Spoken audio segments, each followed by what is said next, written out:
Captured by the system in a post-apocalyptic world, Ning Tang initially intended to resign herself to despair. Upon hearing that she would still need to work in this desolate era, Ning Tang resolved to cause quite an uproar. However, the system interjected without hesitation. Host, do you comprehend the significance of possessing infinite resources in a post-apocalyptic world? You would reign supreme across the entire planet. After pondering for a few moments, Ning Tang decided to give it a try. If she could not enjoy unparalleled supremacy, she would create a commotion. Chapter 87, A Life Taken. Ning Tang felt like applauding the system. Its cleverness was indeed remarkable. Coupled with the over 1 million points she had just earned at the Huhai base, she now possessed a total of over 6 million points, just enough to open a small convenience store. With so many people at the Morning Light base, the thought of leaving her vehicle here for a few days made her giddy with anticipation. By the time she retrieved it, she could even traverse a dozen cities to establish small stores. The leaders of the Morning Light base arrived promptly. As soon as Ning Tang had finished her whimsical musings, a group approached her, likely drawn by her affiliation with the Fire Seed base.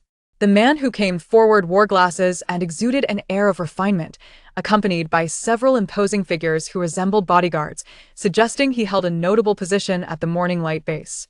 As he approached, intending to exchange pleasantries with Ning Tang, she, uninterested in formalities, raised her hand to halt his words. Let us dispense with the trivialities. I am unequivocally here to sell supplies. Gu Qingchuan is aware of this. If you have any means, please contact him. Otherwise, if you do not allow me entry, I can set up a stall right here. Just remember to call the people from the base to come out and purchase. I am quite busy and would like to return home for lunch. Chun Ming felt his words lodged in his throat. All the eloquence he had prepared was silenced by Ning Tang, leaving him no choice but to nod instinctively. All right, Chi Fei, you contact Minister Tan. Now it was Ning Tang's turn to be astonished. They could really make contact? Minister Tan, was that Tan Yiji? If it is indeed Tan Yiji, tell him I am Ning Tang, and I have come with a pink food truck to sell supplies. The ability user named Chi Fei nodded, her eyes glazing over as if entering a trance. Ning Tang understood. It appeared she was employing her abilities. These powers were indeed remarkable, and with further development, they could rival the technology of peaceful times. On the other side, Tan Yiji was taken aback. Having finally wrapped up the affairs of the Fire Seed base, he had seized the opportunity to feign illness, lounging in his house rather than working at the base. He was currently in his seaside villa, enjoying the pool, with a floating lunch purchased by his little monkey drifting before him. Just as he was reveling in comfort, a voice suddenly intruded upon his thoughts, causing him to startle. Surely, it could not be another work-related matter. Minister Tan, I apologize for the interruption. I am Chi Fei, from the Morning Light base. We would like to inquire whether the Fire Seed base has dispatched an individual named Ning Tang to assist us with supplies. She is driving a pink RV. Please respond upon receipt. Tan Yiji's heart soared with joy. It was not work-related, which was a relief. Wait a moment, Ning Tang. How did the big boss end up at the Morning Light base to provide supplies? Had the Fire Seed base sent her? Was there anyone at the Fire Seed base capable of dispatching Ning Tang? He did not dwell on it for long. The big boss must have her reasons for her actions. He quickly replied, yes, Ning Tang is the big boss of our Fire Seed base, surpassing even Gu Qingchuan. Indeed, she exists above everyone at the Fire Seed base. If she is providing you with supplies, consider yourselves fortunate. Aligning with her will surely elevate your base to new heights. After Chi Fei returned to her senses, she stared at Ning Tang with newfound curiosity. Subsequently, she leaned close to Chun Ming's ear and relayed Tan Yiji's words verbatim. Chun Ming nearly faltered in his expression management, uncertainly repeating, Minister Tan, he truly said that? It was Minister Tan, right? You did not miscommunicate. He and Tan Yiji are both ministers of the business departments of two different bases. However, in a post-apocalyptic world, there is hardly any commerce to discuss, rendering their positions largely ceremonial. At most, they serve as intermediaries for communication between the two sides, acting as mere messengers. Due to the nature of their idle roles, his office is conveniently located closest to the base's entrance, allowing him to assist in unloading supplies whenever they are delivered, thus fulfilling a semblance of purpose. Comparatively, Tan Yiji is even less occupied. He does not even have to engage in the physical labor of moving goods. He genuinely fears that prolonged idleness may have dulled Tan Yiji's intellect. Ning Tang finds herself utterly perplexed. wondering what they are discussing and speculating whether Tan has uttered something absurd. After confirming several times, although Qinming still finds it peculiar, he chooses to place his trust in Tan. He approached Ning Tang's car window with an even more eager smile, exclaiming, "Ah, it is the esteemed proprietor. My apologies for not welcoming you properly.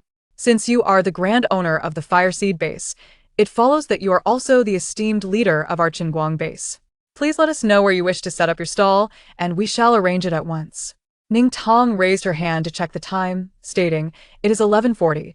There is no need for such formality. Let us proceed inside." She waved her hand to signal the individuals blocking the road to step aside, then boldly drove into the Xiangyang base. After driving for a few minutes, Ning Tang halted at the end of the road leading into the base, where a small square lay before her. She was quite pleased, as she preferred to establish her shop in the square. After parking, she waited for a minute before Qinming and the others hurriedly approached. She pointed toward the barren flower bed adjacent to the square, asking, "Is this piece of land still of use to your base?" Qinming, assuming she intended to set up a stall there, immediately shook his head, saying, No, this vacant space is of no consequence. Feel free to use it." Ning Tang nodded and promptly began operating her panel. In an instant, a brand new Dawn convenience store sprang into existence. Qinming and his companions were rendered speechless by this spectacle, pointing to the convenience store, then glancing at Ning Tang and back at their colleagues, repeatedly exclaiming, "Huh! Ha! Ha! The individuals next to him echoed in disbelief. This, Ha!" Ning Tang raised her hand to silence their cacophony, instructing, Stop, summon your residents to queue here. I am pressed for time and must return for a meal." She switched her mobile home into food truck mode, leaving SpongeBob and Monkey Brother to continue their work while retaining a Gatling gun on board primarily for deterrent purposes. For now, please purchase from this food truck. The convenience store is temporarily closed. Maintain order amongst yourselves, for my employees may not fully comprehend the gravity of the situation. Should any trouble arise, I shall ensure they are dealt with accordingly. After speaking, Ning Tang entered the convenience store, activating the closed sign. The glass door sealed shut instantaneously. The system assured her that even a nuclear bomb could not breach it, leaving her quite at ease. Closing the convenience store was a necessary measure, as the food truck had exhausted its points, and she needed to prioritize accumulating points for it. Although the population here is slightly less than that of the Fireseed base, there are still around 80 to 90,000 inhabitants. Z City, situated in the south, currently experiences temperatures ranging from 0 to 10 degrees, thus diminishing the immediate necessity for the Dawn hostel. Once her food truck's points are sufficient, she will reopen the convenience store. Ning Tang was quite anxious but could not afford to work overtime. She elegantly walked through a portal, leaving Qinming and the others in a state of bewilderment. Is she really leaving now? Qinming turned to find SpongeBob, whose smile was impeccably charming, and marveled at the absurdity of it all. With such slender arms and legs, could he truly pose a threat? Oh, upon noticing the Gatling gun behind him, he realized it indeed could be quite lethal. Chapter 88. How could it not matter? Qinming turned his head and shouted, "What are you still dawdling for? Quickly organize everyone to purchase supplies, maintain order, and be wary of your lives. Others' bullets do not discriminate." It was only 11:52 when Ning Tang stood in the hotel lobby, splendidly ahead of schedule for the day. And she forgave everyone. It was mealtime, yet the hotel was not as bustling as one would expect. Ning Tang slapped her forehead in realization. Guests were all at the Fujiang base battling mutated beasts. Here, there were only the second-generation kids, and those from the Fujiang base. Perhaps it was due to the hotel's upgrade, rendering it the only vibrant high-rise in the vicinity, that over the course of the morning, a dozen new guests had checked in. Ning Tang had not yet seen where they were located, only catching a brief mention from Octopus Brother as she passed the front desk. The second-generation children and the little ones from Fujiang base shared a wealth of common interests, and a throng of them, both young and old, gathered eagerly in front of the snack shop, transforming it into a lively hub. The restaurant across from the snack shop appeared desolate. It seemed that, regardless of the time, no one could resist the allure of delicious, albeit unhealthy, treats. The plump little children, brimming with energy as they queued for snacks, could hardly remember the fear they had felt upon stepping out that morning. This hotel had changed so dramatically that they feared they might have been abducted by the hallucinatory beasts spoken of by adults. It was only upon seeing the sign declaring the hotel's upgrade that the older children breathed a sigh of relief. They led the younger ones around the hotel, exploring its transformations as if on a treasure hunt. Spotting the newly opened snack shop, they immediately began calculating their allowances to see if they could afford a meat sandwich or a fried chicken each day. At that moment, the second-generation kids arrived, wrapping their arms around the younger one's shoulders, striking poses with hands on hips as they boisterously declared, "Eat up. Today, all expenses are on us. Your big brothers and sisters." The children erupted in excitement, though their joy was short-lived. As the adults who had accompanied them from the base woke up and saw the classrooms and bookstore on the second floor, they promptly ushered the children inside. Ning Tang's wish was finally realized. Every child now possessed a childhood conducive to learning. After returning, Ning Tang first went to buy meat sandwiches. A throng of children parted to let her through, understanding her as the leader. Grateful for their thoughtfulness, she took 2 meat sandwiches and left. Though she was not one to lack gratitude, later, she would have the teaching robots on the second floor prepare some quizzes as a token of appreciation. In addition to the meat sandwiches, she also acquired fried chicken, skewers, milk tea, and cake. For as the proprietor, it was only fitting that she sample the flavors of the newly opened establishment. The host is truly dedicated, trying 2 portions of fried chicken and 6 cakes to evaluate the taste. The hotel guests are moved to tears. "You know it well. Remember to send me my bonus." "Hello? Hello? What? The head of Planet T has contracted swine fever? He really does neglect his health. I'll go check on him." Ning Tang took her meal to the seating area in the courtyard. The food was indeed delightful. The meat sandwich was a perfect blend of fat and lean, with a rich, aromatic marinade satisfying her cravings. The fried chicken was incredibly crispy on the outside, with tender, juicy meat inside, prompting her to buy a bottle of ice-cold cola. The system observed her indulgence with curiosity, wondering if it might also desire a taste. Contemplating whether Planet T offered chicken-flavored power banks.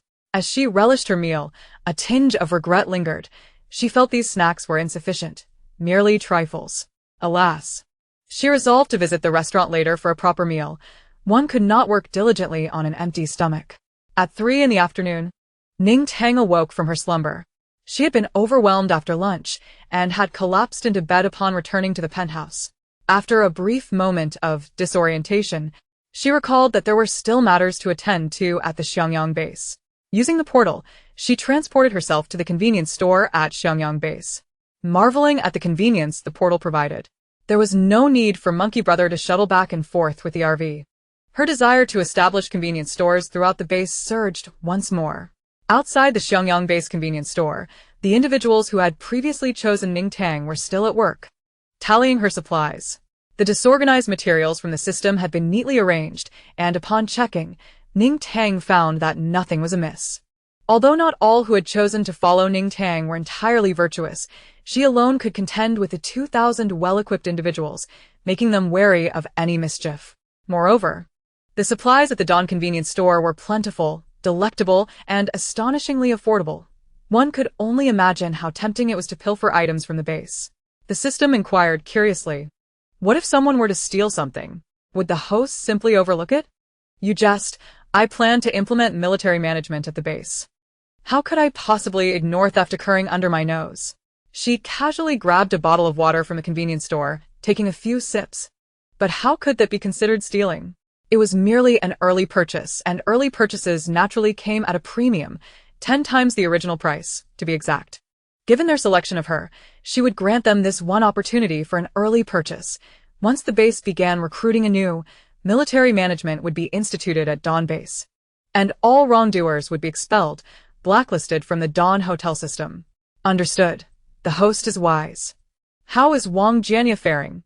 This morning, Ning Tang had instructed the system to send Wang Jianya to Planet T, where it was said that their interrogation techniques were quite adept. Although the last interrogation of the Dark Society yielded little, that was because only low-ranking minions had been sent. Gu Qingchuan had similarly made no progress. Nevertheless, with the capabilities of Planet T, extracting a confession from Wang Jianya should pose no difficulty. All set, he will say whatever is asked. although the effects of the drug may impair his cognitive function afterward. Fine, as long as we can extract information. Given his prior actions, even if he were to become incapacitated, no one would care.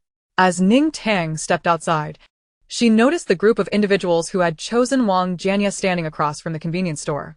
In stark contrast to the enthusiasm of those nearby, they appeared despondent, each supporting an injured figure clad in black. Spotting Ning Tang's emergence, the entire group fell to their knees in unison, exclaiming, "Base leader, we were wrong. We truly had no choice. Indeed, base leader, we have family members in Wang Jianya's clutches. What can we do? Look at my child, he is only 25, and his leg was bitten off. Please have mercy and let him go." He pointed to the imposing figure lying beside him, robust enough to contend with a wolf. Was this truly a child? The ferocious beasts lying nearby, annoyed by the commotion, rose and ambled towards the noisy crowd, grumbling, "Enough noise.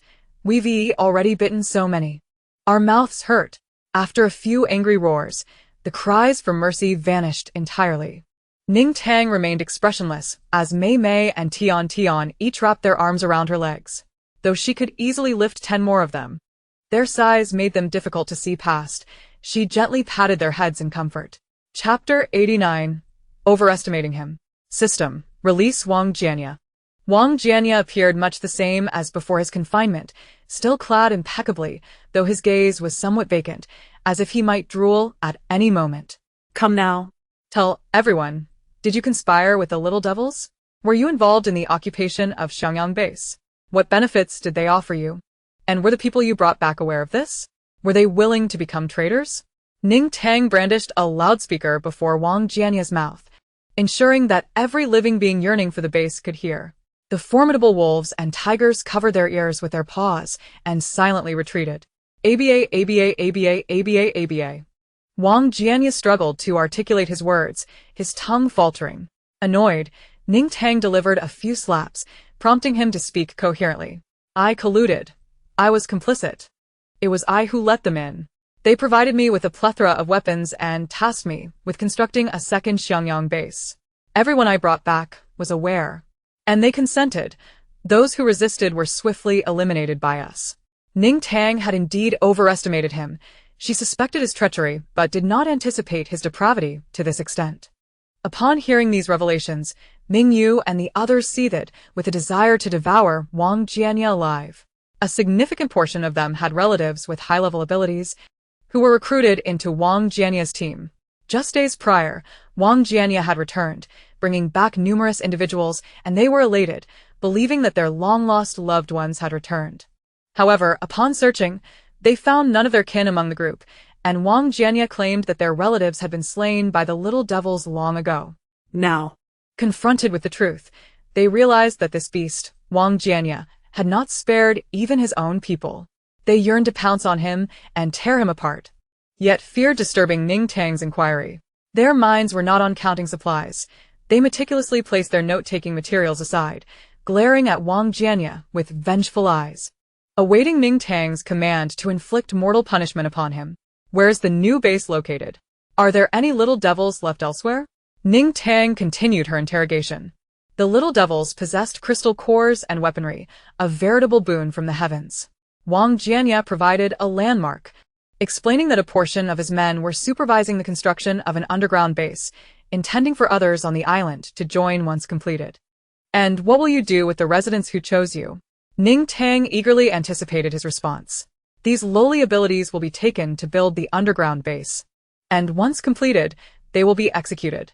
Only those of noble blood will inhabit the underground base." Upon hearing Wang Jianya's response, the anger of those who had chosen him ignited instantly. They were filled with a deep hatred. Had it not been for Wang Jianya's deceit, leading them to believe that following him would promise them a bright future, they would never have dared to offend Ning Tang. Ning Tang signaled for silence and posed further inquiries, discovering that the construction of the underground base involved exploiting the very Chinese individuals Wang Jianya had deceived. Wang Jianya was indeed a loyal dog. During this time, he diligently led the little devils in ambushing numerous bases in City J with the weapons they provided.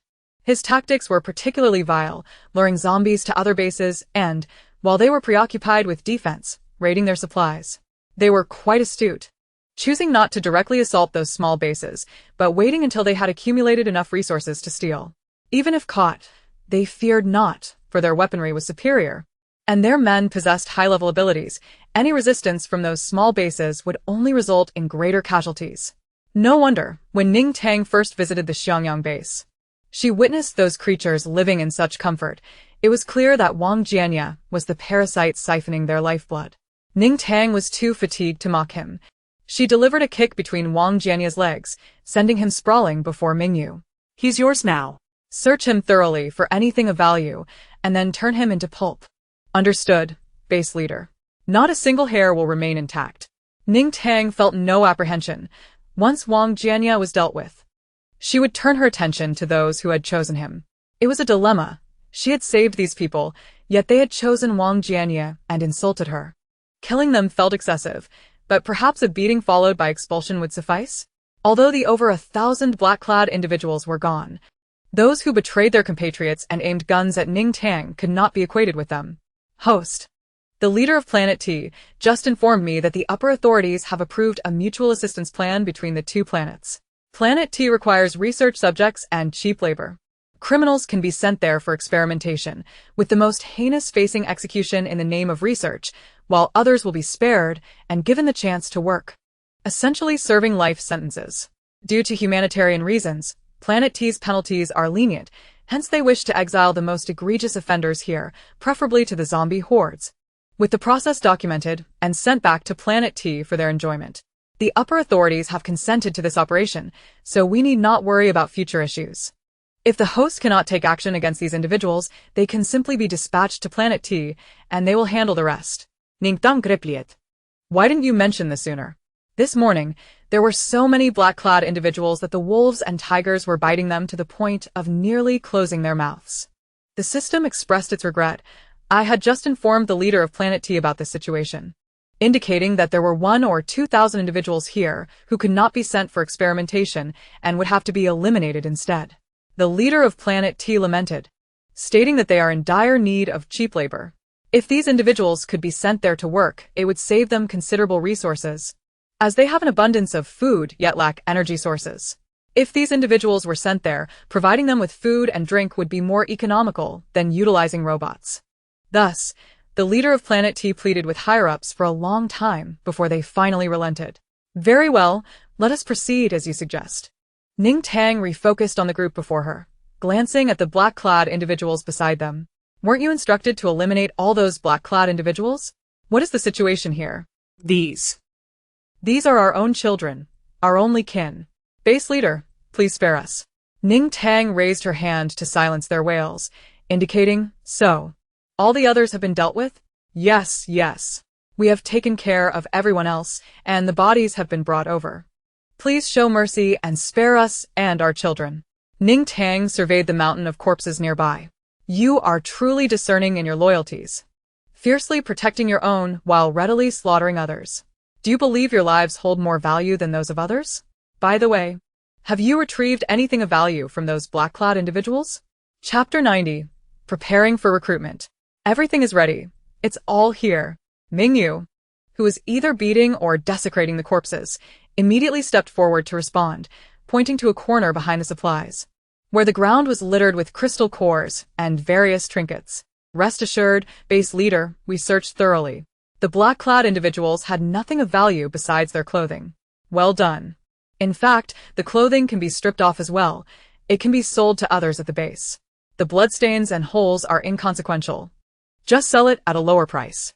As for these items, keep them as reserve funds for the base. Ning Tang had initially intended to claim them for herself, but the system intervened in time, warning that such actions could be construed as the host seeking profit through treachery, leaving her exasperated. Who on earth would make such a judgment? I am merely ridding the world of treachery for the greater good. The system concurred. Indeed. Had it not been for so many restrictive regulations, the host could have simply taken a cannon and obliterated all the zombies here. After all, crystal cores cannot be destroyed. One could sift through the ashes for them. Why bother running a hotel? Peace would reign if zombies and mutated species were eradicated. Ning Tang contemplated that image. However, She would need to traverse the entirety of this planet, spanning over 1 million square kilometers, to exterminate the zombies. That seemed daunting. Perhaps managing the hotel was the better course of action, as she would only be responsible for collecting the profits. Very well. I shall not pursue a merciless course of action. In light of my prior act of salvation, you may take your leave. Depart from the Xiangyang base at once. And in the future, steer clear of my base and supply vehicles. Host? Rest assured, you shall see. I have my own rhythm. The individuals kneeling on the ground appeared dazed, gazing at the convenience store across from them, as well as the mountains of supplies piled outside. They exchanged glances. And no one wished to leave. This cannot be, base leader. If you expel us from the base, we are as good as dead. We implore you to take us in. We would even be willing to undertake the most arduous tasks within the base. Please, we beg of you. Before Ning Tang could utter a word, Ming Yu and the others ceased their torment of Wang Jianya. How tiresome. It was you who first wavered. And it was you who berated the base leader for the sake of petty gains under Wang Jianya. The ones you protected did not even spare a thought for you as they departed. They are traitors who have harmed their own kin. The base leader has shown enough kindness. Should you wish to remain here, then do so at your peril, buried alongside Wang Jianya. Ning Tang gently patted Mingyu's shoulder to console them and continued, since you are averse to stepping outside to meet your demise, I have a proposition. You simply desire to survive, so I shall take you to a secure location that provides food and shelter. The price for such refuge is a lifetime of labor. Are you willing? Such an offer sounds enticing in these apocalyptic times. Mere survival is a challenge. In the past, if they had heard of the place Ning Tang mentioned, they would have lined up eagerly, even if it meant enduring daily beatings. However, human desire knows no bounds. Having been saved by Ning Tang, and now savoring warm, fragrant meals after years, they were loath to risk venturing into the unknown. Moreover, they were somewhat astonished by Ning Tang's unexpected leniency. She had not sought their annihilation nor demanded the execution of the black-clad individuals beside them, displaying more compassion than Mingyu, who had shared their hardships. Unable to quell their desires, they began to bargain. Base leader, can we not remain in the base? We promise to be obedient henceforth. We beseech you not to cast us away. The first voice was quickly joined by others, the uncertainty of an unfamiliar place, regardless of how favorable its conditions might seem, poses risks. The Xiangyang base now boasts a brand new convenience store filled with dazzling supplies. These were tangible and real. If they could remain, would they still need to worry about food? As for safety, their abilities were limited, and the task of guarding the base had never fallen to them. In the face of calamity, there were always those more capable to shield them. Being at the base was undeniably safer than the outside world. Furthermore, with the current scarcity of personnel at the Xiangyang base, when recruitment expanded in the future, they would become the base's veterans. Even if Ning Tang chose not to utilize them, they would still hold an advantage over the newcomers. Yes, base leader. We acknowledge our mistakes. Please allow us to stay. Base leader, I bow before you. We have resided in the Xiangyang base for several years. How can we simply leave? We do not wish to go anywhere. Indeed, we are the elders of the Xiangyang base. We have paid 5 years' worth of rent. Contracts do not simply dissolve. You cannot expel us. The cries crescendoed, yet Ning Tang paid them no mind as she retrieved a coconut from her system space. This was the one she had borrowed from the island restaurant. The system space is remarkable. Retrieving it felt no different from putting it in, and it was still refreshingly cool and sweet. Mingyu could no longer tolerate the spectacle. Do not push your luck, even if you wish to remain at the base. We will not acquiesce. His companions echoed his sentiments. Ning Tang continued in agreement. Wanting to stay at the base?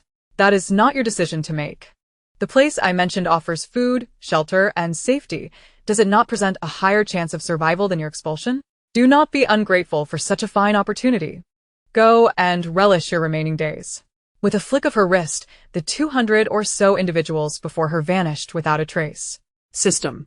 Ensure they are thoroughly stripped of their resources before sending them away. They have amassed quite a number of crystals from the previous encounters. The system responded, rest assured, host. I shall handle it with utmost diligence. In mere minutes, the pile of crystal cores in that corner of supplies had noticeably increased. The crowd halted their actions. Realizing they could no longer continue, Wang Jianya had been beaten into the ground.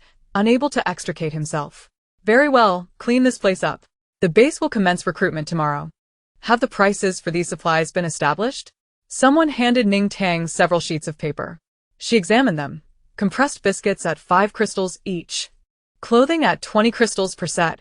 Blankets at 50 crystals apiece. The onlookers anxiously observed Ning Tang's expression, fearful she might be dissatisfied. This is unacceptable. The prices are too low. These are meant for external sales and cannot align with our internal pricing. Ning Tang handed the paper back to Mingyu. Reassess. The prices should only be slightly lower than market value, creating an appearance of clearance sales. We shall not engage in loss-making transactions. Starting tomorrow, the Xiangyang base will begin recruitment. All individuals here will be led by Mingyu to oversee that process.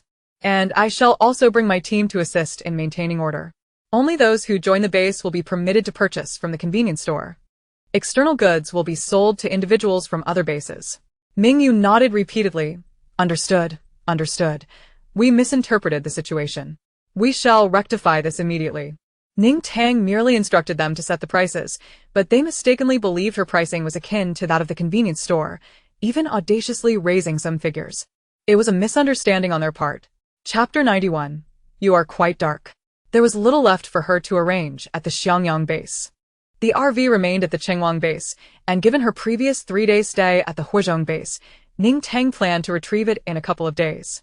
She opened a portal, contemplating her next destination, Fujiang base, to discuss with Song Jun about bringing people to assist her with recruitment tomorrow. At Fujiang base, the mutated beasts outside the protective shield had vanished, replaced by a massive, level 10 serpent. The serpent coiled around the outer perimeter of the shield.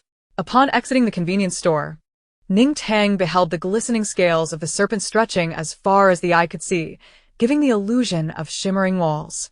Scattered around the ground outside the convenience store and youth hostel were broken weapons, even the large red pitchfork lay shattered. A few guests from the Dawn Hotel were eating box meals outside, while others likely slept within the youth hostel. After all, those dining appeared quite content, suggesting no one was meeting a heroic end. Xiao Weigua and others were squatting outside the convenience store, dining. Previously, the bunk beds beside the convenience store had been cleared, and this area now served as their dining space. Base leader, you've arrived. Earlier, that pack of mutated beasts suddenly retreated, and just as we began to celebrate, this serpent coiled up. We all stabbed it with our knives, but not a scratch marred its scales. You cannot imagine our terror. However, upon realizing it could not breach the protective shield, we decided to wait for you to devise a plan. Xiao Weigua approached Ning Tang with his bowl in hand, eager to report. Ning Tang nodded, glancing at the massive serpent. I understand. I will take a look shortly. Where is Song Jun? Xiao Weigua gestured towards the youth hostel. The deputy base leader is inside, calculating. This time, the base has amassed a significant number of crystal cores. Ning Tang recognized that Fujiang base operated under a collective economic model, distributing the crystals among everyone. She found this approach quite satisfactory and had never entertained thoughts of intervention. As long as Song Jun effectively managed the base, she preferred not to complicate matters with any reforms. Very well, you all tidy up as well. By the way, how many management personnel do you have here? After a moment's contemplation, Xiao Weigua replied, including the deputy base leader. There are a total of 306 management staff. Not only are they capable of overseeing the base, but their ability levels are also quite high. Typically, they lead the charge in eliminating mutated beasts. Ning Tang's eyes sparkled with delight. Such talent was indeed a boon. Here's the plan. Select 100 of your management personnel to accompany me to the hotel. Tomorrow, we will embark on a business trip to other bases for a period of time, primarily to facilitate their expansion efforts. You won't be working for free. Let Song Jun provide you with subsidies. Once your work concludes, you can enjoy a paid vacation at the hotel. What? Hooray for the base leader. I love business trips. I want to go, I want to go. A chorus of young men and women erupted in enthusiastic exclamations. In this post-apocalyptic world, hearing the term business trip was a nostalgic reminder of better times. However, the prospect of subsidies and paid vacations was even more enticing. A dozen or so management personnel surrounded Xiao Weigua, all eager to crowd closer. It wasn't merely about work. The opportunity to visit other bases felt like a mini vacation for them, having not left City M for 5 years. The thought of staying in a luxurious hotel under the base leader's patronage, followed by a paid holiday, was irresistible. They abandoned their meals, raising their hands in unison. Me. Me. Choose me. Captain Xiao, I am level 5 in abilities. Pick me. Little Xiao, I was last year's outstanding employee. Choose me. Look at me. I can argue well. Pick me. I'm robust and can take a beating. Choose me. The chaotic scene prompted Ning Tang to leave the selection process to them. Others who had heard the news were eager to see how they would ultimately choose. As Ning Tang turned to leave the hostel, she glanced back to see a girl with a youthful face performing a shoulder throw, sending Xiao Weigua crashing to the ground, indicating that they were opting for a more physical selection method. Xiao Weigua, out. Song Jun, along with several others, was counting crystal cores in the hostel lobby, the colorful array momentarily dazzling Ning Tang.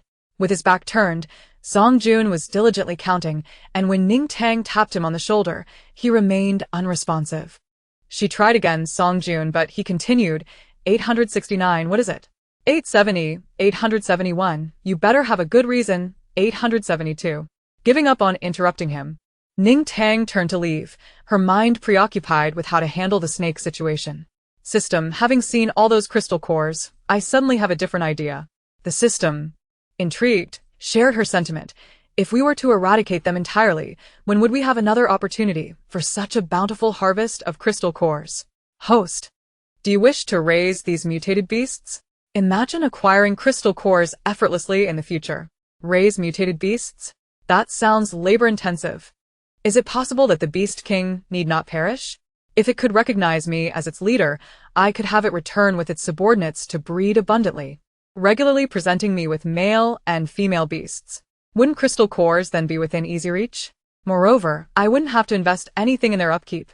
And the Beast King could keep them in check, controlling their territory and preventing them from troubling humanity. The system replied, your reasoning is sound and quite grand, but first, we must consider how to convince a snake as wide as a cruise ship to acknowledge you as its leader, even if we resort to coercive methods. Its massive head must somehow fit into a hotel or dining car. Let me think. 20 minutes later, Ning Tang exclaimed, I've got it. We can seek help from Planet T to see if they possess any advanced technology. The system, surprisingly agreeable, noted, no, there isn't a technology that will make animals obedient, but there is a communicator for animal interactions. Here you go. Upon receiving a small black box, Ning Tang opened it to find a device resembling a translation earpiece. After donning it, she searched around the protective barrier until she finally spotted the Beast King's clumsy large head behind the small shop. Facing its wide, round eyes, she remarked, Hey, big snake, you look rather impressive. Would you be interested in becoming my subordinate? The snake's head twitched, and the translator emitted an electronic voice. What an average human. A toad wishing to eat swan meat. Look at your skinny arms and legs. No snake in our natural world would ever take a liking to you. Is this your ploy to annoy me before being eaten? Congratulations, you've succeeded. It even turned its head away, clearly repulsed by Ning Tang. Oh, please. You're not that great yourself. I never intended to make you my subordinate. And by the way, you're quite dark in color. What's wrong with being dark? What offense have I committed? Who are you to judge my appearance? I was born this way, and my mother said dark is beautiful. Truly, ignoran humans. The snake retorted. System, is this translation device reliable? You're not masquerading behind it to insult me, are you? I'm hardly that petty. Just look at how foolish the snake appears. I couldn't possibly fabricate that. The system huffed in indignation, feeling unappreciated after their time working together. Ha! I knew it, in front of those who don't like me. Even my breathing seems wrong. Ning Tang hesitated, still somewhat doubtful. Is it really not you? This snake is just too abstract. Who says it isn't? Even if you were to kill it and extract its crystal core, you wouldn't be able to use it. It's too foolish. What if you ended up with a brain-damaged snake? The obstinate snake turned its back to Ning Tang, its head moving slowly, perhaps in tears. Ning Tang pondered for a moment before continuing. What's wrong? Are you genuinely crying? Is it because I called you dark? Who told you to say that? It's because of comments like yours that no one likes me. Little Bai thinks I'm too dark, Little Qing calls me a big black one. And Little Huang says I'm both dark and rough. Who are you, an average human, to say such things? Wah. Ning Tang felt a twinge of guilt. Indeed. That was quite disheartening. However, they had only just met. Was it necessary to share all this? We are strangers. Is it so wrong for me to vet my feelings? Go on, share your grievances. It might make you feel better. So, who are Little Bai, Little Qing, and Little Huang? Finally, the black snake could no longer resist turning its head to face Ning Tang. Wah. Little Bai is my childhood friend. She is incredibly beautiful. We were supposed to be together forever, but then a big white snake appeared. The moment Little Bai saw it, she decided to leave with it. I asked her what would happen to me, and she said, "Wah, Little Hey, you're a good snake, but you're just too dark." Ning Tang attempted to console it. It's all right. You will encounter a female snake that appreciates your dark color. By the way, you're a male snake, right? Of course. Do you not sense my masculine presence? The black snake's eyes widened, clearly taken aback by the question. Continuing on, there was also the enchanting Xiao Qing. It was the year following Xiao Bai's departure, when I first encountered her. She was as beautiful and graceful as a celestial being. Upon our initial meeting, unlike other serpents that would instinctively strike, she tossed the remnants of her meal, the bones, at my feet. In that fleeting moment, I realized I had fallen head over heels in love. Ning Tang feigned disinterest, responding with a casual, And then what? I mistakenly believed she reciprocated my feelings and ventured to nuzzle her with my tail. To my dismay, she reacted with fury and sank her fangs into me, declaring that I was a foolish, clumsy giant who overstepped my bounds. Alas, how unfortunate. And what of the charming Xiao Huang? Ning Tang, while responding, inquired whether the system could conjure a mechanical serpent of such grand proportions to reign in this infatuated behemoth's heart. Xiao Huang, she reigns as the queen of my heart, exuding a fiery allure that is both captivating and perilous.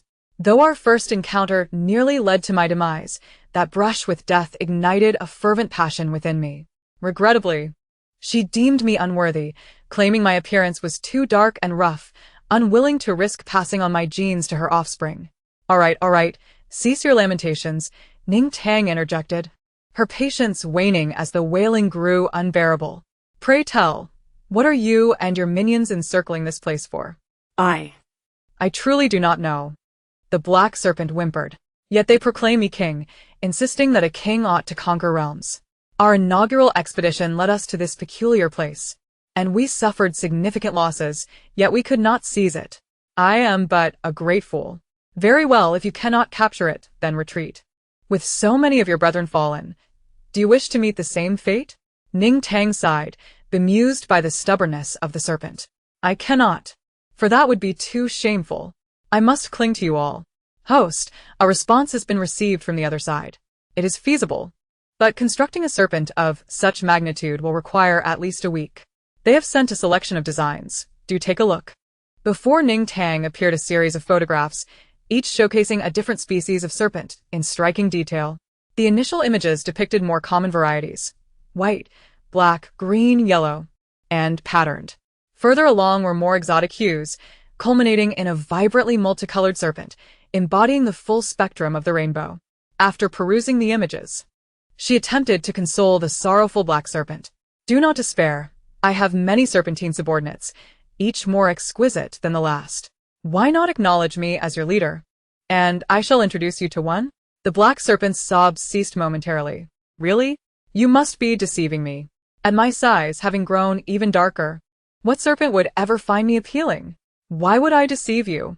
My subordinates are larger than you. Do not be so ungrateful. Come, allow me to showcase their portraits. Ning Tang lifted the papers, capturing the serpent's attention instantly. It gazed intently, occasionally requesting to revisit the images it favored. This one is beautiful, and this one, too. Ah. How splendid. Ah. The rainbow serpent, how breathtaking. My goddess. Ning Tang rubbed her ears, now ringing from the serpent's exuberance.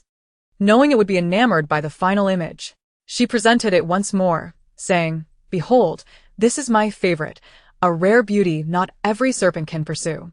Consider this. Should you recognize me as your leader, I will facilitate your courtship. The black serpent's previous sorrow vanished, its electronic voice now brimming with excitement. I am willing. I am willing. Leader, can the rainbow goddess truly see me? That depends on your actions. First, you must embody the essence of a serpent. You need a den, an expansive territory, and your subordinates should be tidied up. You must wield power and authority, ideally commanding an army of millions. Here's the plan. Within a year, elevate your subordinates' numbers, ensure they obey, and encourage them to breed within your domain. Maintain discipline to demonstrate your capability. Also, remember to present the rainbow goddess with crystal cores monthly, as she requires nourishment. Return in 7 days for an audience with her. Understood, leader. I shall return to prepare immediately. Chapter 93. Evening Study Session. A tremendous commotion erupted as the clumsy black serpent wriggled and finally extricated itself from the protective barrier. Trailing behind were scattered mutated beasts, while the black serpent itself basked in victory, unlike the others that fled with tails tucked between their legs. Upon hearing the noise, the inhabitants of the base emerged, and it was then that Song Jun noticed Ning Tang. Ah, the base leader has arrived. You have resolved our pressing dilemma with your mere presence. But what is the serpent up to? I have taken it under my wing. It is now my subordinate. I instructed it to return and prepare for 7 days. There is no cause for concern. Those who heard this were left in disbelief, their mouths agape. You managed to recruit that? Song Jun's face lit up. Base leader, our prosperous base has struck gold. We recently counted only half of the crystal cores, and they amount to this number. He gestured with 3 fingers. Ning Tang was unsure of the actual quantity, but recalling the expressions of characters and dramas during similar scenarios, she nodded sagely, maintaining an air of understanding. Understood. I have already informed Xiao Weigua and the others. Shortly, 100 individuals will head to the hotel. As we will be dispatched to another base tomorrow for recruitment, you should prepare as well. The prospect of a mission intrigued Song Jun, filling him with pride at the thought of being acknowledged by the base leader. I understand. I will gather the people right away. Fear not. With the protective barrier in place, the mutated beast issue is resolved. Very well. Proceed. Are the guests at the Dawn Hotel unharmed? Ning Tang bondered allowed. They are perfectly fine, merely experiencing some fatigue. This afternoon, they could no longer bear it and opted to sleep at the youth hostel. They will likely awaken tomorrow. Ning Tang noted relieved. Otherwise, it would mirror the disappearance of Go Fan and Hualian, 2 who had vanished together, though their rooms were reserved until next month. And their accounts bore a healthy balance. She wondered if they would ever return to spend it. As Song Jun approached the convenience store, he noticed the lively atmosphere. He raised his hand, declaring, "Select 100 individuals." Before he could finish, someone from behind lifted him as though he were a mere root vegetable and slammed him to the ground. What did you say? One must win to qualify. Ning Tang strolled through the youth hostel, where the air was thick with life. Outside the doors of occupied rooms hung handcrafted art made of fur and bones, while the floors were adorned with mats. After only a brief exploration, many invited her to sit and join them. With a smile and a wave, she declined, peering inside to see the central corridor lavishly outfitted with a thick leather carpet. People lounged on the floor, engaging in crafts, dining, and conversing merrily, reminiscent of her university days. Host, if you feel envious, you could set up bunk beds in your spacious apartment and invite Xiangyang, Xiao Fugue, and SpongeBob to be your roommates. Thank you, but that is entirely unnecessary. Though fond memories are delightful, she preferred to let them remain in the past. After all, her custom-made bed was quite enticing. Nonetheless, she sought out an unoccupied room to lie down for a moment. No, the space capsule sleeping arrangements are far too luxurious. Lacking any semblance of the austere simplicity experienced during university days, she certainly did not have such conditions back then. Sensing that the time was drawing near, Ning Tang ventured outside to observe how Song Jun and the others were faring in their preparations. To her surprise, Song Jun approached with a face marred by numerous bruises, while the men and women trailing behind him exhibited an air of palpable trepidation, each one of them hunched and withdrawn. A stark contrast to their earlier excitement. What happened to you? Were you ambushed by mutated beasts? Ning Tang inquired first, perplexed by the sight of Song Jun in such disarray, especially since the mutated beasts had retreated. Surely he couldn't have sustained those injuries from a mere fall. Oh, I just tripped. It's nothing serious. Let us move on. Base leader, Song Jun replied, feigning cheerfulness, though his deception was glaringly apparent, piquing Ning Tang's curiosity further. At that moment, she noticed the individuals who had not been selected lingering by the convenience store, their faces etched with disappointment. In the center stood a notably tall figure. One eye socket swollen purple, clearly the result of a severe punch. Casting her gaze towards the 100 individuals accompanying Song Jun, all robustly built. It struck her as odd that the tall figure had been overlooked. Understanding dawned upon her. It was evident that the tall individual had struck Song Jun during the selection process, and Song Jun had retaliated, subsequently abusing his authority to exclude him. Hey, Song Yun. Much like the host, has acted in self-interest under the guise of public duty, while the host has misappropriated communal resources. If you're dissatisfied, report it, she thought. By the time Ning Tang activated the portal, the guests in the hotel remained blissfully unaware, and she chose to disregard them. There were provisions aplenty, and she could return for them another time. Arriving at the hotel at 6:30, just in time for dinner, the residents of the Fujian base stifled their excitement, forming an orderly queue to recharge their accounts. This was partly due to their inherent discipline and partly a desire to avoid appearing unsophisticated in front of the hotel staff. Yet, their awe spilled forth from their eyes. It was astounding. The place was even more opulent than what they had glimpsed in previous videos. Next to the reception desk stood a door leading to a large screen, displaying images of an island, complete with monkeys pulling carts along the beach. Truly marvelous. Almost all the guests dined in the restaurant and courtyard seating area, while those queuing in the lobby maintained a hushed silence.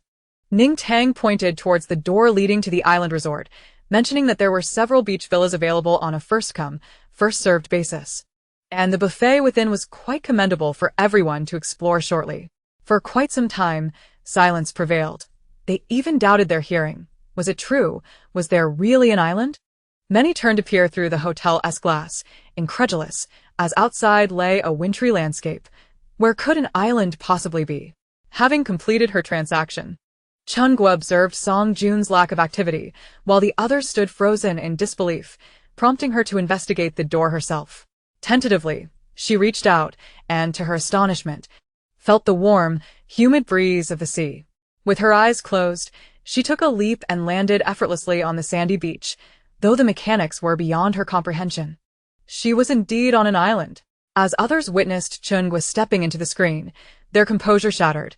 Those who had recharged rushed over to uncover the truth, while the others remained anxiously watching.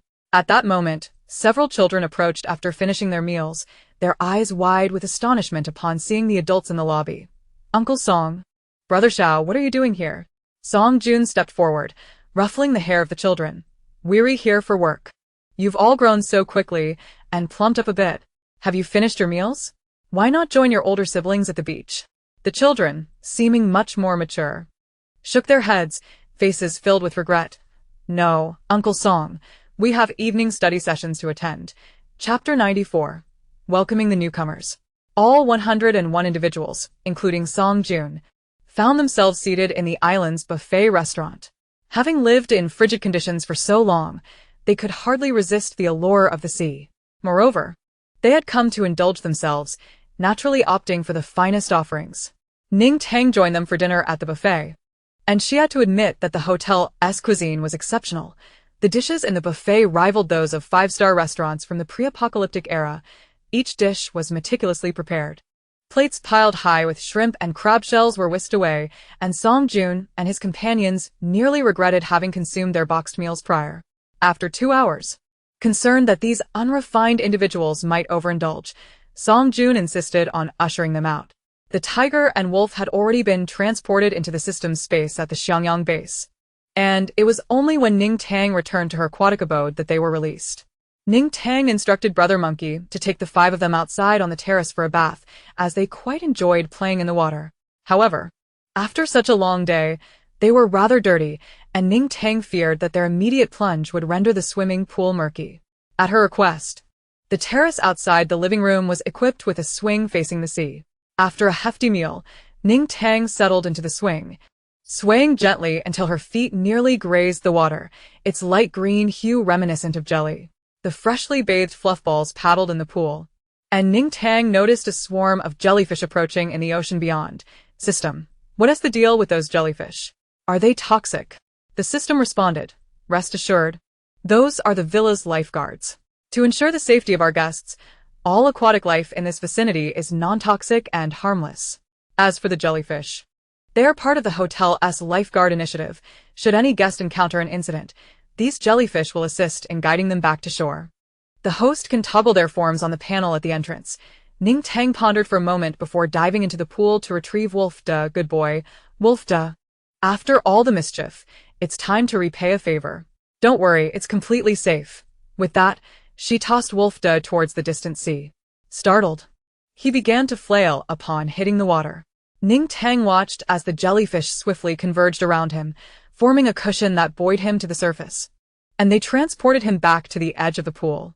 Ning Tang reached out to catch Wolfda, lifting him up and affectionately ruffling his fur. But he turned his head away in refusal of her affection. However, once she set him down, he swam back to her, nudging against her side. As twilight descended, having played enough in the water, Ning Tang contemplated returning to the hotel. The last time she was here at night, the island villas appeared hauntingly like Silent Hill. Residing alone, even with the protection of the Black Cat Sheriff, she preferred the comfort of her spacious apartment. Evidently, she was not alone in her sentiments. Without Brother Monkey around, she casually took a smaller monkey. Upon arriving at the lobby via rickshaw, she found the lounge bustling with activity. She approached and tapped Song Jun, who was engrossed in a television drama. We depart tomorrow morning at 8:30. Don't stay up too late tonight. Song Jun turned his head towards her, eyes still fixed on the screen, giving her an okay sign. Don't worry, base leader. We will definitely assemble on time tomorrow. The following day at 8:30, Ning Tang, accompanied by the 101 individuals, stepped into the portal promptly. Song Jun, still munching on a meat sandwich, arrived at the Xiangyang base. Once everyone stood behind a convenience store, Ning Tang addressed them. Our mission this time is to assist the Xiangyang base in recruiting new members. Currently, there are only over 200 indigenous residents here. Apart from helping them recruit, we must also observe the local populace closely, ideally aiding in the selection of a competent leadership team before our task concludes. Let us ensure we accomplish this mission. Ning Tang and her team arrived punctually, and Mingyu, stationed beside the convenience store, was brimming with excitement. Base leader, you've arrived. We are all prepared. Ning Tang gazed at the firearms in their hands, which had been procured previously from the Dark Society. The supplies were intended for sale, while the weapons were reserved to arm the base. These individuals were comrades from the Fuxiang base here to assist you. This gentleman is the deputy commander of the Fuxiang base, possessing extensive experience in base operations. All personnel heed his directives during recruitment efforts. We shall initially adopt the regulations from the Fuxiang base for managing our base. Anyone with ulterior motives or who violates these regulations shall be apprehended and dealt with by me. Those who dare to resist, posing a threat to the safety of the base and its residents, will be dealt with lethally. If you comprehend this, prepare to open the doors and welcome the newcomers. Mingyu and the others responded affirmatively, and while Song Jun arranged their tasks, Ning Tang instructed the system to position a vehicle not far from the small store. She opened the car door and took her seat. The vantage point was excellent, allowing her to survey both the entrance and the store without being disturbed by the crowd. She observed as Song Jun meticulously assigned roles to everyone. Within 10 minutes, those responsible for recruitment, selling supplies, and maintaining security and order were all in position. The gates of the Xiangyang base swung open, revealing a throng of eager individuals waiting outside. They had no intention of joining the Xiangyang base. Rather, they were merely hoping to scavenge for any available supplies.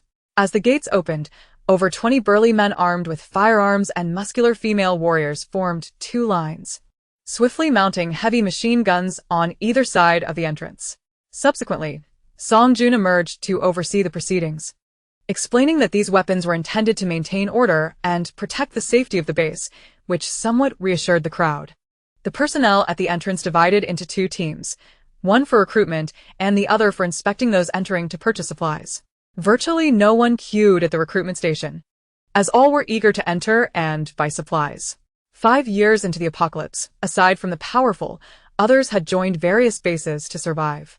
The promotional campaign featuring sugar-coated paper from the previous day had indeed been effective, but it was not enough to persuade individuals to abandon their original bases. Everyone entered with a watchful eye, but once inside, they were astounded.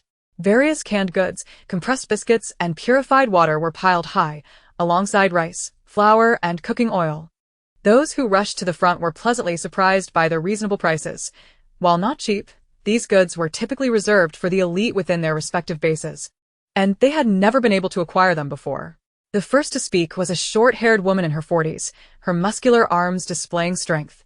She saw the vibrant array of food through the glass door of the store. "How much for those?"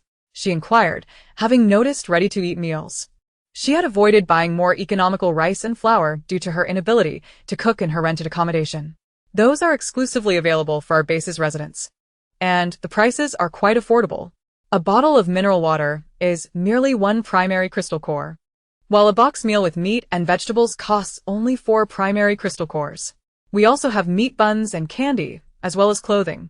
If you join our base, you can purchase all these items," the staff member explained. This revelation struck like thunder, leaving all who heard it momentarily stunned.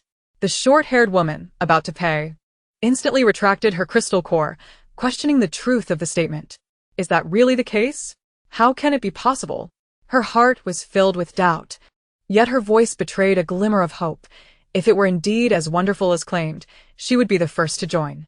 Others present, including those from the Huhai base and previous customers of the mobile supply vendor, harbored little skepticism regarding the staff's assertions, for they had experienced similar prices before. Wasn't the vendor who sold supplies from a pink vehicle affiliated with your base? Her goods were both affordable and of excellent quality. We feasted on them for quite some time, one remarked. The staff member nodded with a smile, affirming, "Yes, she is our base leader." Upon hearing this confirmation, those who had previously purchased supplies began to waver, and after much deliberation, over a dozen individuals returned to the entrance to register for the Xiangyang base. They felt no fear, for if the Xiangyang base harbored any sinister intentions, at the very least, they could fill their bellies before facing their fate. Meanwhile, others remained hesitant, many belonging to familial bases like Huhai, which made relocation challenging. However, many were astute and awaited confirmation of the base's purported favorable conditions.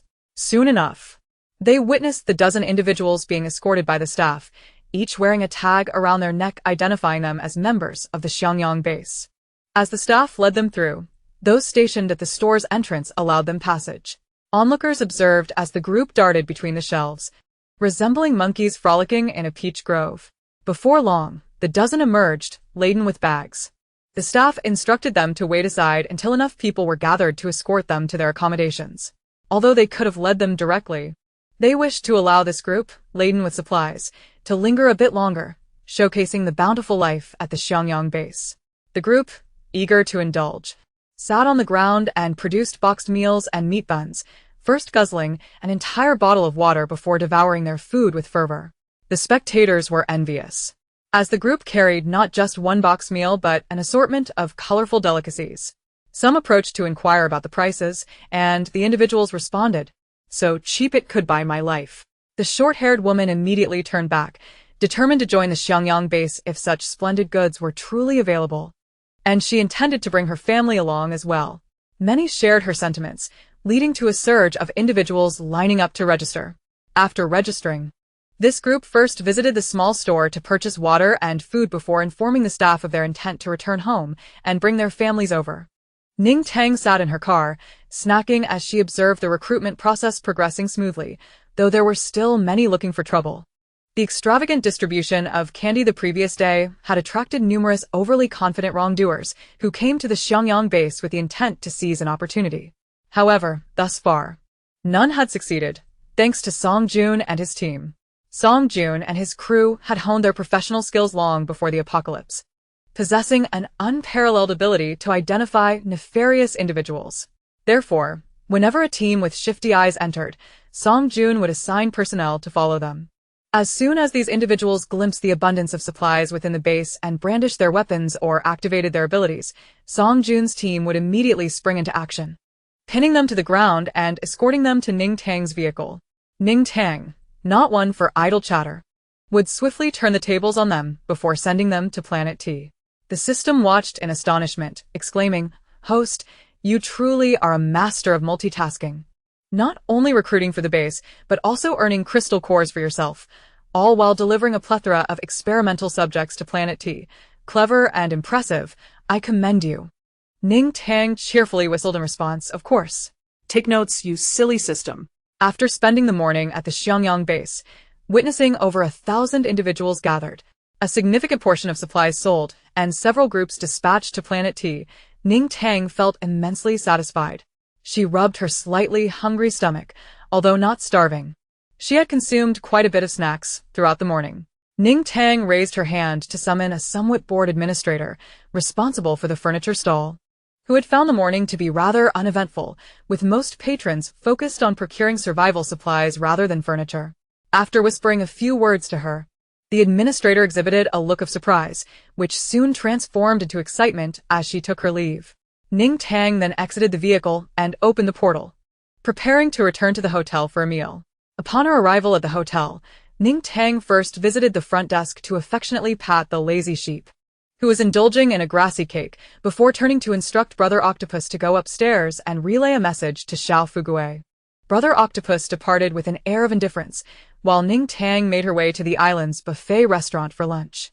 The buffet was indeed a blessing, as it liberated her from the perennial dilemma of selecting meals. At the buffet, she could sample a myriad of dishes. After finishing her meal, Ning Tang noticed Xiao Fugui approaching, pulling a small cart. As he drew nearer, she directed the system to collect several hundred plates from the buffet before heading towards the Xiangyang base alongside Xiao Fugui. Outside the base's convenience store stood 2 sturdy earthen stoves, a result of her arrangement with the aforementioned administrator. As a generous employer, she found joy in facilitating the needs of those from the Fujian base who came to work, considering providing meals to be a trivial matter. After all, she had an abundance of ingredients in her spacious apartment, and there was no need for her to cook herself. The stoves were meticulously constructed, reflecting the anticipation of the management staff. After a brief discussion, the base leader instructed that food be prepared, and the workers displayed remarkable enthusiasm. Positioned within the protective enclosure of the convenience store, Xiao Fugui commenced cooking, with ingredients already prepared in the apartment, requiring only to heat the oil. Not only were those procuring supplies astounded by Xiao Fugui's culinary prowess, but even the staff from both Xiangyang and Fujian bases were left in awe as he transformed fresh shrimp, crabs, meats, and vegetables into dishes that rivaled a state banquet in flavor and appearance. One stove was dedicated to steaming rice, while the other was used for stir-frying vegetables. In less than an hour, the base personnel were served a hearty meal of 3 meat dishes and 2 vegetable sides.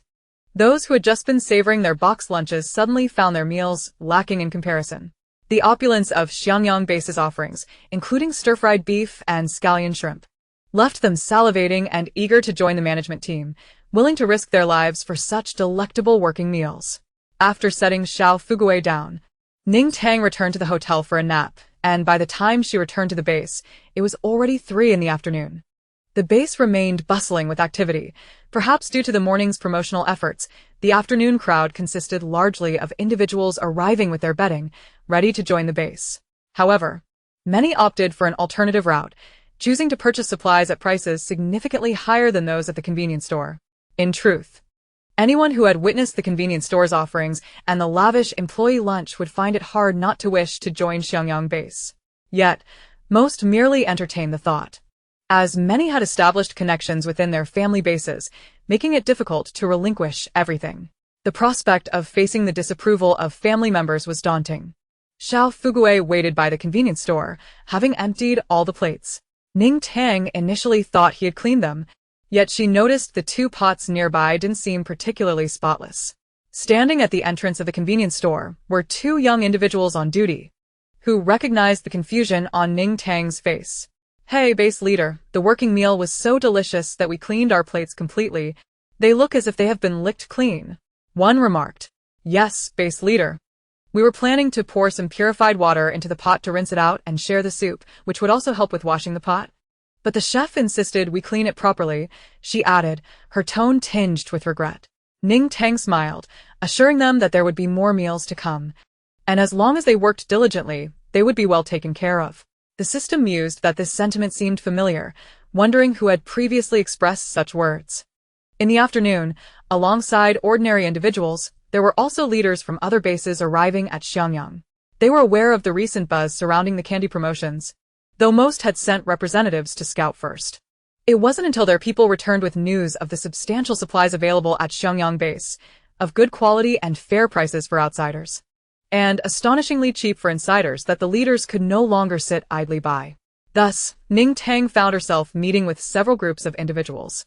Some, like the leaders from the Fengdang and Chinsun bases, were quite courteous, politely inquiring if they could purchase large quantities of supplies from the convenience store, even at a premium. After Ning Tang declined, they did not press further, and merely bought a few vehicles worth of goods outside the store. Others, however, were more obstinate, with several leaders arguing passionately about the survival of their base inhabitants and the fate of humanity. Ning Tang remained unyielding, insisting that they could only purchase supplies if they brought all their people to join Xiangyang base.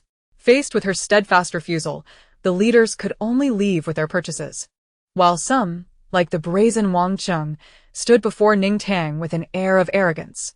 Twirling a gun carelessly in his hand, he said, "I see you're a new leader unaware of the hierarchy. Even the former leader of Xiangyang base, Wang Jianya, would have shown us respect. You, a mere girl, should consider it an honor to sell supplies to us. If you refuse—" He paused, slowly aiming his gun in her direction. "We could always resort to force." Behind him, several burly men laughed mockingly at Ning Tang, and the nearby Song Jun. Ning Tang halted Song Jun, who was ready to retaliate, as a steel rod materialized to her hand, conjured from the system's space. Before Wang Cheng and his cohorts could react, she struck first, shattering his arm, which had been poised to point the weapon at her. Song Jun and the others swiftly subdued Wang Cheng's companions, and Ning Tang couldn't help but chuckle, bemused by their perceived prowess. She gestured for Song Jun to restrain Wang Cheng, who writhed on the ground, clutching his injured arm. "Ah! My arm! Oh no, my arm!" he wailed, tears streaming down his face. Unable to tolerate his incessant noise, Song Jun tore a piece of fabric from Wang Cheng's clothing and stuffed it in his mouth. Ning Tang tapped his face with the steel rod, warning, "If you wish to avoid further harm, silence yourself." Regaining some composure, Wang Cheng ceased his thrashing and outbursts, though his eyes still glared at Ning Tang with venomous hatred. When Song Jun removed the cloth, Wang Cheng emitted a foul sound, and just as he was about to unleash another tirade, Song Jun quickly shoved the fabric back in, delivering a few slaps to his face. "Do you truly wish to die? If you dare disrespect our base leader again, I will cut out your tongue and make you swallow it." At this, Wang Cheng's eyes cleared slightly as he nodded in acknowledgement. However, when he turned to Ning Tang, his gaze turned malicious once more. Ning Tang found amusement in the situation, tapping Wang Cheng on the head with her rod. "You are quite the character, aren't you? It seems your preferences lie with your own gender, and yet you are so obedient to your male counterpart. After a few slaps, you submit easily? How can you be so unyielding after I toppled you? Do you think I merely succeeded in ambushing you while your guard was down? If I were to release you, you would undoubtedly be able to defeat me. Wouldn't you?" Wang Cheng huffed heavily, his thoughts echoing his words. Ning Tang, brimming with joy, retorted, "What you think matters little to me, defeated foe. You are indeed unfortunate. Today your downfall shall be at my hands." She gestured for Song Jun to produce the cloth strips, as she was eager to inquire further about the Wangba base, ideally leveraging him to instigate a takeover of it. As Song Jun stepped forward and seized Wang Cheng's hair, pulling the cloth strip from his mouth, Wang Cheng could not help but lash out again. "You dare treat me this way? Our Wangba base will not let this slide. Be sensible," he cried, his voice rising in desperation. Song Jun promptly stuffed the cloth back in and delivered several stinging slaps. Ning Tang admired his defiant demeanor, noting his lack of awareness and intellect, relying solely on brute strength to withstand the blows. In a good mood, she remarked, "Very well. I shall personally visit the Wangba base to see how they plan to confront me." No sooner had she spoken than a cry echoed from afar, reminiscent of melodramatic lines in a soap opera. "Injustice! Injustice! Injustice!" Turning to investigate, Ning Tang spotted a plump young woman in her 20s. Her expression exaggerated as she rushed over, followed closely by a dozen others bearing similar looks of alarm. Upon reaching Ning Tang, the lead girl gasped for breath, then earnestly declared, "You've misunderstood. esteemed leader of Xiangyang base. Wang Cheng and those with him were expelled from Wang Ba base a year ago. This man is a repeat offender, frequently causing trouble under the guise of our base, and I implore you to recognize that we hold no disrespect for you. Though somewhat taken aback by her overly humble demeanor, Ning Tang believed in not striking those who come with goodwill. So you're indeed from Wang Ba base. Do you have any proof? They just displayed their identity badges, she inquired. Wang Man, her face flushed with indignation, interjected, those are badges they stole and hid. These individuals committed grave offenses within the base and initially intended to dispose of them before they escaped. Look, this is our work badge. She held up a metallic badge identifying her as the deputy leader of Wang Ba base, complete with her signature, and the others followed suit, displaying their own badges that appeared newer than Wang Cheng's. Ning Tang remained indifferent to whether she believed them or not. She possessed ample strength and means to deal with anyone, even if Wang Cheng truly belonged to Wang Ba base. I trust you. If these individuals are causing a ruckus at our Xiangyang base, I shall deal with them accordingly. Wang Man nodded fervently, yes, yes. Whatever you wish to do is fine. Dealing with these individuals is a service to the people. You are our hero. Meanwhile, Wang Cheng fidgeted restlessly, attempting to escape, prompting Ning Tang to instruct the system to confine them within her space. Witnessing Wang Cheng and his companions vanish in an instant, Wang Man's admiration for Ning Tang deepened. Are you also seeking to purchase supplies? Ning Tang, sensing their fervent gazes, took the initiative to uncover their true intentions. Yes and no. It's about that. Wang Man hesitated, fidgeting before cautiously continuing. We heard from the people of Hu High Base that you wish to recruit them. Those people are quite ungrateful and dare to refuse. However, upon hearing this, everyone in our base believes you are surely a benefactor of Wang Ba base. We long to be under your command. With just a word from you, all of us at Wang Ba base will be at your service. Ning Tang was somewhat surprised. This was the first time someone had proactively made such a request. Are you serious? Of course. Our base leader, my mother Wang Kuling, has a good relationship with Hu Li from Hu High base. It was she who informed us. Although our Wang Ba base is somewhat distant from Xiangyang base, if you are willing, we can relocate over 4,000 people without you needing to set up shop at our location. After pondering, Ning Tang realized she had initially planned to borrow some individuals from the Fire Seed base, but after visiting Hu High base yesterday, she suspected that those who could join Xiangyang base would likely be scattered individuals. Now that Wang Ba base had made such an overture, she was certainly willing. Yet it appeared she would still need to borrow some from Fire Seed base. Even though Song Jun and his team had long been fighting mutated beasts, their ability levels were significantly higher than those here. She feared 4,000 people might still prove insufficient, and she wished to avoid any casualties among her own. Wang Man and her companions anxiously awaited Ning Tang's response, their hearts racing with apprehension. You welcome our joining Xiangyang base?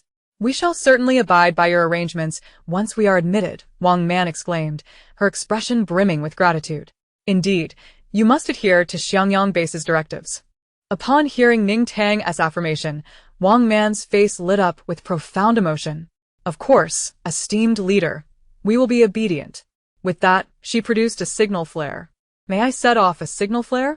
Everyone at our base has already packed their belongings. They are merely waiting for your nod. Once I fire the signal, my mother will lead everyone here immediately. Ning Tang nodded, but the more eager Wang Man appeared, the more suspicious she grew.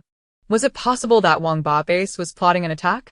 However, considering the ample weapons stored in the system space, as well as the potential for the system to provide even more lethal weaponry, she reasoned that deploying tanks or similar armaments would not pose a problem.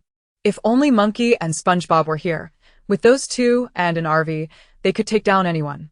Please note, we are selling, not providing. Almost there, almost there. After all, the system could extend credit. If the costs were exorbitant, she could simply forego repayment. Ning Tang's mind raced with calculations, entirely unconcerned whether the system could hear her thoughts. System. I require legal assistance. Wang Man and the others were the first to register their intention to join Xiangyang base. And Ning Tang, still harboring her doubts, followed them to the convenience store. She observed as Wang Man and her companions entered, each emerging with boxes of meals, buns, and water. For the next hour and a half, Ning Tang watched as they sat outside the store, consuming 4 or 5 boxes of meals each.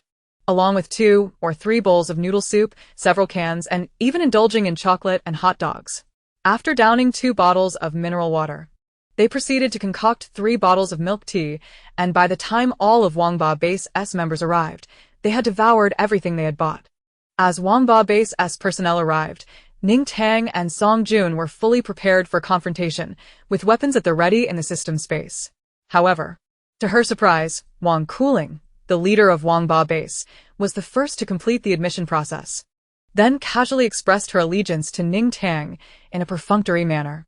Finally, under Wang Man's guidance, who was on the verge of bursting from fullness, they stormed into the convenience store to hoard supplies. Ning Tang observed as members of Wangba Base charged into the store one after another, emerging and devouring their finds with utter disregard for anything else. Not only did they appear uninterested in aggression, but even if she were to confront them, they would likely prioritize protecting their mouths and food. Exchanging glances with Song Jun, Ning Tang noted that the people from Wangba Base were certainly unpredictable. She patted Song Jun on the shoulder, though caution remained paramount. She feared they might be able to endure. I'll borrow some more people. Now that the base harbored over 7,000 individuals, far exceeding Ning Tang's initial expectations, it became evident that the more than 100 individuals Song Jun had brought would not suffice. In the event that they seized the cover of night to instigate a rebellion with thousands rising, it would pose a considerable threat to her loyal subordinates at the Prosperity Base. Host, why not establish a youth hostel?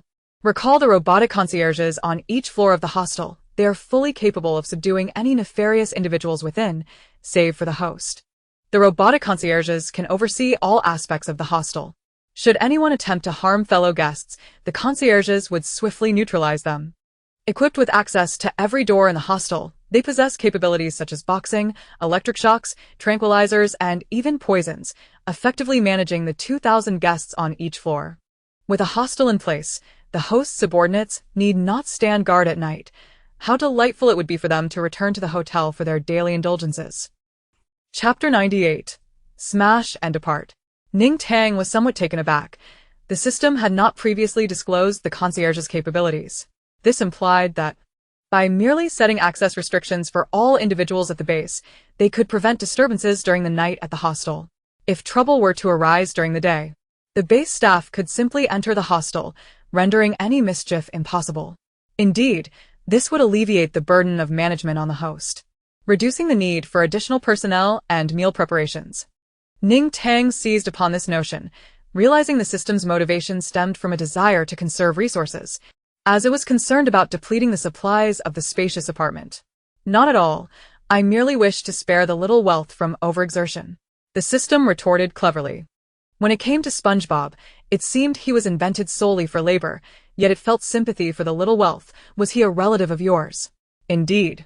He is the boyfriend of my great-aunt's third uncle's fifth cousin, who entrusted me with his care. I had no choice. Even aware of the system's hidden agenda, Ning Tang resolved to establish a hostel here primarily for ease of management.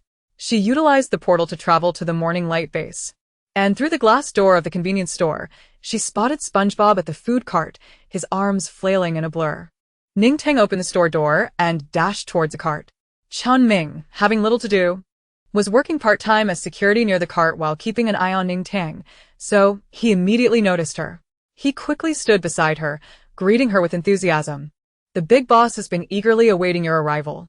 Our base leader wishes to express gratitude in person, and also. Ning Tang waved him aside, recalling that he was the Minister of Commerce, akin to Tan Yiji's official. However, she was quite busy, instructing him to wait. Hold on a moment. I'll be back in a couple of minutes. Please, everyone, pause for a moment and give me a few minutes. Those who had queued for a considerable time grew anxious. What would they do if she failed to return? Yet, they retained some rationality, knowing the Gatling gun that the monkey was manning was no joke. Reluctantly, they began to plead, Big boss, you must return. We've queued all day, just hoping to buy a hot meal. Indeed, big boss, we beseech you to come back. Ning Tang waved from the driver's seat. I shall return. Fear not, my subjects. Chun Ming, standing in place, was taken aback.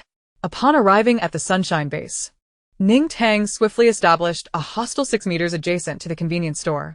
The Morning Light Base acted quickly, accumulating over 20 million points in just one day. Ning Tang contemplated that if they were as amenable as the Spark base, the remaining points could be utilized to construct a hostel for them as well. Song Jun watched in astonishment as the hostel rose from the ground. They had already witnessed it once at the Prosperity base. And now witnessing it again stirred only slight waves within him. Simultaneously, he felt a tinge of resentment. How could their hostel open immediately while they had not enjoyed such conditions? However, Mingyu was completely unprepared for this spectacle. He had initially thought the sudden appearance of the convenience store was remarkable, only to witness a row of buildings materialize out of thin air. Truly, they had chosen the right base leader. Ning Tang summoned Song Jun and Mingyu, instructing everyone to line up to rent beds at the hostel for efficient management. Discuss access hours among yourselves. The hostel prohibits supernatural abilities, and with the robotic concierges capable of quelling disturbances, should any issues arise in my absence. Ensure your people flee to the hostel for safety. The supplies in the convenience store cannot be stolen. Ning Tang spoke casually, aware that most visitors were merely there to purchase supplies. The goods she had brought were nearly sold out, leaving only some tiles, doors, and other renovation materials, along with beds and sofas. Even the clothing stripped from those individuals had been entirely sold. Yet, Song Jun and Mingyu felt warmth in their hearts, grateful that their boss cared for their well-being. After some deliberation, they established access hours from 8 in the evening until 6:30 the following morning. The daytime was lengthy. With dusk falling around 7:30, it was common practice for everyone to return to the base before nightfall, making 8 o'clock quite lenient. Ning Tang accepted their suggestions, programming the hostel's door schedule. Once finalized, she instructed Mingyu to gather the people and called Song Jun back. At 7:30, close the base gates. Once everyone is settled in the hostel, I will come to escort you back to the hotel, and we shall return tomorrow morning. We can still go home for the night and enjoy the hot springs. I knew the base leader was good to us. Song Jun exclaimed with delight. Ning Tang showed no signs of guilt. Although it was to accumulate points for the hotel, Song Jun and the others benefited as well. Ning Tang nodded for Song Jun to return to his duties, as she still needed to return the food cart to the Morning Light base. At the Morning Light base, everyone silently counted down, noting that more than 5 minutes had passed without the big boss's return. Chunming began to sweat nervously. Taniji had instructed them to obey and support Ning Tang. They had complied, but did they now need to kneel and serve the big boss? He contemplated. When the pink camper appeared, Chunming exhaled a sigh of relief. Thankfully, although the big boss's arrival was not attributed to him, if she were to flee, he would be the first to face repercussions. Ning Tang parked the food cart, waiting for it to reopen before turning to Chunming. What were you saying earlier? Chunming cleared his throat, striving for the most agreeable tone. Well, our base leader has learned of the generous contributions you have made to our base and has been eager to thank you in person. Oh, here comes our base leader. Following his cue, Ning Tang turned to see a spirited middle-aged female leader approaching her, accompanied by a cadre of individuals exuding leadership qualities. As the female leader drew within a dozen meters, she extended her hands in a gesture of greeting towards Ning Tang. Ning Tang was obliged to endure a lengthy, bureaucratically laden exchange of pleasantries. The big boss is truly young and accomplished. We are immensely grateful for your generous contributions, which provide our residents with. This holds great significance for us. On behalf of the Morning Light base, I express our heartfelt gratitude and sincerely hope for fruitful collaboration to ensure our prosperity. Just as she was about to launch into her second round of platitudes, Ning Tang rubbed her ears and raised her hand to interrupt. Enough with the formalities. Your words nearly lulled me to sleep. Very well, base leader Huang, I prefer to speak plainly. I am offering the Morning Light base affordable yet high-quality supplies, as well as a hostel that shields against zombies and supernatural powers, under the condition that you acknowledge me as your leader.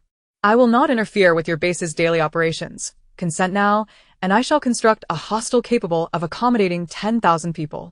If you refuse, I shall simply demolish the convenience store and depart. Chapter 99. Being able to eat is a blessing. Huang Xia was caught off guard by Ning Tang's candidness. Before she could utter a word, the residents in line beside her could no longer contain themselves. Base leader, please agree to the boss. She truly is a remarkable figure. Base leader, I've heard that the Ember base is thriving under the boss's leadership. We should follow suit. What a splendid opportunity. Base leader. Our Morning Light base must seize it. We are willing, base leader. Did you not say that public opinion is paramount? We are ready to acknowledge the boss. Boss. Boss. Boss. Boss. Boss. Those who had not yet reached the front feared that Ning Tang might turn and leave with the food cart, while those who had already eaten a bite were anxious about the possibility of not being able to enjoy a second helping. Their clamorous shouts engulfed the air, as if they were about to drape Ning Tang in royal robes. Chun Ming, hiding behind the crowd, also raised his voice, calling out boss, in a strained pitch. Huang Xia cast him a sidelong glance, wondering why he was straining his voice when his calls were the loudest. After Ning Tang's appearance yesterday, Huang Xia had contacted Gu Qingchuan, who had advised her to seize the opportunity, asserting that Ning Tang's leadership held immense value. Following her would elevate the entire base. She was acutely aware of what resources meant to those living in the apocalypse. However, adhering to her responsibility towards the base, she found it difficult to hand over control to someone she had met only once. Moreover, the base was not hers to decide unilaterally. Those behind her were no mere pushovers. After contemplating, Huang Xia spoke, "Big boss, we are indeed very interested. But don't you think this progress is a tad too swift?" Ning Tang, perceiving her apprehension, opted for brevity and opened a portal. "If you remain unconvinced, why not accompany me to the Ember Base for a visit? The reality of the residents' lives cannot be deceiving, can it?" With such a proposition laid out, Huang Xia felt it impossible to decline. As she brought her leadership team closer, Ning Tang deliberately showcased her choice of the Ember Base's Dawn Youth Hostel, allowing them to witness firsthand. Just as there was a spectacle to behold, Chun Ming slipped out from behind the crowd and mingled with the leadership team. Huang Xia shot him a few glances but refrained from speaking. Chun Ming merely smiled in response. Upon reaching the Ember Base, if it weren't for the ongoing extermination of zombies that morning, Huang Xia and her team might have believed they had traversed back to the pre-apocalyptic world. It was past 6, mealtime, and the hostel bustled with activity. Through the glass, heavy snow fell outside, yet inside the hostel, warmth enveloped them. And Huang Xia and her companions felt no chill in their light garments. Residents passed by in similar winter attire, their faces flushed and healthy, their figures robust, each carrying bags filled with provisions. A closer look revealed that the contents of the bags matched the food and water sold from the carts. As Ning Tang made her entrance, rather than any fear, the people eagerly rushed to greet her. Huang Xia and her companions fell silent. The inhabitants here were living proof of a peaceful and prosperous life. Ning Tang was right. The authenticity of the residents' lives was indeed compelling. But that was not enough. Ning Tang halted two residents. "You two, engage in a spar." The two, bewildered, understood that the big boss held authority over the base leader. Reluctantly, they set down their belongings and charged at each other. However, just half a meter apart, a towering robot suddenly intervened, its electronic voice cheerful yet firm. "No fighting allowed. This is your first warning." At that moment, the two realized Ning Tang's intention. Since the hostel's opening, there had been numerous management personnel patrolling each floor around the clock. Any indications of a brawl would result in immediate cancellation of their hostel reservations, which they had worked hard to secure. Behind them, a long queue awaited. Those waiting would relish the chance for a brawl to free up beds. Under such management, no one dared to stir trouble. It was only today that they learned of the robot's dual role as both maintenance worker and enforcer. Ning Tang raised an eyebrow. "See, base leader Huang? Our hostel offers unparalleled value. Zombies cannot breach it, residents are well accommodated, and it prevents altercations." After that, she compelled them to tour the hostel's facilities. All meticulously maintained, with pristine beds, clean restrooms, laundry rooms, and fresh drinking water dispensers. Huang Xia and her companions were left speechless. To refuse Ning Tang's proposal for establishing such a paradise at Morning Light Base would be nothing short of sinful. Exchanging glances with her leadership team, they all nodded in agreement, with Chun Ming nodding the most vigorously. A few wore frowns, but Huang Xia paid them no mind, as her base always prioritized the majority's opinion. Finally, Huang Xia exhaled a sigh of relief. "Boss, having you is a blessing for Morning Light Base." They complied without requiring further persuasion, and Ning Tang was pleased. "Following me is your wisest decision." Once they returned to Morning Light Base, Ning Tang first inquired about Huang Xia's opinions. They echoed their preference to build the hostel near the vulnerable walls, akin to their choice at Ember Base. Ning Tang readily agreed, driving to the location Huang Xia had chosen, with a large crowd still trailing behind. After the hostel at Morning Light Base was completed, Ning Tang parked her vehicle outside. The small convenience store would remain closed for now. SpongeBob, bear with it a little longer. Our food cart needs to accumulate enough points before it can access the next map.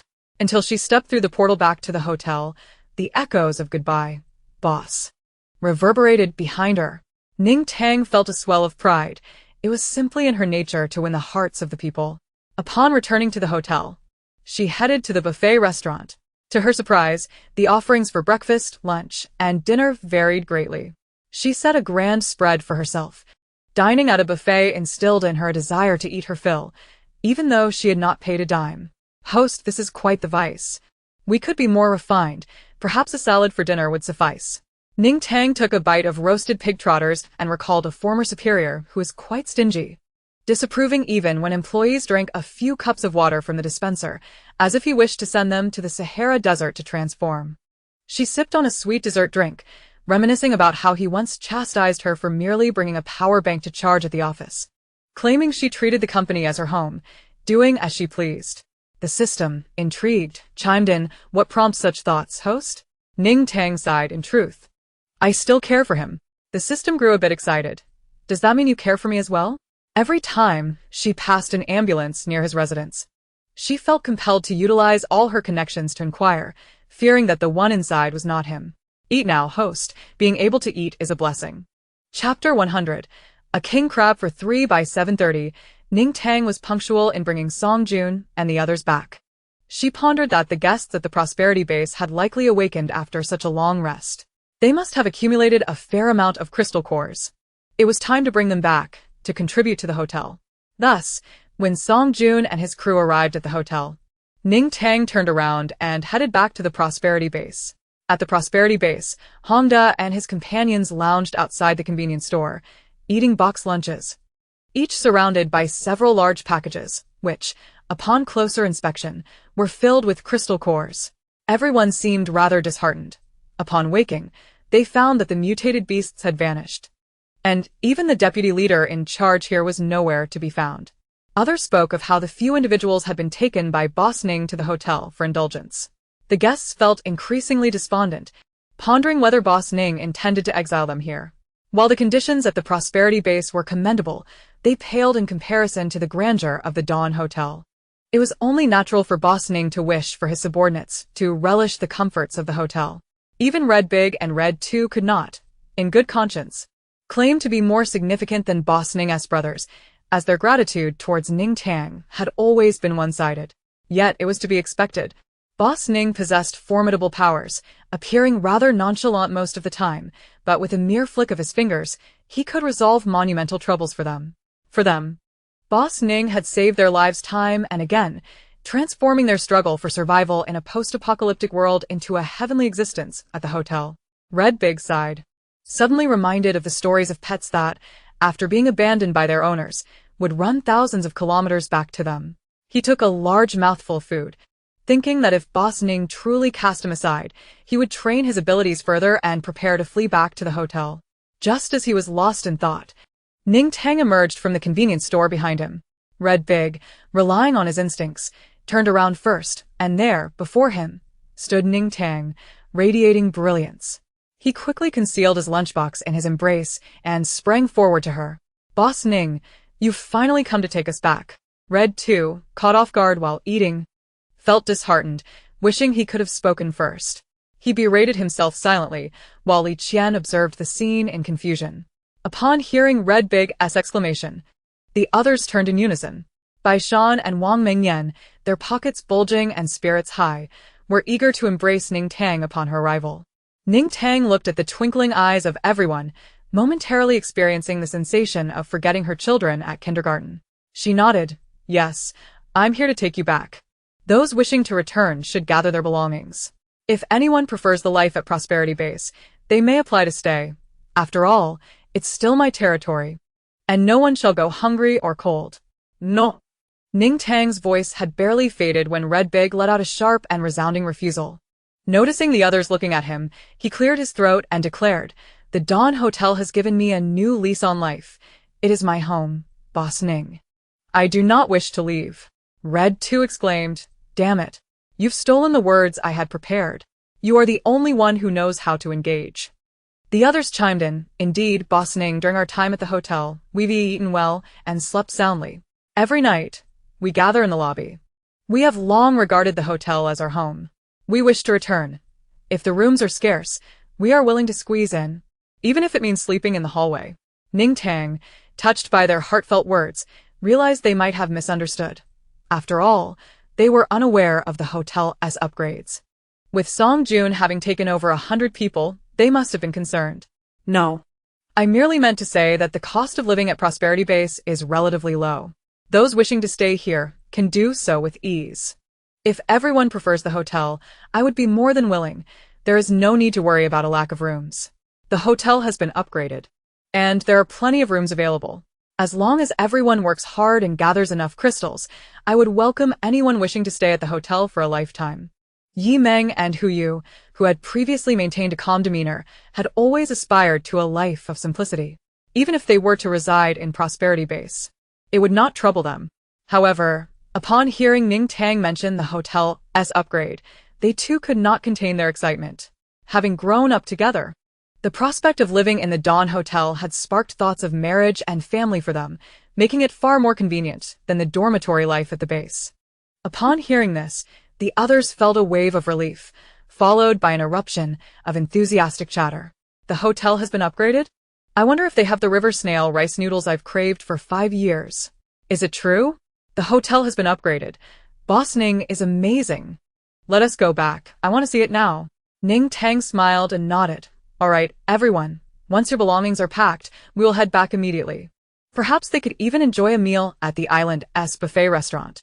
In truth, everyone had already prepared their belongings, eagerly awaiting Ning Tang's arrival.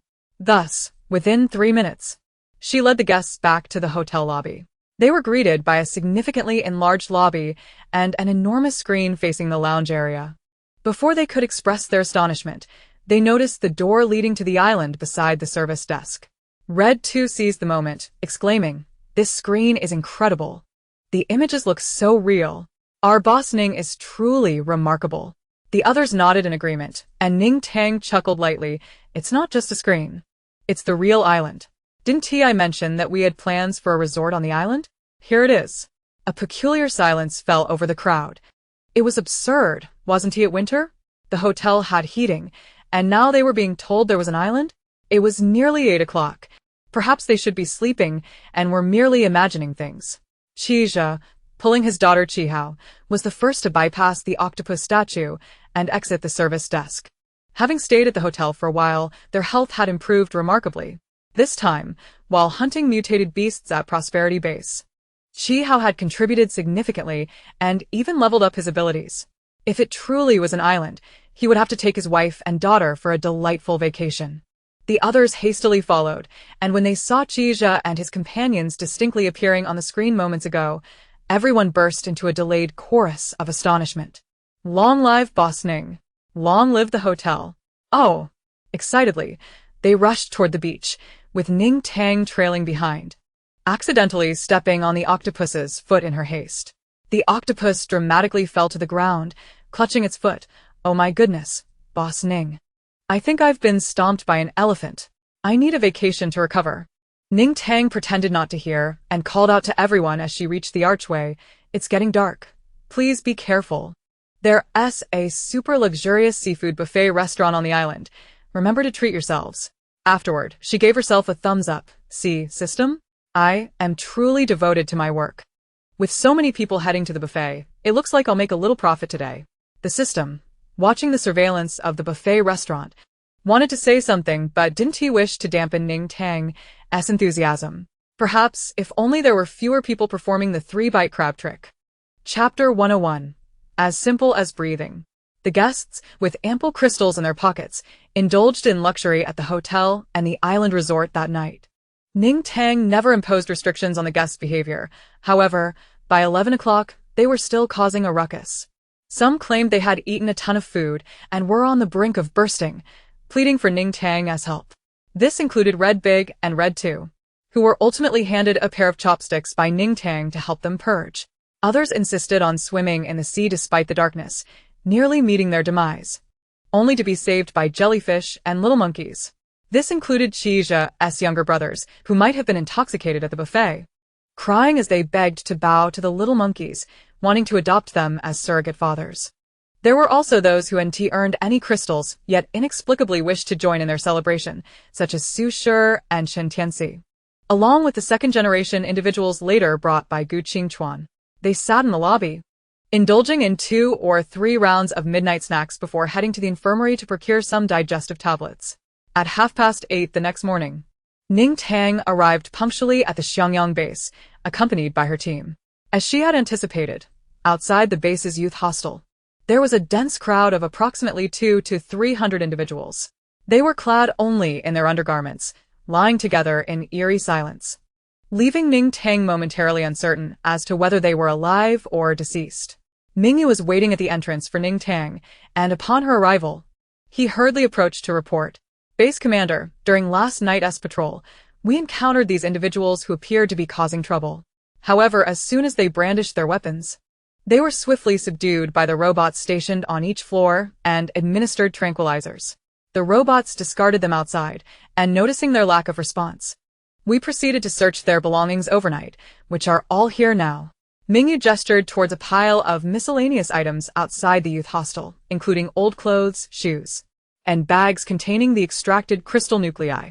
"I understand. Confiscate these items. Once they regain consciousness, you and Songjun will interrogate them to ascertain their intentions. After the interrogation, I shall take them away." Songjun and Mingyu complied and departed, while the others returned to their respective duties, and the base gates opened as scheduled. Today, the influx of visitors was significantly larger than the previous day. Although communication here was not particularly convenient, the spectacle orchestrated by Xiangyang base was indeed grand. The first group of pioneers who dared to venture in yesterday had piqued the interest of onlookers, and today, many had arrived early to witness whether those who entered previously still retained their limbs. Upon entering, they were greeted by the sight of that group, not only clad in new attire, but also appearing revitalized, some happily gnawing on meat buns while others indulged in takeout boxes. In addition to their meals, they each held 2 bottles of purified water, relishing the sustenance with unabashed delight. One observer, unable to contain himself, stopped a girl to inquire if she could sell him her buns and water, offering to pay extra. The girl, taken aback, vehemently refused, and her companions chimed in with similar sentiments. Yesterday, someone had entered the base, hastily exiting with supplies before even making their bed, only to have their newly acquired crystal nuclei vanish. Who could blame them? Another added, that person went back to the base seeking an explanation, utterly oblivious to the trap they had walked into.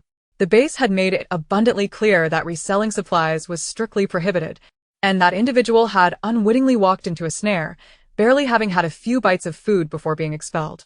Indeed, if you wanted to eat, why not simply enter the base yourself instead of trying to buy from us? ISNT that a rather duplicitous approach, wanting to enjoy the benefits of Xiangyang base without assuming any of the associated risks. After finishing her bun, the girl took another bite, the thin-skinned, generously filled meat bun releasing an enticing aroma. The bystanders found their appetites overpowering their rationality, and with resolute determination, they returned to queue at the entrance, doubtful that Xiangyang base could truly turn them away. The meat buns and water on the outside were worth more than their lives, and they questioned what Xiangyang base could possibly gain from them. Today, the new arrivals were considerably more subdued. With little to occupy her time, Ning Tang sat in her vehicle, engrossed in a game. Just as she was deeply focused, a call came through. Upon glancing at the screen, she saw it was Gu Qingchuan. A few days ago, after dealing with Wang Jianya and his cohorts, Ning Tang had sought out Gu Qingchuan, not only gifting him an old mobile phone but also informing him of the Japanese plans to establish a base there. After all, as the de facto official base, it was more legitimate for them to eradicate threats, and given Ning Tang's penchant for laziness, she preferred to delegate. Now that he was calling her, it was likely that the matter had been resolved. Ning Tang answered, and Gu Qingchuan's voice brimming with excitement reached her ears. "Boss, the situation here has been resolved. Except for those who were deceived into labor, everyone else is merely clinging to life, awaiting your intervention." We have also completed an inventory of the supplies. Ning Tang felt little stirrings of emotion within her. She remarked, how could Gu Qingchuan possibly fail to handle such a trivial matter? Well done. I shall come over now. Understood. After ending the call, Ning Tang activated the portal and, in an instant, found herself at the youth hostel of the Morning Light base. The atmosphere was one of urgency, as the hostel, newly constructed just yesterday, was already at full capacity. The food truck outside continued to thrive, and since Ning had become the leader here, the people of Morning Light base felt a sense of security. They now queued only for a single meal or the day's provisions, no longer hoarding supplies in a frenzy. Upon her arrival, shouts of "Boss" rang out in unison, and she greeted their enthusiastic salutes with a warm smile. As before, I will be taking the food truck shortly. Please bear with me. It was a notification, not a discussion, and naturally, no one dared to object. Ning Tang relayed the location of the underground base to Monkey Brother, and moments later, she, along with her vehicle, materialized before a mountain. Gu Qingchuan awaited her there, accompanied by dozens of others, including Xiangyang. As Ning Tang approached, her presence elicited respectful calls of "boss" from the group. She observed a heap of approximately 500 to 600 individuals sprawled on the ground, their bodies marred with bruises and blood. Some were missing limbs. Were it not for Gu Qingchuan's assurance that they were still alive, Ning Tang would have believed they were beyond saving. Boss. This base has only been constructed 6 levels underground. Those forced into labor number around 1 to 2,000, all confined below. Ning Tang nodded, raising her hand to absorb the group of barely breathing individuals into her spatial realm, while not forgetting to instruct the system. Remember to inform Planet T to incapacitate these individuals for human experimentation, drug trials, and organ exchanges, step by step. The previous batch died too easily. This time, we must make better use of them. The system understood Ning Tang's intentions perfectly. Rest assured, host, Planet T employs exceptionally brutal methods, and torturing them will be as effortless as breathing. Chapter 102. Full Cooperation. Gu Qingchuan led Ning Tang deeper into the base, where the entrance was well concealed. They had unearthed a significant amount of supplies and crystal nuclei from this location, and upon exiting, the boss would conduct an inventory. Gu Qingchuan spoke first. The supplies have been sorted and are piled outside, but from what I gathered, you seem less than interested. Are you not keeping them? Ning Tang inquired, somehat surpriset, as she had not exerted herself during this operation. Since the Spark base established its convenience store and youth hostel, our previous struggles with supplies have been alleviated. As for the crystal nuclei, we still have a substantial stock. As the esteemed leader of the Spark base, you are the most qualified to allocate these resources. Let us discuss this further once we're outside. Ning Tang's enthusiasm waned. She had merely glanced at the items, and aside from the crystal nuclei, they were all just compressed food supplies, far inferior to what could be scavenged in the Dark Society. Only the crystal nuclei warranted a second look. As they descended to the first underground level, despite its unfinished state and lack of decor, the layout felt oddly familiar to Ning Tang. She exchanged a glance with Gu Qingchuan, pondering, why does this resemble the Dark Society so closely? Could it be that the so-called Dark Society was a collaboration between the Japanese and traitors? Gu Qingchuan nodded in agreement. It's quite possible, but they have concealed themselves well.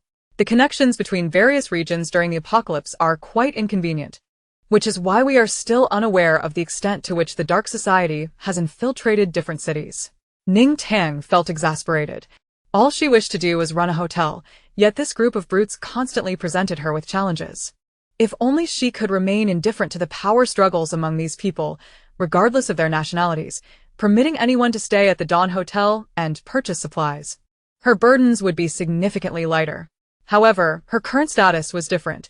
She was now the esteemed owner of the Dawn Hotel, a position that commanded respect among the leaders of numerous bases. She, being such a formidable individual, has no desire to endure any vexation. If anyone is bothersome, she can simply eliminate them without hesitation. Initially, she found that group of little devils quite irksome, and now they linger here, hindering her affairs. It is only just to extinguish them. System, is there a method to scan for them? It can scan, but the range is limited. Up to the distance of a single city. The host should explore new maps, conduct scans in new cities to gather information. Ning Tang pondered and agreed. Apart from this method, she believed in the efficacy of eradicating the root of the problem. She resolved to embark on a journey to that island nation. Even if she cannot capture every individual there, she intends to sever all their means of leaving the island. Coincidentally, Gu Qingchuan is also present, and collaboration with him is essential for these matters. I have an idea. Why don't we visit the island nation, eliminate those in charge, and destroy their means of transportation? That way, we need not worry about them seeking trouble again. Gu Qingchuan cleared his throat awkwardly, however. I recently visited there, and spent half a month surveying all their bases, stealthily, borrowing their fuel. Unless someone airdrops supplies to them, they should be unable to leave for a while. Ning Tang's eyes widened, giving him a thumbs up. You truly possess foresight. Having you at the Spark base is remarkable. Gu Qingchuan smiled modestly, acknowledging that he merely seized the opportunity. The upgrade of spatial abilities is exceedingly arduous, and achieving long-distance teleportation is even more challenging. He has been tirelessly laboring for the base over the years, transporting thousands of supplies annually, which expedited his progress. In due time, others from different nations will undoubtedly possess teleportation capabilities. He has recently taken advantage of this opportunity to gather more resources from other locations. Ning Tang contemplated that since this matter could be temporarily set aside, it was prudent to discuss the establishment of the Dawn base. I wish to establish a Dawn base in every city, transforming it into the official base of Huaxia. With a youth hostel and a convenience store, the survivors in this post-apocalyptic world will have a better chance of survival. However, I prefer the Dawn base to be built upon existing bases in each city, utilizing their management personnel and regulations, which would save me considerable effort. Yet, this is a monumental task. Collecting them one by one would surely be a daunting endeavor. Therefore, I propose that the Spark base negotiate with each base on behalf of the official entity.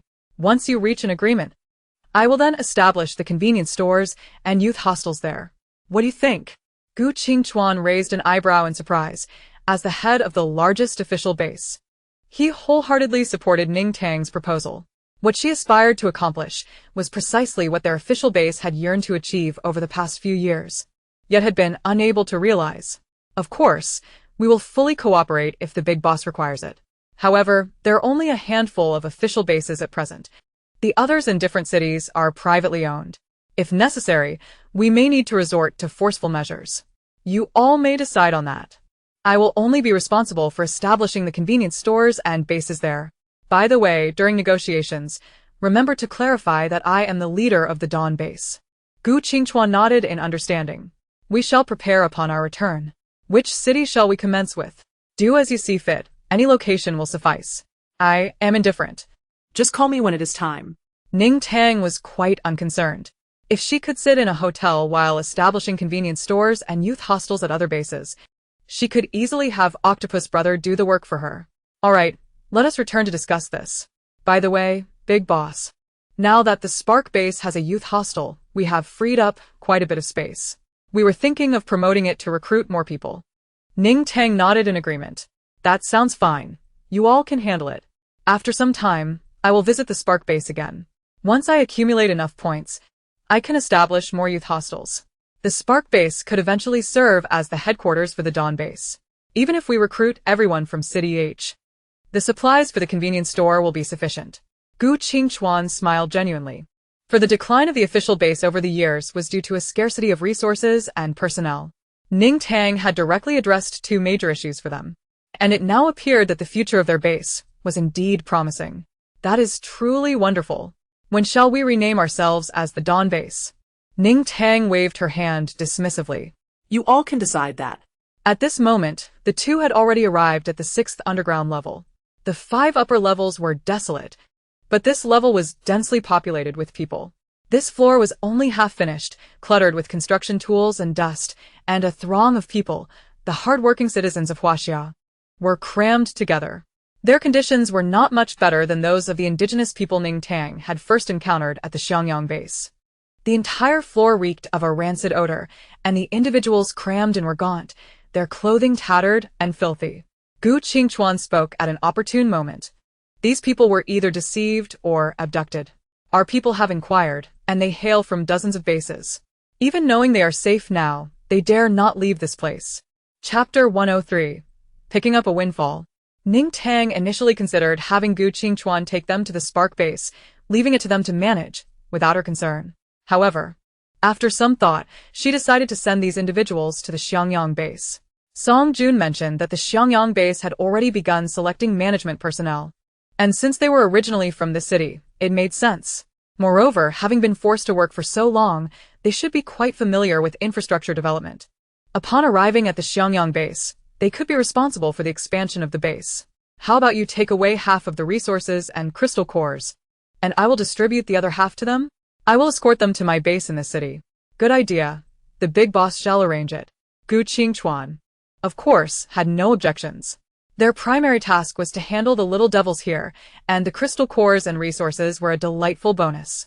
Ning Tang cleared her throat. Everyone listen carefully. We are from the official organization. If you are willing, you may come forward to claim the crystal cores and resources. I will escort you to the official base. You have 5 minutes to consider. Those who are ready, please step forward. I will not wait too long. With that, she ascended, for the air here was stifling and the odor unbearable. Ning Tang checked the time, facing the open portal that currently led to the Spark base. Gu Qingchuan mentioned that he had exhausted too much of his ability and preferred not to open a space portal to take everyone back, asking if he could use her portal instead. Ning Tang naturally would not refuse. It was a simple task. It was akin to having a bus pass. But if the boss could chauffeur her home in a Rolls-Royce, she would certainly take the offer without hesitation. She instructed Gu Qingchuan and the others to take half of the crystal cores and resources back first, while she remained behind to wait. 3 minutes later, individuals continuously emerged from the underground passage. Ning Tang said little, directing them to hurry into the portal. This group of people may not fully trust Ning Tang. Yet they had no other options. Even if they remained here, they would not survive, regardless of the resources she offered them. Surrounded by zombies and mutated beasts, their frail bodies, having endured such mistreatment, would not last long. At the Xiangyang base's youth hostel, a crowd of ragged individuals suddenly appeared behind the reception desk. Xiao Weigua and others patrolling the entrance quickly noticed them. After some contemplation, they surmised that they must have been brought by Ning Tang, as only she would appear so unexpectedly in this position. He skillfully instructed the group to stand outside the youth hostel first, yet even after all had exited, Ning Tang's figure did not materialize from the portal. After sending off this group, Ning Tang promptly delivered the food cart to the Morning Light base. Before Gu Qingchuan negotiated the next base, the food cart needed to be stationed there to earn points. When Ning Tang reappeared at the Xiangyang base, the 1 to 2,000 individuals she had brought were already under Song Jun's control. Fortunately, due to prolonged hunger coupled with malnutrition, this group of individuals appeared to possess little aggression. Song Jun merely instructed them to remain at the entrance of the youth hostel, assigning a dozen individuals to keep watch over them. The only truly daunting aspect of this group was the insatiable hunger reflected in their eyes as they observed passers-by indulging in food, their gazes almost shimmering with desire. Ning Tang retrieved supplies and crystal cores from the system's space and informed Song Jun about the circumstances of these people. Please distribute these crystal cores and supplies to them shortly, and while doing so, inquire about their intentions. Those wishing to remain at the base should register, while those who do not wish to stay may leave. It was only then that Ning Tang realized she had not consulted this group regarding their desires. The urgency of returning the food cart to the Morning Light base for profit had left her little time to individually ascertain their willingness. As Song Jun busied himself with the arrangements for the group, Mingyu approached Ning Tang to report on the situation. Most of the troublemakers hailed from the Brother base, a place notorious for harboring those expelled from various other bases for misconduct. Those individuals are truly nefarious, Mingyu remarked, shaking his head. They conspired to come to our base once they learned we had supplies, intending to execute a grand heist. Their sole talent lies in their mass exodus, sparing us the trouble of capturing any remaining loose ends. As for the others, a deeper investigation revealed they were primarily notorious figures from various bases. Have you confirmed that all individuals from the Brother base are present here? Ning Tang inquired. Recognizing the dangers posed by such malevolent individuals, she deemed it unnecessary to allow them to remain and potentially pose a threat to everyone. She instructed the system to transfer this group to Planet T. And although she was uncertain of the methods Mingyu and his team employed during the interrogation, A quick glance revealed several individuals had soiled themselves. Stripped down to their undergarments, the sight was unsettling for Ning Tang. Mingyu nodded, confirming that after interrogating dozens, they had established that a total of 536 individuals from the entire base were present. Good. We shall visit their base at noon. Let us seize the opportunity. Their intent to cause trouble at Xiangyang base implied they would not bring all their supplies and crystal cores. With the food cart at her disposal, Ning Tang would certainly not miss the chance to acquire free resources. Having nearly sold out the supplies acquired from the darkness, today saw a significant sale of furniture, with some bases sending vehicles to collect their purchases. Ning Tang assessed the crystal cores earned, totaling approximately 200 to 300 million. A testament to the vast resources that had nearly overwhelmed the system's storage. Upon realizing this, the system fell into contemplative silence. Private transactions were far more lucrative than the official welfare-oriented operations it was accustomed to. At noon, Ning Tang returned with Xiao Fugui.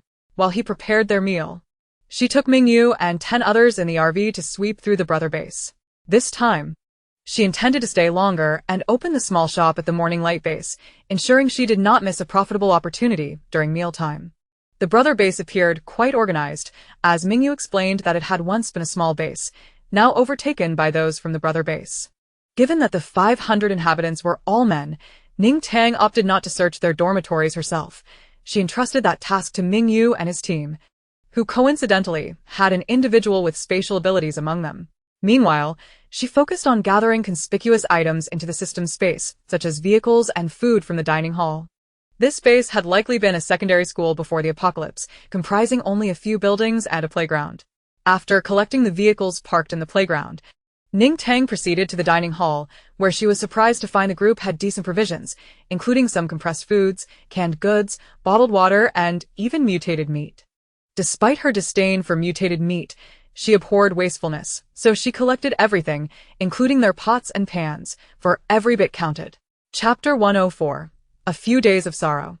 Regarding the mutated meat, Ning Tang contemplated repurposing it as a local delicacy to gift to the head of Planet T, who had been quite generous towards her. She felt she ought to reciprocate.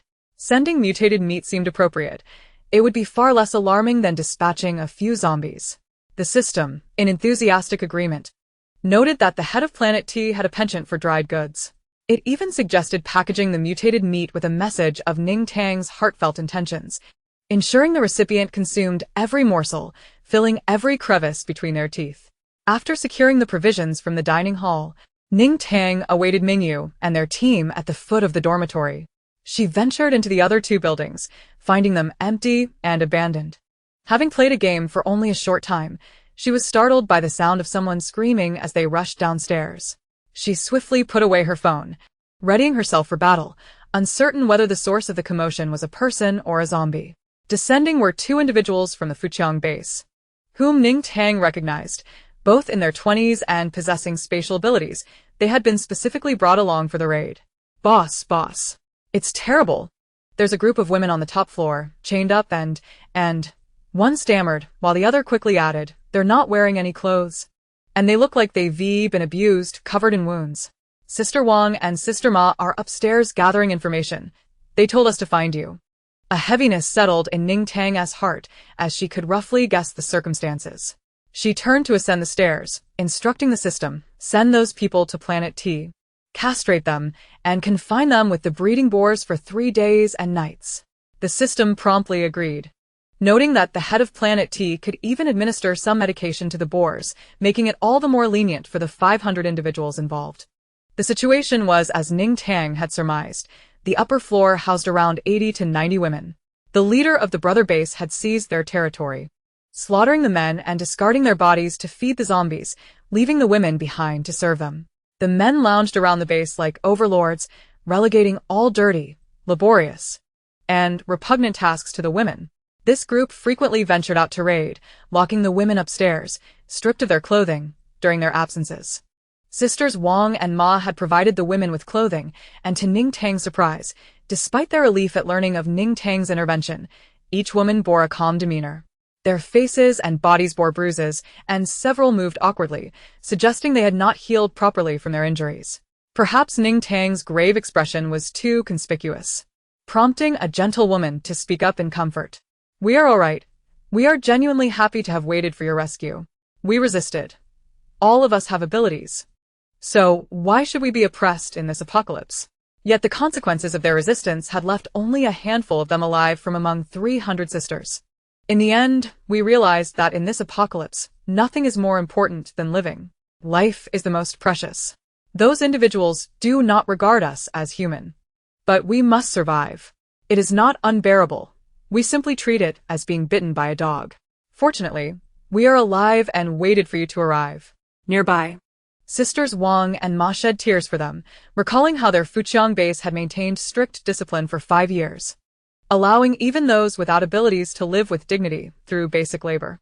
Apart from natural disasters and mutated beasts, they had never witnessed such ugliness in this apocalypse. Ning Tang nodded, affirming, "You are correct. Living is paramount. Nothing is more valuable than life. Would you like to join us at our Xiangyang base?" Sister Wang and Sister Ma promptly urged, "Indeed, this is our base leader from the Xiangyang base. The Xiangyang base is equipped with everything. As long as you are diligent, you will surely thrive here." "Is that really true? Can we also have such a chance?" The women, whose eyes sparkled with a flicker of hope, quickly turned disheartened. "But our abilities have not improved for a long time. We're still only at the 2nd level. Would the base even want us?" Indeed. Even the brother base only accepted men with abilities at level 3 or above. They were merely at level 1 or 2, unable to contribute to the base. Would Xiangyang base have any need for them? Ning Tang interjected, "Let us not dwell on that. In the Xiangyang base, as long as you possess crystal cores, you can live well. As compensation from the brother base, we have collected enough crystal cores today to share with you, sufficient for a while in the base. The path ahead will be up to you. Start by defeating lower-level zombies to hone your skills. With practice, you need not fear that your levels will not improve." Ning Tang's words acted as a soothing balm, alleviating their worries. They forgot their physical pains and eagerly offered to guide Ning Tang and her companions. For having lived there for such an extended period, they knew better than anyone where the treasures lay hidden. After half an hour of following them, Ning Tang discovered that the brother base had amassed a great deal of supplies. Hidden treasures were concealed in every nook and cranny of the base, and without their guidance, Ning Tang and her group would have surely missed out. The 2 individuals with spatial abilities brought along had relatively low levels, limiting what they could carry. Ning Tang had to borrow from the system's space again, using it with remarkable ease as if it were second nature. The system had grown accustomed to this, and felt that it was perhaps created solely to serve Ning Tang, destined to be her faithful companion. Upon returning to the Xiangyang base, the savory aroma of Xiao Fugui's cooking wafted through the air, invigorating Ning Tang. She had not dined at the hotel this time, as the previous day's meal had been so delectable that just the scent alone had filled her with anticipation. Unfortunately, she had overindulged the day before and could not eat a single bite, looking forward to savoring more today. Upon noticing the women following Ning Tang, Song Jun approached her with a calm demeanor, inquiring about these pitiful souls she had collected. After confirming that they were newcomers wishing to join the base, he sent someone to assist them in registering. Ning Tang presented the supplies and crystal cores she had brought from the brother base, succinctly explaining their circumstances to Song Jun. He was filled with righteous indignation, regretting not having been harsher during the interrogation of that group. Ning Tang instructed Song Jun to oversee the distribution of the supplies, adhering to their usual protocol, giving the women a portion of the crystal cores sufficient for their stay, while the remainder would be confiscated, and the supplies sold to others in the base. Song Jun nodded and set the items aside, finding 2 unfortunate souls to keep watch over them before heading to queue for food at Xiao Fugui's. He was a firm believer in maintaining a healthy lifestyle, insisting on eating at mealtime, especially when the food smelled so enticing. Even a minute's delay in eating would leave him feeling despondent for days. The large pot dishes prepared by Xiao Fugui were rich in flavor, aroma, and visual appeal, satisfying everyone thoroughly. After the meal, Ning Tang seized the opportunity to return Xiao Fugui to the hotel, planning to rest herself. With Song Jun and Mingyu equipped with old phones, she felt reassured that they could reach her at any time should any issues arise. She sensed that she had been working incessantly for a long time, with tasks multiplying. It was time for a well-deserved break.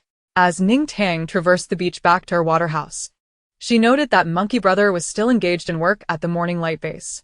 The beach was bustling with contented guests lounging about, and she decided to walk back on her own to soak up some of the island sunshine. The resort resembled a grand artificial paradise, where even the sunlight could be controlled. With a few deft operations on the cash register's panel, Ning Tang adjusted the sunshine to be warm and gentle, effectively shielding against harmful UV rays. This maneuver garnered the approval of most guests, and as she exited, she overheard a few of them whispering in awe about the remarkable control of sunlight. Regrettably, they wished to achieve a sun-kissed complexion befitting fashion models. Observing them, Ning Tang noted that they were diligent zombie hunters, their limbs toned and graceful, standing tall. She mused internally about their splendid figures, lamenting that not achieving a tan complexion was indeed a missed opportunity. Rest assured, the hotel will offer other themed resort areas in future upgrades. Perhaps next time we could choose a desert setting for everyone to bask in the sun. This time, let us forego the beach. That way, no one needs to apply sunscreen, thereby protecting the ocean and conserving everyone's crystal cores. The guests were both surprised and deeply moved. They had merely spoken casually, unaware that Ning Tang would take their words to heart. No, we were just joking. Please don't take it to heart, Ning boss. The hotel, and you are simply wonderful. We adore it. For the next resort, you choose whatever you wish, and we shall love it regardless. Having endured the apocalypse, they understood the importance of environmental protection better than anyone, especially with Ning Tang mentioning the prospect of other themed resorts in the future. Ning Tang nodded, acknowledging that she had yet to finalize her plans for the next resort, but she had already decided what to have for dinner. She wandered into the nearby buffet restaurant, allowing the system to collect a variety of items, knowing that the system's space could keep them fresh. She planned to stay in her room for dinner later. After gathering her items, Ning Tang continued along the beach, where little monkeys served as lifeguards and jellyfish patrols guarded the waters. As long as Ning Tang disagreed, no one would suffer calamity here. The younger brothers of Qijia, previously saved from jellyfish, were carefree, lounging on floating rings, drifting further from the shore, without a care in the world. Just as they were about to venture too far, the jellyfish encircled them, gently nudging them back. The children on the shore watched enviously, but they were the primary focus of the monkeys' watchful eyes. As soon as the water reached their knees, they would be promptly pushed back to the sand. Transparent little boats floated on the surface, rented by guests from the resort, who enjoyed the experience immensely, each reclining comfortably and peacefully asleep. Ning Tang felt a pang of envy and instructed the system to place one in her pool, eager to see it upon her return. Understood. I shall prepare it for you right away. The system complied, and Ning Tang cautiously navigated around the heads protruding from the sand. She noticed a group of people buried beneath the sand, unaware that she had stepped on Chen Tianzi. This young master, unaccustomed to such indignities, instinctively thought that his useless second-generation friends had played a prank on him. How could his prominent head be exposed, only to be stepped on? He felt a throbbing headache and opened his mouth to voice his grievances. Fortunately, he glanced up first, realizing it was Ning Tang. His mouth reacted quicker than his brain. Are you alright, Ning boss? My head is tough, I apologize. Ning Tang floated on her transparent little boat, drifting over the beautiful jelly-like sea, warmed by the sun above. Planning to take a nap, she had no concerns about her safety. Should she drift too far from her water house, the jellyfish would dutifully return her. On the shore stood the vigilant black cat sheriff, cradling the equally concerned lazy sheep.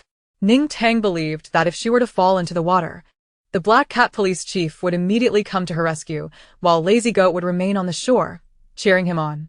Initially, the wolf pack swam around Ning Tang's small boat, but upon noticing her indifference, the bold wolf dared to attempt climbing aboard. They had recently grown as big as balloons, with Wolfda now measuring over 2 meters in length and weighing more than 200 pounds. With a single shove, he nearly capsized Ning Tang's boat. Just as she had drifted into slumber, the sudden commotion jolted her awake, leading to a few slaps for Wolfda, who grumbled and swam back to the water house. Feeling a bit bored floating alone, Ning Tang requested some transparent little boats from the system, inviting her 5 furry companions, along with the Black Cat Police Chief hugging Lazy Goat, to join her. A family should always be together. However, Ning Tang had overestimated her provisions. Upon waking for afternoon tea, she consumed what little food she had. Oh dear, The host has only brought fruit drinks and a mere smidgen of staple food. How can one be satiated with so little? There's no need to be modest. Go to the buffet and indulge a little more. We certainly have the means. Ning Tang found it odd that the system, instead of mocking her for overeating, was encouraging her to eat more. It felt rather sarcastic. Yet she dismissed the thought, realizing that caring too much about others or the system's opinions could render one foolish. With a cheerful spirit, she mounted Wolfda to enjoy a meal. After picking up Song Jun and the others at 7:30, Ning Tang ascended to the penthouse. She contemplated surveying the surroundings from the rooftop, hoping to tidy up the desolate area to enjoy some scenery from her lofty abode. However, upon glancing down, she stumbled upon a significant issue. In a shop situated 2 streets away from the hotel, a striking pair, a man with white hair and a woman with blue hair, stood out. The woman was kneeling, while the man remained standing. They were both remarkably attractive, their features so distinct that even from the rooftop, Ning Tang could discern their faces clearly. It was Luo Fei and Li Qian. Ning Tang was taken aback. These two, undeniably handsome and beautiful, were strangers to each other, so why was Luo Fei kneeling before Li Qian? System, I am utterly curious. If I don't know what is happening, I want to sleep well for the next year. Host, what should we do? Should we eavesdrop? Ning Tang shook her head. No. I can't eavesdrop on someone I know. It would make me feel guilty. Instead, you eavesdrop on them and relay their words to me verbatim. That way, it's as if I'm being forced to listen to gossip, and you alone will bear the burden of this mischief. How can you make such an unreasonable request? Quickly. The system, infuriated, fainted, and displayed the scene before Ning Tang. You will not scheme against me. Fine, since the system compels me to watch. There's nothing I can do about it. After all, it's the system forcing me. Before her appeared a trembling Luo Fei, kneeling, and a suddenly imposing Li Qian. Li Qian casually remarked, "What's this? After a few days of good fortune, have you forgotten your surname? This is not the time for you to beg for mercy." Luo Fei appeared exceedingly anxious. "Boss, I absolutely did not mean it that way. It's just that our base has been destroyed, and if the headquarters learns about it, we might." Li Qian scoffed dismissively. "Fool. The headquarters is known for a long time. Otherwise, do you think I would still be here?" Luo Fei looked up in surprise. "They've known all along? Then why haven't they come to find us yet?" Li Qian shot him a glance, causing him to lower his head immediately. She continued, "It's because they're foolish." Without Guo Fan and Huo Yan leading the way, everyone at the base vanished into thin air. Aside from you and me, the headquarters obviously doesn't know this location. They will only unleash their fury on the Fire Seed base, as the supplies that disappeared with the base were once found at the Fire Seed base. They're likely too busy stirring trouble there. So, the base was indeed destroyed by the Fire Seed base? Luo Fei wondered, contemplating that had Li Qian not spared him and allowed him to act as an undercover agent at the Dawn Hotel, he would have likely perished alongside the others at the base. Li Qian shook her head. The Fire Seed base does not possess the capability to empty the base in a single day. This matter likely involved Boss Ning as well. However, I didn't come to discuss this. Do you know why I spared you after your significant blunder, Qing? Luo Fei shook his head. Please enlighten me, boss. Do you remember when Guo Fan and Huo Yan were captured? They revealed the existence of the Dawn Hotel to save their lives. From the very first day we stayed here, I intended to claim this place as the domain of the Dark Society. However, we failed. So many zombies couldn't even approach this place, and due to your mistake, the zombies that the headquarters cultivated for so long were all annihilated overnight. At that moment, I intended to kill you, but upon returning to the base, I suddenly realized that I had done so much dirty work for the Dark Society, merely to survive in this apocalypse. Living in a hotel as long as I have crystal cores, I can live better than at the Dark Society. So, I didn't want to go back. Previously, I had no choice, but now that I have options, who wants to toil away like a beast? Dealing with zombies every day? They created this mess, and left me to face the official base as pursuit. I worked hard to shape the base into what it is today, and they shamelessly expect me to raise zombies for the headquarters. Let the zombies be gone. If it can annoy the headquarters, I'll be pleased. But someone has to take the blame for the mission's failure, and that someone is you, which is why I allowed you to live. Unfortunately for you, Your luck is quite remarkable, just when the fire seed base wiped out the base. You happen to be absent, so now you don't have to shoulder the blame, and you can enjoy a time here. Tisk, realizing she had digressed.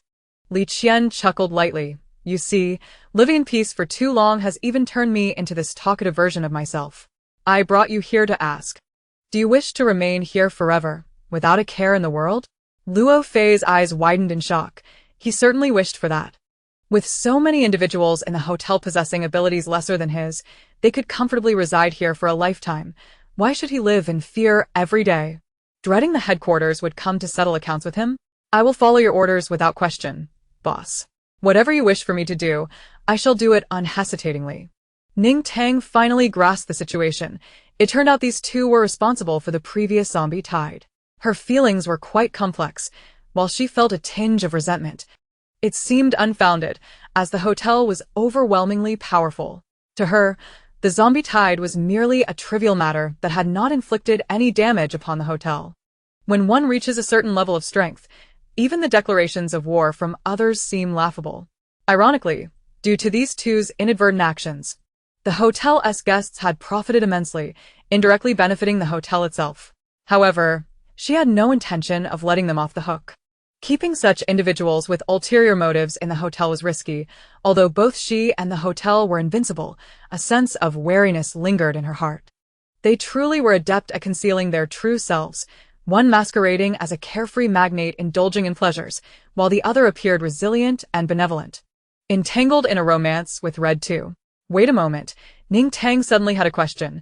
Was Li Qian genuinely sincere towards Red 2? She had always thought Red 2 was fortunate, but now, after glancing at Li Qian again, she pondered whether such a cool, striking, and powerful figure could truly love Red 2. It seemed to her that for someone like Li Qian, love was the least significant of all things. If her feelings for Hong Er were genuine, then after sending Li Qian to Planet T, she would. Never mind. She would wait and see what the two were discussing. If they dared to plot anything detrimental to the hotel, she would not hesitate to eliminate them on the spot.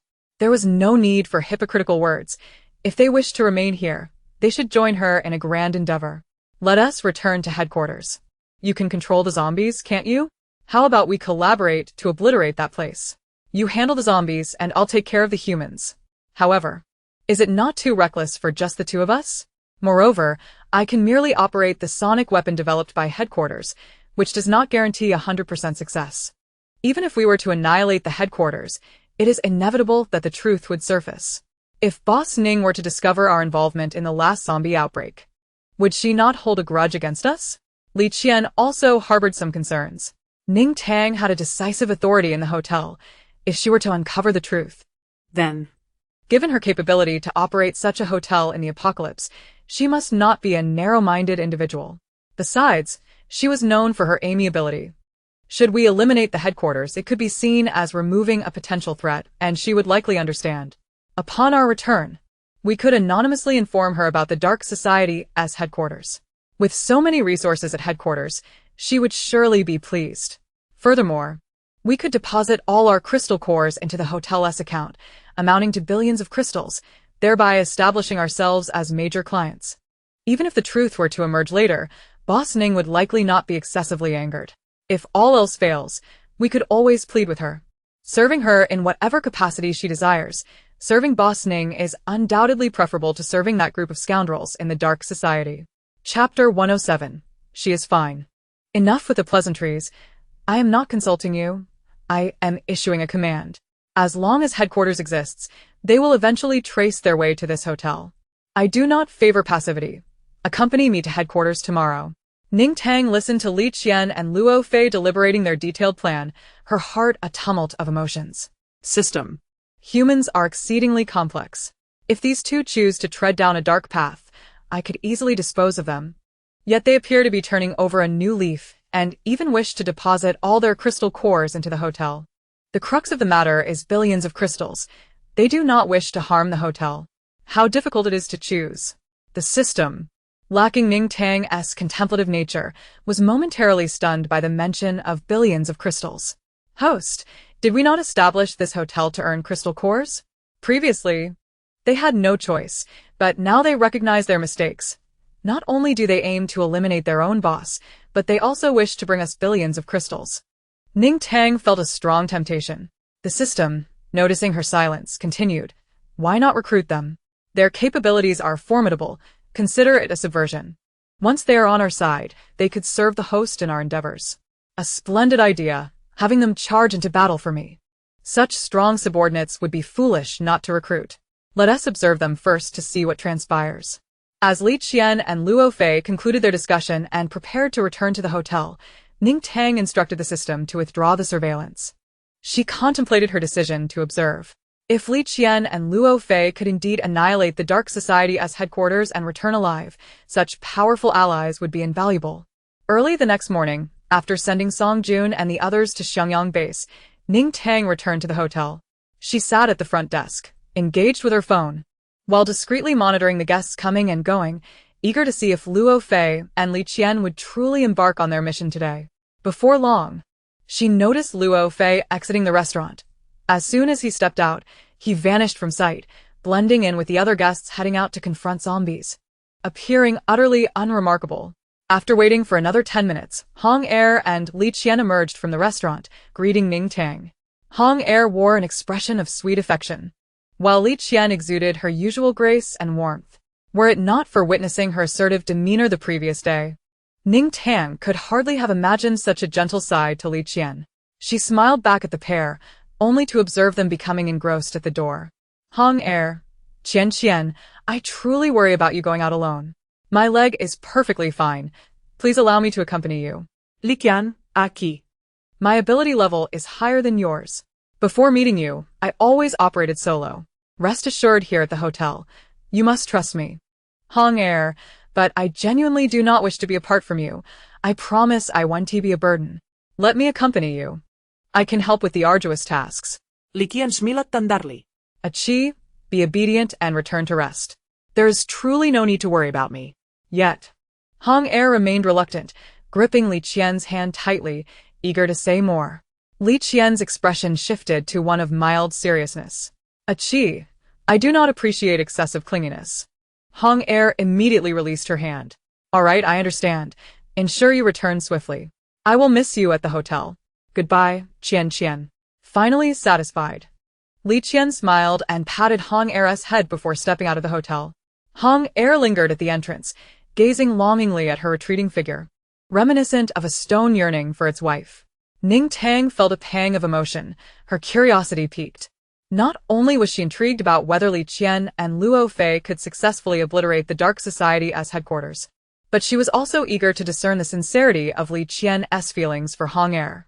By 10:30 that night, Li Qian and Luo Fei had yet to return. Ning Tang considered it normal. According to the system's tracking, the Dark Society as headquarters was a city away, and it was uncertain if they would return the next day. However, Hong Er was oblivious, nearly frantic with worry. Were it not for the guests returning later and the occasional arrivals through the hotel doors, he would have rushed out at 7 o'clock to search for her. Just as Ning Tang contemplated retiring for the night, she spotted Hong Er and Hong Da heading outside. Hong Da, wishing to provide comfort, remarked, "Do not fret. Sister-in-law is much stronger than you think. Let us stroll nearby. Perhaps she is on her way back." Hong Er was touched by this gesture. He patted Hong Da on the shoulder. "Good brother, I never expected you to be so loyal. When your sister-in-law returns, we shall treat you to a grand meal." Hong Da responded, "No need for extravagance. Assisting in finding sister-in-law is my duty. You need not be so formal." Ning Tang pondered momentarily before calling out to them. "Please do not venture out yet. Li Qian is quite safe. She has imperative matters to attend to and will likely return by tomorrow." Hong Er was taken aback. Although he was deeply worried about Li Qian, he understood that Boss Ning would not deceive him. "Is that true, Boss Ning?" But she said nothing before leaving today. "Do you know where she is now?" Ning Tang hesitated to divulge the truth, as it was her secret. "You may ask her when she returns." Ning Tang glanced at the footage the system had provided her. No wonder Li Qian appeared so audacious and assertive. It turned out her ability was duplication. When Li Qian checked in, she had not been present, and Octopus certainly did not report every guest's details to her, leaving her unaware of Li Qian's extraordinary powers. Zombies and mutated beasts of level 4 and above possess their own abilities. As long as they have a level 4 crystal core, she can replicate such abilities. Regardless of the core's level, the replicated ability remains at her level 6. Ning Tang observed her utilizing lightning to strike foes, wind blades to slay, and manipulating earth and water, impressively formidable. While there may be individuals with abilities surpassing Li Qian's, none could withstand her relentless onslaught of various powers. For now, she appeared quite well, her complexion rosy, albeit slightly bloodthirsty. Rest assured, she is quite safe. You both should return and sleep. Even if you go out searching today, you will not find her. It is best to wait. Ning Tang's words were not to be disregarded by Xiangyang, who, despite his anxiety, trusted that Ning Tang would not deceive him. If Li Qian were truly delayed by some misfortune, it would be unwise for him to venture out recklessly. Thus, Xiangyang obediently refrained from leaving, yet his concern persisted, prompting him to sit in the lounge area of the lobby, waiting. Ning Tang accompanied him, allowing them to handle their emotional matters as they saw fit. On the morning of the following day, when Li Qian still had not returned, Ning Tang consulted the system once more and discovered that they were still engaged in battle. Li Qian fought with the ferocity of a great deity wielding dual blades, cleaving her way from the southern heaven gate to the northern mountain gate, her hands moving with unwavering precision, her eyes unblinking. The system soon grew weary from observing, as did Ning Tang, who, after finishing her meal, returned to take a brief nap. She promptly confirmed with Xiangyang, who had already asked 15 times, that Li Qian was indeed safe and unharmed. Chapter 108. Assault on the Headquarters. Li Qian returned on the afternoon of the third day, suddenly appearing outside the hotel, drenched in blood and dragging an unconscious Luo Fei.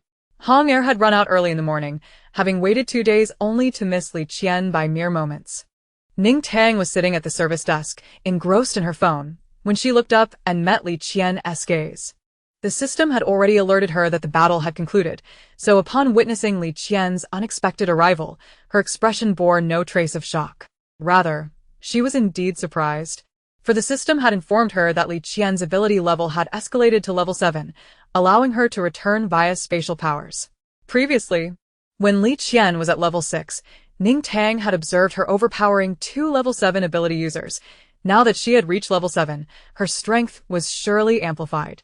Li Qian appeared utterly exhausted, and after standing outside the hotel for several moments, she collapsed uncontrollably. Ning Tang rose, and a familiar older sister from the hotel, having recognized Li Qian's state, rushed to the entrance with alarm. Others, hearing the commotion, gathered to investigate, yet none dared approach, for both women appeared grievously injured, raising concerns about potential zombie virus infection. Ning Tang spoke up, assuring them that neither was infected. Those afflicted could not enter the hotel. She instructed the crowd to carry them both to the medical room on the second floor. Only then did everyone hurriedly step forward to assist. Once the 2 women were transported to the medical room, Ning Tang followed to swipe their recharge cards, enabling them to receive treatment from the robotic medical staff. The medical robots operated with remarkable efficiency, performing debridement, disinfection, and bandaging in a seamless manner. Before long, the 2 women were transformed into white mummies, wrapped in bandages. The robots worked swiftly, and the hotel's medicinal supplies were undoubtedly of the highest quality. However, only external injuries could be treated here. Regardless, should they have internal injuries, it would pose no issue, as ability users possessed extraordinary physical resilience. Once Li Qian awakened, she could replicate her healing abilities to facilitate her own recovery. During their unconscious state, Ning Tang ventured to the Morning Light base to fetch a food cart, for she intended to raid the headquarters of the Dark Society. The headquarters was quite expansive, rivaling the scale of the Spark base. The inhabitants had not dug into the earth nor struck the mountains. Instead, they had erected luxurious buildings upon flat land. Li Qian had likely been targeting only the management during her recent activities. As Ning Tang began her raid from the buildings closest to the entrance, discovering numerous survivors still clinging to life within, their attire was uniform and modest, indicating they were ordinary individuals residing there. The system noted that these individuals had inhaled a significant dose of narcotic, rendering them unable to awaken for the time being. Ning Tang instructed the system to transport them all to Planet T, where there was a comprehensive procedure in place for individuals sent by her. Should they be found guilty of wrongdoing, they would face experimentation and exploitation. However, if they were indeed ordinary people deceived into joining the dark society, Planet T would offer them stable employment and favorable conditions, even allowing them to return to this post-apocalyptic world if they so wished. After traversing just a few buildings, Ning Tang began to feel fatigued. The abundance of supplies was staggering. In addition to canned and dehydrated food, she discovered numerous freeze-dried provisions, and even a cold storage unit containing a variety of normal meats. These items, once considered the bane of humanity during the zombie apocalypse, had become invaluable in the current world. System, this place is so vast. How long must I run? Why not just collect the entire building at once and leave a plot of land behind? The structures were quite aesthetically pleasing, resembling the small apartment layouts of Dawn Youth Hostel, and could potentially be useful if gathered. After careful consideration, the system ultimately declined, stating, "Although my space has just been upgraded, I can only collect 6 buildings at most. No, host, you must run more. My space is more delicate than your legs." Ning Tang felt a sense of frustration.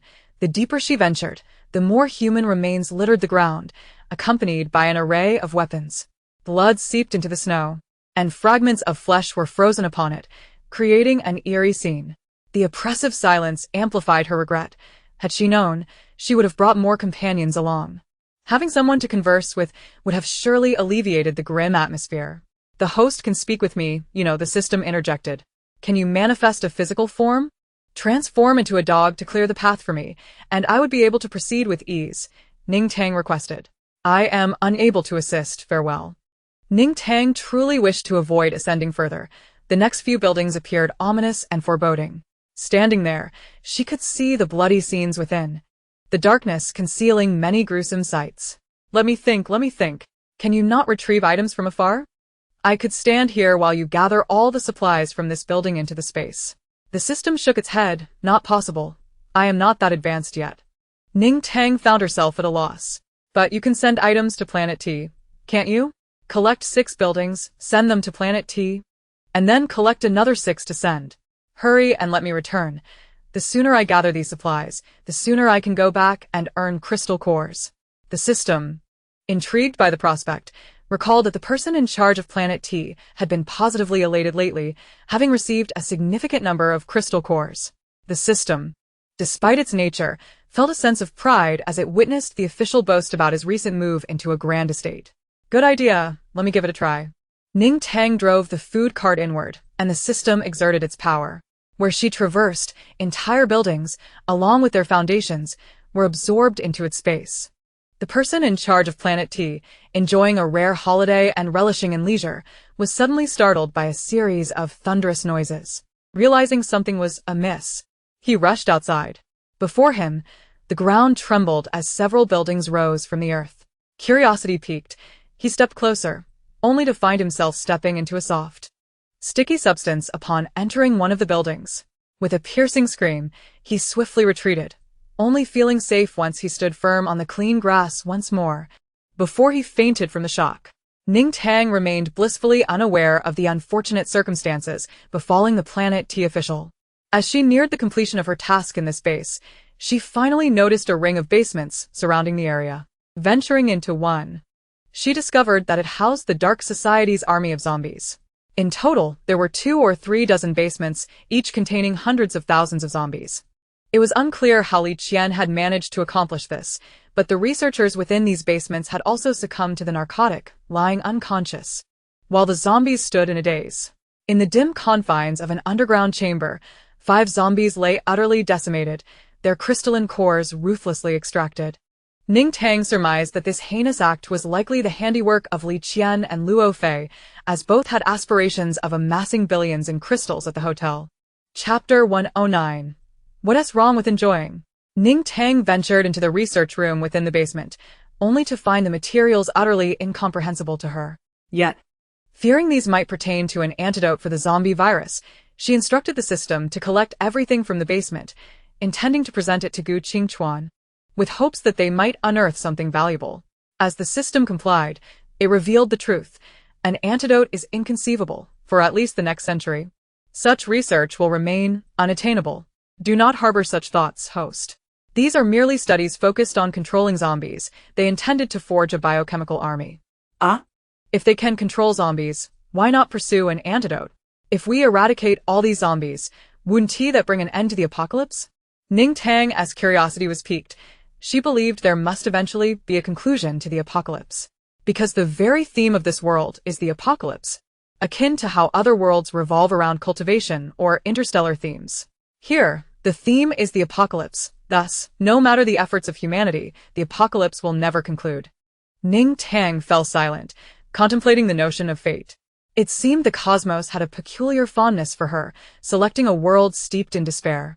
Just as she appeared poised to revisit old grievances, the system quickly redirected the conversation. However, host, you are the savior of this world. Consider this. They are indeed researching zombie control. Perhaps you could continue their studies. You might even cultivate and tame mutated beasts, thus expanding humanity's habitat and ensuring a steady supply of crystal cores. Ning Tang nodded, finding merit in the idea. She decided to return everything to Gu Qingchuan, entrusting the specialized tasks to the professionals. After completing the collection, she promptly called Gu Qingchuan, intending to arrange a time to deliver the researchers and their materials to the Spark base. Given the experimental considerations, she decided to take the zombies as well, allowing the Spark base to assess their necessity for retention.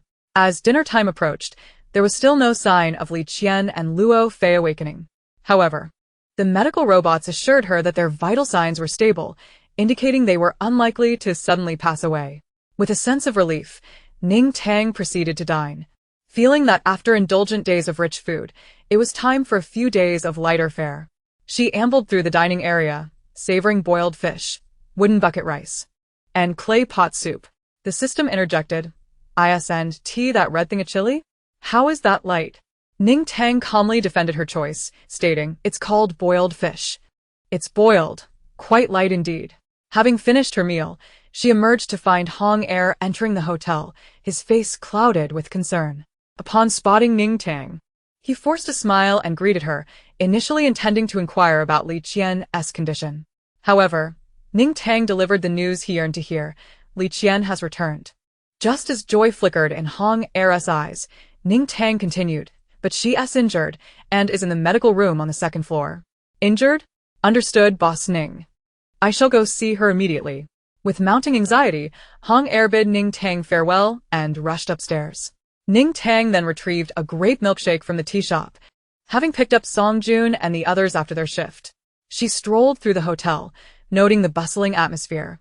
However, the restaurant was only half filled, and the lounge and courtyard areas were sparsely populated. Contemplating this, she shared her thoughts with the system. "System, our hotel boasts such splendid conditions, yet the number of visitors is dismally low. No new guests have arrived in days, and it pains me to see those empty rooms. I have an idea. Why not bring some people from the Prosperity base over to stay? They have ample crystal cores. If new guests arrive, we can first inquire if they would prefer a youth hostel. If they do, we can direct them to the Prosperity base. Should exceptionally wealthy newcomers arrive, we could have the base residents vacate a room for them. Prioritizing profit is essential, but if possible, I wish for my comrades to enjoy a better life first." The residents of the Prosperity base held a special significance for Ning Tang, akin to how Hongda, Hong Er, Gu Qinghuan, and Hien did. Hongda and Hong Er were her first wave of guests, while Gu Qinghuan and Hien were the first to arrive of their own accord. Their presence instilled in her a sense of security in this unfamiliar realm, kindling her interest in managing the hotel. Initially, she had displayed a rebellious demeanor. Yet beneath it lay a tinge of anxiety and confusion. She had boldly demanded benefits from the system, secretly fearing that if she failed in her management, the office of the underworld might abandon her, subjecting her to the infamous Mengpa soup and sending her off to reincarnate. Compared to an uncertain next life, she yearned to discover if she could thrive even amidst the apocalypse. With 4 guests on the first day, her confidence surged, and she declared herself a lucky star. A natural at hotel management. She felt no apprehension about being forsaken. Rather, she envisioned a future where the system and the office of the underworld would be pleading for her to remain and continue her management. The prosperity base was her first collected faction, further inflating her confidence. For the first time, she entertained the notion that she might even have the potential to rule the earth. Moreover, the residents of the prosperity base treated her exceptionally well, exhibiting commendable conduct and discipline in the apocalypse, making them worthy of her respect. Thus, she mused, if their crystal cores were sufficient, why not allow her people to enjoy the hotel first? The system readily agreed. Certainly. We arrived late, and it's been 5 years since the apocalypse began. Most people have already entered bases, and the number of hotel guests has been surprisingly low. In fact, the current occupancy rate far exceeds our expectations. It's entirely reasonable for you to invite your subordinates to stay, as long as the profits from the crystal cores are substantial. You may indulge in whatever arrangements you wish at the hotel, rest assured. With the system's endorsement, Ning Tang felt reassured, even if the system had disagreed. She had every intention of persisting until it acquiesced. The envy from the prosperity-based residents when she previously brought Song Jun and others lingered in her memory. Her comrades had fought for 5 years, protecting countless lives, and now that the mutated beast issue was resolved, why shouldn't they enjoy a respite? More importantly, a full hotel would bring her a step closer to an upgrade. She believed the current hotel was luxurious and was curious about the new features an upgrade might entail. Ning Tang swiftly calculated the number of vacant rooms. Altogether, the hotel could accommodate 136 guests. The system silently computed as well, with 136 guests. If each spent 100 crystals daily, the hotel's revenue would exceed 10,000 crystals each day. Truly, the host ought to have brought her subordinates over to enjoy themselves sooner. Chapter 110. A sudden plunge into the pool. She hurried to the prosperity base to rally people, and the exhilarating news sent waves of excitement through them. Ning Tang was nearly tossed into the air in celebration, skillfully maneuvering through the crowd. She opted to return to the hotel, thinking that this group was too slow in their deliberations. A spirited debate ensued among the residents and the management staff. The residents insisted that the management should indulge in the rewards, while the management felt the residents ought to take precedence. Residents passionately presented numerous examples to express their gratitude to the management, their fervor escalating to the point where they nearly broke into tears. At this juncture, the management staff ceased their objections. Song Jun took away the 100 most formidable individuals from the base, instructing them not to venture out in groups for hunting until their return. Within the youth hostel, the robotic steward's presence proved largely ineffectual. The dilemma lay in determining who should go, as competition among the internal personnel was exceedingly fierce. Ultimately, it was decided that the management would continue to assert authority through force, while the residents would draw lots, residing in shifts, changing every 7 days. After half an hour, Ning Tang felt the time was ripe and headed to the Fujiang base. Upon exiting the convenience store, she spotted a neatly formed queue at the entrance. The tall individual who had previously received a punch stood at the forefront, his face bearing 2 fresh bruises, yet he wore a broad smile. Just then, Song Jun emerged from the dining hall, having indulged himself, and intended to take a leisurely stroll followed by a soak in the hot springs for relaxation. His spirits were soaring, but upon entering the lobby, he was confronted by a long line at the service desk, with the most conspicuous figure being the grinning Gao Chong. The memory of being unceremoniously flipped upside down lingered in Song Jun's mind, and he felt an urge to deliver a few more well-placed blows. Ning Tang, noticing Song Jun's approach, exchanged a few words with him, explaining that she had invited the residents to stay, as the hotel rooms were going to waste. As Song Jun's most devoted subordinate, he instinctively adorned Ning Tang with a mental halo. The pretense of being concerned about vacant rooms was undoubtedly a facade. The base leader was genuinely compassionate towards them, hence the decision to accommodate them. After all, with so many factions under the base leader's command, and given the existence of the Xiangyang base and some other fire seed base, why had they specifically chosen the Fujiang base? It was evident that they were favored above all. Unbeknownst to Ning Tang, who was diligently observing the octopus-like attendant processing the check-ins for over 100 individuals, Song Jun pondered how best to express his gratitude toward her. Ning Tang's generosity was selfless, and the paltry crystal cores they provided were hardly worth mentioning elsewhere. He selectively disregarded that detail, convinced that Ning Tang was merely being considerate, fearful they might feel embarrassed. The more he reflected, the more he perceived Ning Tang's greatness. nearly moved to tears by her magnanimity. Gao Chang, clutching his room key card, kissed it several times. After his previous misadventure had denied him access to the Dawn Hotel, he had been frustrated, barely managing to consume 3 boxes of food at each meal. Thankfully, the base leader's generosity allowed him and his unfortunate companions another opportunity, though those left behind had to wait another week to come. Overjoyed, Gao Chang was at a loss for what to do next. Though he had already eaten at the base, such a splendid occasion warranted further indulgence. Just as he contemplated heading to the dining hall, he noticed Song Jun gazing longingly at the base leader. After a brief moment of horror, Gao Chang rushed forward, clamping a hand on Song Jun's shoulder and forcibly leading him away.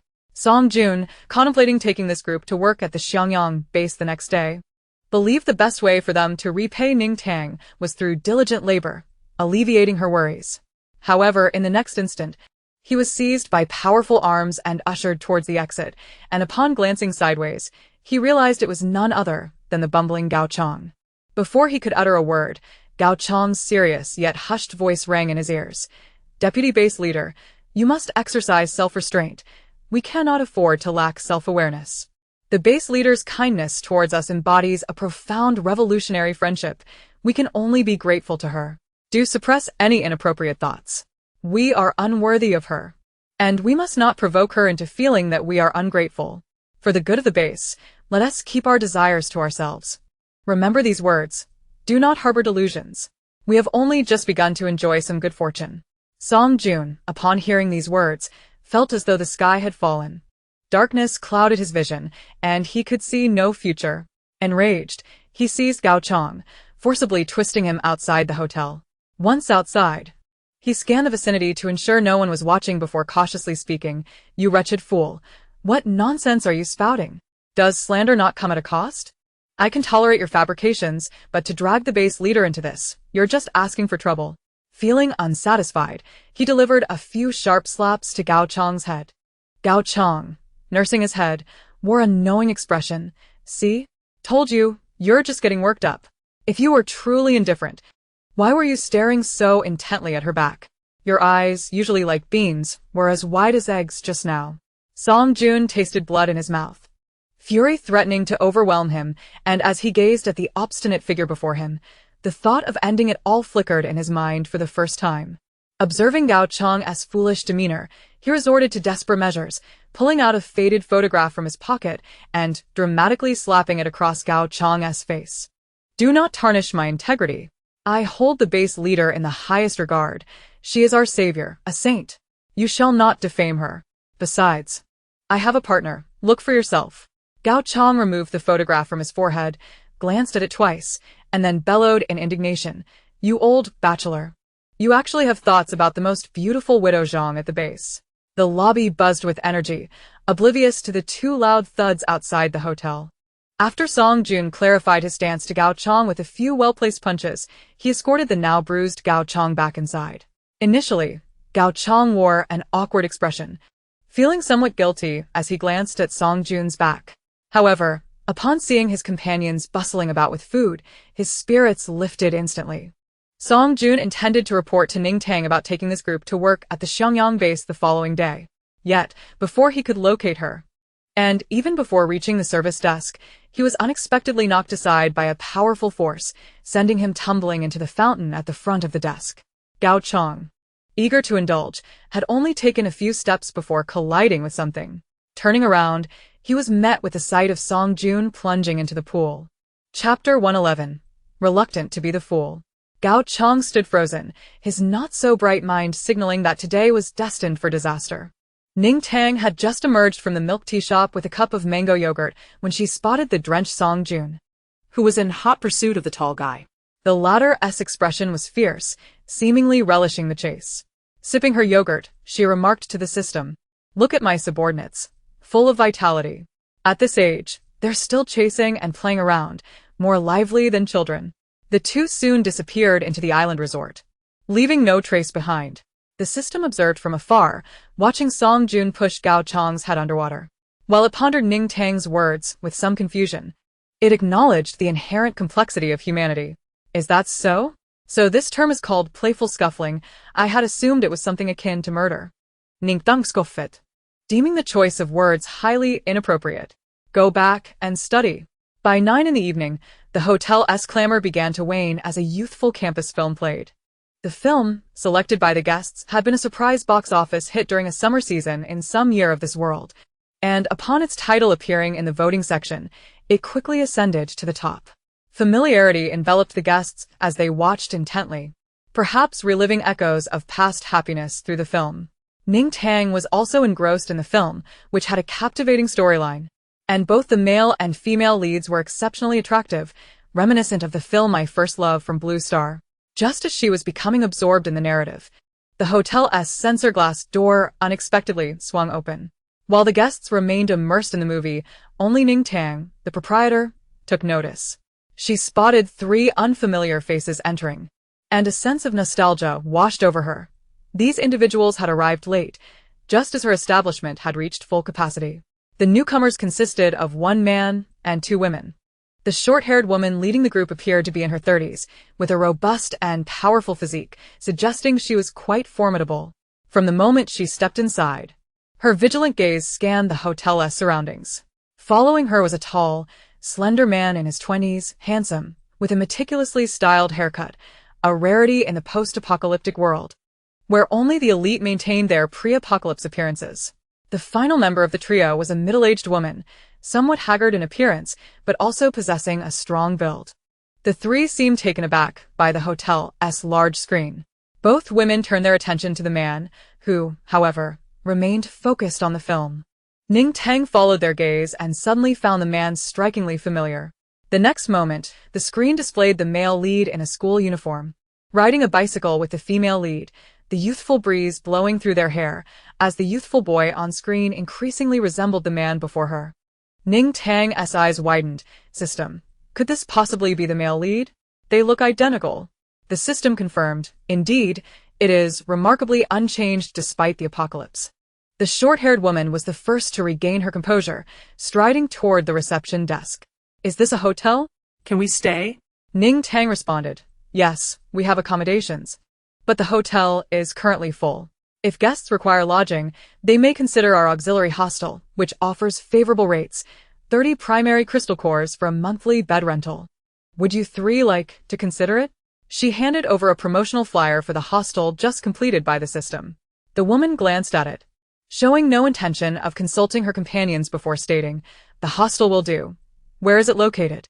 She paused as Ning Tang noticed her gaze fixated on the hotel's promotional brochure, which was filled with stunning images of the hotel's amenities.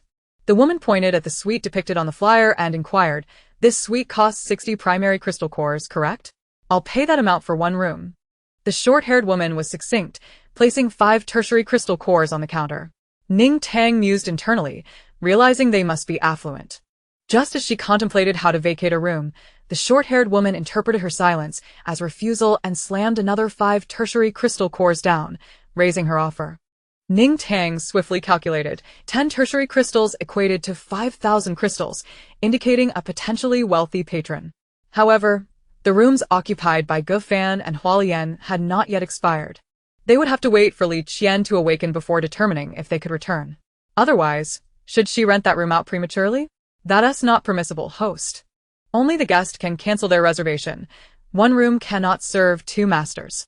Ning Tang understood the improbability of such a transaction. Before she could voice her thoughts, several older women from the lounge area stood up, having been watching the unfolding drama. They were oblivious to the romantic themes of the film and were instead focused on the new arrivals, aware that the hotel's vacancies had been filled by members of the base. Sensing the newcomers might pose a challenge to their leader, they decided to step forward. After all, the Fuqiang base had established a convenience store and hostel, so they wouldn't suffer hunger or cold upon their return. They could relinquish their room to help the leader profit. You wish to stay in a suite? We 4 are currently occupying one. We can vacate it for you.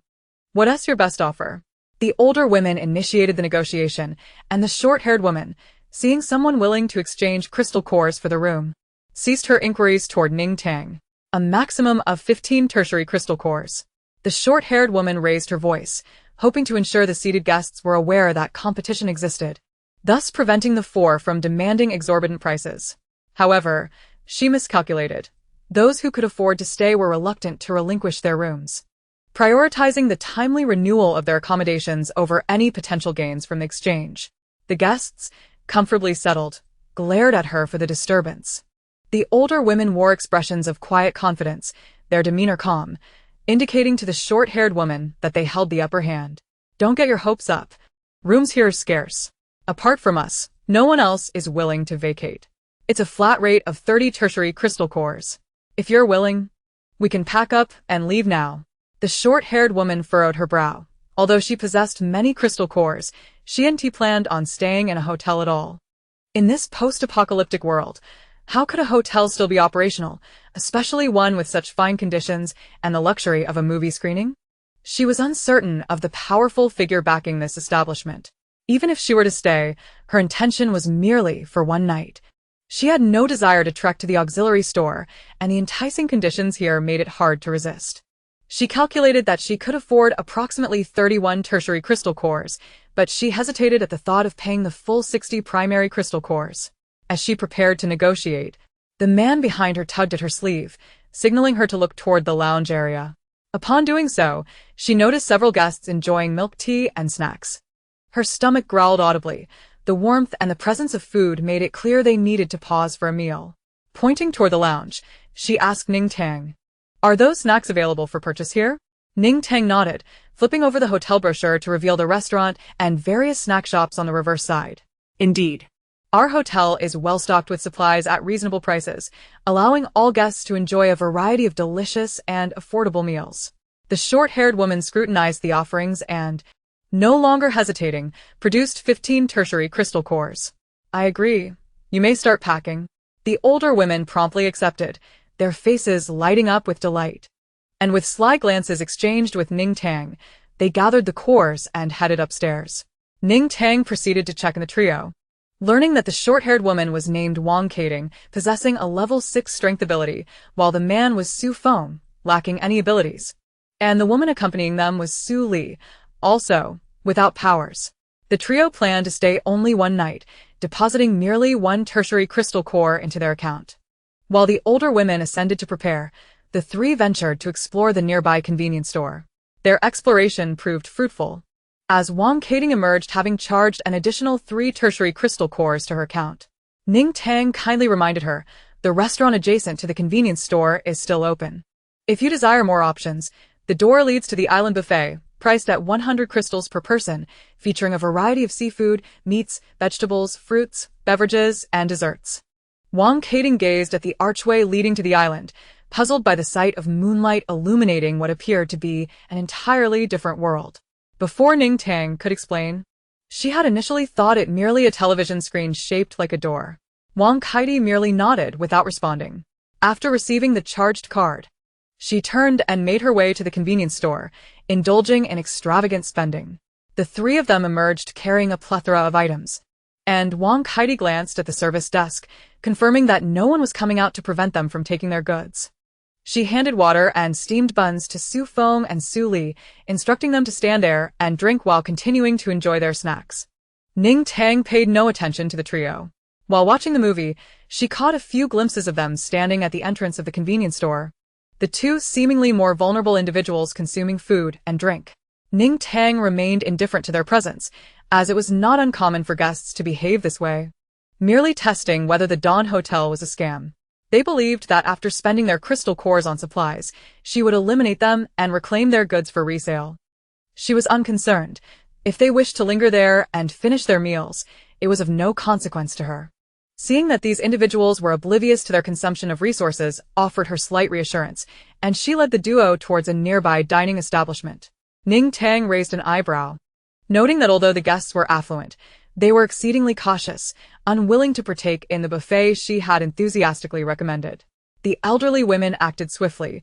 Within half an hour, they approached the service desk with their packages, while Tom Cat followed behind, tidying up the suite. Ning Tang processed their checkout and the women received the refunded crystal cores, subsequently handing the cores given to them by Xiangyang back to Ning Tang. "Base leader, aren't we impressive? We managed to acquire so many crystal cores at once. You should keep this, as it counts as profit for the hotel. Ning Tang shook her head, pushing the crystal cores back to them. She had already sold out the supplies at the Xiangyang base and currently possessed billions of crystals. Furthermore, there were still resources from the Dark Association headquarters that had yet to be organized. Selling those would yield another substantial income. You keep them. This won't contribute to the hotel's revenue. If you don't want them, you can turn them over to Songjun. If they leave, I'll call for more people from the base, and these crystals will be reserved for the base's use. Ning Tang had never intended to profit from this venture. Her initial thought was that if wealthy guests came and spent lavishly at the hotel, she would have the people from the Fujian base clear out rooms for them. To her surprise, these guests were quite astute, without hesitation taking so many crystal cores to facilitate room availability. The elderly women were also perceptive, seizing the opportunity and adept at negotiation, alleviating her of quite a bit of trouble. Upon concluding her remarks, Ning Tang opened a portal, and the cheerful elderly women stepped through. Although they had enjoyed their stay at the hotel immensely, having been away from the base for so long, they truly yearned to return for a visit. At this moment, Wang Kaidi and her companions felt an intricate mix of emotions. The situation had far exceeded their comprehension. They could hardly fathom why everything in this hotel resembled life before the apocalypse, illuminated and warm, with television to watch, and why even the food mirrored that of the pre-apocalyptic era. They had assumed that the boxed meals and buns from the convenience store were the pinnacle of culinary offerings, yet the surprises in the restaurant proved to be even greater. The steaming soup before them wafted an enticing aroma, causing Wang Kaidi's stomach to roar in protest. Yet she remained seated at the table, motionless. She did not move, and the other two dared not eat first. Wang Kaidi glanced at Su Feng and softly urged, "It's fine, go ahead and eat." Su Feng obediently nodded, picking up his chopsticks and selecting a piece of rib, while Su Li quickly followed suit, stuffing rice into her mouth. Wang Kaidi watched as their eyes brightened with each bite, and in the blink of an eye, half of the 2 platters of meat dishes had vanished. After consuming a hearty bowl of rice, Su Feng's ravenous belly was finally soothed, and he shifted his attention away from the food.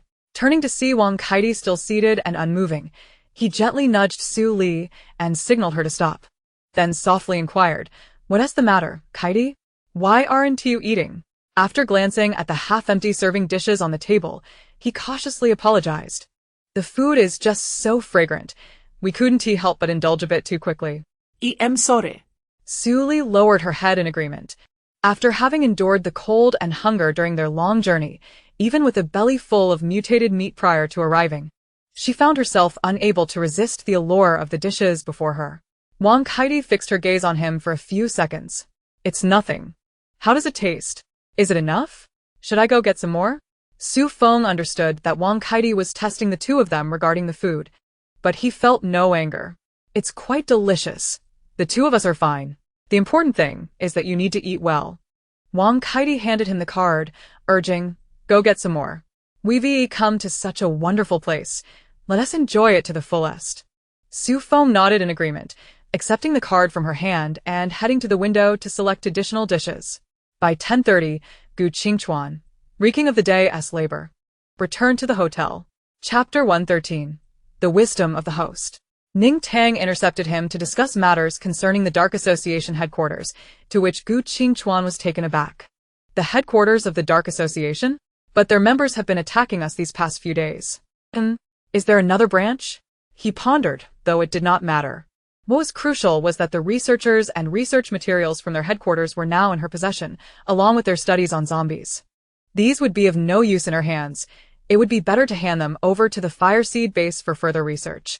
Gu Qingchuan's interest was piqued. Of course. How many researchers and zombies are at the boss's place? If the number wasn't excessive, he could directly store them in his space and transport them back to the base together tomorrow. After a long day of fighting, he was eager to return and get some sleep. Ning Tang considered there are about 20 to 30 individuals in the underground facility, all researchers and zombies. Gu Qingchuan fell silent for a moment, pinching the bridge of his nose. "Then, I want to be able to take them with me. I'll head back now to arrange for the base personnel to prepare for the reception. Tomorrow morning, the boss and I will visit the Fireseed base." Ning Tang nodded. "All right, shall we meet at 9 tomorrow morning?" "Sounds good." Gu Qingchuan bid farewell to Ning Tang and turned back to return to work. Ning Tang felt a pang of sympathy for him while mentally applauding her own foresight. Managing the base's operations was no ordinary task. Before returning to her spacious apartment, she made another visit to the medical room. Li Qian and Luo Fei were still unconscious, with Hong Er keeping vigil by Li Qian's bedside, swollen-eyed. The medical robots predicted that they would awaken in about 2 days, but they were not in any danger. Their injuries, coupled with physical exhaustion, meant they were currently in a state of self-repair through sleep. Hong Er remained uneasy and mustered the courage to ask Ning Tang what Li Qian had done to sustain such injuries. Ning Tang advised him to wait until Li Qian awoke to inquire.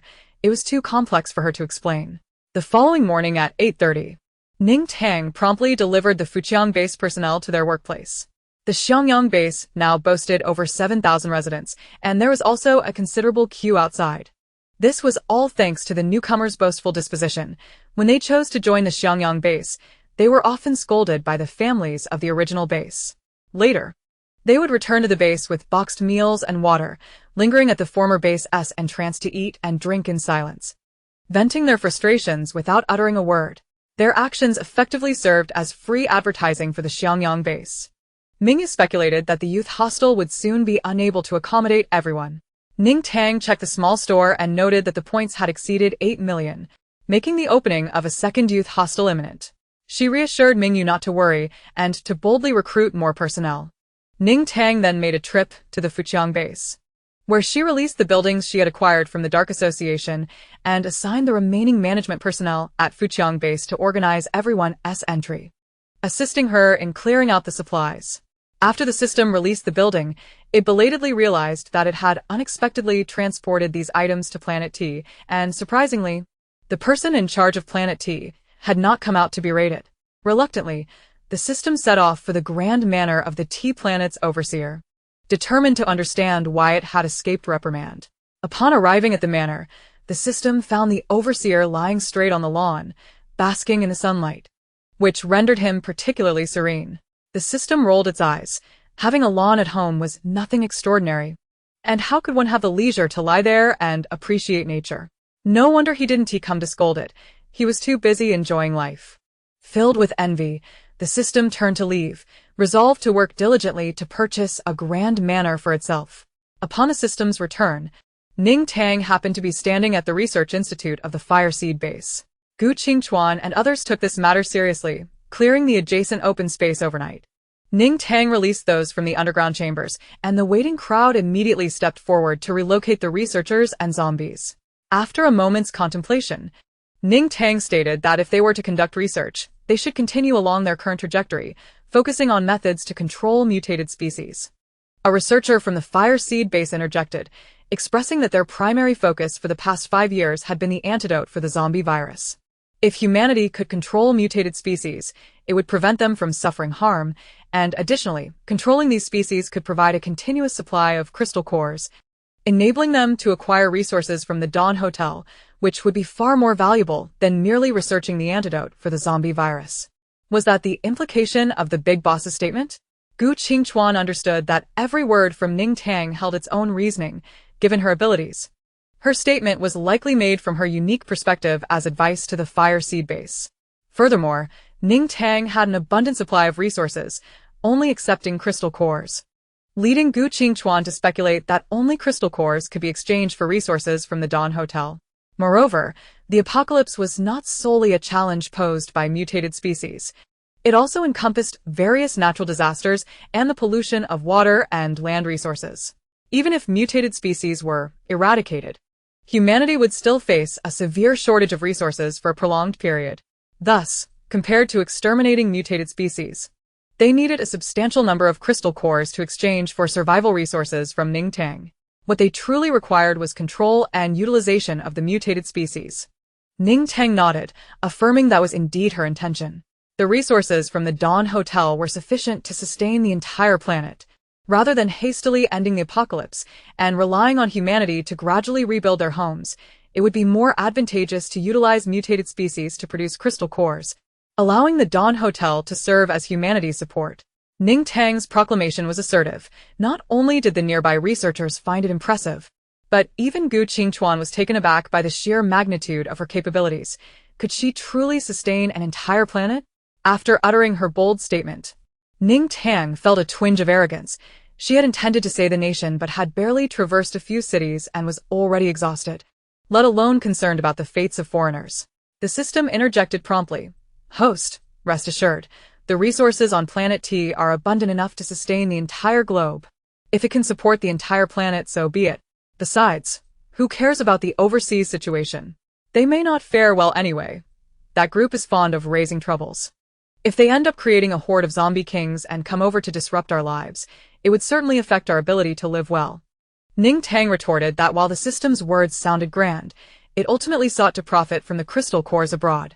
However, she considered this perspective reasonable. In the future, Gu Qingchuan could lead people to venture out for conquest. If diplomacy failed, they could resort to force. Once he had subdued them, she could simply step out to establish a small convenience store and youth hostel, employing subordinates for menial tasks. The system nodded vigorously, content with Ning Tang's ambition. Indifferent to who would conquer the territory. Host is wise. Long live the host. The unification of the globe is imminent. I humbly bow before the Globe Master. Long live the Globe Master. Chapter 114. Exquisite Nail Art. Ning Tang brimmed with confidence. The large-scale weapons here were rendered unusable due to the apocalypse. But her supply of crystal cores was plentiful. She could exchange a multitude of effective weapons from the system. Making global unification a mere formality, she wouldn't even need to lift a finger, as her subordinates would assist in her conquest. Gu Qingchuan stayed behind to discuss future research directions with the researchers, while Ning Tang opted to return to the hotel. Inquiring about the impending dark assault, Gu Qingchuan reassured her that there was no need for concern. Those individuals would not gain an advantage.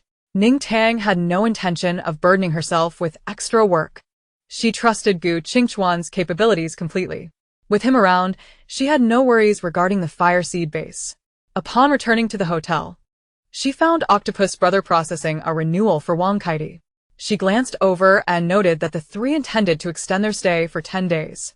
It was evident that no one could resist the allure of the hotel. Su Feng lounged on the sofa in a bathrobe while his sister, Su Li, administered facial care. She delicately extracted a small amount of precious cream and gently applied it to Su Feng's face. Observing the dwindling supply of cream, she sighed. Pondering Wang Kaidi's situation, how had she managed to acquire 2 men in just a few months? It was already challenging enough that the provisions allocated to them had been minimal. This time, she had ventured to the Xiangyang base for over a month before finally bringing them back. Wasn't she supposed to be campaigning for the position of vice base leader at the Xiangyang base? How could she return to collect them without a vehicle? It seemed she had merely been attending to business near the base and thought of them as an afterthought. She truly displayed a lack of concern for the past. Su Feng, you must devise a plan. We are reliant on her. Su Feng opened his eyes at her words, stating, I have followed her for 2 years. She will eventually tire of me. Instead of pleading with her, it is better to seek another path. Su Li fell silent, aware that the apocalypse represented a significant reshuffling of social hierarchies for them. Before the apocalypse, Su Feng had been a rising star, and she had been both his older sister and manager. They had once basked in glory. The sudden onset of the apocalypse left them without awakened abilities, and as ordinary individuals, their lives became unavoidably arduous. The first year had been somewhat manageable, as the zombies were relatively weak, slow, and unresponsive, and pre-apocalyptic resources were abundant. Utilizing her strength, she had managed to keep Su Feng alive. However, in the second year, with the establishment of various bases, everyone realized that the apocalypse could not be resolved in the short term. They had entered a base, but lacking abilities. They had quickly accepted the unspoken rules everyone adhered to in order to secure food, pay rent for a small unit, and earn crystal cores by joining other teams on missions. Yet, this could not continue indefinitely. They were exhausted physically and mentally, barely subsisting. Fortunately, Su Feng encountered the capable Wang Kaidi during a mission, seizing the opportunity to ally himself with her, allowing both him and Su Li to live without worry for 2 years. Sitting up, Su Feng noted that Wang Kaidi had renewed her stay for 10 days. Given the excellent conditions here, regardless of which powerful figure was backing her, she would inevitably return to negotiate with the Xiangyang base regarding this place. Su Li's expression grew serious upon hearing this. Did she say that to you? Is she returning to the Xiangyang base to seek someone out? No. She didn't mention anything specific, only that she had matters to attend to and likely wouldn't return for several days, telling us to rest here for a while. It's my own conjecture. She intends to kill 3 birds with 1 stone, using the Xiangyang base to take over this place, leveraging the situation to become vice base leader, while also using the hotel to deal with us. Su Feng spoke calmly, but Su Li noticed his trembling hands. Fully aware that he was not as indifferent as he appeared. She was merely taken aback by Su Feng's words, momentarily neglecting to comfort him. Why? Why did she want to eliminate us? If she no longer cared for you, couldn't she simply abandon us? Su Feng's na. Do you remember that man named Li Ge? The day we first met Wang Kaidiang was also the day of Li Ge's demise. Li Ge had been with her for a year. She could have saved him, yet, in her quest to secure the position of team leader, she callously pushed him out to attract the zombies' attention, watching him meet his end. Upon her return, she wept bitterly to her superiors, lamenting the loss of her beloved for the sake of mission and resources. Yet that very night, she invited me into her chamber. She achieved her aim of becoming team leader and acquired a new plaything. She has always been this kind of person. Isn't my current situation akin to Li Ji's? In a few days, Wang Kaidiang will bring people from the Xiangyang base, showcasing her bravery. If she manages to seize the hotel, her contribution will be paramount. When the time comes to reward merits, she will weep about how she lost her most cherished man in service to the Xiangyang base. It would be only reasonable for her to ascend as the deputy base leader. Su Feng's anger grew as he spoke. He and Wang Kaidiang were fully aware of their mutual exchange, and he certainly had no aspirations of heroically sacrificing himself for her. However, he and his sister were in a precarious position. Even knowing Wang Kaidiang's intentions, they were powerless to alter their fate. They were far from their starting point at the Xuanfa base, and with the inclement weather and numerous advanced zombies along the way, these 2 ordinary individuals had no hope of returning without the protection of an ability user. Su Li remained dazed for a long while after hearing his words. Attempting to comfort herself, well, perhaps not. The owner of a luxurious hotel should not be easily defeated by the Xiangyang base. Over the years, we have accumulated a considerable number of crystal cores from Wang Kaidiang. Staying in the hotel for a couple of years should pose no issue. While you're still young, earn some more money, and I can venture out to slay more zombies. We can survive without Wang Kaidiang. Yet the outcome would still be the same. After all, in the eyes of the hotel owner, they were no different from Wang Kaidiang. Su Feng halted Su Li's movements. We have a few more days. Let me think. Ning Tang was reclining on the sofa behind the reception desk, savoring life. She had a face mask on, a variety show playing on the tablet before her, and on the table a strawberry yogurt and jasmine milk tea brought back by Octopus Brother. Beside her sat Xiangyang, giving her a manicure. The manicure tools were all recommended by the system, a clever little system that knew how to tug at Ning Tang as heartstrings. Who could refuse a manicure in the apocalypse, especially with a skilled nail artist like Xiangyang? Before long, a crowd of men and women gathered around the reception desk, all intrigued by Xiangyang's nail artistry. Gu Qinghuan was the first to speak. Boss Ning, is Xiangyang also a robot from the hotel? In truth, she wished to inquire whether Xiangyang's nail services could be offered to guests. It had been 5 years since they had seen anything resembling a manicure, and now, the sight left them itching with desire. Ning Tang understood their intentions perfectly. The glimmering eyes of those before her could not conceal their thoughts. Yes, if you desire. The hotel can establish a Xiangyang nail salon. Ning Tang's straightforward words elicited cheers from the crowd. Hooray! Long live Boss Ning. How generous. Oh, beautiful nails. Here I come. No one dare compete with me. Qinghuan is first, I'm second. Why should you be second? Qinghuan can go first, but I'm second. As Chun Tianxi's words rang out, all eyes turned to him. Chun Tianxi puffed out his chest. What is wrong? Can't I get a manicure? I'm just fond of this. He pulled over Su Shi and Liang, both of whom also wished to partake. Do you have any objections? Sushi not dead, áp phim. Indeed, as long as it relates to leisure activities from before the apocalypse, I want to participate. Liang, sipping his milk tea, agreed. I arrived later than you all, missing every upgrade of the hotel. I deeply regret it. I vowed never to miss any of the hotel's offerings again. Upon hearing this, Those who had similarly arrived late eagerly raised their hands, eager to join in. The other girls had nothing to say. They were delighted. And no one could refuse the chance to enjoy a manicure with friends. Ning Tang nodded. As long as they were willing, she could earn crystal cores. Fine. As long as there are crystal cores, anyone can join. Once I'm done, it'll be your turn. Gu Qinghuan offered a salute. Understood, Boss Ning. Don't worry. We have plenty of crystal cores ready to spend on the hotel. Chen Tian turned to the second-generation crowd. All right, we're all sisters here. It better to enjoy manicures together? Let us not block Boss Ning's light.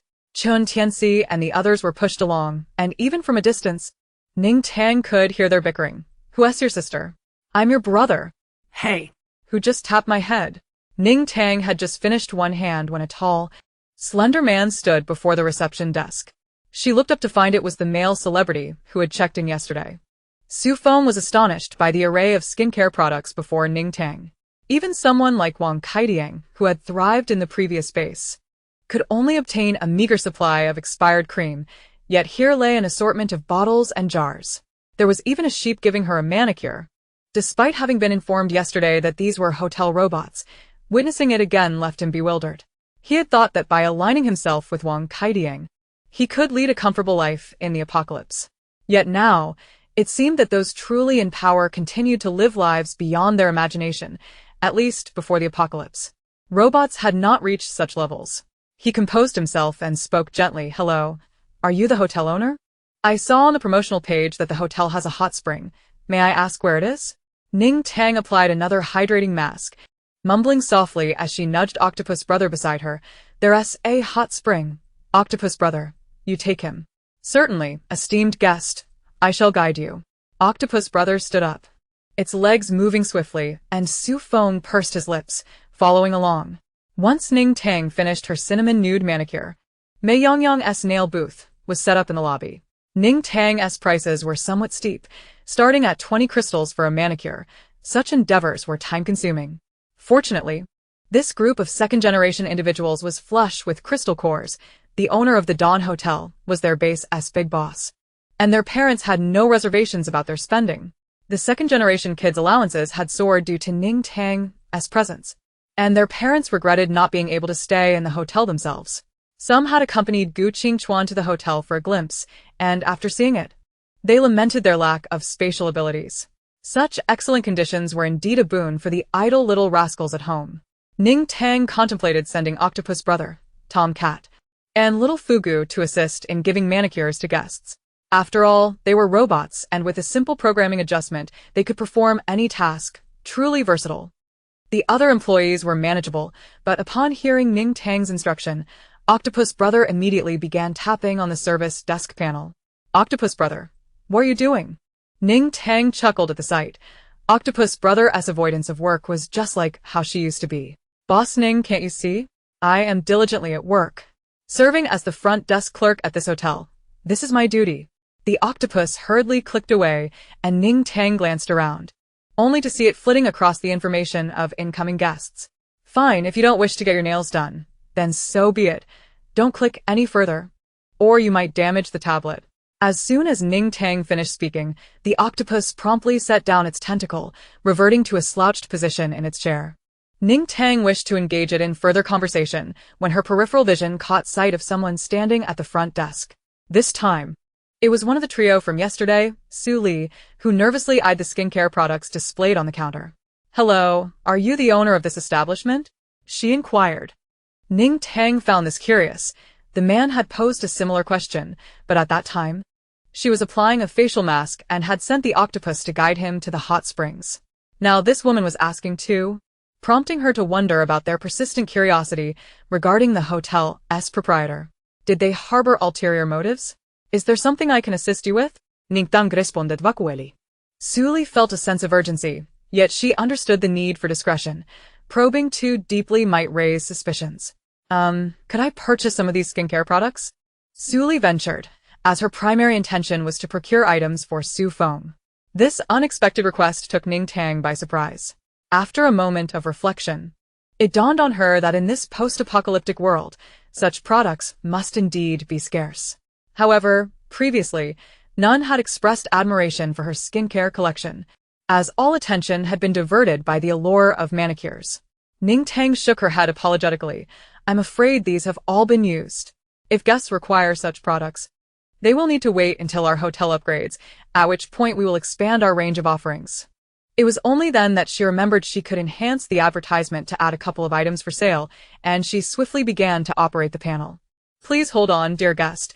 It's quite possible that skincare products will soon be available. Suli remained puzzled, but could only respond with a simple agreement, continuing to wait at the front desk. After viewing 2 ads that bore no significant difference from before, Ning Tang scanned the panel and found that the additional products were quite similar. The offering seemed adequate for the hotel's needs, and she felt any addition would suffice. Raising her voice, she addressed the girls indulging in manicures. The convenience store can add 2 more items. Would anyone like skincare products? The girls immediately nodded in unison, exclaiming, Yes, yes. We want skincare products. Chapter 116. Masculinity. Ning Tang made a few adjustments, and soon enough the convenience store had new arrivals of toner and lotion, available for purchase. Meanwhile, Suli stood at the front desk, a question mark forming above her head. She was utterly baffled. How could it be that within such a brief span, the convenience store had skincare products? She glanced around, noticing no changes in the store, nor anyone restocking shelves. As Suli pondered, the hotel guests had already rushed over to form a line. They had grown accustomed to the hotel's miraculous offerings. As soon as Ning Tang finished speaking, patrons hastily entered the convenience store. Everyone lined up harmoniously, with the first guests emerging with 2 bottles of toner and lotion each. The second-generation guests carried even more, as hotel items could not be resold, but they could return to the base and gift them to those stubborn souls unwilling to enjoy the comforts provided. Suli, ignoring her confusion, quickly joined the line. On the shelves, toner was priced at 10 crystals per bottle and lotion at 15 crystals each. The astonishingly low prices left her astounded, prompting her to grab 10 of each. A kind-hearted woman from the Fujiang base noticed her excessive selection and couldn't help but offer a friendly warning. You do realize that these supplies can't be resold, right? Why take so many? You can always come back when you need more. Suli turned to see that most others had only taken 1 or 2 bottles. Unsure, she inquired, aren't you all worried about running out of such precious items? The kind woman, speaking from experience, reassured her, you haven't stayed here long enough. The Dawn Hotel only runs short on rooms, never on supplies. Suli's eyes flickered. After some contemplation, she decided to set aside a few bottles and proceeded to pay for her 10 bottles of toner and lotion. She had never intended to resell. These treasures were meant for Su Feng. Yet if supplies were truly abundant, the thought of resale lingered. No. Suli quickly stifled that line of thought. If reselling were feasible, the residents here wouldn't be fools. The fact that they refrained from exploiting such opportunities indicated the hotel managed this matter with great skill. Enough of this nonsense. You men, whether getting manicures or buying skincare, it seems you've truly lost all sense of masculinity. A voice suddenly captured everyone's attention. Ning Tang looked up to find the speaker, Zhao Shen, one of the few guests who had independently found the hotel. She recalled him vaguely. He was a level 4 power user, tall and robust, accompanied by a level 3 power user. Unlike Qi Zhe and his companions, who socialized with other guests after their daily endeavors of slaying zombies, these 2 maintained a more solitary existence. Zhao Shen's remark immediately darkened the mood. Chen Tianzi, who had previously been jovial, seemed to explode with indignation. What do you mean? How should masculinity be displayed? Through your rugged face? In this post-apocalyptic world, you still wish to lecture others? Perhaps you should take a good look in the mirror. Su Shi, Li Yang, and others remained silent, aware that Chen Tianzi's combat prowess left little room for their input. The second-generation guests quietly stood, aligning themselves behind Chen Tianzi, while the other girls furrowed their brows, ready to rally behind him. Zhao Shen narrowed his eyes as his companion, Lu Qi, chimed in. What are you saying? My brother is only looking out for you. A bunch of grown men, day in and day out, indulging in frivolities with women. Aren't you ashamed? My brother considers you all as comrades, hence his counsel. Chen Tianzi rolled his eyes dramatically, scoffing. How amusing. Who do you think you are? Are you envious of our ability to lounge about with crystal cores? Or Are you jealous of our camaraderie with the ladies? I suggest you cease critiquing our joyful lives and curb your possessiveness over our crystal cores. Our pursuits are none of your concern. Zhao Shun, visibly agitated, felt a surge of anger. Lu Qi continued to berate them, raising his fist in their direction. Suddenly recalling something, he glanced at Ning Tang and, noticing her cold demeanor, realized that fighting was not permissible within the hotel. Tom Cat had already positioned himself nearby, having witnessed this robotic entity subdue unruly guests in the past. Suppressing his fury, Zhao Shun lowered his fist, knowing that confronting these individuals would not be worth the risk of being expelled from the hotel. He pointed at Chen Tianzi and his companions, declaring, if you're men, step outside and face me. Don't hide within the hotel like cowards. Am I unable to handle you pathetic beings without powers? Zhao Shun was genuinely enraged. As a man himself, he found it intolerable to see others shirking their responsibilities while mingling with women during these dire times. There was much they could achieve. This group of individuals mistook kindness for naivety, dismissing the counsel of a high-ranking ability wielder like him with derision. In the past, within the confines of their base, he could have easily engaged in conversation with those ordinary folks who would have been eager to kneel and beseech him for guidance. He had observed that very few among this crowd possessed any abilities. Even if they did, their rank would hardly exceed a second or third level. Their daily routine consisted of lounging idly in the hotel, relying solely on 2 men and 2 women who ventured out to combat zombies.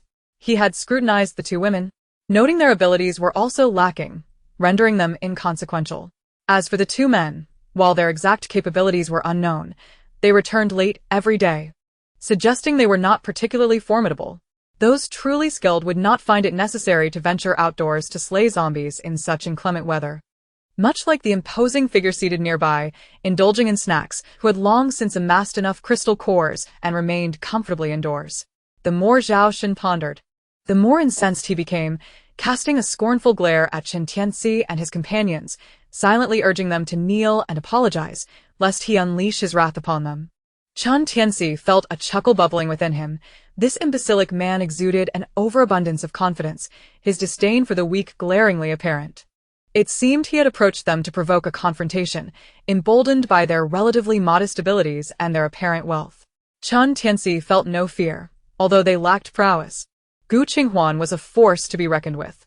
Despite their daily indulgences at the hotel, Gu Qinghuan occasionally ventured out to flex her skills, her water-based abilities having reached level 5. Even if Gu Qinghuan were unable to prevail, he could not fathom that Boss Ning would allow them to be brutally defeated. This was not mere vanity. Individuals like them, who indulged in feasts several times a day, were exceedingly rare. Setting aside their early arrival at the hotel, they foolishly presumed they had a rapport with Boss Ning, considering themselves valued patrons of the establishment. Chapter 117. No more than this. As Chen Tianzi's confidence swelled, he rolled his eyes at Zhao Shun, then turned to Gu Qinghuan with a beaming smile. Qinghuan, if someone dares to bully your brother, will you intervene? I don't mind taking a beating, but it would be quite the affront to you. Gu Qinghuan was preoccupied with admiring her manicured nails, having initially brushed off the matter, knowing that Chen Tianzi was renowned for his sharp tongue at the spark base. No one could outtalk him. However, it became clear that the confrontation was escalating beyond mere verbal sparring, and they were intent on resorting to violence. Glancing at her flawless nails, once more, Gu Qinghuan pondered that perhaps it was indeed her responsibility to protect them. Reluctantly, she acquiesced. Fine, if you want to fight, let us get it over with swiftly. Just don't ruin my nails. Zhao Shun's anger flared even more. He huffed derisively. You don't dare to step up? Sending a woman to take a beating. How disgraceful. And you, with your spindly arms and legs, how could you withstand even a few punches from me? Women were weak before the apocalypse, and even more so now. Chen Tianzi merely scoffed. As for who brings shame upon men, none can rival you. The stench of decay emanating from your mouth and mind is palpable. If you have any sense, you'll step outside and accept your punishment before my sister grows impatient. And spare us your empty boasts. Your prowess seems to reside solely in your words. My sister is formidable, and I genuinely fear she could obliterate you with just one strike. The other second-generation members were equally displeased, indignant that this fool dared to belittle Qinghuan, who was undoubtedly their strongest asset. They hurled insults at Zhao Shun and explained to the onlookers that they were outmatched by the ladies present. Zhao Shen wanted to hurl more insults. But just as he opened his mouth, he heard Ning Tang click her tongue. Though her voice was barely above a whisper, it rang alarm bells in Zhao Shen's mind.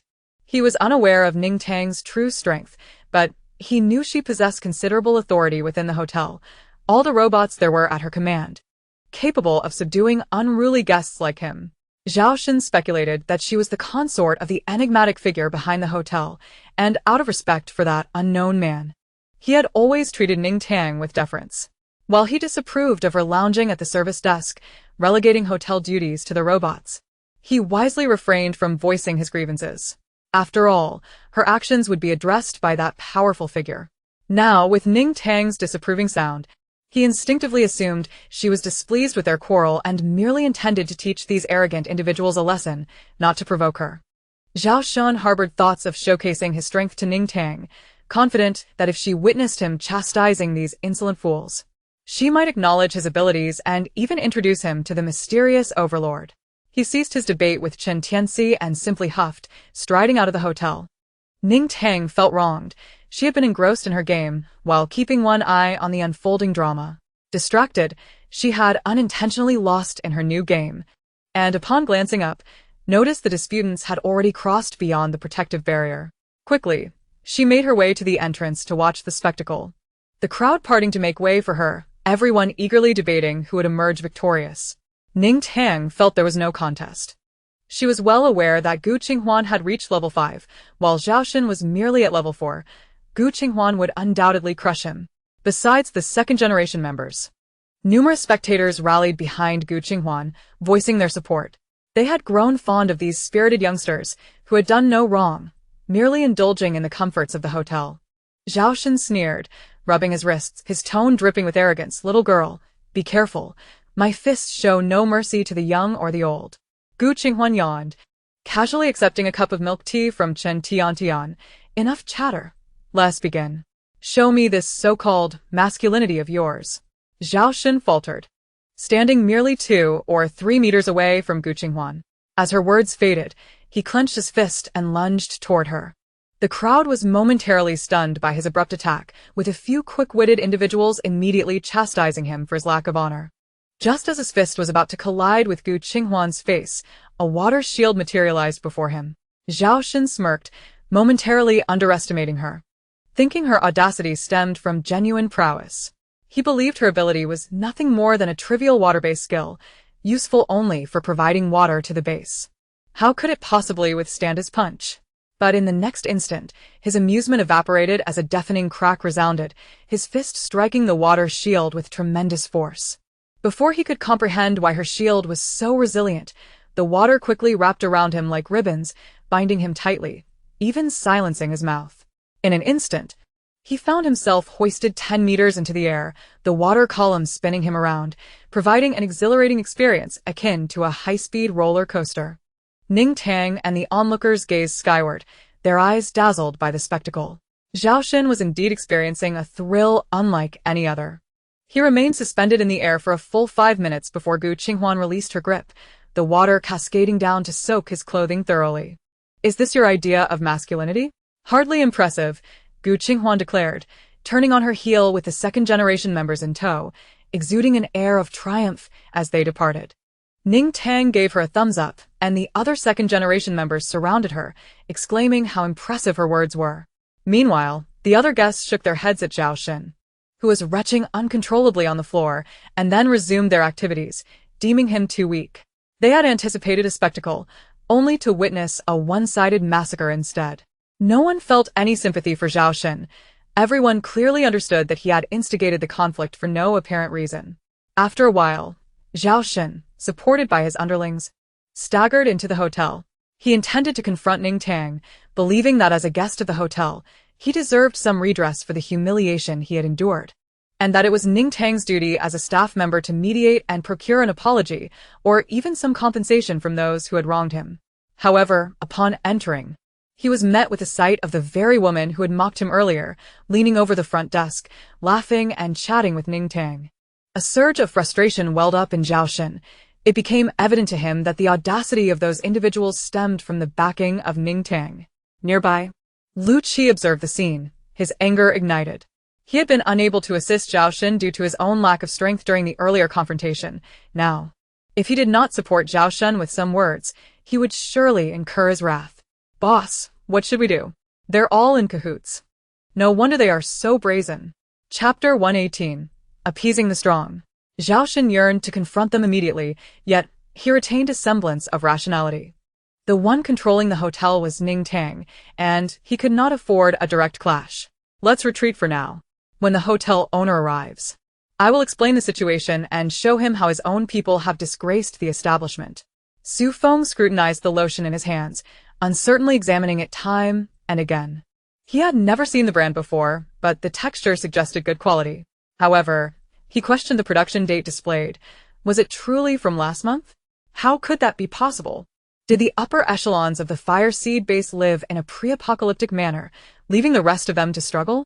The fire seed base bore a significant burden, primarily because Ning Tang had casually mentioned to the system that the products lacked a production date, fearing she might consume expired snacks.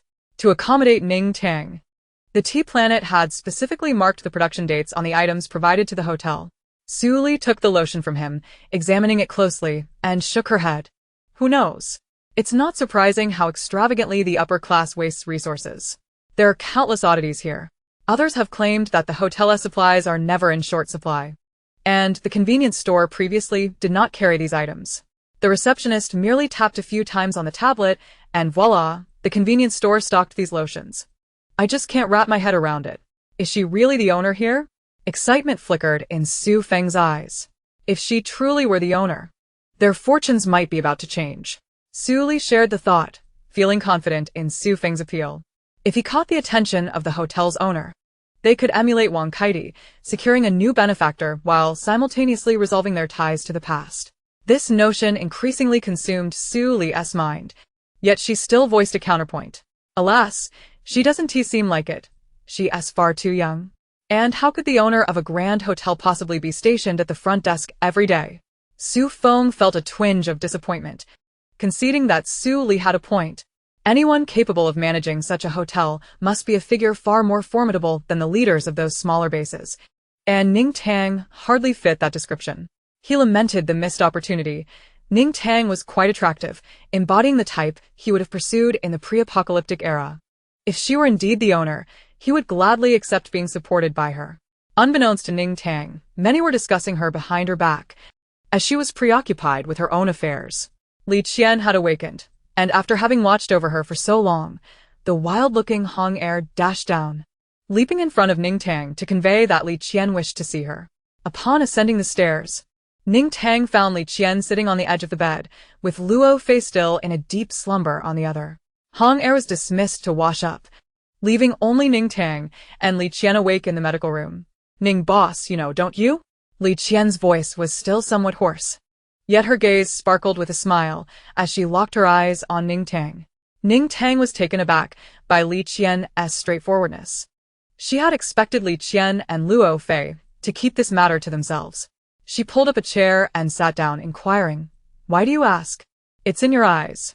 Before I left, your gaze was very complex. Just before I lost consciousness, I saw your eyes again.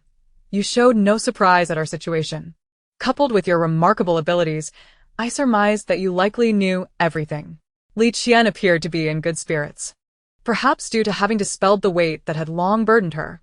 Even as she laid bare her circumstances to Ning Tang, her tone remained light-hearted. "Roughly, yes. I have come to know some things. By the way, while you two were unconscious, I took a stroll around the Dark Society as headquarters. You both made quite an impact there." Li Qian's eyes widened slightly, unable to suppress a laugh. "Ning boss, you're impressively swift. This works out well. I won't have to rack my brain to concoct a story to lure you there for scavenging.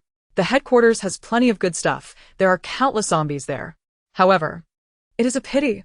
I had intended to act as the Good Samaritan, guiding you to gather supplies, hoping at least you'd remember my kindness." All right. "I won't beat around the bush any longer. Since you are aware of our situation." She paused, the earlier confidence and cheerfulness fading, her brow slightly furrowing. "Will you still allow us to continue residing in the hotel?" Li Qian added after a moment of thought. "We are quite wealthy and can certainly afford to spend lavishly in the hotel." Ning Tang fake net contemplación. but you previously worked for the Dark Society. With the others from the Dark Society dealt with, there's little reason to let you two off the hook. No, no, no. The misdeeds of the Dark Society were only tangentially related to us. We participated very little. Those who turned ordinary people into zombies and conducted research were the previous two leaders. I was appointed later on. After the Fireseed base put out a bounty on them, the main force and higher-ups all evacuated H-City, leaving me as the unfortunate soul stuck with the mess. I merely sought to survive better by seizing some supplies. Luo Fei's situation was similar. He was a researcher focused solely on zombies. We never actively harmed ordinary people. In the past 2 years, I managed to improve the situation at this base a bit, but now the headquarters incompetents wish to reclaim power. They not only sent useless people to deplete resources, but also asked us to rear zombies for them. How does that make sense? Fortunately, you, Ning boss, resolved the zombies and the incompetents. You are truly a hero. Li Qian explained her prior intentions towards the hotel, growing increasingly anxious as she spoke. She no longer perched on the hospital bed, but squatted beside Ning Tang's chair. Had she not feared offending Ning Tang, she might have even offered a leg massage. Come on, I did all this to secure a good life at the Dawn Hotel. It's only right to curry favor with you, Ning boss. I am adaptable. Strong in the face of the weak and accommodating to the strong. Furthermore, she had previously envisioned herself as a gentle, gracious, and poised lady within the hotel's confines. Initially believing such an image would be highly esteemed, yet she found the performance exhausting. Every time she encounters Boss Ning, she can only nod and smile. And despite the prolonged duration of their acquaintance, her relationship with Ning Tang has not progressed further. Subsequently, she noticed Ning Tang's closer rapport with a group of vivacious young girls, and she realized she had misjudged her own persona. Ning Tang shook her head, striving to disregard the deliberately charming visage of the girl beside the armrest of her chair. Chapter 119. Is it sincere? Curiously, she once considered Li Qian to be elegant and poised, yet after witnessing Li Qian converse with Luo Fei, Ning Tang perceived her as a formidable figure. Now. She found herself wide-eyed as Li Qian attempted to be cute before her. Naturally, one tends to embellish their own actions with their own words, should you truly harm innocents. You might deny it. Li Qian immediately raised her hand, swearing, "Everything I say is the truth. If I speak falsely, may I never reside in the Dawn Hotel." Ning Tang merely shook her head, tapping Li Qian's forehead and gently pushing her closer, realizing that the beauty's playful demeanor did indeed have some effect on her. Though she wished to remain inconspicuous. In this apocalyptic world, oaths held little weight. Thus, how about this? You too will serve my purposes, become my subordinates, and accompany the Fireseed base in combating the remnants of the Dark Society, performing good deeds to atone for yourselves. Ning Tang awaited their response. Li Qian and Luo Fei had dismantled the Dark Society's headquarters, yet the organization still possessed other strongholds. Recently, Gu Qingchuan had been preoccupied with countering the Dark Society, neglecting to persuade other bases on her behalf. Given Li Qian and Luo Fei's formidable combat skills, it would be prudent to send them to assist. Li Qian, Upon hearing this, exclaimed with excitement about becoming her subordinate, realizing that in doing so, she would be aligned with Ning Tang herself.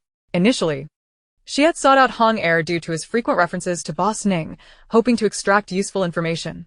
However, she gained nothing of substance from him. Instead, he incessantly praised Ning Tang and recounted her acts of heroism in saving him and Hongda. When he suggested she engage in conversation with Ning Tang to foster their relationship, Hong Er refused, claiming it would be inappropriate to disturb Boss Ning. During her time with Hong Er, not only did she fail to glean any insights about Ning Tang and the hotel, but she also found herself brainwashed into believing that aligning with Ning Tang was the only correct choice, knowing that opposing her would lead to dire consequences. Li Qian immediately raised her hand, declaring her agreement, and Luo Fei consented as well. Boss Ning, from this day forth, I am yours. Ready to traverse mountains of knives and seas of fire, without complaint. Li Qian's genuine smile radiated joy, as the significant dilemma that plagued her was resolved so effortlessly. And for the first time since the apocalypse, she felt a glimmer of hope in life. It was the first time Ning Tang had witnessed such a carefree and joyful expression on her face. Do not celebrate too soon. The Dark Society still harbors many remaining factions. As my subordinate, You must heed my commands and work diligently. Rest assured, Boss Ning. I obtained numerous encrypted documents from the Dark Society's headquarters, detailing their strongholds clearly. Li Qian produced a crystal core, and as soon as she placed it in her palm, the hard core emitted a faint glow, and streams of light eagerly surged into her hand. Once she absorbed the core, a thick stack of documents materialized in her grasp. Ning Tang accepted the documents she offered, and upon opening them, she was met with an array of technical jargon and detailed information about various strongholds. After glancing through them, she was overwhelmed by their complexity and decided to leave the research to the Fire Seed base. She stored the documents in the system space, having gathered sufficient information, and planned to have the system draft a contract of servitude for Li Qian and Luo Fei to sign. Suddenly, Ning Tang recalled Hong Er and seized the opportunity to inquire about him. By the way, what about you and Hong Er? Is it sincere?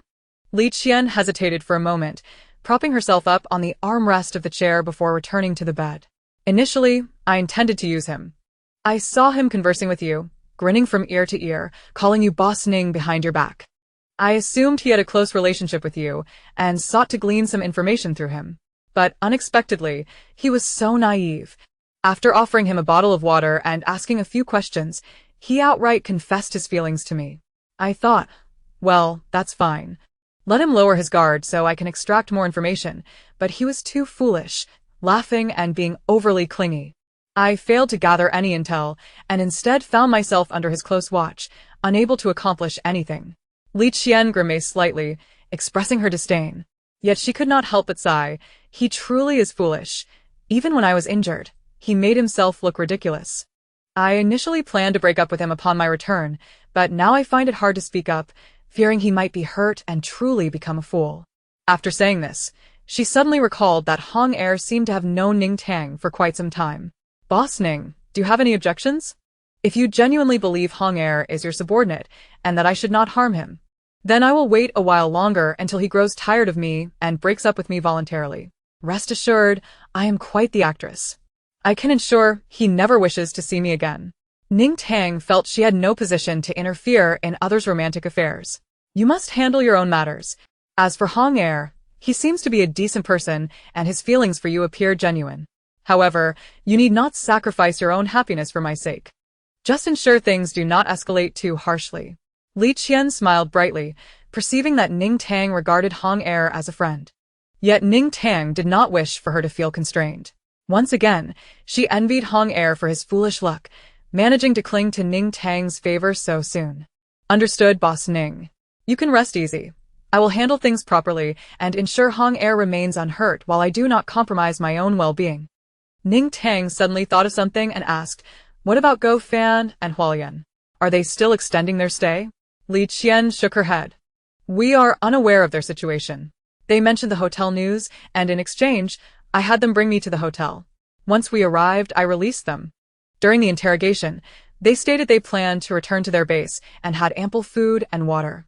After they were set free, those supplies mysteriously vanished. I turned around to see them fleeing swiftly, and I did not think to pursue them for clarification since we had already reached the hotel entrance. I simply entered to check in. They likely assumed the hotel was under our control and were too intimidated to approach. Ning Tang nodded, realizing that those two would not be returning anytime soon. After all, why would they run so fast? It would have been better to return to the hotel to check out and leave at a leisurely pace. Having an extra room would allow her to bring 2 more individuals from the prosperous base to stay. Rising from her seat, she heard the familiar sound of Hong Er approaching.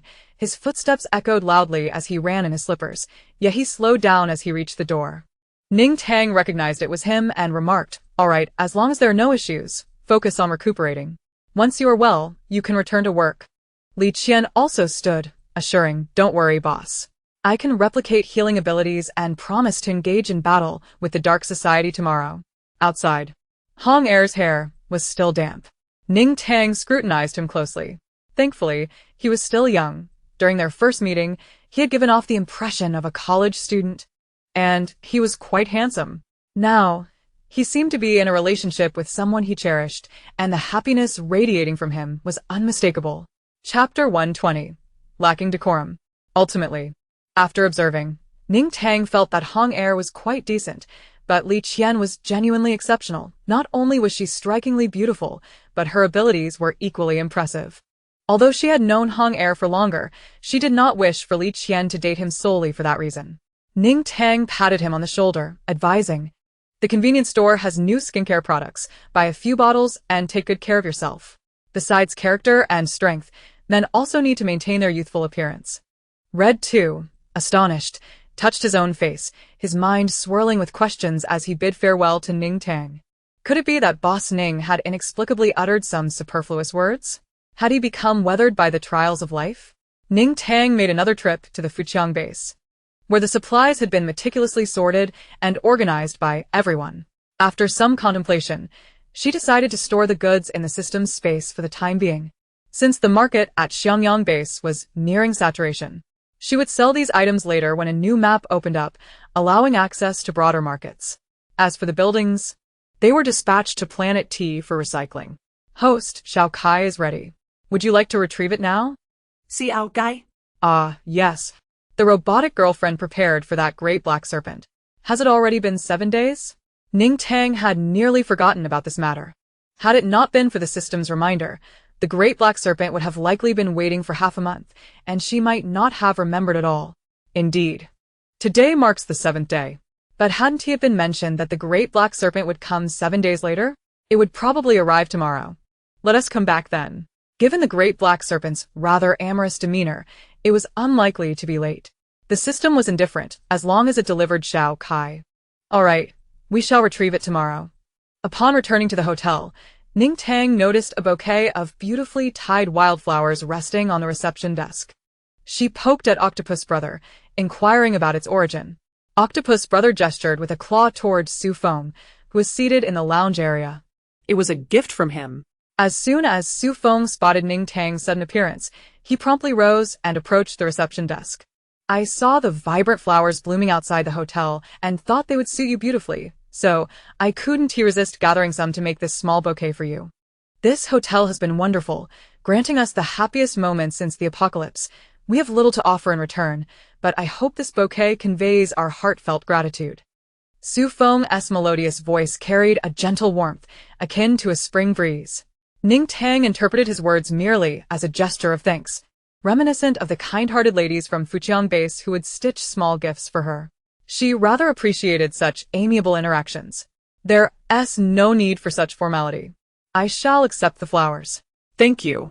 With a slight smile, she instructed the system to procure a vase, filled it with water, arranged the flowers, and placed it on the reception desk. Su Feng observed Ning Tang's actions, his eyes dimming momentarily. She must possess spatial abilities, if he hadn't been mistaken. She had appeared suddenly behind the reception desk. He had only heard of such powers from Wang Kaidi, which could only be wielded by those with a 7th-level spatial ability. After a few moments of contemplation, he concluded, just as his companions had, that even if this woman was merely the front desk clerk, she undoubtedly possessed remarkable strength. After all, the hotel was predominantly staffed by robots, and the proprietor must have great trust in her to entrust the establishment to her care. His heart leaped with joy. As his confidence grew, though it may be a bit abrupt, we are new here and still unfamiliar with many things.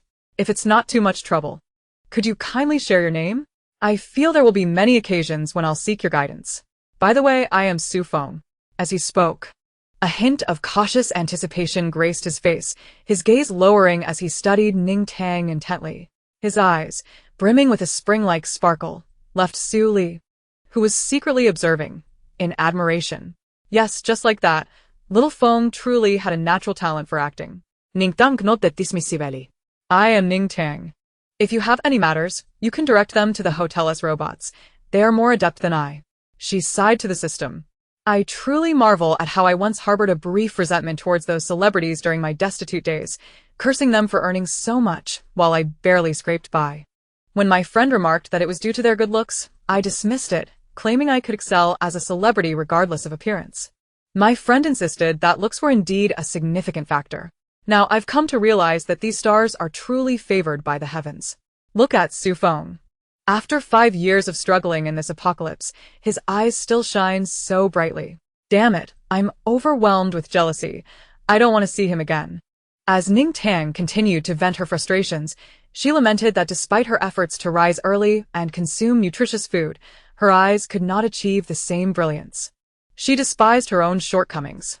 The system discerned her feelings with a hint of amusement, recognizing that the host was completely oblivious to the romantic signals being directed at her while she compared herself to others. Well, ignorance is bliss. It's certainly preferable to having a host whose heart is aflame with romantic infatuation, the system mused. Su Feng, surprised, concluded that there was nothing amiss with his appearance, yet wondered why Ning Tang suddenly seemed disinterested in him, avoiding even a glance. What a lovely name. Well then, Ning Tang, I shall take my leave. Ning Tang forced a smile that barely concealed her indifference. Very well. Nearby, a group of onlookers displayed varied expressions. The members of the Fujiang base, including Song Jun, felt a surge of indignation. As bystanders, they could see the calculating glint in the young man's eyes. He was undoubtedly trying to take advantage of the situation. They scrutinized Su Feng from head to toe, deeming him unworthy of their leader. Others harbored their own thoughts. The young women among the second generation had witnessed similar scenarios many times. After the apocalypse, men seemed even more eager to pursue them than before. Chun Tiantian cast a few glances at Su Feng and whispered to Gu Qinghuan that Su Feng is quite handsome, but he seems overly ambitious. He lacks abilities, yet manages to thrive 5 years into the apocalypse. He must have many tricks up his sleeve. It's no wonder Boss Ning is fond of him. But one would think she'd prefer someone significantly more capable than him for a fling. Gu Qinghuan nodded in agreement. You're right, but we needn't worry. As long as Boss Ning is happy, that's what matters. On the other hand, Red and Red 2, along with a group of male heirs, glared daggers at Su Feng. They dared not entertain any bold thoughts regarding Ning Tang but harbored a deep disdain for any man attempting to ingratiate himself with her. Red contemplated this sentiment, likening it to a household pet witnessing its mistress consider a romantic partner. Boss Ning ought to be the shared leader among them all, treating everyone equally. How could some scoundrels seek a closer bond with her? Such behavior was intolerable. Li Qian's reaction was even more intense than Red 2's. She gripped his arm, gritting her teeth in anger. How dare he? I've only just become familiar with Boss Ning after staying here for so long. Xiao Song wore an unusually solemn expression, his gaze fixated on the bouquet at the reception. It was he who had first discovered the flowers blooming within the hotel's protective barrier after the zombie wave, having thrown many seeds into the soil. Now, someone had plucked his flowers. Such a lack of decorum. Chapter 121. Return Visit. The self-service restaurant was becoming increasingly popular, with a price of 100 crystals proving exceptionally favorable for patrons. Many would take a few buns with them while hunting in the morning, returning after a day of toil to feast on their harvested crystal cores. Everyone genuinely felt that the self-service restaurant offered great value, as even a few meat dishes in the cafeteria would cost dozens of crystals. By hunting a few second-level zombies or mutated rats daily, they could lead quite comfortable lives. Ning Tang also opted for dinner at the self-service restaurant. Having snacked lightly in the afternoon, she felt hunger pangs around 8 in the evening. At that time, the guests who had gone hunting had yet to return, and the residents of Fujiang Base had finished their meals and dispersed to other areas, leaving only a handful of patrons in the self-service restaurant. Ning Tang, clad in gloves, was savoring roasted pig trotters when she noticed someone approaching her from across the room. Su Feng, carrying a meal tray, approached with a warm smile. Ning Tang, may I sit here? Ning Tang paused for a moment, glancing at the nearby vacant yet immaculate dining table, then at the 7 or 8 plates brimming with food that occupied nearly 7/8 of her own table. Well, if you can fit it, Su Feng remarked with a gentle smile, tenderly nudging the plate of skewered meat designated for Ning Tang closer to her, while placing his own vegetable salad atop it. I hope you don't find my actions presumptuous. After years of wandering through the apocalypse, encountering such opulence in a hotel leaves me feeling somewhat insecure. You are the only familiar face here, which compels me to gravitate towards you. Ning Tang continued to gnaw on a pig's trotter, dismissing any feelings of insecurity. There's no need for that. It's perfectly safe here. However, upon catching sight of Su Feng's vegetable salad, she inexplicably felt a twinge of anxiety, as though her indulgence was at odds with the extreme discipline exhibited by the attractive individual beside her. Yet, she quickly reassured herself. After all, she was consuming the never-gain-weight pills. So, why should she fret? She resolved to focus on her roasted pig's trotter, for it would taste less delightful if it grew cold. Regarding her figure, she had complete faith in the efficacy of the pills. Should anything go awry, she would simply extract the system and give it a good thrashing. The system responded. I appreciate your gratitude, but perhaps you should remain anxious. The never-gain-weight pills are effective, yet what if one day your genes mutate, and even they can no longer manage you? That wouldn't be a mutation. That would be you administering some sort of drug that causes my genes to mutate. I wouldn't let you off so easily. Once she finished her pig's trotter, Ning Tang proceeded to pour 3 plates of freshly sliced beef into her small hot pot. Truly, she was disciplined, feasting on such high quality. Weight loss-friendly fare, while fully aware that she would not gain weight. The system's CPU was nearly overheating. Who on earth dips 3 plates of beef in a hot pot while attempting to lose weight? It's simply unfathomable. Su Feng quietly took a few bites of his vegetable salad, but the enticing aroma of Ning Tang's hot pot was becoming increasingly difficult to resist. Nevertheless, he declined the robotic server's offer to prepare a hot pot for him. Both the fans from the pre-apocalypse and Wang Kaidi enjoyed his ethereal demeanor, and he sensed that Ning Tang appreciated it as well. Although their stay had been brief, he felt as though their time in the hotel was dreamlike. Free from the worries of zombies, hunger, and cold. He wished he could remain there forever, but Su Feng lowered his head, a profound sadness emanating from him. While waiting for the hot pot, Ning Tang devoured a long skewer of beef, its aroma utterly irresistible. She could sense Su Feng's ulterior motives, but dismissed them. The beef skewers were simply too delicious. As long as there were crystal cores, one could reside in the hotel for a lifetime. She resolved to earn those cores diligently. Su Feng looked up and smiled, his eyes slightly reddened. Yes, having crystal cores is paramount. Unfortunately, neither my sister nor I possess any abilities. We have barely survived thus far, and I once thought we would live our lives in such a manner, but then we discovered the joys of life in this hotel. Ning Tang's beef was ready, and she swiftly scooped a bowlful before adding some other items. So what? There are plenty of people without abilities in this hotel. Their teamwork has allowed them to thrive. You can ask them later. They would gladly welcome you both. The 2 leading girls were quite impressive, having arrived frail and weak. Now their fists were larger than clay pots. Weren't they doing just fine? Su Feng choked on his words, his thoughts stifled by Ning Tang's encouragement. So he could only muster a surprised smile. Really? That's wonderful. Everyone is kind and hardworking. My sister and I will surely strive to do our best. Ning Tang nodded, dedicating her time to her meal, while Su Feng poked at his vegetable salad for quite some time before finally succumbing to the temptation of a steak. Ultimately, Su Feng took the initiative to bid farewell to Ning Tang, for if he lingered any longer, he would surely be driven mad by the tantalizing sense of her food. At 7 in the morning, Ning Tang remained asleep, while diligent guests of the hotel had already ventured out to hunt. The zombies within several kilometers of the hotel had been nearly eradicated, but thankfully, there were still numerous mutated animals. The group synchronously discarded the corpses of the mutated zombies into a pile. Even in the midst of heavy snowfall, this location would soon attract many mutated animals, primarily rats. The apocalypse was a calamity for humanity, yet for the animals, it was a grand celebration.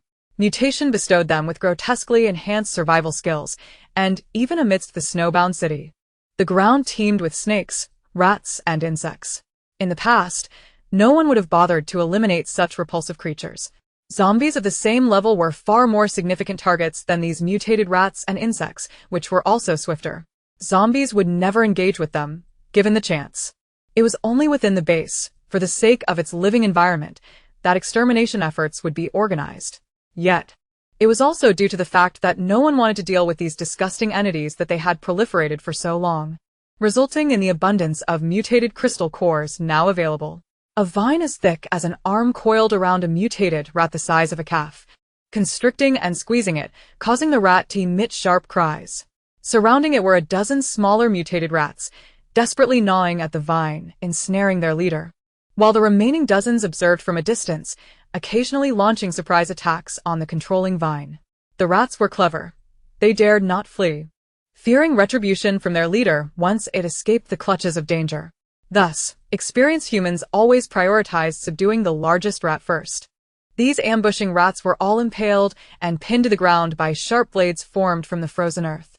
Qija stood protectively beside his daughter, surrounded by the defensive earthen walls he had erected. At that moment, Qi Hao's vine ultimately succumbed to the relentless jaws of a dozen rats. Just as the vine snapped, Qija erected another earthen wall beside the third-level mutated rat, obstructing its escape. Upon witnessing their leader's flight, the other mutated rats turned and fled, only to halt abruptly at the sound of their leader's call, looking back in hesitation. A fifth-level Earth-type ability could easily ensnare a third-level mutated rat, and Qija patted his daughter's shoulder. "Well done, let's keep going."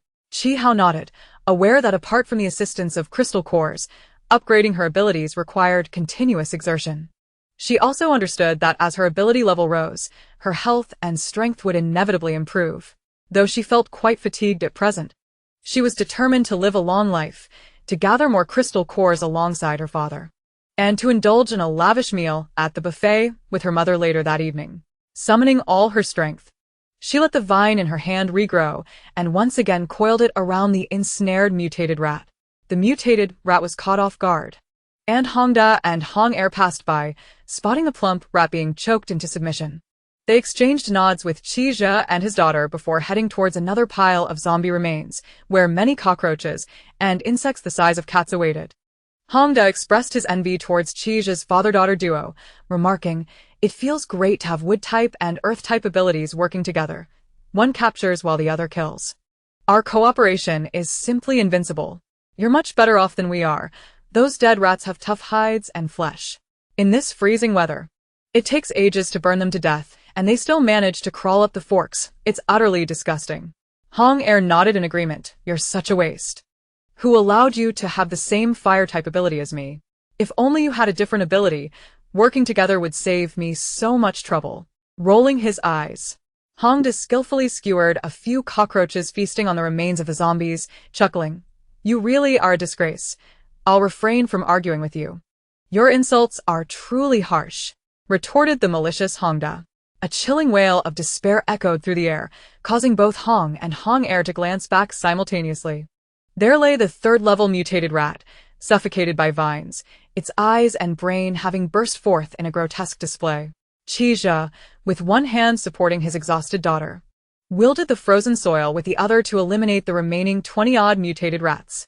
The duo watched with eager anticipation as the frozen soil morphed into prongs, extracting the crystalline cores from the brains of the mutated rodents before delivering them into Qija's awaiting hands. Hong's envy was palpable, nearly bringing him to tears as he gripped his steel fork, gritting his teeth while impaling a fleeing cockroach. "From this moment forth, I shall not allow anyone to disturb me. I must focus on my progress, and this month I shall surely level up." Hong Er, equally anxious, recalled Li Qian's earlier claim of being a fourth-level lightning wielder, but he couldn't shake the feeling that Li Qian surpassed him in skill. No. He too must strive for improvement. Ning Tang arrived at the Fuxiang base at 9 in the morning, and upon her arrival, she found the area outside the protective shield surprisingly clean. A moment of confusion washed over her as she noted the absence of the massive black serpent, which should not have been the case. Exiting the convenience store, she quickly discerned the truth. The colossal serpent lay with its head facing the protective shield, its elongated body stretched out in front of it. Standing before it, Ning Tang could only see its enormous head, adorned with an inexplicable array of colorful fur that resembled a whimsical, vibrant hat perched atop its skull. The black serpent was attempting to hide its true self, believing that if its head was colorful and its body concealed, it would significantly enhance its chances of success in courting.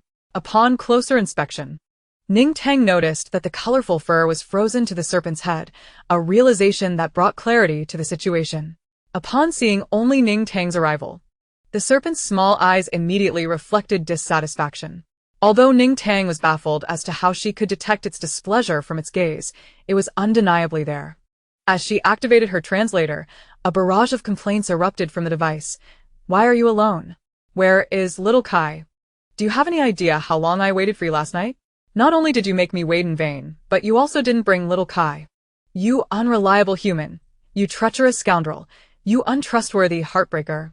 As the serpent reached a crescendo of indignation, it contorted its body into a U-shape, its tail pointing accusingly at Ning Tang. Ning Tang couldn't help but laugh in irritation, promptly releasing little Kai from the system. With a resounding thud, another immense serpent emerged outside the protective shield, prompting the residents of the Fuxiang base to momentarily pause in shock before returning to their tasks of crafting traps and various tools. Perhaps this was the new favorite of the base leader. Who could say for certain? The black serpent maintained its ludicrous U-shaped posture, utterly dumbfounded as it beheld the dazzling, resplendent little Kai. Its mouth hung agape for an extended period, while Ning Tang secretly reveled in her success. After all, upon returning to her hotel the previous day, she had released little Kai, and it was no exaggeration to say that even she, who had never considered keeping a serpent, was tempted by its beauty. Noticing the black serpent's continued state of stupor, Ning Tang seized the opportunity to speak. Little Kai, it just insulted me with some rather unflattering words. Little Kai nodded obediently, her sky-blue eyes gently gazing at Ning Tang as if to say, I understand, master. With a sudden shift in demeanor, little Kai turned her gaze, her eyes turning sharp. So, you dare to insult my master? What a rude and uncouth serpent you are, you foolish, ridiculous creature. Apologize to my master. Having been cautioned by Ning Tang not to disparage the black serpent's color, little Kai unleashed her ire in other respects. The black serpent remained in a daze. And just when Ning Tang assumed that little Kai's words had struck a nerve, the translator relayed the black serpent's voice. Were you just insulting me? Your voice is quite lovely, haha. Hearing the black serpent's naive tone, Ning Tang found herself at a loss for words. Although little Kai was a mechanical serpent, it seemed to fit within the realm of workplace hazards. The system remained unperturbed. Its response flat. I hope the host remembers her own words and shows some compassion for Octopus Brother. His workplace injury appears to be more severe. Octopus Brother is a contradictory being. He enjoys working. You wouldn't understand. Meanwhile, the black serpent finally relinquished its comical tail posture.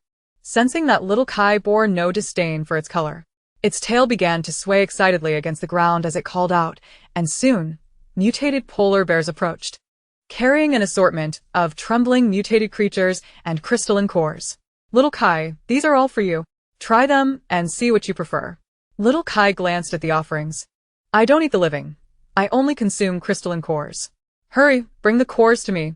With a roar, the black serpent commanded the polar bears to present the crystalline cores with utmost reverence. Little Kai glanced first at the black serpent, then at Ning Tang. The black serpent, appearing somewhat pitiful yet cautious, urged, Little Kai, please eat. These were specially prepared for you. I like you, and wish to treat you well. I want to give you all my crystalline cores from now on. As it spoke, its voice grew increasingly bashful, and then, as if a thought struck it, it added, I don't want you to feel obligated to be with me because of the cores. I genuinely wish to treat you kindly. If you don't like me, that's fine too. I won't mind if you choose not to be with me. The black serpent's voice dipped, becoming choked with emotion as it continued. As long as you are willing to speak to me, I will be very happy. Little Kai glanced back at Ning Tang, who pondered. Although the system asserted that both the employees and little Kai were creations of machinery, perhaps due to the advanced technology of Planet T, she felt they possessed their own thoughts and feelings. Ning Tang had never been one to impose her will on others, and it seemed the mechanical serpent felt the same. But you force Octopus Brother. That's rather frightening. Little Kai, you may choose whether you wish to continue interacting with it. Little Kai understood her purpose as a creation, to be with the black serpent before her. She regarded the silly creature, which appeared endearing despite its foolishness, and found herself not opposed to the idea.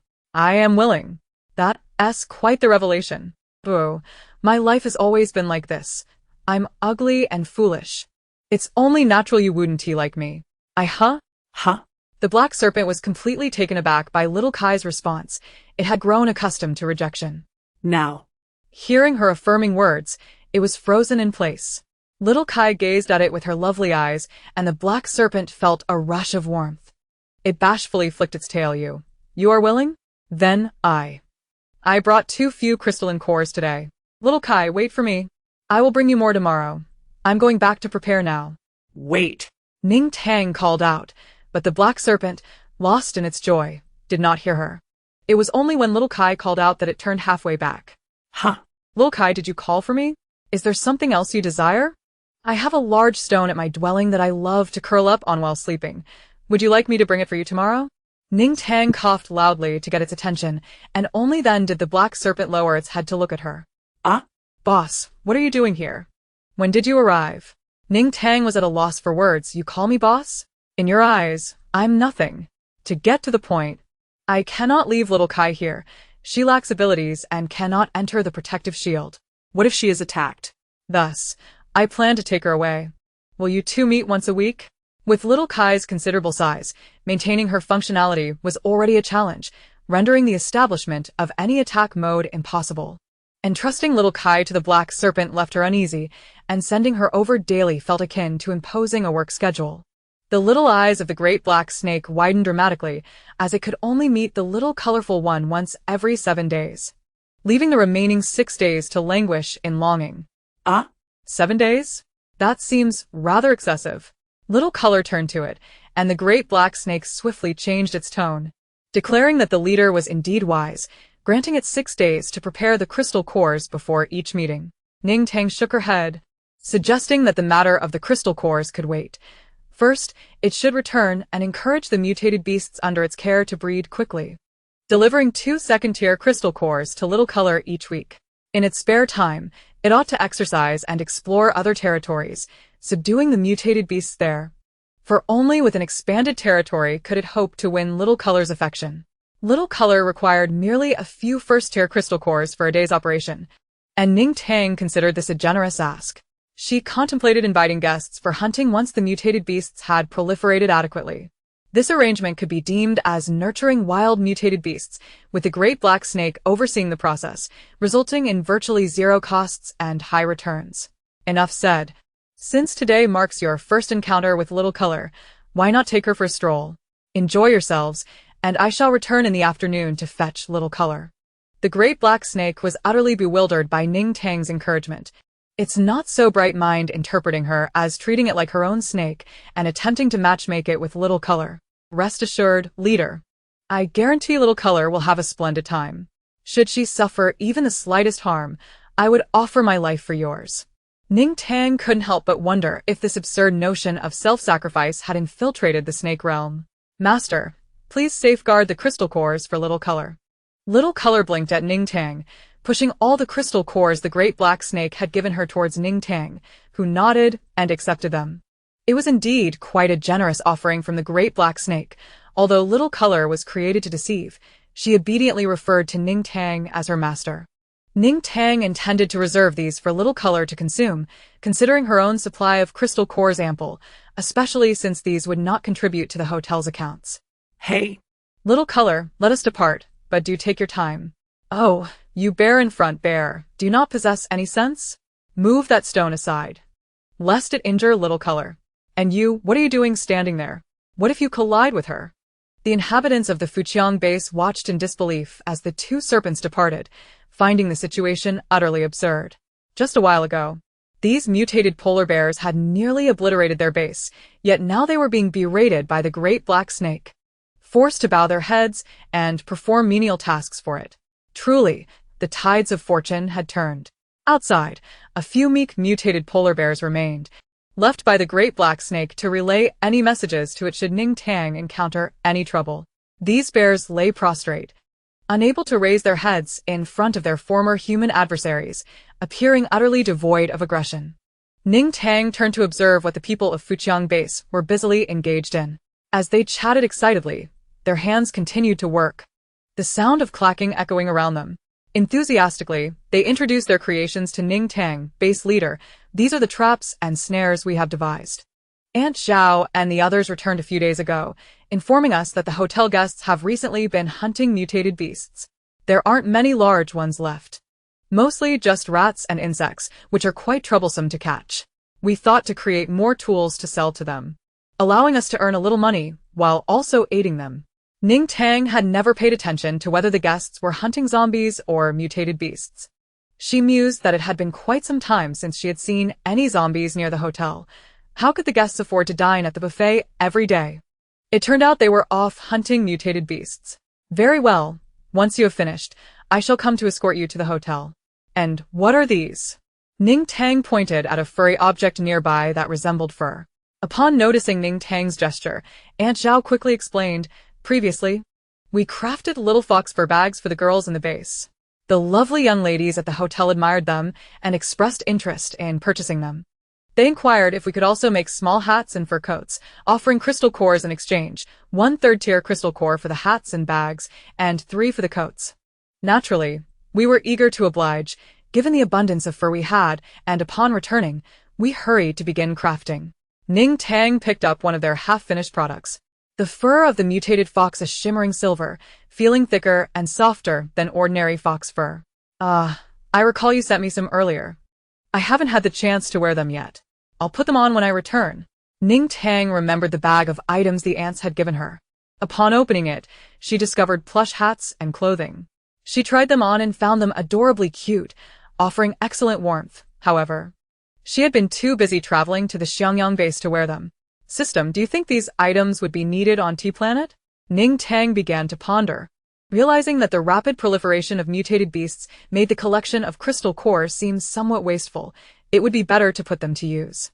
The mutated beasts here had caused harm to many humans, and utilizing their fur bore no guilt, while also providing protection for the little foxes on T-Planet. They should be in demand. The environmental pollution on T-Planet is severe, with virtually no wildlife left, and its long winters would make such items quite popular. I'll inquire further. Aunt, why not produce a few more pieces? I can assist in selling them for you, Ning Tang said, handing over some crystal cores, requesting 3 pieces each.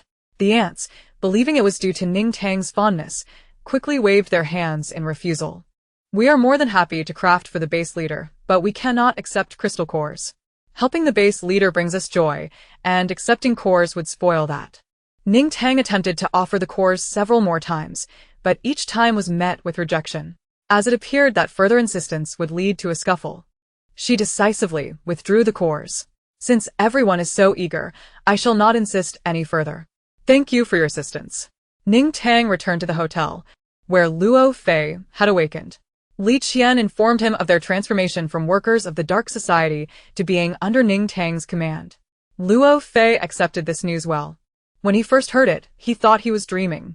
He managed to overcome his fear of Li Qian, the former viper, by persistently questioning her about the truth until her annoyance prompted her to threaten him with a knife, at which point he finally believed her.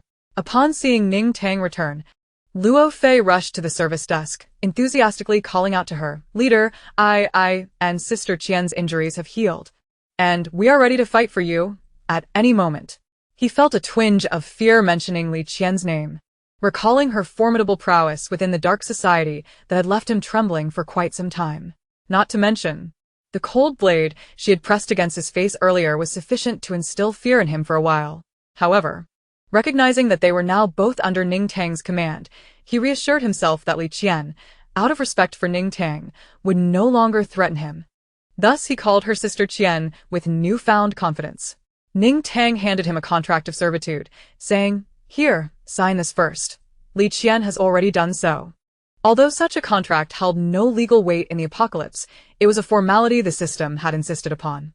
Luo Fei glanced over it briefly before borrowing a pen from the service desk to sign his name. Wonderful.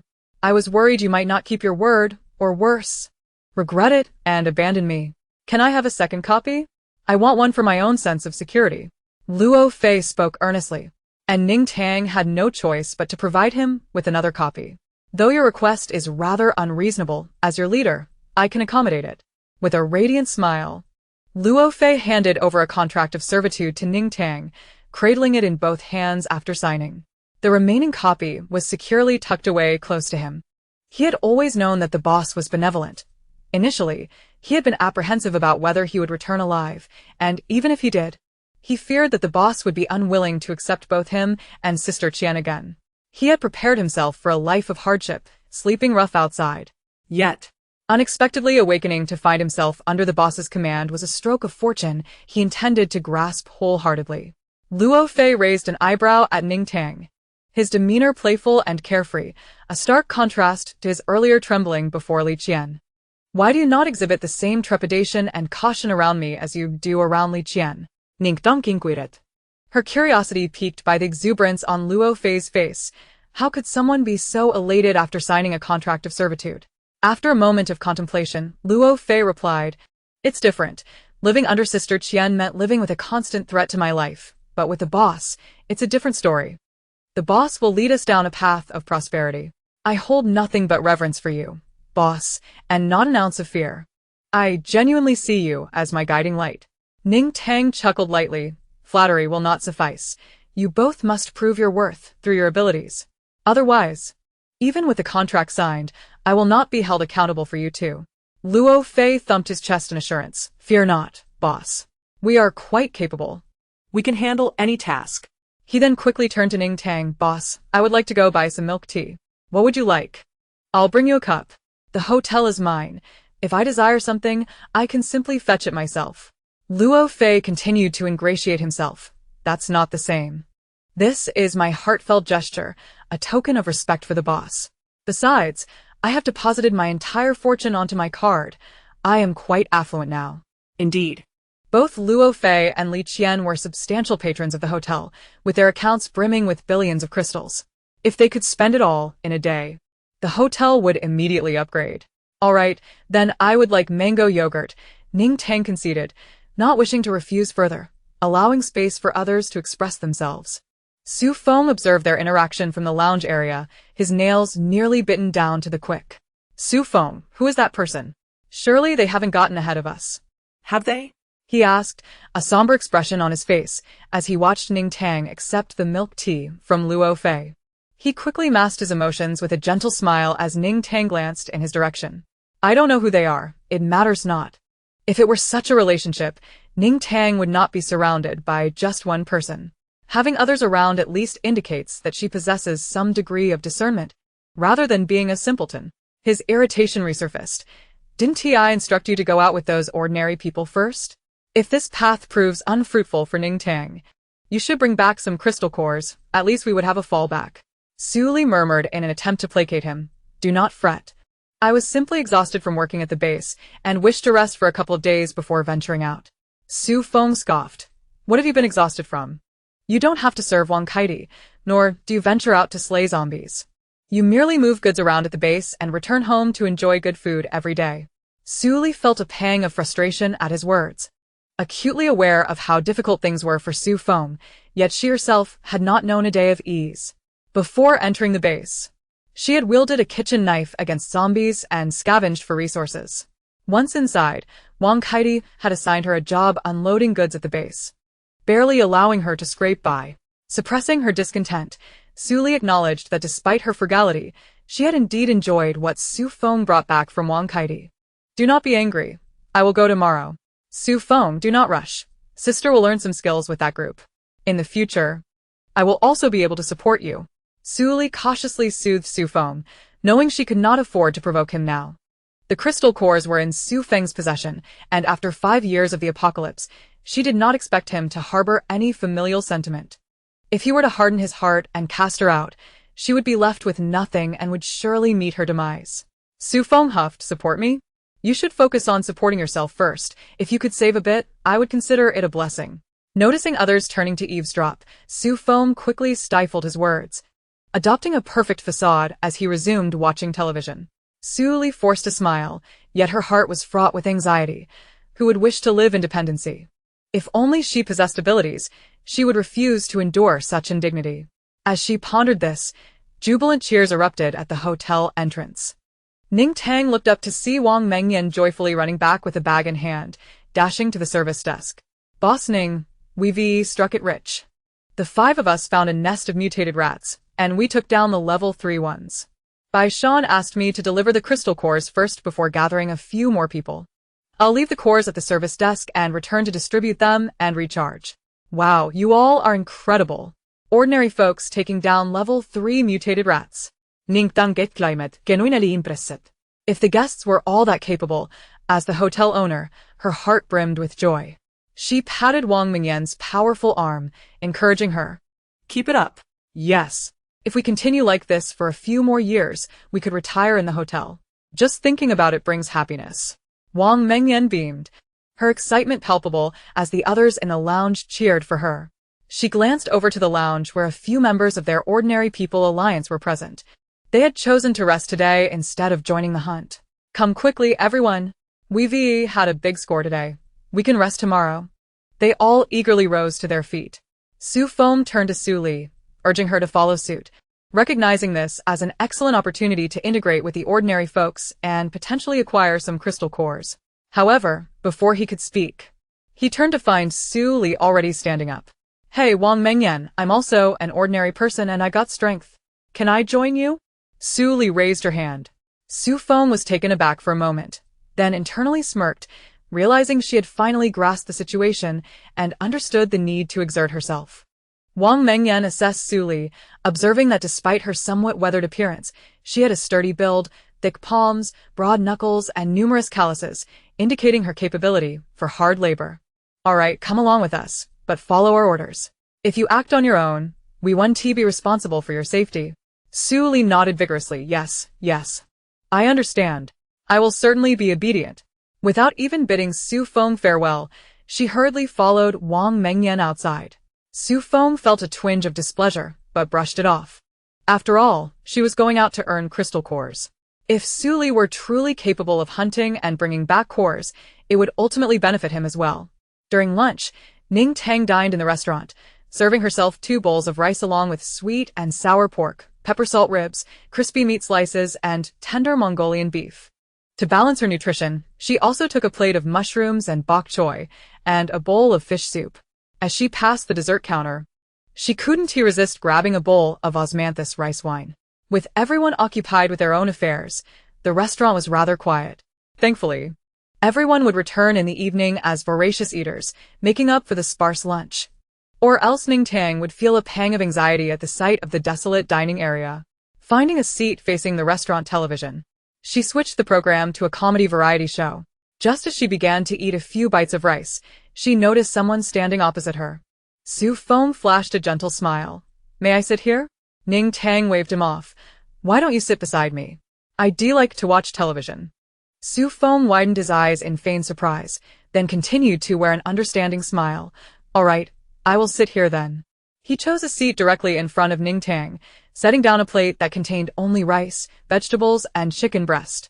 Out of the corner of her eye, Ning Tang caught a glimpse of his meticulously crafted expressions and gestures, and she sighed inwardly, if it weren't for her own narcissism. It seemed he was attempting to curry favor with her. Shaking her head, she mused that being an exceptionally outstanding woman had its drawbacks, as it attracted unwanted attention. The system interjected, Here, I must convey to all the women in the world, being an exceptional woman is indeed wonderful. But one must not be as narcissistic and arrogant as my host. Ning Tang retorted, Wait until I finish my meal before I hurl insults at you. Su Feng popped a few pieces of vegetables into his mouth, observing Ning Tang as she shoveled rice while fixated on a variety show, completely disinterested in engaging with him. He wisely refrained from speaking, knowing that attempting to converse with her at this moment would only irritate her further. It was only when the show cut to a commercial break that he seized the opportunity to speak. Do you enjoy this variety show? The production team actually extended an invitation to me previously, but I turned it down due to my hectic schedule. In retrospect, it's rather regrettable. Had I participated, perhaps you would have seen me on it today. Ning Tang nodded, acknowledging the missed opportunity. In fact, the 2 MCs are good friends of mine. Can you guess their relationship? Su Feng pointed at the handsome young man and beautiful young woman on the screen, who interacted with each other in a manner that suggested a budding romance. Are they dating? Ning Tang inquired. Su Feng grinned and nodded. Indeed, they are. The fans made quite a fuss over it, as their on-screen chemistry led to rampant rumors almost immediately. He continued, It's rather amusing. The male lead has a considerable reputation, so fans criticize the female for being too forward, while the female comes from a prominent family, leading fans to label the male as a gold digger. They had no choice but to issue separate statements declaring their single status, yet privately, they were still quite sweet. Intrigued by his words, Ning Tang, who had a penchant for gossip, asked, What happened next? Did they break up? Su Feng shook his head. Eventually, the male lead faced some setbacks, his career plummeting, while the female's career soared, and they ended up getting married. After marriage, the male stayed home to support his wife and raise their children, while she continued her work outside. Whenever I visited their home, They always seemed genuinely happy. He appeared even more content than before, and I envied him.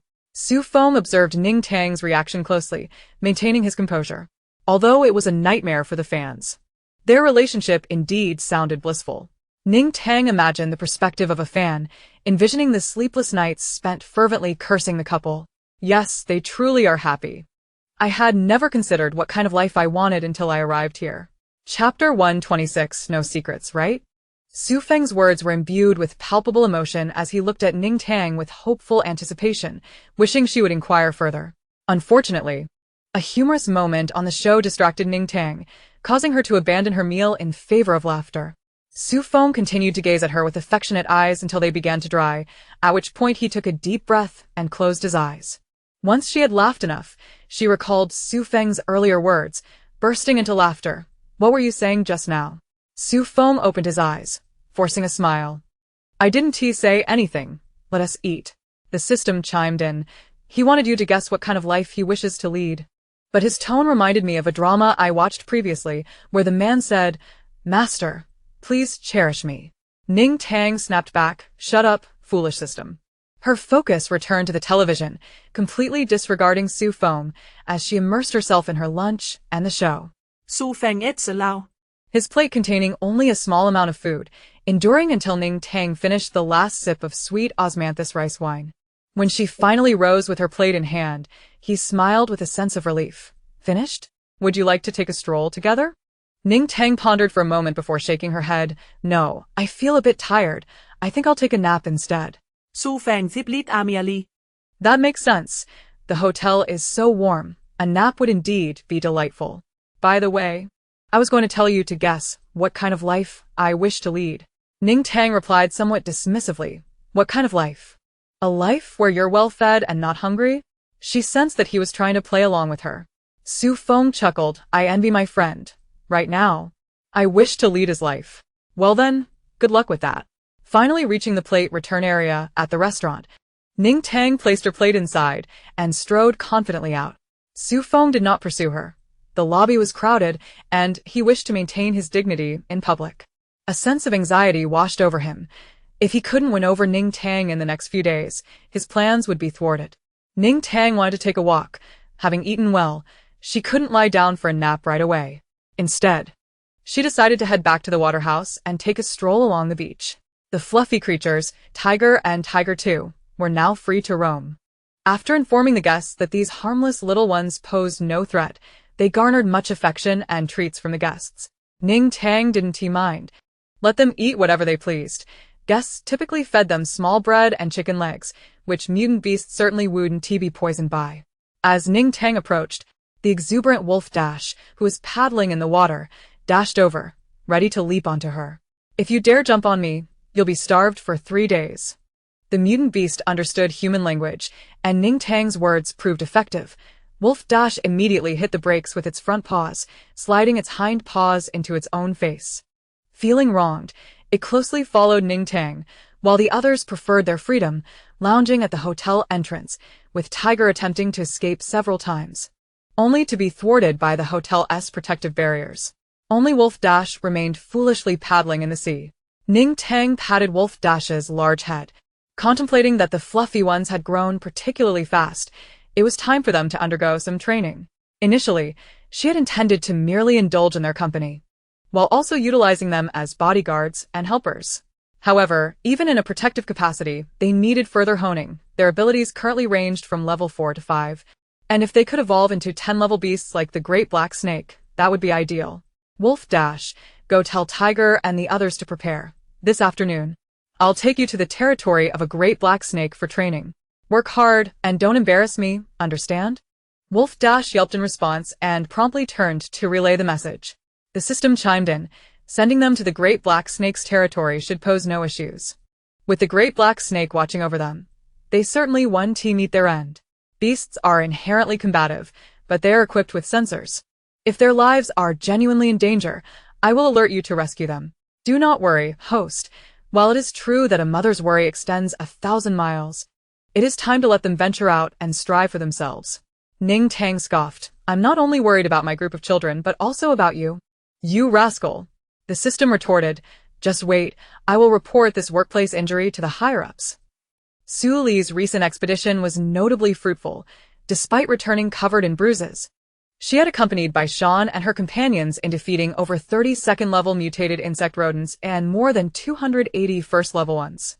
Clutching her 2 second-level crystal cores and 12 first-level crystal cores, she was overwhelmed with emotion. Observing her tears, Bai Shan approached and offered her a bottle of iodine. Find a weapon when you get back. You've done remarkably well this time, especially without experience or equipment. Once you become adept, your share will be the same as everyone else's. Upon hearing this, Su Li's tears flowed even more fiercely, and she quickly covered her mouth. Once she had managed to rein in her emotions, she retrieved 2 secondary crystal cores and handed them to Bai Shan, expressing her gratitude for the captain's care. I am immensely thankful to be allowed to join you all, and I will certainly strive to contribute, ensuring I do not hold anyone back. Please accept these as a token of my appreciation. Bai Shan gently pushed her hand away, stating, "We do not engage in such exchanges. The Alliance for Ordinary People adheres strictly to the principle of equitable distribution based on effort. What is yours should rightfully belong to you. Now, We have made considerable gains today, so let us wrap things up early and prepare to head back." Upon returning to the hotel, Su Li felt a lingering daze, as if the warmth of the crystal cores in her palm had seeped into her heart. As she entered the lobby, she did not catch sight of Su Feng. Almost as if guided by fate, she found herself standing before the service desk. Fortunately, there was only an octopus-like robotic employee at the desk. Su Li inquired whether she could process a recharge without a room card. The octopus searched the hotel's recharge system regulations and informed her that since she was already residing in a suite, she could opt not to use a card, allowing for personal recharges with facial recognition for payment. Su Li breathed a sigh of relief. Lacking a card was advantageous, as it spared her the need to hide from Su Feng. As she entered the suite, she immediately spotted Su Feng on the sofa, his mood seemingly rather grim. Wearing a frown, upon hearing her return, he glanced over and asked, "You're back? How many crystal cores did you acquire?" Su Li felt a chill in her heart at his apparent indifference to her disheveled state. Mustering a smile, she eagerly pulled the crystal cores from her pocket and approached him. "Xiao Feng, look. I managed to gather this many today. It amounts to 112 crystals when charged to the hotel." Su Feng took the cores from her, his expression devoid of any joy. "Is this all you are satisfied with? It's merely enough for us to stay in the suite for a day. What else there to celebrate?" Surely smila fada. "Xiao Feng, please don't be anxious. It's just my first day. I received fewer than expected, but it will improve." Su Feng nodded slightly, then asked, "You haven't hidden any, have you?" At his words, Su Li's heart sank, yet she maintained a facade of shock. "What are you saying, Xiao Feng? How could I possibly do such a thing?" She dramatically opened her clothing to reveal her empty pockets. Su Feng ca su not that. "Then that is fine. Go wash off the filth, you smell too foul." Su Li was taken aback, stepping back from him. Clenching the iodine in her hand, she replied, "All right. I will do so right away." The recruitment efforts at the Xiangyang base were nearing completion. In a week's time, with most arrangements in place, Song Jun and his team would assist Mingyu in selecting management personnel for the base, leaving little for Ning Tang to worry about. However, one concern remained. The Hu Hai base, which had previously rebuffed Ning Tang's overtures, was now showing signs of revival under the leadership of Hu Li, the deputy base leader. Ning Tang learned that Hu Li had successfully usurped power, eliminating the 2 decrepit old men who had previously held sway. Most of the individuals at Hu Hai base were pragmatic. Recognizing the new order, they expressed their willingness to follow Hu Li toward a better life. Yet, several hundred equally decrepit old men insisted on remaining at Hu Hai base, threatening that should Hu Li dare to relinquish control, they would take their own lives before her eyes, condemning her to eternal shame. Unfazed by moral coercion, Hu Li exercised brutal control over this group, compelling them to make a choice before the entire base. Either join her in seeking refuge at Xiangyang base for a life free from hunger, or be cast out to face the zombies. The dissenters, incredulous at Hu Li's ruthlessness, attempted to assault her, hurling accusations of disloyalty and ingratitude. Hu Li showed no leniency. She publicly executed the most disruptive among them as a warning. Witnessing her willingness to act decisively silenced the remaining dissenters, and several elderly men fainted in shock. Regardless of their true state, Hu Li insisted they all be awakened and compelled to declare their intentions. If they wished to survive, they must comply and refrain from uttering any more discontent, treating all equally in labor to sustain themselves. Should they choose death, she signaled her enforcers to prepare, ready to fulfill her wishes. These individuals dared not voice their anger, ultimately opting for survival. Upon hearing of this development, Ning Tang felt vindicated in her assessment of Hu Li's shrewdness. True to her word, Ning Tang established a small shop at Hu Hai Base before instructing Mingyu to arrange for connections between Xiangyang Base and Hu Hai Base.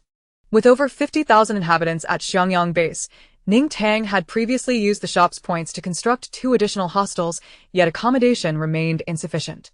The remaining 20,000 individuals temporarily resided in the old dormitories of Xiangyang Base.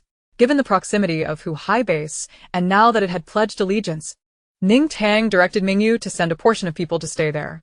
As both bases commenced construction simultaneously, the walls would soon converge, forming a larger base capable of accommodating over 100,000 residents, as Ning Tang envisioned. The successful recruitment of over 50,000 individuals at Xiangyang Base, though only halfway through the process in Ning Tang's eyes, appeared to others as a devastating blow to their survival prospects. The superior living conditions at Xiangyang Base served as the most effective advertisement, drawing away a significant portion of the population from neighboring bases. The management of those bases, unable to remain passive as their kin departed, sought to confront the situation, only to discover that Song Jun and his team were well-equipped and possessed high-level abilities. Attempts at soft persuasion failed, revealing that their motivational speeches could not retain those eager for a better life. After much deliberation, they resorted to underhanded tactics. Initially, there had been a semblance of peace, as each base comprised families and relatives, but Xiangyang Base's actions had caused a rift, severing half of the population from their respective bases. The exiled kin, provoked by the coercive retention efforts, turned against their former allies. Compounding the issue, the remaining populace within the bases was insufficient to withstand a zombie tide or insect plague. For the first time, the base leaders convened at a negotiation table, deliberating for days without any willingness to lead their bases to Xiangyang Base or merge with others. They preferred to be the heads of small flocks rather than tails of a larger assembly. After considerable thought, they devised 2 strategies. First, to tightly seal the base gates, prohibiting any inhabitants from venturing out to prevent further defections to Xiangyang Base. Second, to collaborate, asserting their status as local powers despite Xiangyang Base's official recognition, believing that their combined forces could rival Xiangyang Base. When Ning Tang arrived to collect everyone after work, she learned from Song Jun about the day's attack on Xiangyang Base. A group of 40 to 50 ability users, skilled and masked, had engaged them. Most possessed abilities at levels 3 and 4, while several leaders were at level 5. They initiated the confrontation, and naturally, they could not stand idly by to absorb blows. With only 20 to 30 of their own deployed, they swiftly subdued a significant portion, capturing over 30 individuals. The remainder was allowed to retreat to report back, as it appeared they were merely testing the waters to gauge their strength. Song Jun animatedly recounted the encounter, his excitement palpable. Ning Tang raised an eyebrow. Ever since the recruitment at Xiangyang Base commenced, she had anticipated this moment. With the emergence of perceptive entities like the Wangba Base, she was certain there would be those willing to resort to violence to seize power from Xiangyang Base. At the outset, a handful of individuals attempted to assault the base. However, their efforts were rather trivial. The earliest group was swiftly subdued by the robots at the youth hostel, followed by another wave of intruders who aimed to pilfer from the convenience store, only to be apprehended as well. There were also those who sought to breach the walls under the cover of darkness to wreak havoc, and even some who intended to blow up the convenience store, all of whom were effortlessly dealt with by Song Jun and Mingyu. Now, With over 50,000 individuals having gathered at Xiangyang Base, their patience had worn thin, and they were finally compelled to unleash their grand strategies, which Ning Tang found rather impressive. Ning Tang nodded, recalling that she had previously instructed them to bide their time, waiting for the moment when their adversaries could no longer contain themselves so that she could settle accounts with them one by one. Now that the moment had arrived, it was time for action. Song Jun produced a sheet of paper inscribed with the names of over 20 bases. Base leader. These are the bases that have been secretly stirring trouble. We have taken note of them. Shall we mount an offensive? The brothers have not had the chance to stretch their limbs for quite some time, he proposed, his voice tinged with excitement. This group had been living on the edge at Fujiang Base, and after a few days of relative peace, they found themselves feeling restless. Let us strike tonight. Choose 30 experienced individuals for a swift resolution. Everyone return to eat and drink well before we set to work.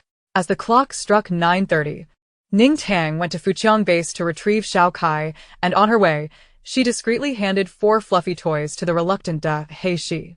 The creature was loath to assist Ning Tang in training pets, fearing reprisal should anything go awry. Yet, with Xiao Kai in her possession, Da Hei Shi had no choice but to carry the 4 plush toys away. Upon returning to the hotel, Ning Tang took Li Qian and Luo Fei, who were watching television in the leisure area, along with her. Curiously, she was unaware of how Li Qian had communicated with Hong Er. As he greeted Ning Tang with a smile and a wave, without further inquiry, Ning Tang led the two to the poised Song Jun and his team.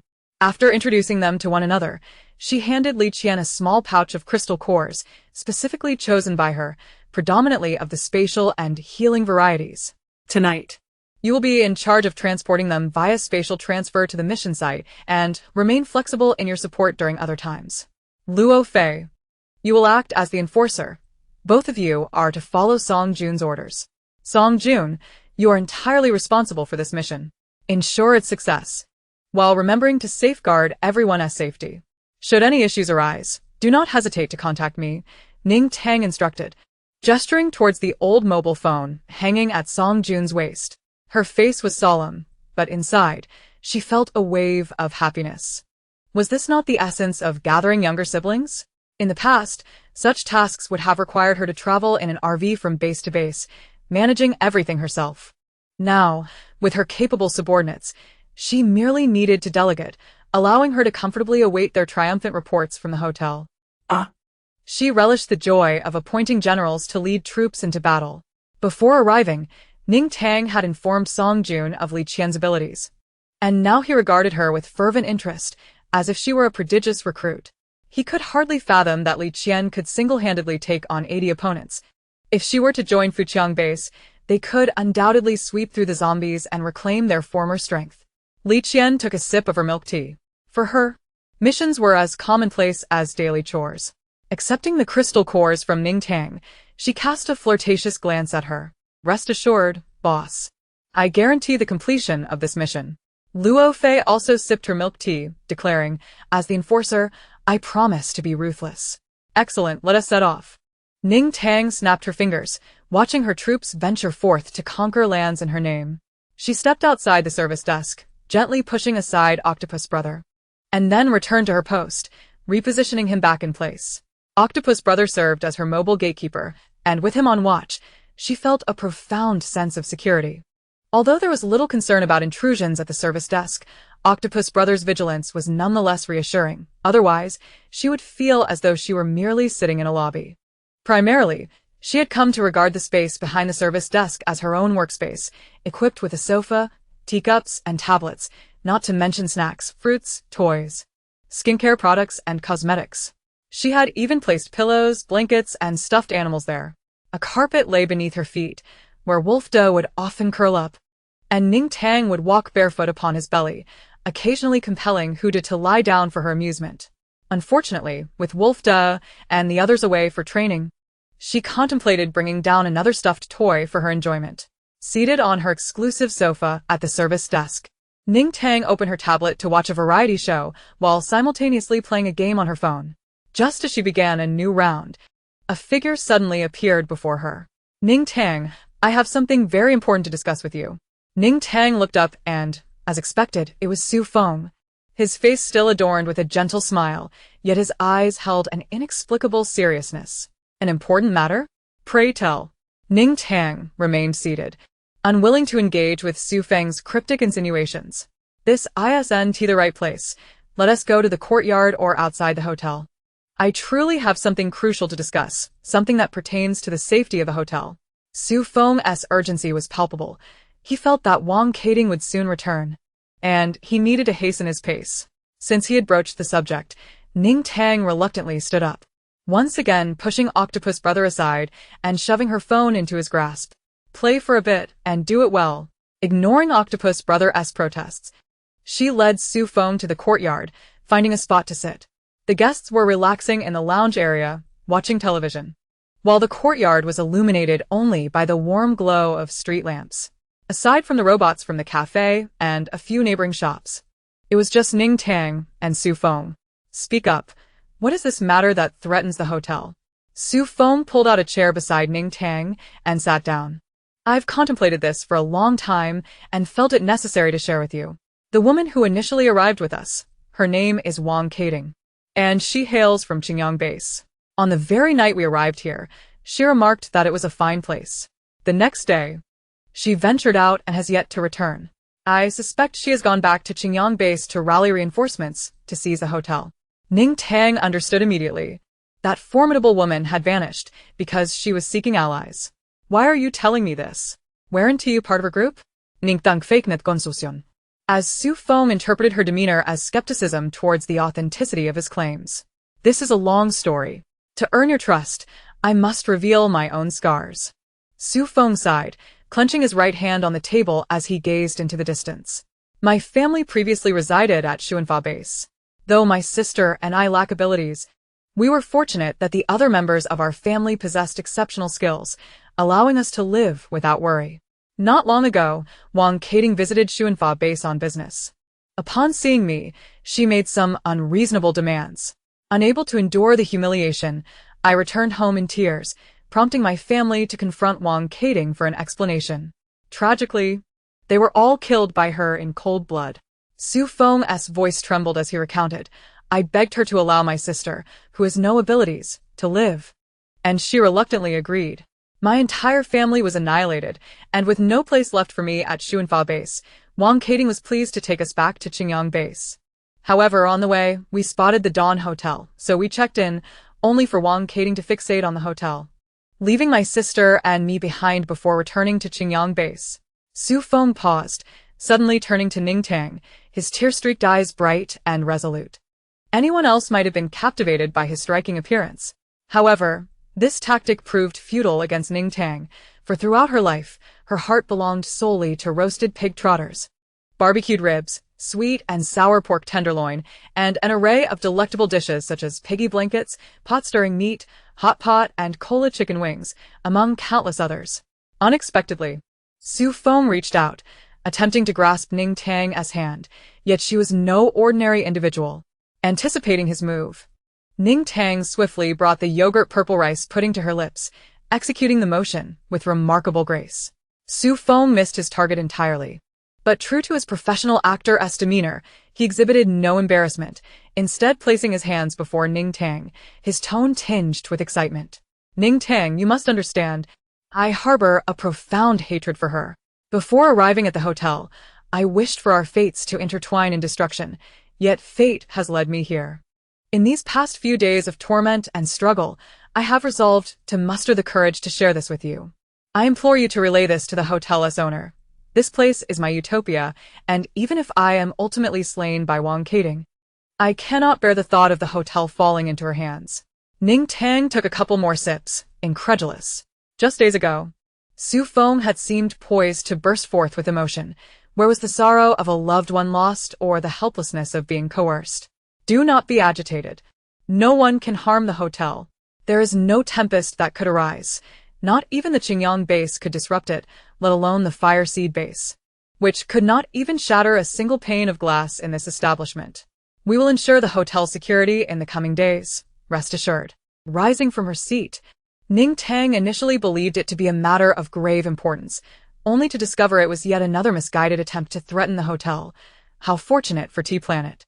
Su Feng, witnessing Ning Tang's calm demeanor, found himself at a loss, having evidently underestimated the capabilities of the hotel's enigmatic owner.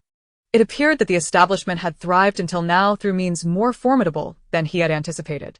Elated, he deduced that Ning Tang was of greater value than he had originally surmised. He quickly obstructed her path. Wait, there's more I wish to discuss. Then speak quickly. I am eager to return to my game, Ning Tang replied, her impatience evident. The hotel had hosted a multitude of guests, yet few were as oblivious as he. Most were acutely aware of the importance of not delaying her endeavors. Ning Tang, you may find it hard to believe. But what I am about to express is from the depths of my heart, Su Feng declared.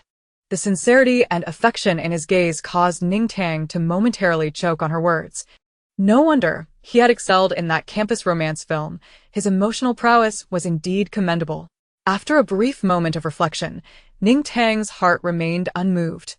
She had attracted her fair share of admirers during her student days, many of whom had professed their affection. Although most of those affections were fleeting and superficial, perhaps due to the overwhelming number of insincere suitors, she found it difficult to believe that Su Feng, whom she had known for merely 2 days, could harbor such feelings. Even if someone were genuinely devoted, what would it matter? Ning Tang, I fell in love with you at first sight. You are the brightest star in my life. In my moments of despair and helplessness, I encountered you. Ning Tang nodded. Oh, is that so? The system gripped its tiny handkerchief, weeping uncontrollably. In Ning Tang's mind, it extended a warning. Oh dear, host, this is all false. You must not let yourself be swayed by romantic notions. A strong woman should prioritize her career. A mere man should not distract you from your path. Ning Tang paid it no mind, as Su Feng drew closer, prompting her to step back, maintaining her distance. She found the situation rather amusing. Su Feng's performance was undoubtedly theatrical. I know I am unworthy, frivolous, and presumptuous, yet I love you. I fear that if I do not express my feelings today, I may never have the chance again. Therefore, Ning Tang, could you grant this desperate soul one small wish? Even in the face of Ning Tang's bemused expression, Su Feng displayed remarkable poise. He was reminiscent of an actor reciting lines from a Shakespearean drama. Ning Tang silently rated him. Appearance, 9. Acting, 9. Dialogue, 9. He was indeed impressive, though tragically out of time. Absent the apocalypse, he would undoubtedly have been a celebrated actor. Speak. What is your wish? Ning Tang prompted, her curiosity piqued regarding Su Feng's next act. Su Feng smiled gently, a solitary tear cascading down his cheek. Would you kiss me? The system was rendered speechless, unsure whether to cry or shield its eyes, fearing it might witness an inappropriate scene that could necessitate repairs. From the other side of the flower bed came a chorus of sharp intakes of breath, accompanied by the sounds of chairs and bodies hitting the ground. The eavesdroppers were momentarily unbothered, while Su Feng simply observed Ning Tang's tears, a poignant sight that tugged at the heartstrings. Ning Tang, sporting a perplexed expression, quickly retreated further from him. Hey, what are you doing? This is a bit excessive, don't you think? Heavy footsteps approached, accompanied by labored breathing. Gu Qinghuan, Chun Tian, and Hong Dahuang rushed forward, their sleeves rolled up and an air of authority about them.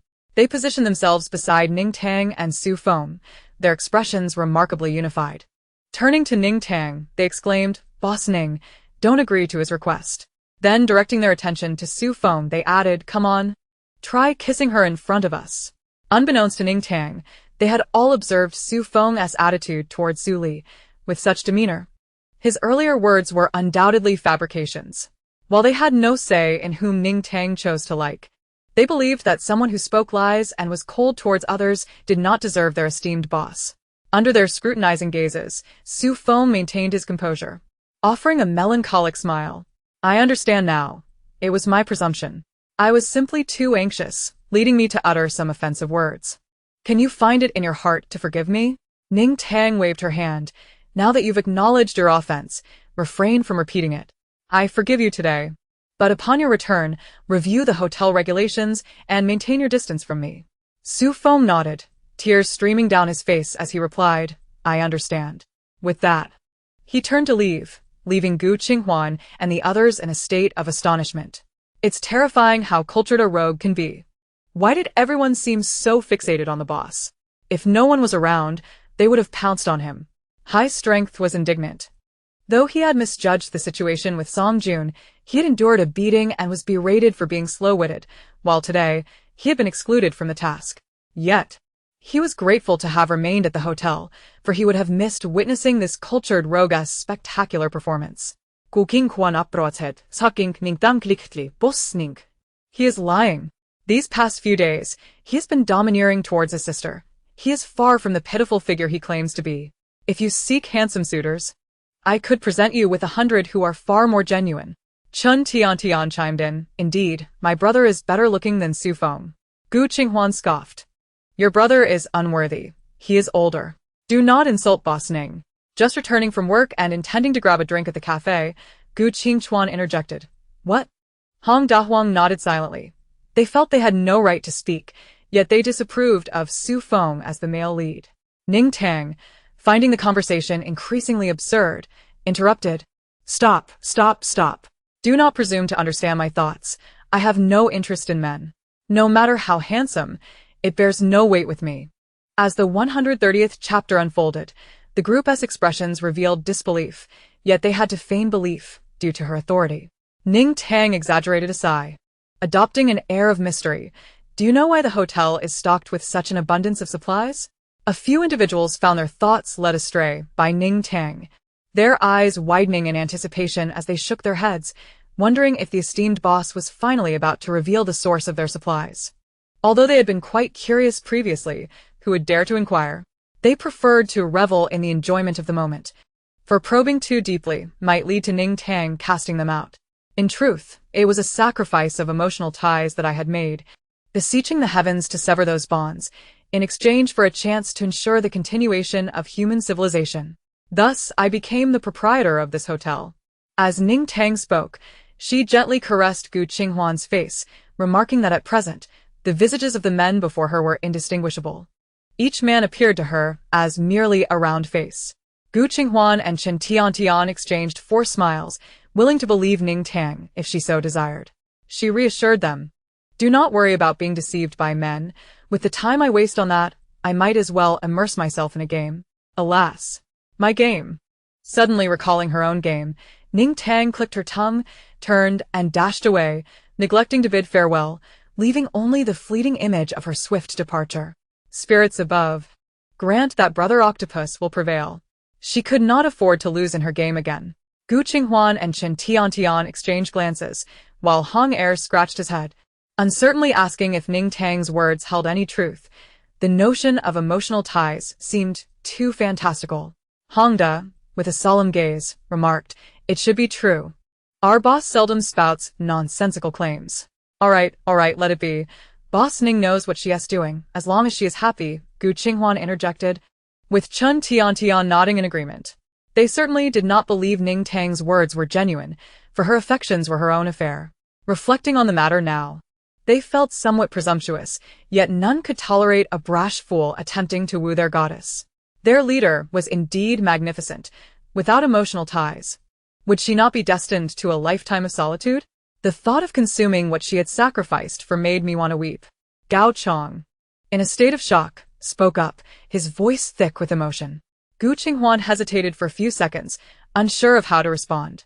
Gao Chong's sentiments resonated with Hong Da and Hong Er, and the three felt a deep sense of camaraderie. Observing the trio linking arms, proclaiming their intent to enjoy a cup of milk tea, Gu Qinghuan and Chen Tian sighed, recognizing that at least they genuinely admired Ning Tang. At the service desk, Ning Tang glared at the glaring word failure on the screen, infuriated enough to want to strike Su Feng. 7 consecutive losses had left her avatar framed with a prominent loser for 3 days. Pushing Brother Octopus aside in her fury, she failed to return him to his original spot. Brother Octopus, embodying a relaxed demeanor, sat wherever he pleased, unconcerned, swinging his tentacles. Realizing the situation was settled, Ning Tang exited the game, believing that out of sight would mean out of mind. In 3 days, she would return to the game as a champion. Upon hearing Su Feng mention that Wang Kaidi was planning to make a move against the hotel, Ning Tang contemplated several strategies in her mind. Not only did she have skilled allies such as Song Jun, Li Qian, and Gu Qingchuan at her disposal, but she could also procure firearms from the system. Should the system not exploit the situation to raise prices, with her core reserves, she could easily dispatch that group. If they did not come armed, she also possessed various pharmaceuticals provided by the system. The previous drug had been potent enough to incapacitate thousands at the Xiangyang base. A little more procurement could allow her to ensure that Wang Kaidi's entourage would be rendered unconscious. Everything was in place. All that remained was for them to arrive. Ning Tang silently prayed for their presence, hoping they would come to inject some excitement into her otherwise mundane life. Out of concern for her guests' safety, Ning Tang instructed Brother Octopus to affix a notice at the entrance, warning of potential threats targeting the hotel, urging guests to be vigilant while hunting and to hasten back to the hotel if anything seemed amiss, for within the hotel lay absolute safety. In the rest area, guests quickly became intrigued by Brother Octopus's commotion, with a few curious individuals rushing to investigate. Upon reading the notice, several were taken aback. What does this mean? Is the hotel in danger? Is someone plotting against it? Ning boss, can the hotel withstand this? Those who had rushed to read quickly turned back to the seated guests, causing a wave of anxiety to ripple through the crowd.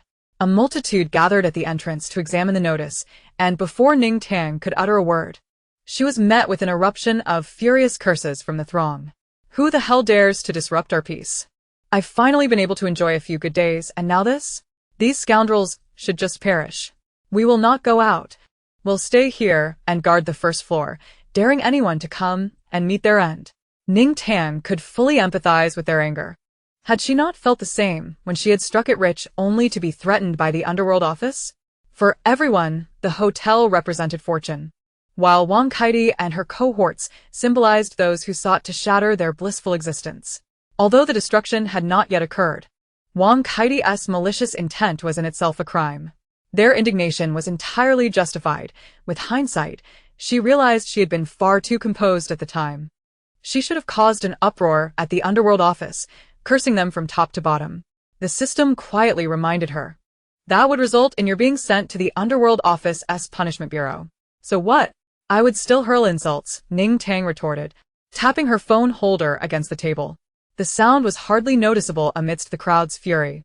Only those close to the service desk noticed, and hurriedly urged others to quiet down. Before long, the uproarious crowd settled into a hush. Everyone, please remain calm. This is merely a precautionary notice. The higher-ups have assured us that the hotel is the safest place to be. This is just a reminder for our hunting guests to exercise caution. Ning Tang's words acted as a balm, alleviating the fears of the previously anxious crowd. Though their anger lingered, the second-generation guests were somewhat at ease. Firstly, they trusted Ning Tang's capabilities, and secondly, they felt secure with the Fire Seed base's presence. Knowing she was the base's leader, they believed no assault could succeed. They merely seized the opportunity to vent their frustrations. The guests who had been most alarmed were those who ventured out hunting daily, as they relied on self-sufficiency and possessed only moderate skills. For them, any unknown dangers lurking outside the Dawn Hotel were the most significant threat. Their core reserves were limited, and to remain at the hotel, they needed to hunt daily. Now, with the current situation, they would be on edge when venturing out, fearing for their very lives. At the height of their anger, they genuinely wished to take up arms against those with ill intentions toward the hotel. Even though Ning Tang insisted there was no need for concern, their rage could not be suppressed. How could such beasts harbor such malicious thoughts? Qi Zhe, Yi Meng, Bai Shan, and others represented the sentiments of the crowd, their heads spinning from the outrage. Once they regained their composure, they squeezed through the throng and approached the service desk. Ning boss, no matter who plots against the hotel, we will stand by its side. Indeed, we shall remain here and see who dares to cause trouble. Bai Shan grasped the tardy Wang Mengyan, asserting that despite lacking extraordinary abilities, their time had not been in vain. They had stood steadfast with the hotel through thick and thin. With these few individuals leading the charge, the other guests behind them naturally voiced their agreement. I am the most precise with my spear. Anyone wishing to enter must first pass through my domain, I declared, my strength formidable enough to subdue anyone daring to breach the hotel. Their powers rendered ineffective as I would overpower them. I, too, possess immense strength. I shall guard the entrance, and anyone wishing to enter must tread over my body. I will set traps to ensure they enter upright, but exit horizontally. Though we may be small in stature, we can perch by the windows, ready to hurl stones at any ne'er-do-wells who dare approach. Even the children from the Xiangyang base were voicing their resolutions.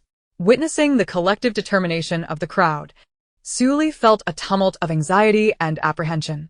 She yearned for the hotel to triumph, knowing it would be far more comfortable than being under Wang Kaidi's command. Yet they had initially entered the hotel alongside her, and everyone was acutely aware of this. She also wondered about the progress on Xiao Feng's end, uncertain if they might be implicated by Wang Kaidi. It seemed her life had finally found direction, with the ordinary people's alliance poised to accept her. Yet the looming threat of Wang Kaidi's influence hung over her like a sword. As the crowd's rhetoric grew increasingly absurd, Ning Tang could barely contain her amusement. She gently patted Octopus Brother's head, having intended to encourage the earnest children speaking out, but found herself unable to reach them over the service counter. Relax. Everyone must have faith in me. This hotel is not a mere playground for the unworthy. I have merely received word that there are those who intend to act against the hotel in the coming days. I wish to remind everyone to remain vigilant. We do not yet know the specifics of their arrival or the number of weapons they may possess. It would be prudent for everyone to stay indoors for the next few days to ensure their safety. The rest, do not fret, I will handle it. Now. Return to your televisions. Ning Tang consistently declined the numerous offers to guard the hotel, and only when even Hongda and Hong Er, who usually called her the most affectionately, were turned away did the others reluctantly return to their seats. With Ning Tang's assurance, they naturally trusted that the hotel would be secure, yet their anger remained palpable. Everyone desired to seize the opportunity to confront the vile perpetrators directly. As the crowd dispersed, Gu Qingchuan approached, offering assistance. If you require manpower, the Fireseed base can dispatch special forces. The security of the hotel is of paramount importance. Ning Tang waved her hand dismissively. No need, no need. I alone can contend with 1,000 foes. But aren't you currently engaged in a conflict with the Dark Society? How can you still summon special forces? They are but stray dogs. Remnants of the Dark Society's headquarters, hardly a threat. Once the two individuals you mentioned join us, we can proceed to eradicate the Dark Society's other strongholds. This reminded Ning Tang that she had initially planned to send Li Qian and Luo Fei to the Fireseed base tomorrow to accompany the fight. However, they had both worked the night shift, so it would be best to let them rest first. I will send them to you the day after tomorrow. They are quite capable and possess spatial teleportation abilities like you. With their assistance in the purge, you may also have time to persuade other bases. We cannot delay any longer. It is crucial to generate income, to bring warmth to our fellow compatriots. SpongeBob and Monkey Brother were still working at the Morning Light base, likely accumulating quite a few points, just waiting for Gu Qingchuan to extend an olive branch before they could transition to infrastructure work. Gu Qingchuan nodded in acknowledgement. Understood. I will prioritize this matter. If there is nothing else, I shall return. Should the hotel require manpower, feel free to inform me at any time. Or you may directly summon from the Fireseed base. Okay, go on, Ning Tang replied, already eager to retrieve her phone. She had more than one game to indulge in daily. After 3 rounds, she would return to sleep. Su Li had just opened the suite door when she was taken aback by the astonishing scene before her. After a moment of stunned silence, she quickly stepped inside and shut the door behind her. Su Li made an effort to maintain eye contact with Su Feng, trembling as she retrieved a bath towel from the bathroom, intending to drape it over him. However, as she took a couple of steps forward, Su Feng barked at her to halt. Don't come any closer. Su Feng stood by the refrigerator, gazing at his naked reflection in the full-length mirror, slowly speaking. Sister, am I unattractive? Have I aged? Su Li averted her gaze, her tone filled with reassurance. No. Xiao Feng, you are very handsome. You were the most handsome before. And you still are. Then why doesn't she like me? I've done everything to that extent. Why does she show me no desire? Su Feng raised a hand to caress his face. Wang Qinghao, Chen Siki, Lu Jia, Wu Feng, Qin Yu, and even Wang Kaidi all like me. Why doesn't Ning Tang? A wave of emotion surged within Su Li. She felt on the verge of tears, recognizing that Su Feng was relapsing. The year of stability had nearly made her forget his previous state. Xiao Feng, don't overthink it. Perhaps Ning Tang simply doesn't understand you. Don't be impatient. She appears different from those others. If you spend more time with her, no one could fail to like you. Come here, don't get cold. As she spoke, Su Li stealthily inched closer, clutching the towel, but her subtle movements were quickly detected by Su Feng. I told you to stay still. Didn't you hear me? Why are you pushing me? It's all your fault. Get out, I don't want to see you. Su Feng suddenly went into a frenzy, shouting in anguish. Su Li could no longer hold back. She charged forward with the towel in hand. Having toiled physically for so long, Su Feng was no match for her. And he was swiftly subdued. Chapter 132. Being a fool.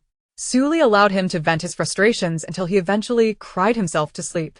Lying on the floor beneath the towel, she wiped her tears away, yearning for a cigarette after such a long time, but in this post-apocalyptic world, where could she find one?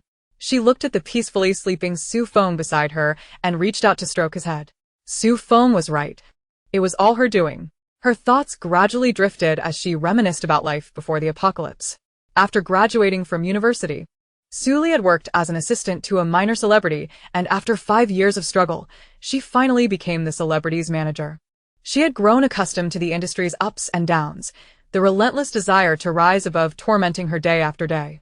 However, managing a struggling star offered no future, and she turned her thoughts to her strikingly handsome younger brother. At that time, Su Feng was merely in his teens, a genuine academic prodigy. In his second year of high school, she had forced him to switch to the arts. He had resisted initially, but eventually believed her claims of wanting the best for him. He ultimately entered a performing arts academy with an impressive score of over 600. With his exceptional looks and academic prowess, Su Feng quickly excelled in understanding scripts and delivered surprisingly good performances, garnering him a modest following with his first web drama. Invitations poured in, and as Su Li tasted success, she led the rising star through various social gatherings. In her eagerness to succeed, when Su Feng faced harassment, she told him it was all part of the industry, encouraging him to endure, promising that once he gained fame, he would be surrounded by good people. Her impatience and lack of effective strategies ultimately led to Su Feng's suffering. When he angrily gathered evidence to report the incidents, she snatched his phone away, anxiously analyzing the background of the influential figure involved. Su Feng and she had a fierce argument, but in the end, he had no choice but to heed her advice and choose to endure. At that time, he may still have believed that his sister would not harm him. From that incident onward, Su Feng began to change, yet she remained oblivious. After a few days of guilt, she busied herself exploiting the situation to procure resources from that influential figure. She was unaware of Su Feng's thoughts. Nonetheless, he worked diligently, smiling at her as if nothing had transpired. Eventually, he skyrocketed to fame with that campus film. She was preoccupied with social engagements, reveling in the joy of success, completely oblivious to Su Feng's unusual emotions. The first time she noticed was in the 3rd year of the apocalypse, when she entered the base with Su Feng. In their destitution, they fortuitously encountered that same influential figure. He possessed resources and connections. Even within the apocalyptic chaos, he was a high-ranking member of the base. Upon returning to their squalid little abode, staring at the filthy surroundings and the unpalatable black bread, she hesitated to speak to Su Feng. Su Feng quickly discerned the meaning behind her gaze. It was the first time he lost control, frantically tearing at his clothing and accusing her of wanting to step on her own brother to ascend. Terrified, perhaps out of fear of Su Feng, perhaps out of her own insignificant guilt, she fled the cramped quarters in disarray. When she returned the next day, Su Feng was nowhere to be found. On the 3rd day, he returned with an untroubled demeanor, even managing a smile as he handed her a bag of food, gently saying, "As you wished, sister." She had forgotten what her emotions had been at that moment, whether guilt or secret joy. The interest of those in power is always fleeting. From that point on, Su Feng seemed to transform entirely, growing indifferent towards his sister. However, the emotional volatility he displayed that day was seldom seen again, and he navigated this parasitic relationship with ease. Su Li assumed he had come to terms with it. Perhaps it was because the pain was not his to bear. She even coldly thought that in the apocalypse, trading one's body for survival was a shrewd deal. As long as Su Feng could accept it, they would both fare better. Su Li sighed. Perhaps before arriving at the hotel, she would have thought so, that even with her guilt towards Su Feng, she would not regret it. Without those provisions and crystals, she and Su Feng would not have survived to this point. Su Li found it both ironic and tragic that only when survival was not an issue could she converse with her conscience. She tucked Su Feng into bed, covering him with a blanket, and descended to the lower floor to sit through the night. Ning Tang woke early, preoccupied with thoughts of Song Jun and his group. She prepared to head downstairs, arriving at the lobby by 7 o'clock. Her phone rang loudly, but throughout the night, there had been no communication from Song Jun. which suggested there was likely no problem. The guests had decided against hunting in the past few days, and today, they truly indulged in a leisurely morning. Normally, at this hour, everyone would be bustling about, eating breakfast and heading out, but today, she found not a soul in the lobby. Ning Tang called out to the half-asleep octopus brother at the service desk, inquiring if he had seen Song Jun and the others return. Octopus brother sighed, wanting to say something but instead replied, "Boss Ning, can't you check the surveillance? Even robots deserve a bit of rest." Ning Tang insisted, "So, did you see what time they came back?" 5:20, is that satisfactory? Ning Tang nodded in agreement and left. She accessed the surveillance footage, only to notice a note at the service desk. "Boss, our mission was a great success. There were no casualties among the brothers and sisters. Everyone couldn't hold on any longer and has headed back for a quick nap." "Don't worry, boss." The note bore signatures from Song Jun, Li Qian, Luo Fei, and Xiao Weigua, each writing their names as if for an autograph. She pulled up the footage from the lobby at 5:20 and indeed saw a group of people entering the hotel. Ning Tang counted them meticulously. There were quite a few, and none appeared injured, their arms and legs intact. After returning, they even skipped sleep, heading to the dining room first, and only around 6 did they return to their rooms. It was only then that she felt relief. As long as her subordinates were safe, that was all that mattered. She had previously arranged for them to rest if the mission succeeded, allowing them to report back after waking. "System, why can't the old phone send messages? If they could just text me, I wouldn't have to rush up in a panic." The system chimed in, "You can send messages, but you didn't ask. 1,000,000 crystals to activate SMS, MMS, and video call functions." Ning Tang laughed in frustration. "Are you trying to make a fortune off me? It used to be a maximum of 10,000, and now you want 1,000,000? You must be joking. Those were early-stage newbie benefits. You're a seasoned player now. And considering how wealthy you are, you shouldn't be so stingy." "That sounds nice, but I have 5 furry ones to support. Their food and drink come out of my pocket every month, and they all need to start families too. I must save money. Stop with the nonsense, and give me a fair price." After a moment's thought, the system replied, "Given your need to support a family, I'll offer you a discount. 80,000. I will only pay 250. Chapter 133. The Dangers of Sleep Deprivation. Ning Tang felt certain the system had inflated the price, knowing she would haggle. She was indeed skilled at negotiating, but 1,000,000 was outrageous. The system retorted. 250?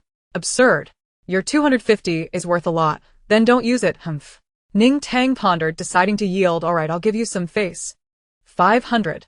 Not a chance. 1,000. Nope. 2,000. Still no. 5,000? No. I'll give you one number, 10,000. If that doesn't work, fine. We can still make calls easily, whether you want to open it or not. Then fine, it's a deal. Ning Tang thought, damn it. I offered too high. The system cheerfully upgraded the phone system. Ning Tang reluctantly handed over 10,000 crystals, and after doing so, she suddenly felt a pang of sadness. "System, tell me honestly, if I were broke, would you still love me?" The system, busy counting crystals, retorted, "What nonsense. If you're broke, go earn it. Don't waste your breath." "Alright, I didn't expect you to be so materialistic, system. I won't smile at you anymore. You've turned me into a cold-hearted person. Are you satisfied now? I will never forgive you, never." Ning Tang, biting into a bun, lamented internally, taking a sip of soy milk. Sleep deprivation was truly terrifying. She woke up early this time, only to find herself bored enough to tease the system. "You better, from now on, keep a straight face and earn crystals for me." The system, feeling unprecedentedly pleased, secretly breathed a sigh of relief, realizing that it felt rather delightful to have Ning Tang under its thumb, akin to the joy of beating up the T-Star Planet's administrator. As the crystals were credited, the old phones of Ning Tang's subordinates simultaneously upgraded, while others were still asleep. Only the early riser, Gu Qingchuan, felt a warmth in his chest. Habitually, he pulled out the phone Ning Tang had given him, puzzled, wondering if an old phone could still generate heat. When he took it out, Gu Qingchuan was momentarily stunned. The clunky old phone that had belonged to him had vanished, replaced by a sleek flip phone. Unsure, he opened the phone, and in an instant, Ning Tang's formal photograph, akin to an ID picture, appeared before his eyes. His eyes widened slightly, and he immediately grasped the situation at hand. The mobile phone had likely undergone an upgrade, much like the hotel itself, however. He was uncertain whether Ning Tang's photo as the wallpaper was a default setting or a deliberate choice by her. While he pondered this, a message notification suddenly chimed in. Gu Qingchuan, not particularly adept with his flip phone, fumbled to open the inbox, his familiarity with such devices dating back several years. The phone has been updated. New features for sending messages and video chatting have been added, making it more convenient for everyone to report their work to me. Remember to work diligently. Gu Qingchuan chuckled softly and replied to Ning Tang, assuring her that he was diligently engaged in his tasks, prompting her to rest assured. After sending out her group message, Ning Tang tossed her phone aside, her gaze drifting to a few unfamiliar figures peering in from outside the hotel. There were 2 men and 2 women among them, their silhouettes somewhat obscured by the backlight, rendering their features indistinct. However, their tall, athletic builds were evident. Ning Tang harbored suspicions that they might be associated with Wang Kaidi, possibly there to scout the area. Remaining seated on the couch, she mentally prepared the system for weapons and potions. She thought to herself that handling everything single-handedly had its merits. When the guests awoke, they would find the villains she had subdued strewn across the floor, undoubtedly elevating her stature in their eyes. Outside, the 4 individuals were engaged in a heated debate. This place looks quite decent. Let's step inside and take a break. We've been on the run for days. Our supplies have dwindled, and my feet are freezing. I can't go on any longer, exclaimed a man with dark blue-black hair, stamping his foot, only to regret the action immediately, letting out a series of hisses as he wished to massage his aching feet. Beside him, a person with dark green hair chuckled derisively before speaking. You're being overly dramatic. This so-called Dawn Hotel seems rather suspicious. Who would open a hotel in the apocalypse? Only someone as foolish as you would consider entering. They'll surely butcher you.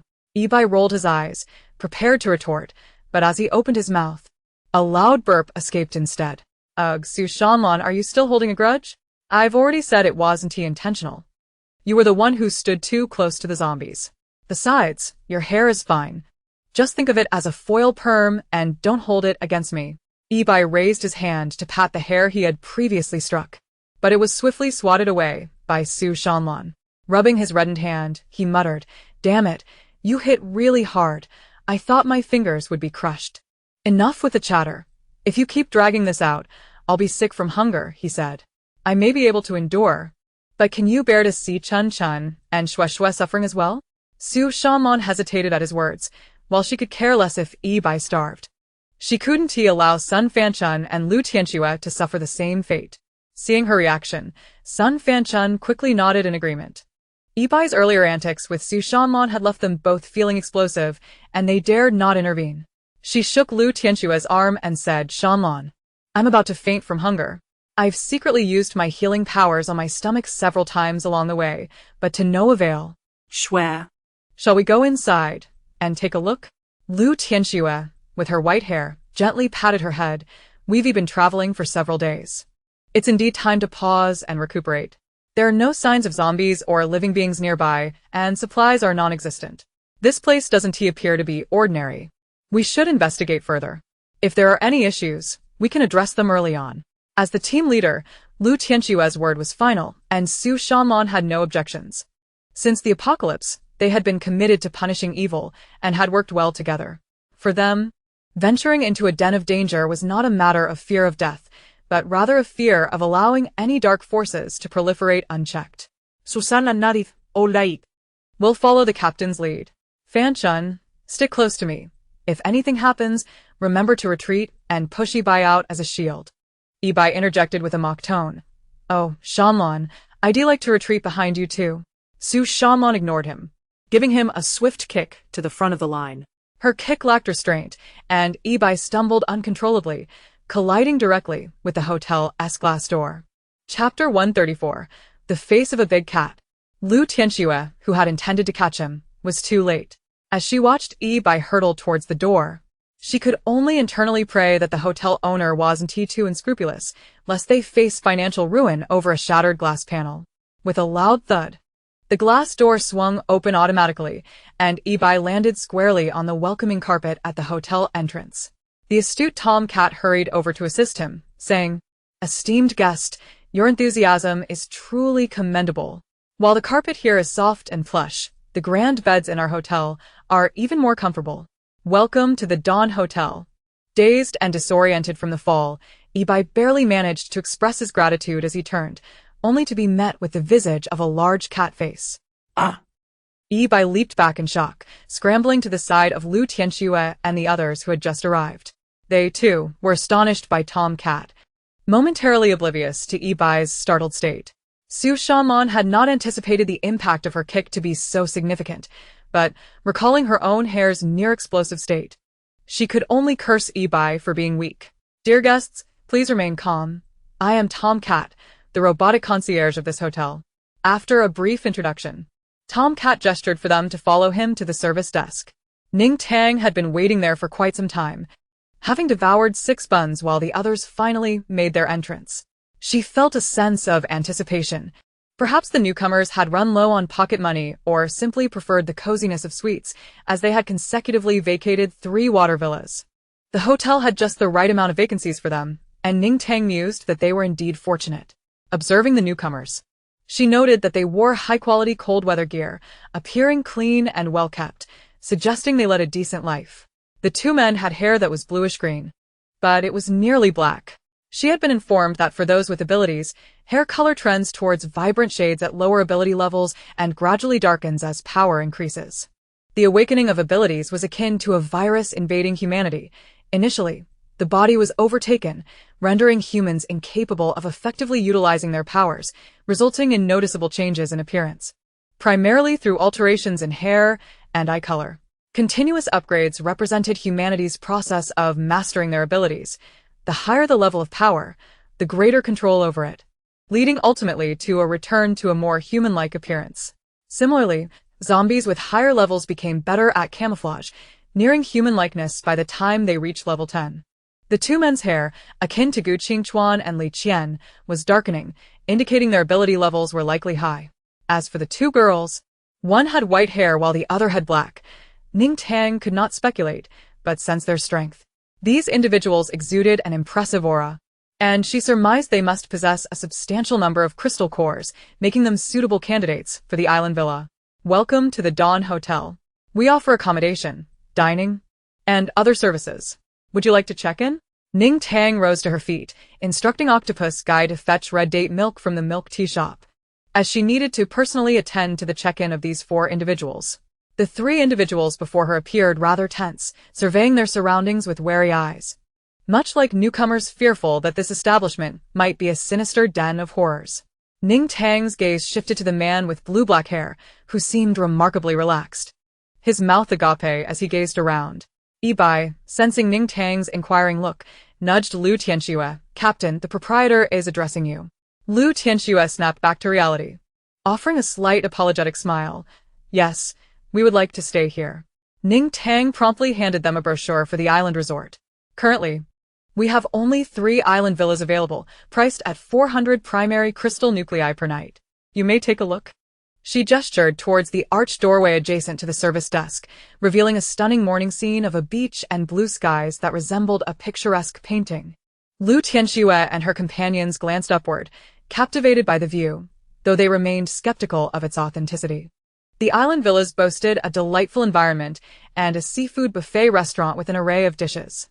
As Ning Tang spoke, a group of small monkeys raced towards them, pulling rickshaws. Lu Tianxue and her party furrowed their brows, astonished as they observed men and women disembarking from the rickshaws, yawning as they passed through the arched entrance and greeted Ning Tang behind the service desk. These individuals appeared rosy-cheeked and plump, exuding a sense of ease, seemingly oblivious to the presence of these strangers. Among the group, Ibai was the quickest to accept the situation. Once he processed the scene, he urgently whispered to Lu Tianxue, Captain, it's the sea. Let us stay here. Ning Tang greeted the few early risers who had joined her for breakfast, casually mentioning those guests are also staying in the island villas.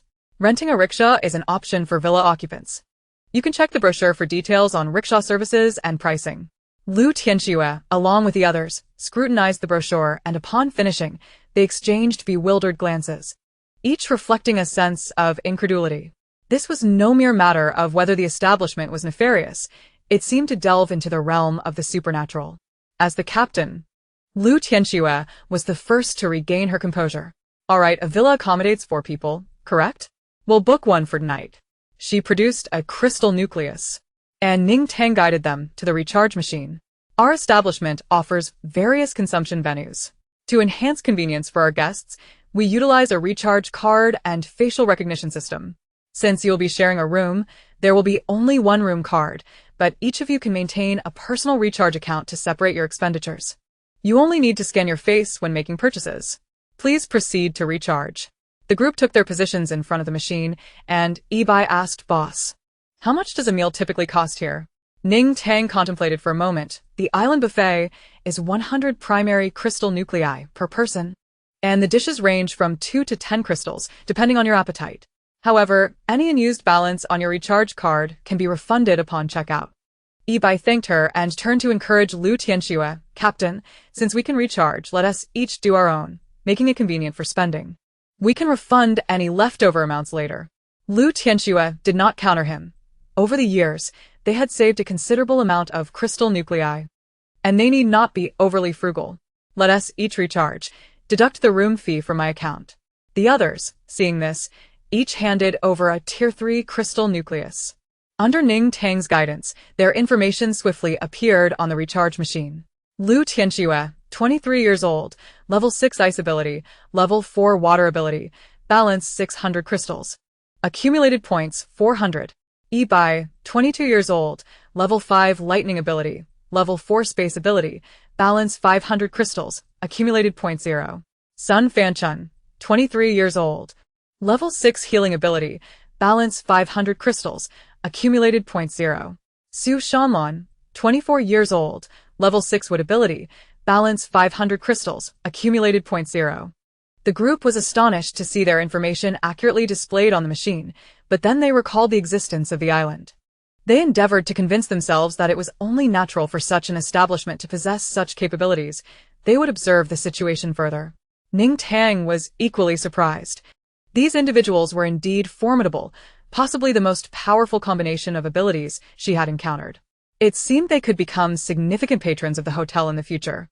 After handing the room card to Lu Tianxue, Ning Tang pointed out the general locations of the hotel's various shops. The group made similar choices as other guests, first heading to the convenience store. 10 minutes later, Ning Tang observed the most vivacious blue-haired man emerging from the hotel, arms laden with supplies. Outside the protective barrier, he stowed his goods away in his space and scampered back with glee. Ning Tang noted the empty hands of the others and felt a twinge of confusion. The man was carrying boxes of clothing, meals, and snacks. While she understood the boxed meals, she was puzzled by the loungewear and snacks. Would they need to venture outside their room if they suddenly craved a snack, merely to retrieve items from their space? At 8:30, Ning Tang awaited the workers from the Fuqiang base gathering in the lobby. Aside from those on missions, everyone else clocked in punctually, and Ning Tang escorted them to the Xiangyang base for work. After playing a couple of games at the service desk, she finally saw the 4 individuals emerging from the back, clutching milk tea, fried chicken, and meat sandwiches. As they passed the service desk, Ibai, with a satisfied grin, called out to Ning Tang, "Boss, the food here is delicious. 5 stars." Ning Tang smiled in return, and as the group traversed the arched entrance towards the island, Lu Tianxue questioned, "In such a large hotel, how do you know she's the owner? What if she's merely an employee?" Ibai chuckled. "Aren't T employees those bizarre robots? Besides, calling her boss sounds better than waitstaff, right?" Upon reaching their room, the sounds of lively chatter filled the air, predominantly from Ibai, who boasted about the villa's amenities, exclaiming, "See? I had foresight. This place is incredible. Who said luxury hotels don't exist in the apocalypse? Here we are." Lu Tianxue and Su Shanlan ignored him, tossing their outerwear onto the chair as they prepared to shower. Ibai wandered around the washroom, loudly detailing every feature of the island villa to the 2 showering and Sun Fanchun, who was sunbathing outside. Suddenly, Su Shanlan's furious voice echoed, "Ibai, where's the sleepwear we just bought? Did you stash it in your space too?" Lu Tianxue, remaining calm, asserted, "Not just the sleepwear. All our clothes are in your space. You insisted on putting them away until we returned to the room, but we completely forgot." Ibai, clutching his soda, turned and bolted. "I'll go get it now." Just hang in there. The hotel was lively, with guests remaining indoors. When Ning Tang sent Octopus Guy to fetch yogurt from the milk tea shop again, she was met with a resolute refusal. You should go yourself. It sounds like there are 100 ducks quacking in the courtyard, and it's giving me a headache. There are at least 50 people lined up at the milk tea shop, and waiting there is excruciating. You might as well use your status as the owner to cut the line. Octopus Guy was not exaggerating. Everyone truly regarded these days as a rare holiday. Eager to explore every corner of the hotel, even attending classes in the second-floor classroom, Ning Tang, in a myriad of entanglements, even resorted to the bait of refraining from speaking to Squidward for an entire day just to persuade him to run an errand. It wasn't that she couldn't go herself. She simply relished teasing Squidward. At that moment, she finally comprehended the joy of SpongeBob. In less than 3 minutes, Ning Tang obtained the strawberry yogurt she desired, leaving her puzzled. Wasn't it said that there were long queues at the milk tea shop? Why was it so quick? Squidward shrugged. I don't know. Igos, I'm just lucky. With nothing much to do, Ning Tang sipped her yogurt while accessing the surveillance footage, eager to unravel how Squidward managed to cut the lines so swiftly. The footage clearly showed Squidward at the entrance of the milk tea shop, hollering, "Make way. Boss Ning sent me to cut in line. Serve Boss Ning first." Ning Tang paused mid-sip, then resumed drinking. What of it? The hotel belonged to her, and cutting in line was therefore justified. After all, it wasn't her who was shouting, it was Squidward making a scene at the milk tea shop. By noon, Ning Tang penned a note and handed it to Squidward, requesting durian pizza, coconut juice, and garlic ribs from the buffet restaurant, asking him to bring them back. Squidward shot her an incredulous glare, to which Ning Tang innocently shrugged, handing him another note. I haven't spoken to you. I'm just passing you a note. Squidward forced a smile. Boss Ning, I can't read. Ning Tang then turned to a passing bystander at the service desk. Come. Help me read. What's on this note to this octopus? The unsuspecting yet obedient passerby loudly read, I want to eat from the buffet restaurant. Squidward snatched the note, exclaiming, All right, I'll go. Stop reading, Boss Ning. You truly are SpongeBob #2. Ning Tang laughed until she could barely stand, while the system chimed in with a sarcastic remark, I must join forces with Squidward to form the Ning Tang Victim Alliance. Ning Tang's laughter only grew. Oh, that would indeed be my honor. In the afternoon, a pang of conscience struck Ning Tang, prompting her to grant Squidward a day off. She wrote him a note, informing him that he could wander around the hotel. This afternoon was to be considered his holiday. Initially, she believed that the robotic staff had no need for vacations. But Squidward pondered seriously before responding, Give me 100 crystals. Ning Tang inquired on the note what he needed the money for. Of course, to reward myself during this rare holiday. I've wanted to soak in a hot spring for quite some time, he replied. Ning Tang handed him the crystal core, though she remained perplexed. System, can robots soak in hot springs? Yes, but Squidward likely wishes for self-destruction. He probably prefers to soak until he shorts out rather than return to work with you. Cut it out. You're judging Squidward's intentions with your own petty perspective. Chapter 136. The code. In the early afternoon, Xiangyang, refreshed from a deep slumber, emerged from the elevator. Ning Tang was languidly reclining on the sofa behind the service desk, feeling drowsy, for Squidward had yet to return from the hot springs.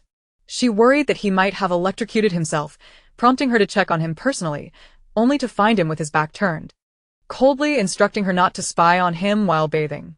With no one to man the service desk for an extended period, she had no choice but to sit there, her sleep uneasy due to the lack of a blockade at the door.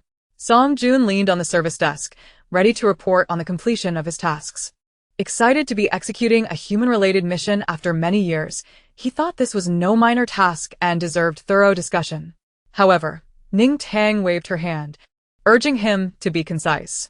After a moment's contemplation, he omitted the gossip about the various base leaders' mistresses and frivolities, restructuring his thoughts to continue.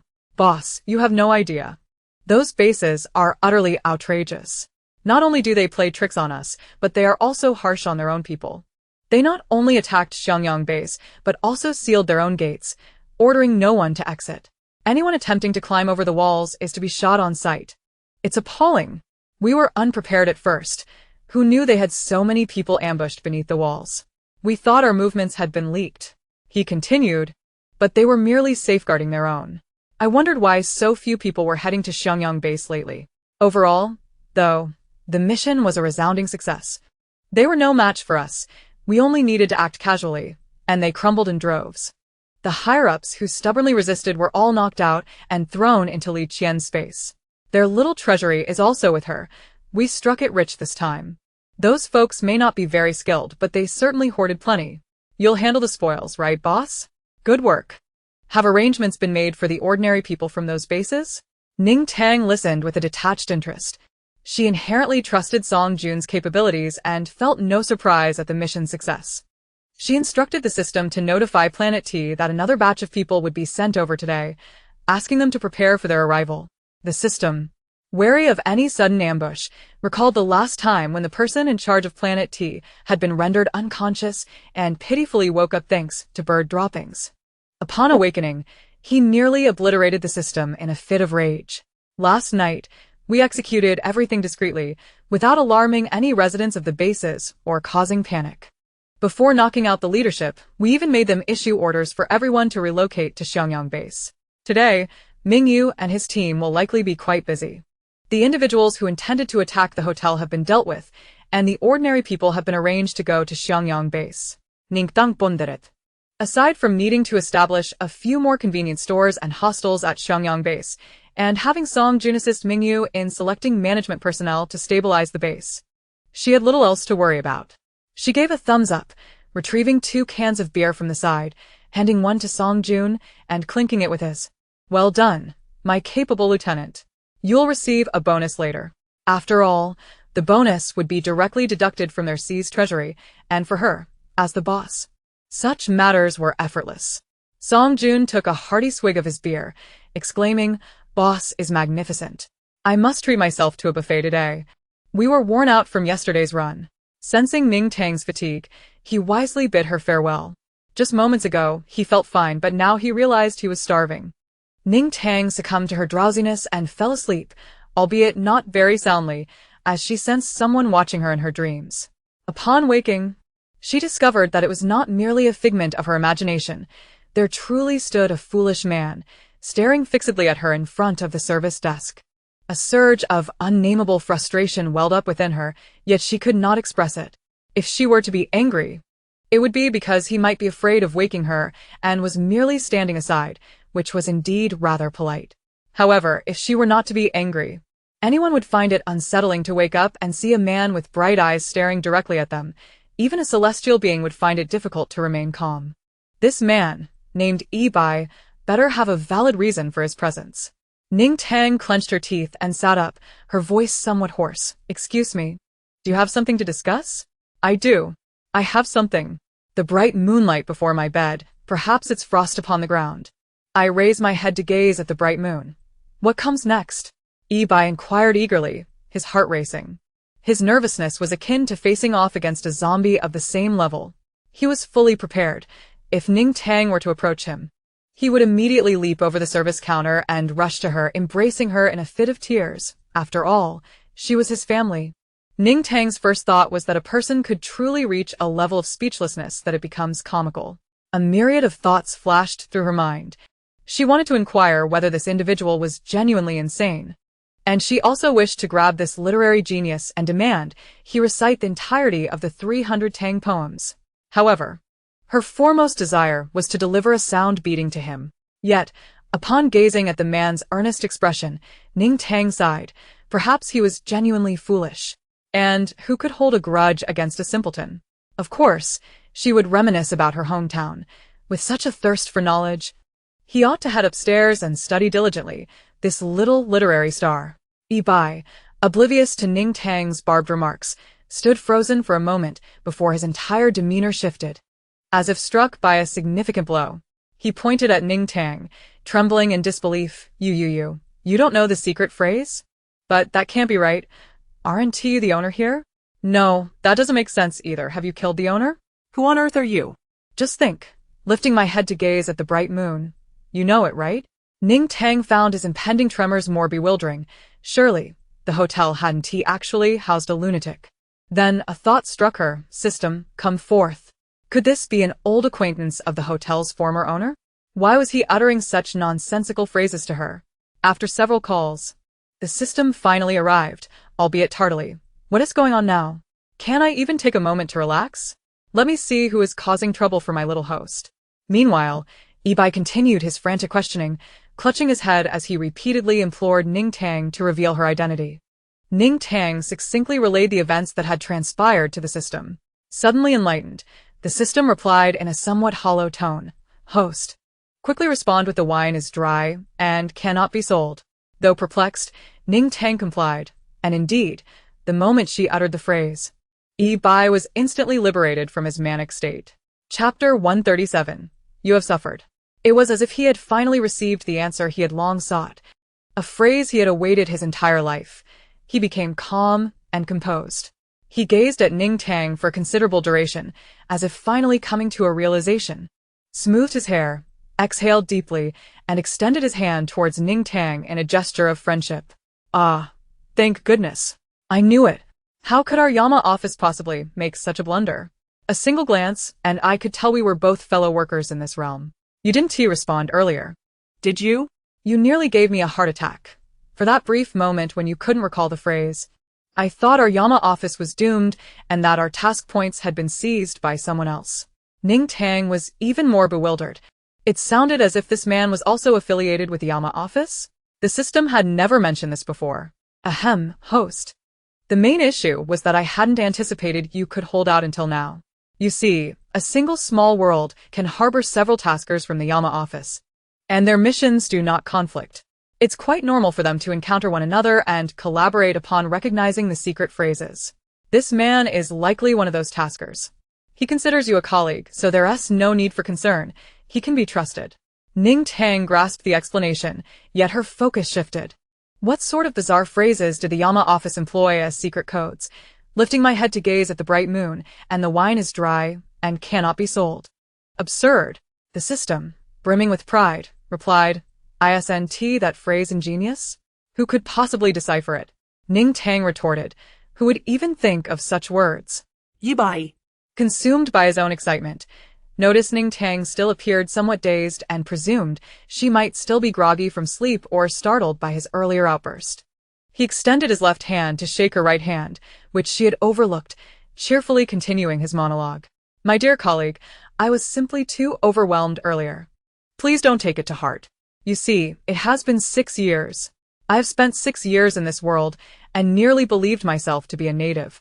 Finally, I thought I had encountered a companion, only for you to fail to recall the phrase, which sent me into a frenzy. In that moment, it felt as though my world, my life, had collapsed. I thought this world had crumbled, and with unfinished tasks, I remained here, oblivious to the collapse. Ibai patted his chest, his current system cold and unyielding, only issuing tasks without a word for an entire year. If this world were truly to perish, he had no doubt the system would abandon him here. Ning Tang was finally brought back to her senses. She glanced around the hotel, which was warm and inviting, with everyone likely taking their afternoon naps in their rooms. A few guests were sprawled on the sofas in the lounge, yet Bai's earlier frenzied behavior had gone unnoticed. She smiled gently, attempting to reassure the still somewhat flustered Bai. The system elucidated his panic. It turned out that Ning Tang's failure to respond to the secret phrase had led him to believe there was a mistake at the hotel, that the native inhabitants had seized control. However, under normal circumstances, the Yama office would not allow task points to be compromised, so he feared that this small world had collapsed and been abandoned by the Yama office, driving him to his manic state. The system concluded. It seems he has encountered an irresponsible system that offers him no sense of security. I, on the other hand, ensure my host enjoys a comfortable existence. Ning Tang chose to disregard this, addressing Ibai instead. Yes, I understand. I was a bit dazed earlier, and didn't respond right away. Mainly, the secret phrases from the Yama office are indeed absurd. Who could possibly remember such things? Ning Tang offered her explanation, attributing the blame to the system's oversight, as it had never mentioned the presence of other Yama office members in this place. Ibai, regaining his composure, leaned over the service counter and quietly replied, Indeed. I also find it absurd. My name is Bai, and I am tasked with assisting the female protagonist of this world in completing the main storyline. My role is that of the deeply affectionate male second lead beside her. What is your name? Are you tasked with managing a post-apocalyptic hotel? Bai's straightforward introduction contained enough information to leave Ning Tang pondering for quite some time. While she verbally responded to him, her mind was berating the system for its lack of communication. Why did it never inform her of such matters? Leaving her feeling like the clueless when G in a comedic family show? I am Ning Tang, indeed managing a hotel. Until you mentioned it, I was entirely unaware that this world even had a protagonist and a main storyline. If you're the second male lead, then who is the female protagonist? What is the storyline here? Please enlighten me. Bai wore an impatient expression, eager to chat. Oh my goodness, didn't your system explain this to you? How could it be so cold and neglectful? It matters not, I'll tell you. The female protagonist of this world is the captain, Lu Tianxue.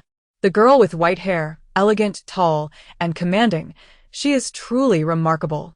This story follows her growth in a post-apocalyptic setting, where she leads her companions, including us, on a journey of development, punishing villains, eliminating threats, battling zombies, and seeking a safe haven for survivors, all while charming the male protagonist. And he continued, and the second male lead who has always harbored feelings for her, supporting her quietly, creating small troubles along the way, but ultimately wishing to witness her find happiness with the male lead, and then in the grand conclusion, to bless their union and continue assisting them.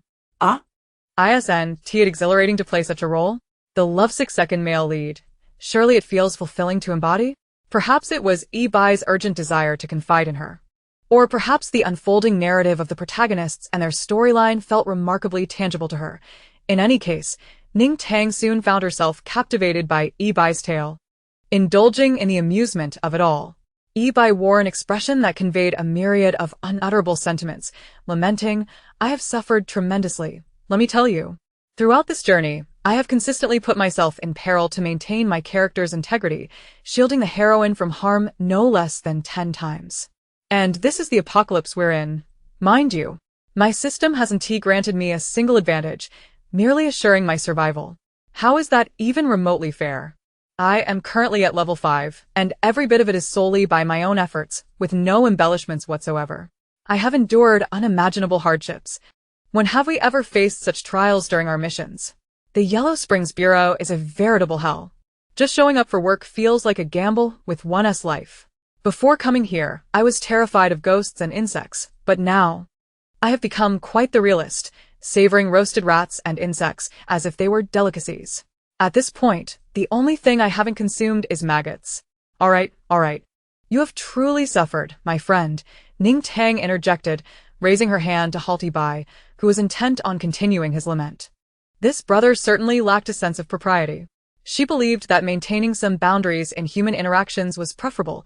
She had no desire to hear about maggot consumption, especially when she hoped to enjoy a hearty meal later that evening. You truly endure a great deal in your line of work. How much does the Yellow Springs Bureau pay you for such hardship? Ning Tang casually inquired, acknowledging that she likely did not qualify as an employee of the Bureau herself, as the system had never mentioned anything about salaries. That is a question we cannot entertain. Employees are not permitted to discuss salaries, remember?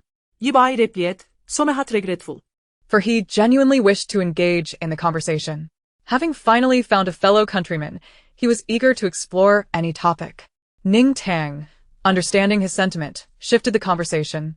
Will you all be staying at the hotel from now on? I can't speak for anything else, but the conditions here are undoubtedly superior to what you might find outside. Ning Tang was uncertain. If they were merely ordinary individuals, they would likely remain at the hotel.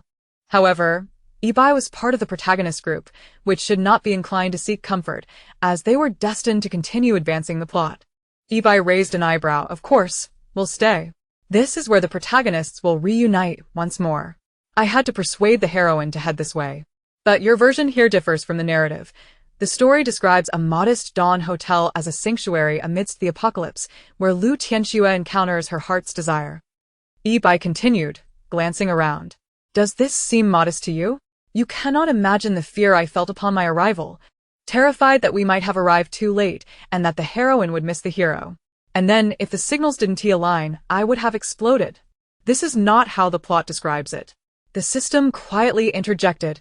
Originally, the previous host's experience should have been one of simplicity. At this moment, the hotel was indeed meant to be modest. But, dear host, your exceptional efforts have transformed the establishment into what it is today. Remarkable. Ning Tang raised an eyebrow, acknowledging that under normal circumstances, the hotel should indeed be simple. Yet, who could deny her fortune? Thanks to her good fortune, everything she touched flourished. It seems I, along with the hotel, have inadvertently become a part of the protagonist's emotional journey and the overarching narrative. How infuriating! I always thought of myself as the main character. The system cautiously replied, Dear host, do not entertain such thoughts. You are indeed the sole protagonist of our Dawn Hotel and my only cherished character. 이바이 countered.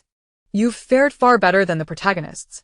You may be the nominal lead, yet you would be embroiled in conflict, struggling for survival, exposed to the elements, subsisting on meager rations, while the man you desire remains elusive, your emotions in a constant state of turmoil. Would you truly welcome such a fate?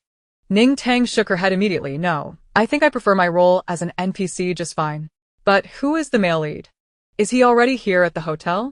Ning Tang contemplated the male guests within the hotel, particularly focusing on the prominent figures, realizing that several of them seemed to fit the profile of the male lead.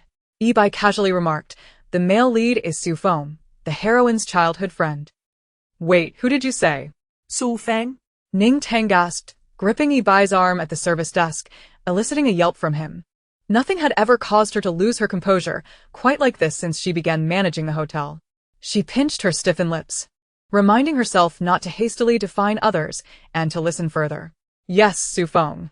Why do you know him? Oh, of course. He is staying at the hotel. So you must know him, Yi-Bai replied, rubbing his arm in surprise. Ning Tang slowly reclined against the back of the sofa, still processing. She should still be waking up. The male lead had crossed her mind, even considering the possibility of a transformation into a red giant or a wolf. But she had never contemplated it being Su Feng. How could that be? It can't possibly be him, she murmured. Yi-Bai continued. Indeed, it's him. This is nothing short of a redemption storyline. Su Feng has endured a tragic past. The heroine, his childhood friend, has pursued him tenaciously to heal his wounds. He runs. She chases. He is trapped, and I, as the second male lead, am an essential part of their dynamic. If it weren't for my role in inciting jealousy, they might remain entangled for another decade. Ning Tang could only fall silent, utterly astounded. It seemed that she and the hotel had inadvertently become a component of their narrative. She certainly did not wish to be cast as the cruel antagonist who rejected the male lead, causing him emotional turmoil. Dear host, do not worry. You do not possess such a script. Focus on managing the hotel, the system advised. Yi-Bai waved a hand in front of her. What is the matter? Have you interacted with the male lead? Ning Tang shook her head. No, not really. This was shaping up to be an exhilarating love story. But how has he suffered? After pondering for a while, aside from Su Feng lacking abilities, she could not conceive of any other tragic elements. He appeared to be quite healthy and had fared better than many others. Yi-Bai scratched his head. I'm not certain. The plot didn't elaborate. It only mentioned that he has endured significant suffering due to his lack of abilities and has some psychological issues. The heroine, upon discovering this, has always actively sought to heal him, leading to various entanglements. Very well, Ning Tang nodded, understanding that the male lead had emotional scars. However, how they chose to navigate their relationship had no bearing on her. By the way, after meeting the male lead, do you need to take him away to continue the main storyline? Huh. Not at all. Thankfully, the male lead is rather sensitive after meeting the heroine. His insecurities skyrocketed, and he adamantly refused to leave with her, insisting that she pretend not to know him and remain at the hotel. Our captain had no choice but to secretly book the best room in the hotel for him, paying for a whole year in advance. A group of us ventured forth to continue our noble quest of vanquishing malevolence and promoting virtue. However, thanks to the male protagonist, the female lead's heart remains tethered here. And thus we shall not stray too far. We find ourselves returning to the hotel intermittently, establishing a semblance of stability for our main cast within its walls. This also affords me the opportunity to regain my vitality. Ning Tang sighed, resigned to the fact that she could not drive them away. She might as well consider it an opportunity to enjoy a free performance. I have come to understand that the finest accommodation in the hotel is the water villa where you reside, and fortuitously, there are still 2 available. You must hasten the plot to secure the female lead stay, allowing me to profit further. However, your main cast has undoubtedly amassed a considerable number of crystal cores. It would be prudent for you to reserve a year's worth for yourselves, for if you return intermittently, there may not always be vacancies at the hotel. Chapter 139. Add a mattress. Given the circumstances, Ning Tang resolved to negotiate for greater benefits for the hotel. Even a modest increase in profit would suffice. These crystal cores, if not invested in the hotel now, would eventually be spent on the male lead, serving as compensation for the emotional distress he has caused her. Undoubtedly, witnessing the hotel transformed into such opulence today, I must persuade the others to make this their permanent residence. Moreover, I am well aware of the forthcoming plot. Since the very first day of the apocalypse, I have been preparing for this moment. Ibai, filled with pride, reached for some sunflower seeds, and Ning Tang marveled at his keen eye as the seeds were hidden at the back of the snack shelf. Ibai, gratified, continued, "Since the main cast intends to reside at the hotel, crystal cores are indispensable.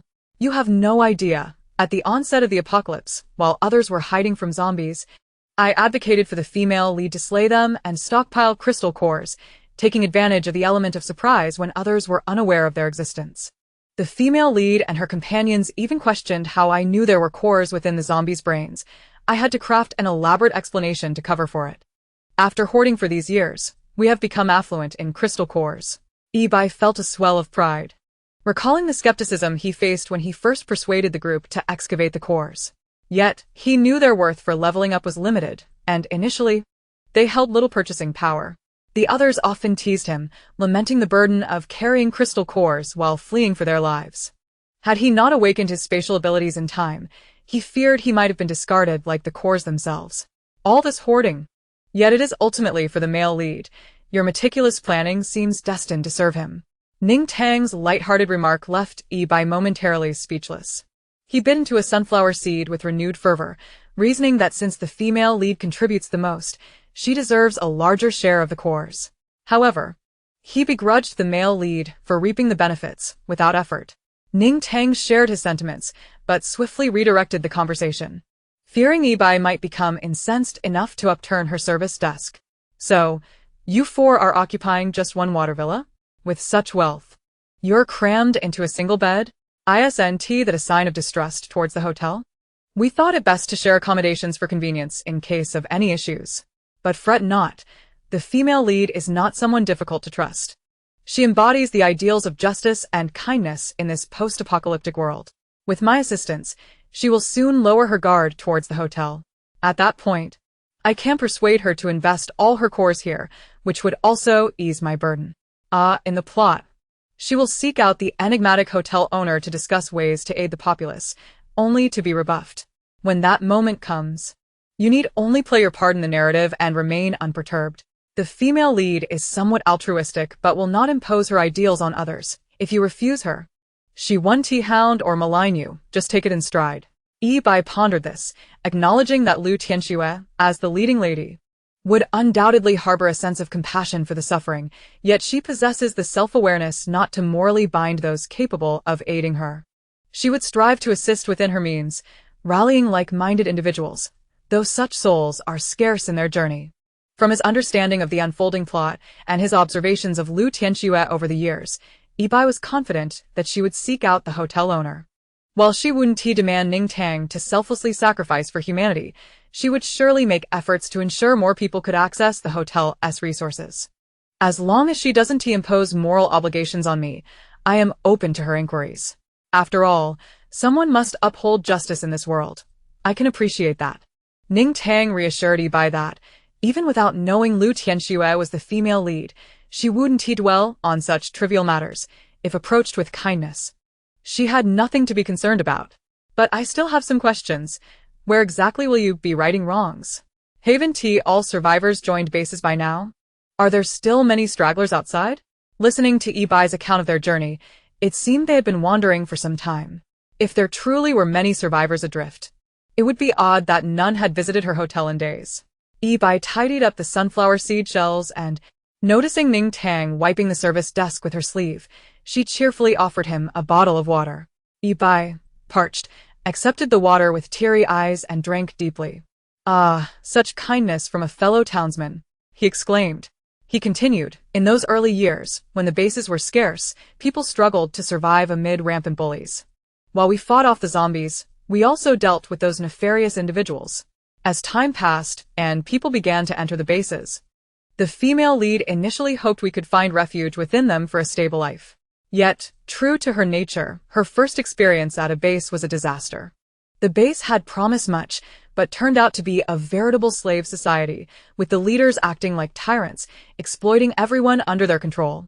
Upon realizing the dire situation, the female lead rallied us to overthrow the base. Since then, we have stayed at various bases, moving on if issues arose, and taking action when necessary. She seeks a place where residents can live securely while uniting against the zombies, yet this ideal is challenging to realize.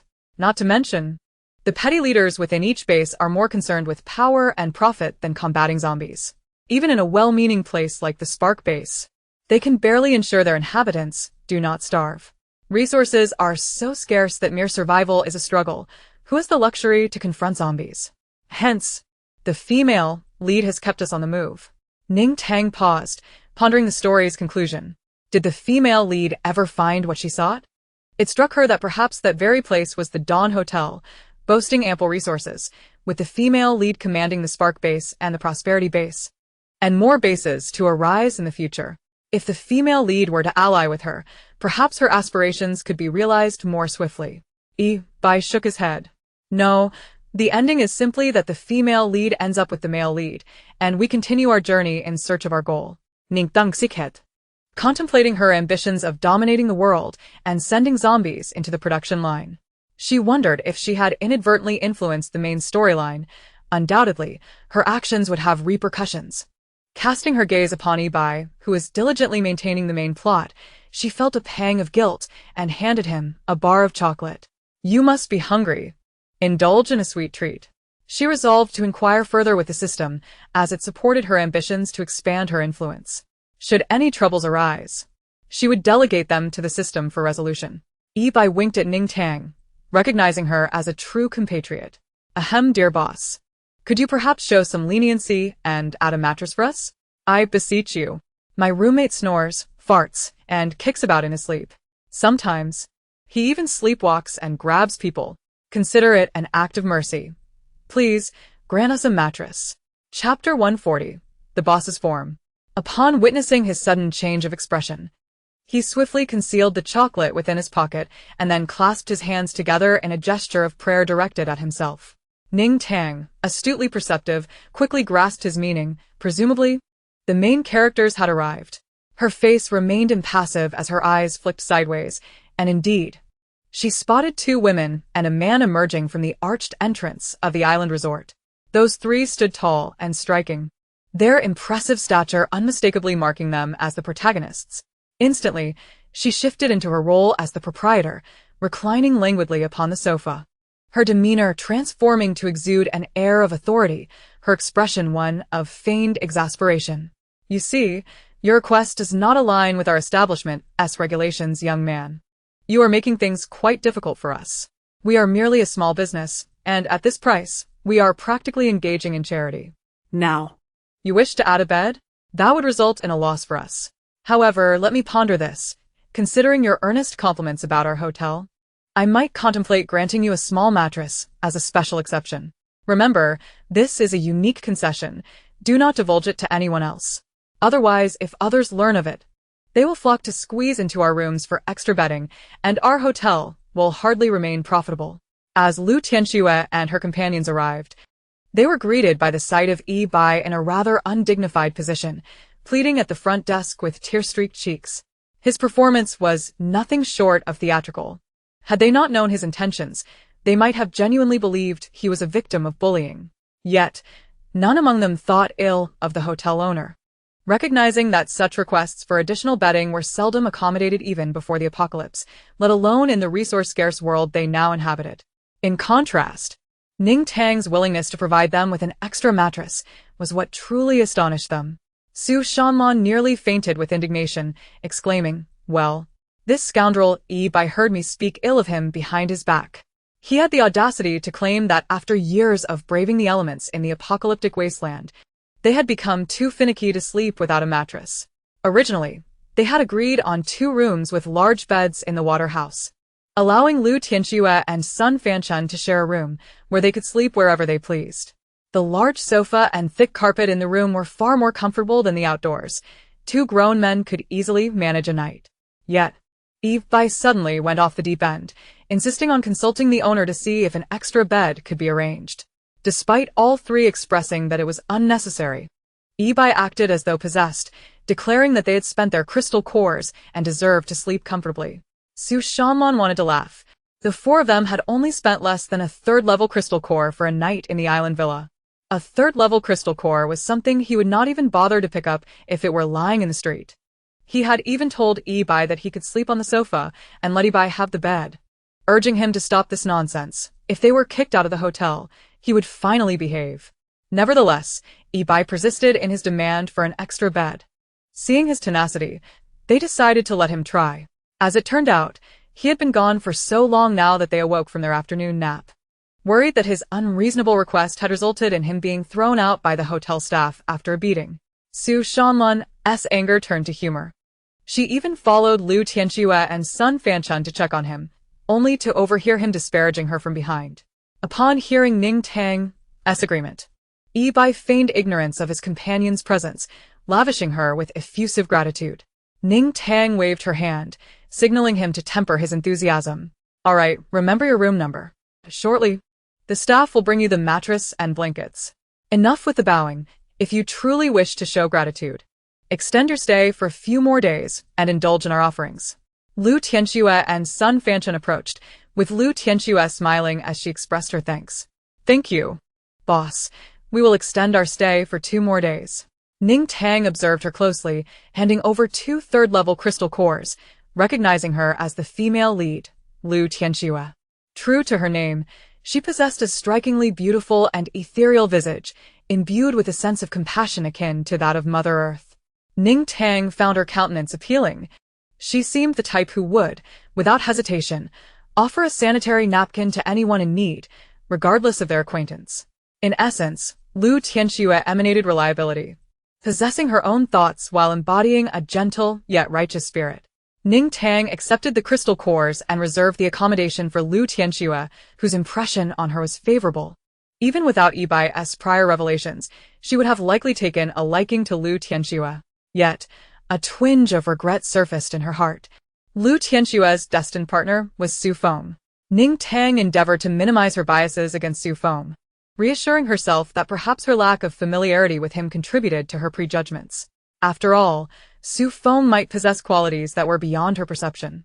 As Lu Tianxue and Sun Fanchun lingered at the front desk awaiting Ning Tang's actions, Su Shanlan seized Yi Bai by the neck, dragging him away from the service area.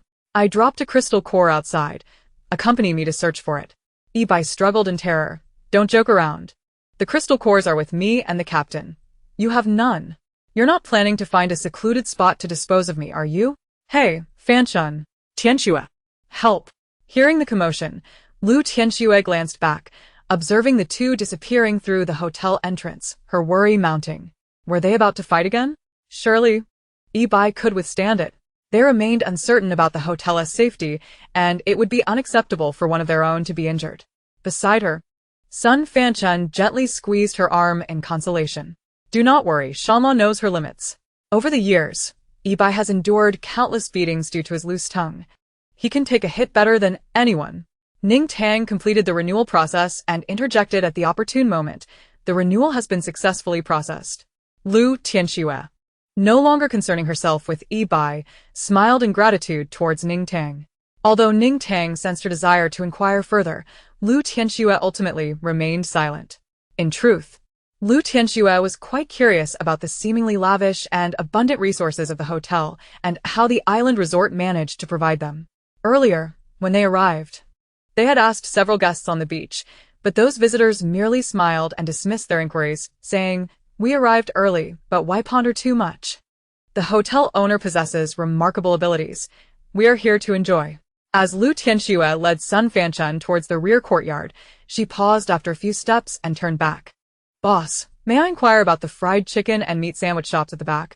Are there purchase limits on the items inside? Aside from the convenience store's purchase limits and the restaurant's no takeout policy, all other small shops impose no restrictions on purchases. However, the establishment strictly prohibited reselling at inflated prices. Even if a customer bought in bulk, they could only use the items themselves or gift them, selling to others only at the original or reduced price. Ning Tang sensed that the female lead likely wouldn't engage in any high-priced reselling, yet she kindly offered a reminder nonetheless. Chapter 141. The dishes will get cold. Sun Fanchun gasped, "This is quite extravagant. Does the hotel have such abundant resources? You charge only this little for crystal cores, can you truly profit? While we appreciate the affordable offerings, we sincerely hope that a conscientious hotel like yours can continue to thrive." Ning Tang regarded the tall, youthful girl with a doll-like face who had spoken up, smiling in response. Her voice, though soft, exuded confidence. "Guests need not worry. The hotel will endure."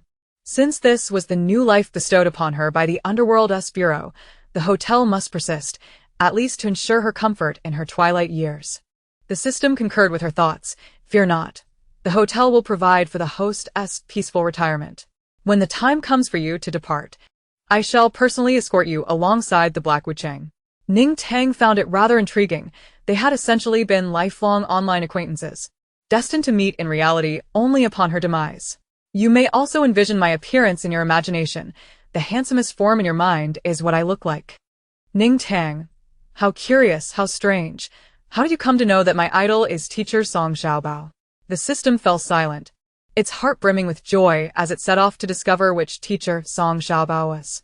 After Ning Tang uttered these words, Lu Tianxue gazed at her with a subtly intense fervor. Ning Tang understood in her heart that it was likely the female lead would soon approach her to discuss some charitable endeavor for relief. Very well. She was prepared to decline. Yet, was she not already engaged in such activities? SpongeBob and Monkey King were still out on a business trip, doing charitable work. Lu Tianxue spoke. "That's good. Then we shall not disturb you." Ning Tang nodded, watching as they made their way to the quaint little shops in the courtyard to shop. She observed as the two soon emerged from the back, laden with large and small bags of winter clothing. Ning Tang felt a surge of happiness. Since the opening of her clothing store, which had seen lackluster business, she finally welcomed significant customers. The store's poor sales could be attributed to the hotel maintaining a temperature of over 20 degrees Celsius, making it quite comfortable for everyone to lounge about in their pajamas. Those who frequently ventured outside simply prepared a few sets of the hotel's winter apparel. Indeed. The exceptional quality of the winter gear allowed it to withstand their wear and tear, which ultimately led to the dismal sales at her clothing store. For the first time, Ning Tang comprehended the rationale behind the unscrupulous merchants. When the quality of goods is too high, the profit margins dwindle. She watched as Lu Tianxue and Sun Fanchun intervened in the scuffle between Yi Bai and Su Shanlan, handing over items to the dazed Yi Bai, who, once he stowed them away, returned to continue shopping. Yi Bai wished to accompany them back to the hotel but was restrained by Su Shanlan. "Once we resolve your matter of assaulting me, we must address your actions that tarnish my reputation," Yi Bai cried out, extending his hand in a futile attempt to grasp Sun Fanchun's clothing, but the two hurriedly dashed off to continue their procurement. Yi Bai could only watch helplessly as Sun Fanchun's clothing slipped from his grasp, and he was compelled to turn back and engage in a second friendly spar with Su Shanlan. Lu Tianxue and Sun Fanchun made numerous trips back and forth, and Ning Tang observed as they carried their haul, and indeed, their repeated visits significantly boosted the hotel's revenue. The sparring between Yi Bai and Su Shanlan concluded, yet he was ordered to stand by the protective barrier, awaiting the arrival of the others with supplies, which he would then receive into his space. Occasionally, Yi Bai would indulge himself. While the three were busy shopping and had no time to even drink water, he merely stood at the entrance, one hand clutching a fried chicken leg and the other a bubble tea. Ning Tang, facing him, noted how deliciously he was eating and realized she had been neglecting her beloved fried chicken lately. Thus, she arose, intending to purchase some from the backyard. Upon reaching the fried chicken shop, Ning Tang discovered that Lu Tianxue, the female lead, was indeed commendable, mindful of the impact on the other hotel guests. She first paid for the meal and instructed the staff that if other customers arrived, they should attend to them first and prepare her order when time permitted. Ning Tang quickly received her fried chicken and bubble tea, and she strolled over to the dessert shop. The offerings in these shops were not static. For instance, the dessert shop frequently introduced new items. Today, they had launched a new delicacy, persimmon-flavored snow cream, and Ning Tang selected a few pieces of cake to be wrapped for her. While at the dessert shop, Ning Tang unexpectedly encountered Squidward, who walked past her like a stranger, not sparing her a glance. When Ning Tang caught up to him and inquired about his activities, Squidward coldly replied with 2 words, shopping. Ning Tang found herself both amused and exasperated. Squidward's behavior made her feel like a sycophant. She resolved to view it as Squidward's subtle revenge for her daily commands. The dessert shop was bustling with business, and Lu Tianxue and her companions did not come over. Partly because the desserts were lavishly packaged, each piece wrapped in bags and boxes, making them less convenient to eat on the go compared to fried chicken sandwiches. Furthermore, they feared the daily production of desserts was limited, planning to return later in the evening when fewer patrons would be present to purchase any remaining items. After a busy afternoon, Lu Tianxue and her companions had worked hard, while Yi Bai had spent the entire afternoon at the entrance, eating. By evening, the 4 of them encountered Ning Tang in the buffet restaurant. To say they met was somewhat misleading. The hotel guests had not ventured out that day, resulting in a crowded buffet. Ning Tang merely came to take a look, intending to pack her food to take away. Squidward insisted on staying until midnight to return to his post, while the other staff members were busy, making it difficult for Ning Tang to find anyone, so she had to fend for herself for dinner. The sharp-eyed Yi Bai spotted her and enthusiastically pulled Ning Tang over to their communal table. Ning Tang pointed at the towering pile of plates on their table. Are you sure there's enough space for all of that? Although the other 3 were temporarily distracted by the buffet's delectable offerings, upon seeing Yi Bai bring Ning Tang over, they paused their eating to tidy up the dishes on the table, as if genuinely preparing to clear a space for her. Ning Tang quickly interjected, no need. I'm here to pack my food. You all continue eating. Sun Fanchun finally swallowed the mouthful of food she had stuffed to her cheeks and gave a thumbs up to Ning Tang, exclaiming, Boss, this buffet is absolutely phenomenal. You are my idol. Lu Tianxue and Su Shanlon nodded in agreement, previously cautious of the hotel but now completely taken aback by the buffet's allure. After Ning Tang left, Su Shanlon patted Yi Bai's shoulder, admitting, I concede, you had more foresight regarding our stay at the hotel than I did. Lu Tianxue chimed in, indeed.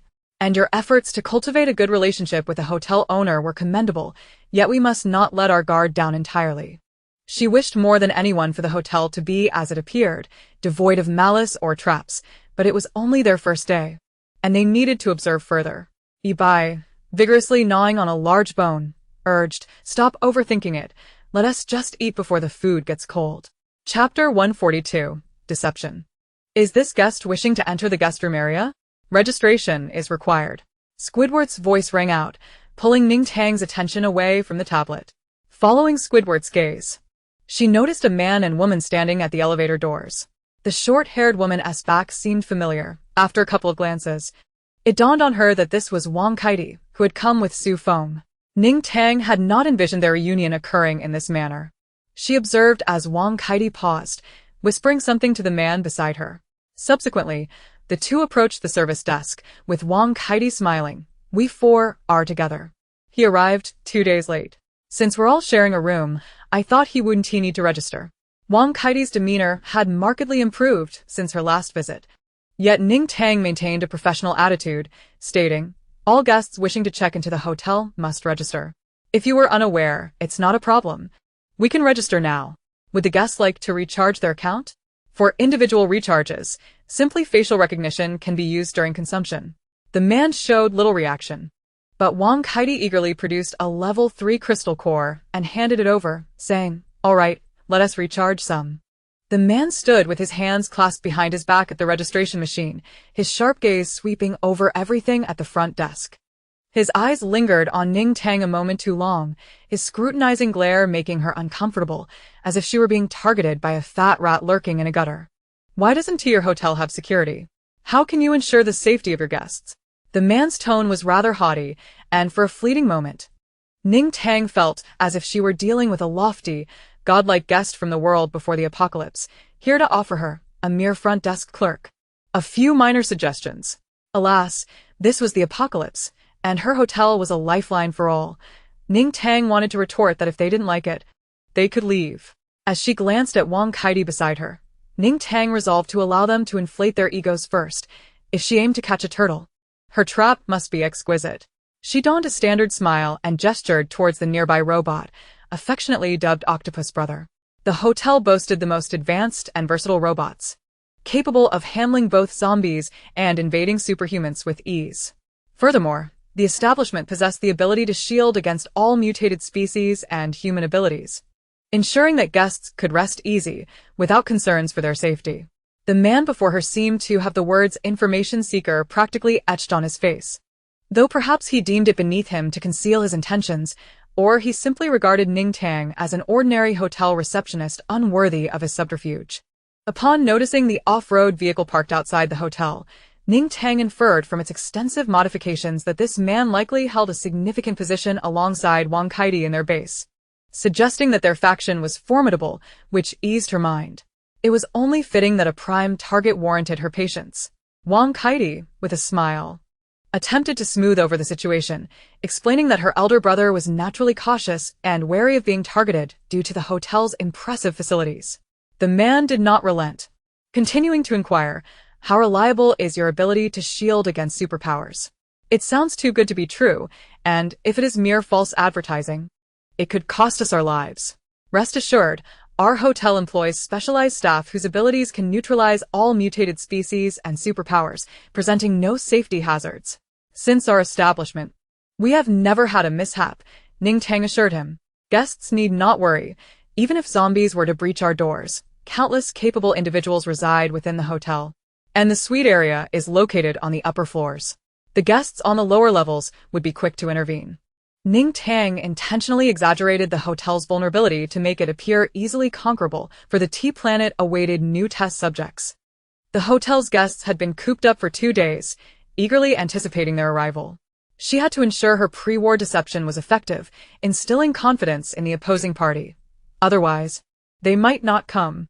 Indeed, upon hearing her words, the man exchanged a glance with Wang Kaidi, both surprised by the unexpected revelation that the hotel's security system was riddled with flaws in their eyes.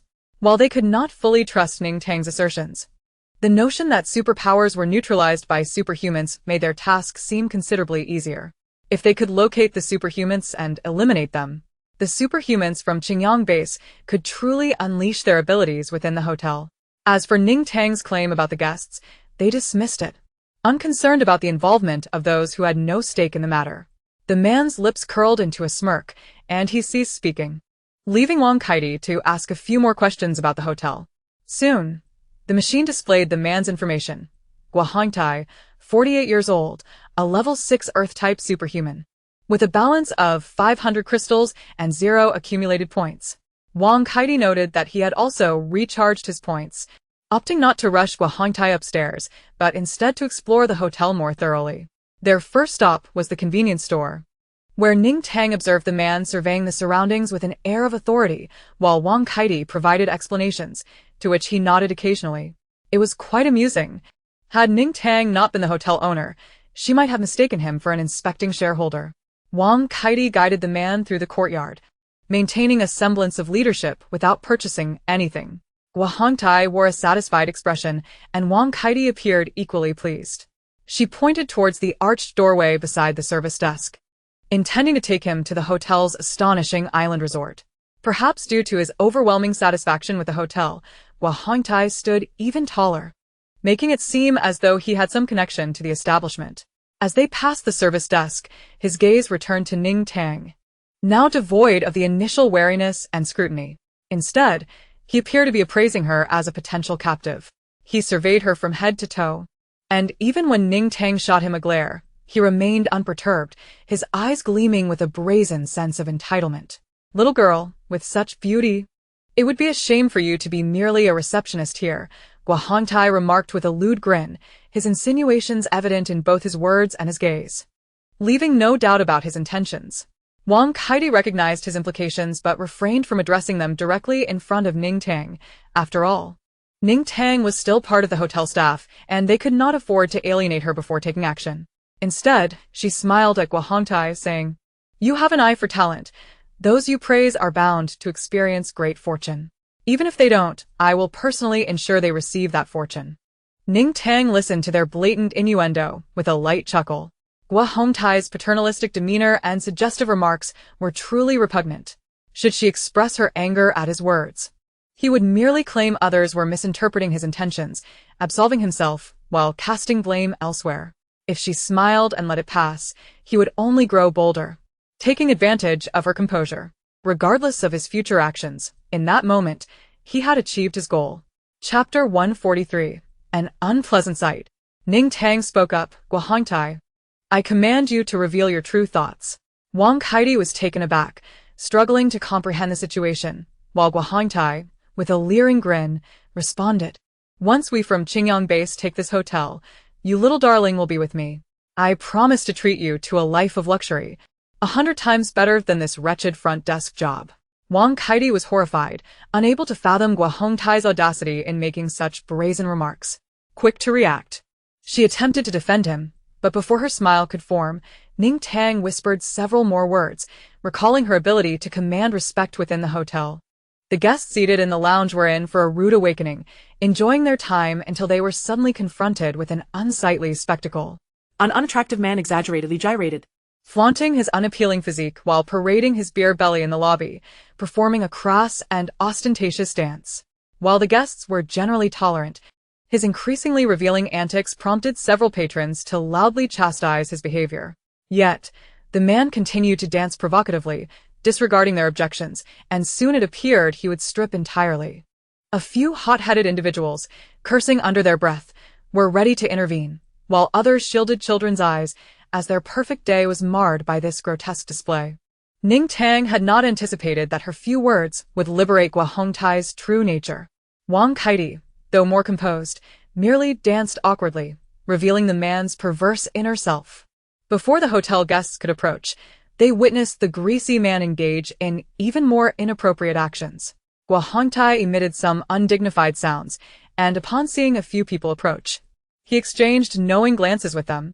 Everyone wore expressions akin to having encountered excrement, and Hong, unable to tolerate it any longer, brandished his steel fork. Ning Tang longed to eliminate both men immediately, but for the sake of ensnaring their base, they needed to remain alive for the time being. Ning Tang instructed Octopus Brother to intervene and halt Guo Hongtai's disrobing, while also advising the eager guests to hold their horses. Let us respect every individual with unique preferences. Let us endure this moment, as though we are observing a monkey. The others grimaced in response, lamenting, "But we have never witnessed such a disgusting monkey in our lives." Guo Hongtai and Wang Kaidi were once again dancing gracefully in the lobby, their movements both greasy and fervent, prompting the spectators to shield their eyes in a state of disillusionment as they awaited the conclusion of this farce. Ning Tang could no longer bear to watch. When she instructed the Octopus Brother to bring the pair over, Guo Hongtai was still swaying his hips and pretentiously introducing himself, declaring that all the esteemed guests should take care of Xiaotai's business. Several onlookers felt their tempers flare, and Ning Tang couldn't help but strike him on the head with a baguette several times. After uttering a few words, the previously boisterous duo immediately fell silent and stood in line. The guests in the relaxation area, unable to contain themselves, chimed in, "Boss Ning, may I also have a turn? If I don't vent my frustration on him, I might just choke on it. I'd even be willing to pay with crystal cores." Ning Tang readily agreed. Come, it's free. As long as we don't draw blood, each of you can have a turn."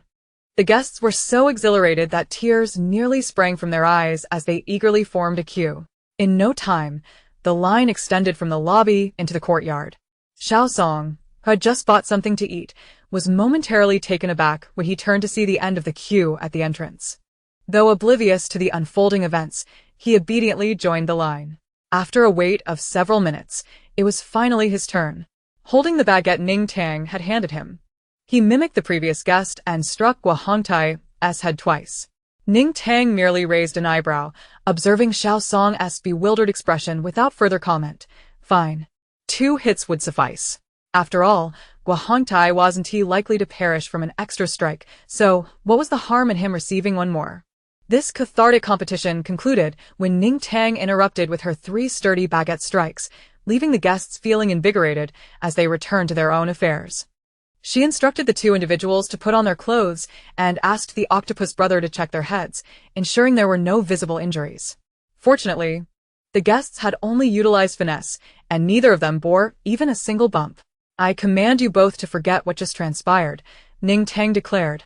And as her words fell, the pair's scattered gazes began to converge. Guahongtai suddenly felt a throbbing pain in his head and a slight ache throughout his body. Before he could grasp the situation, he turned to Ning Tang beside him and blurted out, "Little girl, with such beauty, it's truly a waste for you to only work at the front desk." Wang Kaidi, also experiencing a headache, quickly echoed the same response as before. Ning Tang could hardly suppress her laughter. These 2 seemed determined to invite trouble upon themselves. Not wishing to further irritate her guests, who had just enjoyed their moment of levity, she pondered a different approach. With an expression of innocent surprise, she said, "Thank you for the compliment. Do you think working at the hotel front desk is undesirable? Not at all. Look, I sit here every day, helping guests with registrations and recharges, and aside from that, I simply indulge in food and fun. I don't see this job as a waste at all. So many envy me for being the front desk attendant at the Dawn Hotel." "Oh, I see." Ning Tang feigned a moment of realization, dramatically covering her mouth and stepping back. Her voice, already loud, attracted the attention of many onlookers. The crowd was utterly exasperated. Once again, the greasy man was causing a scene. A few guests rolled up their sleeves, hoping Ning Tang wouldn't allow them to use baguettes this time, as they believed this man deserved a more fitting punishment. "Are you the infamous scheming man, the type who incites others to resign so you can take their place? Otherwise, I can't fathom why you would say such a thing about my appearance being wasted here at the front desk," she continued. "You only see my job as easy and comfortable, hoping to coax me into resigning so you can apply yourself, right? But let me offer you some friendly advice." Ning Tang scrutinized him with a sincere gaze, devoid of disdain, and said, "The front desk has extraordinarily high standards for appearances. Someone like you simply wouldn't qualify. However, I can offer you some suggestions. We could even be colleagues. You see, first you should eat less to hide that beer belly." "Well, that won't suffice. With a receding hairline, small eyes, and sagging skin, you would need cosmetic surgery, which is impossible in this apocalypse. But don't be disheartened. From this moment on, focus on your appearance management. A position at the front desk is out of reach for you. Your looks preclude any chance of that. So, you needn't envy my position anymore. However, if you put in some effort, the hotel is still seeking custodians for public restrooms, a role you would surely excel at. It's practically tailored for you, so don't let this opportunity slip by." Laughter erupted from the guests, who initially questioned Ning Tang's decision to engage these 2 fools kindly. After all, a simple beating and tossing them out would suffice. Yet, it became evident that Ning Tang had her own strategy. Having these 2 clowns around was rather entertaining. Initially, Gu Qinghuan and her companions were infuriated by Ning Tang's imitation of the man, ready to rush forward and silence him for his indecency toward Ning Tang. However, hearing Ning Tang's retort, they were doubled over in laughter. Approaching the service desk, Gu Qinghuan remarked, Tang, you delivered that truth so bluntly. But your well-meaning suggestions hit the nail on the head. I'm sure this gentleman wouldn't mind, would he?" Having heard Ning Tang refer to herself as the front desk attendant, they refrained from directly addressing her as Boss Ning. But as they observed the growing flush on the faces of the 2, their laughter only grew louder. Guahongtai was momentarily dazed by this barrage of words, contemplating a counterattack, yet Ning Tang's demeanor was too friendly and sincere, much like his own in the past. He knew that if he lashed out, he would face dire consequences, with all the blame for dirty thoughts being cast upon him. Glancing sideways, he saw Gu Qinghuan and a group of men and women behind her, which made him hesitate to speak out. He understood the wisdom in the saying, "A wise person knows when to yield." In their current weakened state, it would be wiser to bide his time until reinforcements from Xiangyang base arrived for his retaliation. Guahongtai felt an intensifying pain in his head, wishing he could just faint. Wang Kaidi struggled to maintain her composure. her headache fueling her disdain for everyone around her, especially for Ning Tang's audacity and for the arrogance of the foolish man beside her. If it weren't for this imbecile's usefulness, she would have relished the opportunity to pummel him herself. How infuriatingly foolish. Why not wait until Xiangyang base took control before making a move? She too had played along, but that was expected, given that Guahongtai was still her superior. She began to resent Ning Tang even more, thinking that just because she was beautiful, she had grown arrogant in her role at the front desk. What did it matter if Guahongtai took verbal jabs at her? If she couldn't withstand even that, how could she call herself a front desk attendant, unafraid of offending powerful guests? The man's expression darkened, unable to mask his displeasure, but at a critical moment, Wang Kaidi tugged at his sleeve to pacify him. "Miss, my brother is just overly enthusiastic. Please don't take it to heart. He means no harm. If there's nothing further, we'll take our leave." Ning Tang rolled her eyes in exasperation. "Go on then." The man turned away with a heavy scoff, while Wang Kaidi plastered on a smile, attempting to appease him. Ning Tang discreetly snapped her fingers, murmuring a few incantations under her breath. Wang Kaidi was anxious to soothe Guahongtai, whose face was flushed and his neck thickened with agitation. The two hurried along, oblivious to Ning Tang's mutterings. It was only when they reached the elevator that the man abruptly raised his hand to rub his eyes. Wang Kaidi, perceptive as ever, promptly handed him a tissue. A purchase from the convenience store. Ning Tang took a few sips of chrysanthemum tea beside her, cursing that wretched man, instead of acting decisively. He chose to test the waters. Now, to avoid alarming him, she was left with no choice but to resort to underhanded tactics for revenge. Ning Tang had always prided herself on her forthrightness. She had never engaged in such covert actions before. The system observed Guahongtai's unfortunate predicament, questioning whether the host had truly never behaved in such a manner, as the execution was rather adept. Guahongtai, initially waiting for the elevator, stumbled as his left foot caught on his right, sending him crashing to the ground. To make matters worse, his trousers snagged on Wang Kaidi's clothing, and as he fell, his snug cotton pants became entangled with her. The raucous guests in the lobby were drawn to the noise, their gazes widening in astonishment at Guahongtai's revealed red, hole-ridden underwear. Children gasped, while adults averted their eyes in disgust. That infernal pervert had inadvertently exposed himself. Only Wang Kaidi, flustered, hurriedly offered her pants to the dazed Guahongtai. Ning Tang turned her head away, tapping her tablet to play a horror film, observing with amusement as Squidward shut his eyes in distress. This was a new revelation for her. It seemed Squidward had a fear of horror films.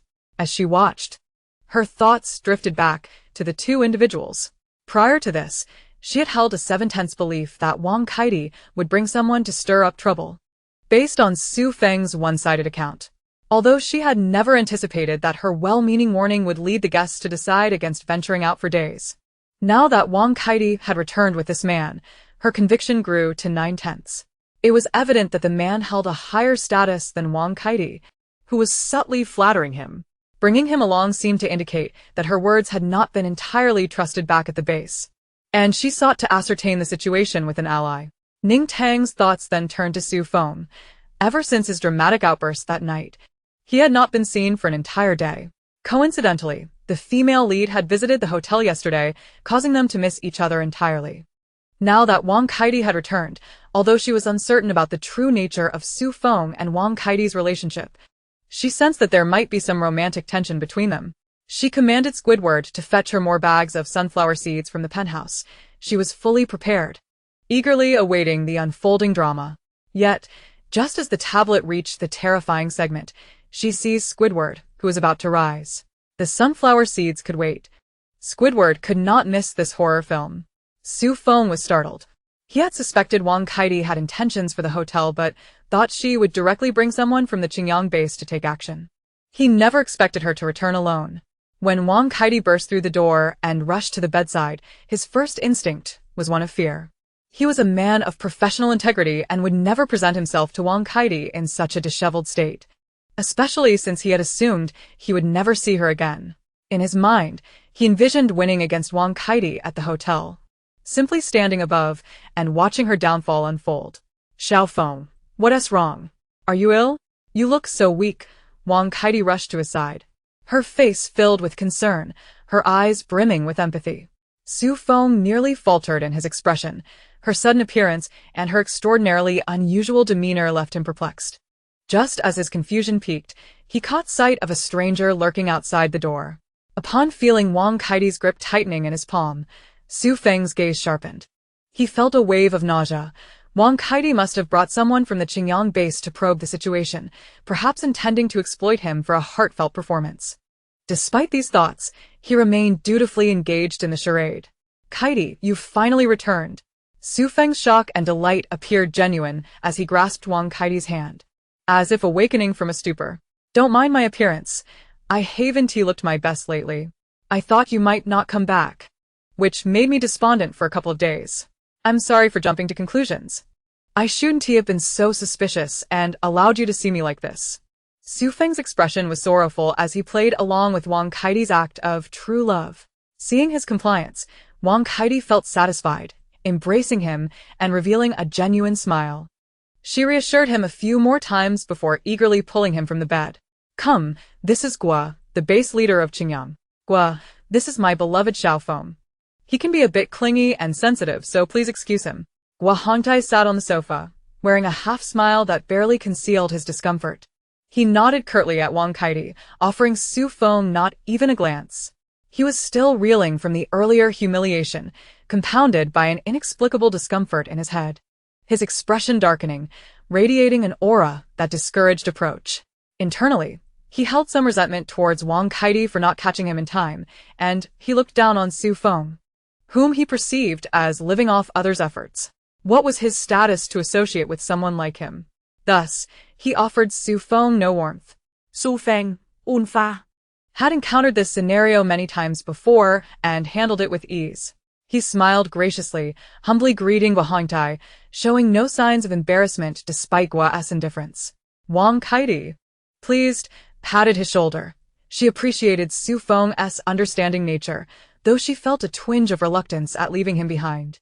Internally, she felt some dissatisfaction towards Gua Hongtai. Thinking that one must consider the master when dealing with a dog, Gua's demeanor was dismissive of her presence. Su Feng's smile remained intact, his mind already piecing together the situation at hand. Wang Kaidi referred to this man as the base leader, indicating he was one of the deputy leaders of Xiangyang. Otherwise, she would have simply called him the base leader without the surname. He was likely instrumental in Wang Kaidi's ascent, and her attitude towards him was notably deferential. Wang Kaidi bringing him to the hotel suggested that her influence at Xiangyang was not yet sufficiently strong. The people there would not mobilize the entire core force based solely on her uncorroborated claims, which is why they had sent a deputy leader to investigate the hotel's conditions alongside her.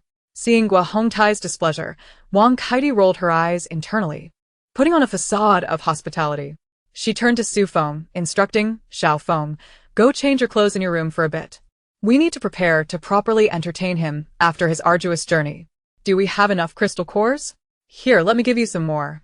Buy everything we can take out from the hotel." In front of Gua Hongtai, Wang Kaidi handed Su Feng a handful of crystal cores, which finally softened Gua's expression a bit. As Su Feng donned his attire and prepared to leave, Wang Kaidi had already guided Gua Hongtai on a tour of the suite, thoroughly introducing its various amenities.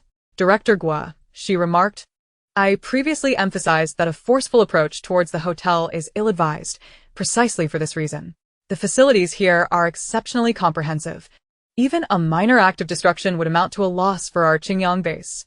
This disagreement had arisen between Wang Kaidi and the Xiangyang base, as its members could hardly fathom the hotel's situation. They merely sought convenience, believing that, as with other locations, a straightforward assault to seize supplies would suffice. With little regard for any collateral damage, what mattered was the procurement of essential resources. However, Wang Kaidi, having resided in the hotel, understood that its circumstances were incomparable to others.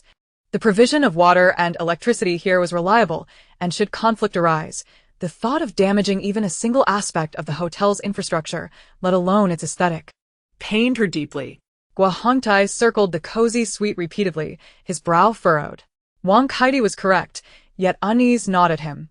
"Have you ascertained who stands behind this establishment? The conditions here exceed our expectations. If we inadvertently offend a significant figure, the repercussions could be dire. Wang Kaidi scoffed inwardly. Finally, the fool had uttered something sensible. Maintaining her calm demeanor, she secretly reveled in her foresight. If Guo Hongtai could think of such matters, surely she had prepared as well. Of course. On my first day at the hotel, I inquired among the guests. None had heard of any close affiliations between the hotel and a base. Nor did anyone know the identity of its owner. The only person consistently seen at the front desk is a woman, and guests have generally spoken well of her. They noted that she remains in the hotel, while disputes among patrons are resolved by robots. No one has witnessed her intervening. I also consulted Xiao Feng, who informed me that the woman possesses little strength and, like him, is an ordinary person devoid of abilities. After leaving the hotel, I visited the Spark base and several other similarly sized bases nearby, diligently questioning the residents there, none of whom had ever heard of the Dawn Hotel. It seems the proprietor likely accumulated some resources before the apocalypse, yet lacks substantial backing or a reliable force behind them. Guo Hongtai pondered for a moment, casting a glance at the unfinished takeout on the dining table. If this is indeed the case, it simplifies matters. As long as the Dawn Hotel is not affiliated with the Spark base, even the most formidable of figures cannot rival our Xiangyang base. Chapter 146. In deference after all, Xiangyang base is currently on the rise. Apart from the Spark base, they dare not confront anyone else, as all other smaller bases pale in comparison. After saying this, he rubbed his eyes, which had been persistently itchy. Guo Hongtai rubbed them vigorously a couple of times. Wang Kaidi chuckled, eager to offer compliments, but upon glancing up, she was taken aback by Guo Hongtai's appearance. Director Guo, why are your eyes so red? You should wash them in the restroom. Lu Tianxue and her companions had just exited a convenience store, clad in winter gear and protective gear, fully prepared to venture out. Ning Tang had informed Yi Bai that the area around the hotel might be unsettled in the coming days. Yi Bai waved his hand dismissively, asserting that the female protagonist grows through adversity, and refraining from leaving for such a trivial matter was not in their group-esque character. The four of them, burdened with various packages, greeted Ning Tang at the service desk under Yi Bai's lead. Although Yi Bai's approach of ingratiating himself with the hotel owner seemed somewhat intrusive, Lu Tianxue and her friends were more than willing to emulate him. After all, after spending a night at the hotel, they felt as though both their bodies and souls had been purified. The hotel, with its astonishingly abundant resources and absurdly comfortable accommodations, bore no semblance of anything amiss. Words like oppression, darkness, and exploitation had no association with the hotel. Every individual they encountered there radiated happiness and contentment, resembling plump, cheerful piglets. For the first time, Lu Tianxue and her friends felt somewhat at a loss. The dramatic scenario they had envisioned of dismantling a nefarious establishment was simply not unfolding. Given the hotel's and Ning Tang's exceptionally normal and generous demeanor, they felt compelled to reciprocate goodwill towards both. After all, they were grateful souls, and to indulge in such lavish amenities at such a modest price felt like a boon from the hotel's proprietor. Ning Tang waved them off as they departed, munching on sunflower seeds while calculating in her mind that the female protagonist was now leaving. It appeared that her reunion with the male lead would not occur today, at least not this morning. Bored. Ning Tang sipped her milk tea and suddenly noticed that the most terrifying segment of the film was currently playing on the tablet before her. She sat upright, adopting a posture of respect. The octopus had long since ceased its struggles. It attempted to escape, yet Ning Tang exerted her strength to keep pulling it back. It tried to turn away, but she held its head firmly, forcing it to face the screen. Thus, the octopus resorted to simply closing its eyes. When Su Feng emerged from the elevator, he was met with a sight of Ning Tang, her hands clawing at the octopus, prying its eyes open to ensure they aligned with the screen. He paused momentarily, deliberately slowing his pace as he approached the service desk. Yet his gaze remained fixed on Ning Tang, striving to assert his presence. Ning Tang herself felt a twinge of fear, yet she relished the sound of the octopus's startled gasps. As she watched, a chill crept down her spine, an unsettling sensation that someone was watching her intently. When she looked up, she caught sight of Su Feng's mournful expression. Hastily, she glanced towards the door. The female protagonist and her entourage had walked far away. TSK. It seemed that the protagonists were bound to miss each other in various ways, and she was merely a witness to their missed encounters. As Su Feng approached Ning Tang, he offered a faint yet resilient smile. He said little, but she understood his meaning, having witnessed Wang Kaidi's ascent. However, Ning Tang had no intention of playing the role of a protector or savior. She averted her gaze, pretending not to notice. Yet Su Feng walked straight up to the service desk, extending the crystal core in his hand. Ning Tang, could you assist me with a recharge? In the realm of normal work exchanges, Ning Tang would certainly not ignore him, but before she could rise, the octopus, having endured the horror film for far too long, seized the opportunity. Taking advantage of Ning Tang's distraction, it deftly escaped her grasp, accepting Su Feng's crystal core and promptly beginning the transaction. Su Feng's gaze remained fixated on Ning Tang throughout, and she allowed it. After all, she was attractive, and it was only natural for anyone to steal a glance. Sensing her deliberately aloof demeanor, Su Feng let out a soft sigh, refraining from further words as he accepted the room card handed to him by the octopus and departed. Ning Tang watched his increasingly desolate figure, surmising he was likely off to procure food. She recalled Guo Hongtai from earlier. He was undoubtedly buying provisions to entertain him. Ning Tang scoffed softly, genuinely disinclined for that man to take advantage of the hotel. After pondering briefly, she muttered a few sounds to herself. The octopus, intrigued for the first time, overcame its fear of the horror film and leaned in to inquire, "Boss Ning, are you casting a spell?" Ning Tang raised an eyebrow, gripping the octopus's arm firmly. "You've caught on, haven't you? Quite clever, little octopus. Since you're here, don't just sit there. Let's rewind and continue watching." The octopus immediately lost all interest, its face filled with regret as it stubbornly turned its head away. Su Feng pushed open the door, revealing the excessively swollen eye of Guo Hongtai, accompanied by Wang Kaidi, who was bustling around him. In this post-apocalyptic world, there was a scarcity of anti-inflammatory ointments. Guo Hongtai had initially dismissed the itchiness of his eye, thinking it was merely a symptom of internal heat, and felt a slight discomfort. However, it swiftly escalated, as his eyes swelled grotesquely, resembling a balloon. Although he felt quite uncomfortable, he remained indifferent, for what truly captured his attention were the various delicacies Su Feng had brought back. Just moments ago, he had eagerly examined these items downstairs. And had he not wished to avoid appearing uncultured in front of Wang Kaidi, he would have undoubtedly sampled them all. Fortunately, Wang Kaidi was perceptive enough to anticipate his desires and promptly presented the food before him. Guo Hongtai sat confidently at the dining table, awaiting Wang Kaidi and Su Feng as they busied themselves, arranging the purchased treats before him. The freshly acquired items emitted steam, their aromas intoxicatingly bold. The scent of fried chicken and skewers was undeniable, and even the subtle sweetness of congee and milk tea rendered Guo Hongtai momentarily entranced. Despite his usual self-importance in Wang Kaidi's presence, he discreetly swallowed hard. Wang Kaidi, seated opposite him, set down chopsticks and poured drinks, while Su Feng, displaying remarkable discretion, retreated to the bedroom. Wang Kaidi's focus was solely on Guo Hongtai, her appetite for the food diminished. She observed every little expression he made with a sense of quiet satisfaction. After all, what did it matter if the deputy base leader was renowned for his lofty status when he was reduced to a mere glutton at the sight of food? Simultaneously, she felt a sense of reassurance. If Guo Hongtai appeared so undignified, the shock he would bring to Xiangyang base upon their return would undoubtedly be substantial. Chapter 147. The Unfazed. She had secured such a prime location for the base, a remarkable achievement indeed, and she was confident her position as deputy base leader was solidified. However, her moment of pride was short-lived, as she soon found herself unable to maintain a smile. Guo Hongtai, it seemed, was beset by misfortune. He was desperate to shove fried chicken and meat-filled buns into his mouth, but in an effort to appear composed, he reluctantly reached for a boxed meal first. Alas! This was merely the beginning of his ill fate. After only a couple of bites, a grain of rice lodged in his throat.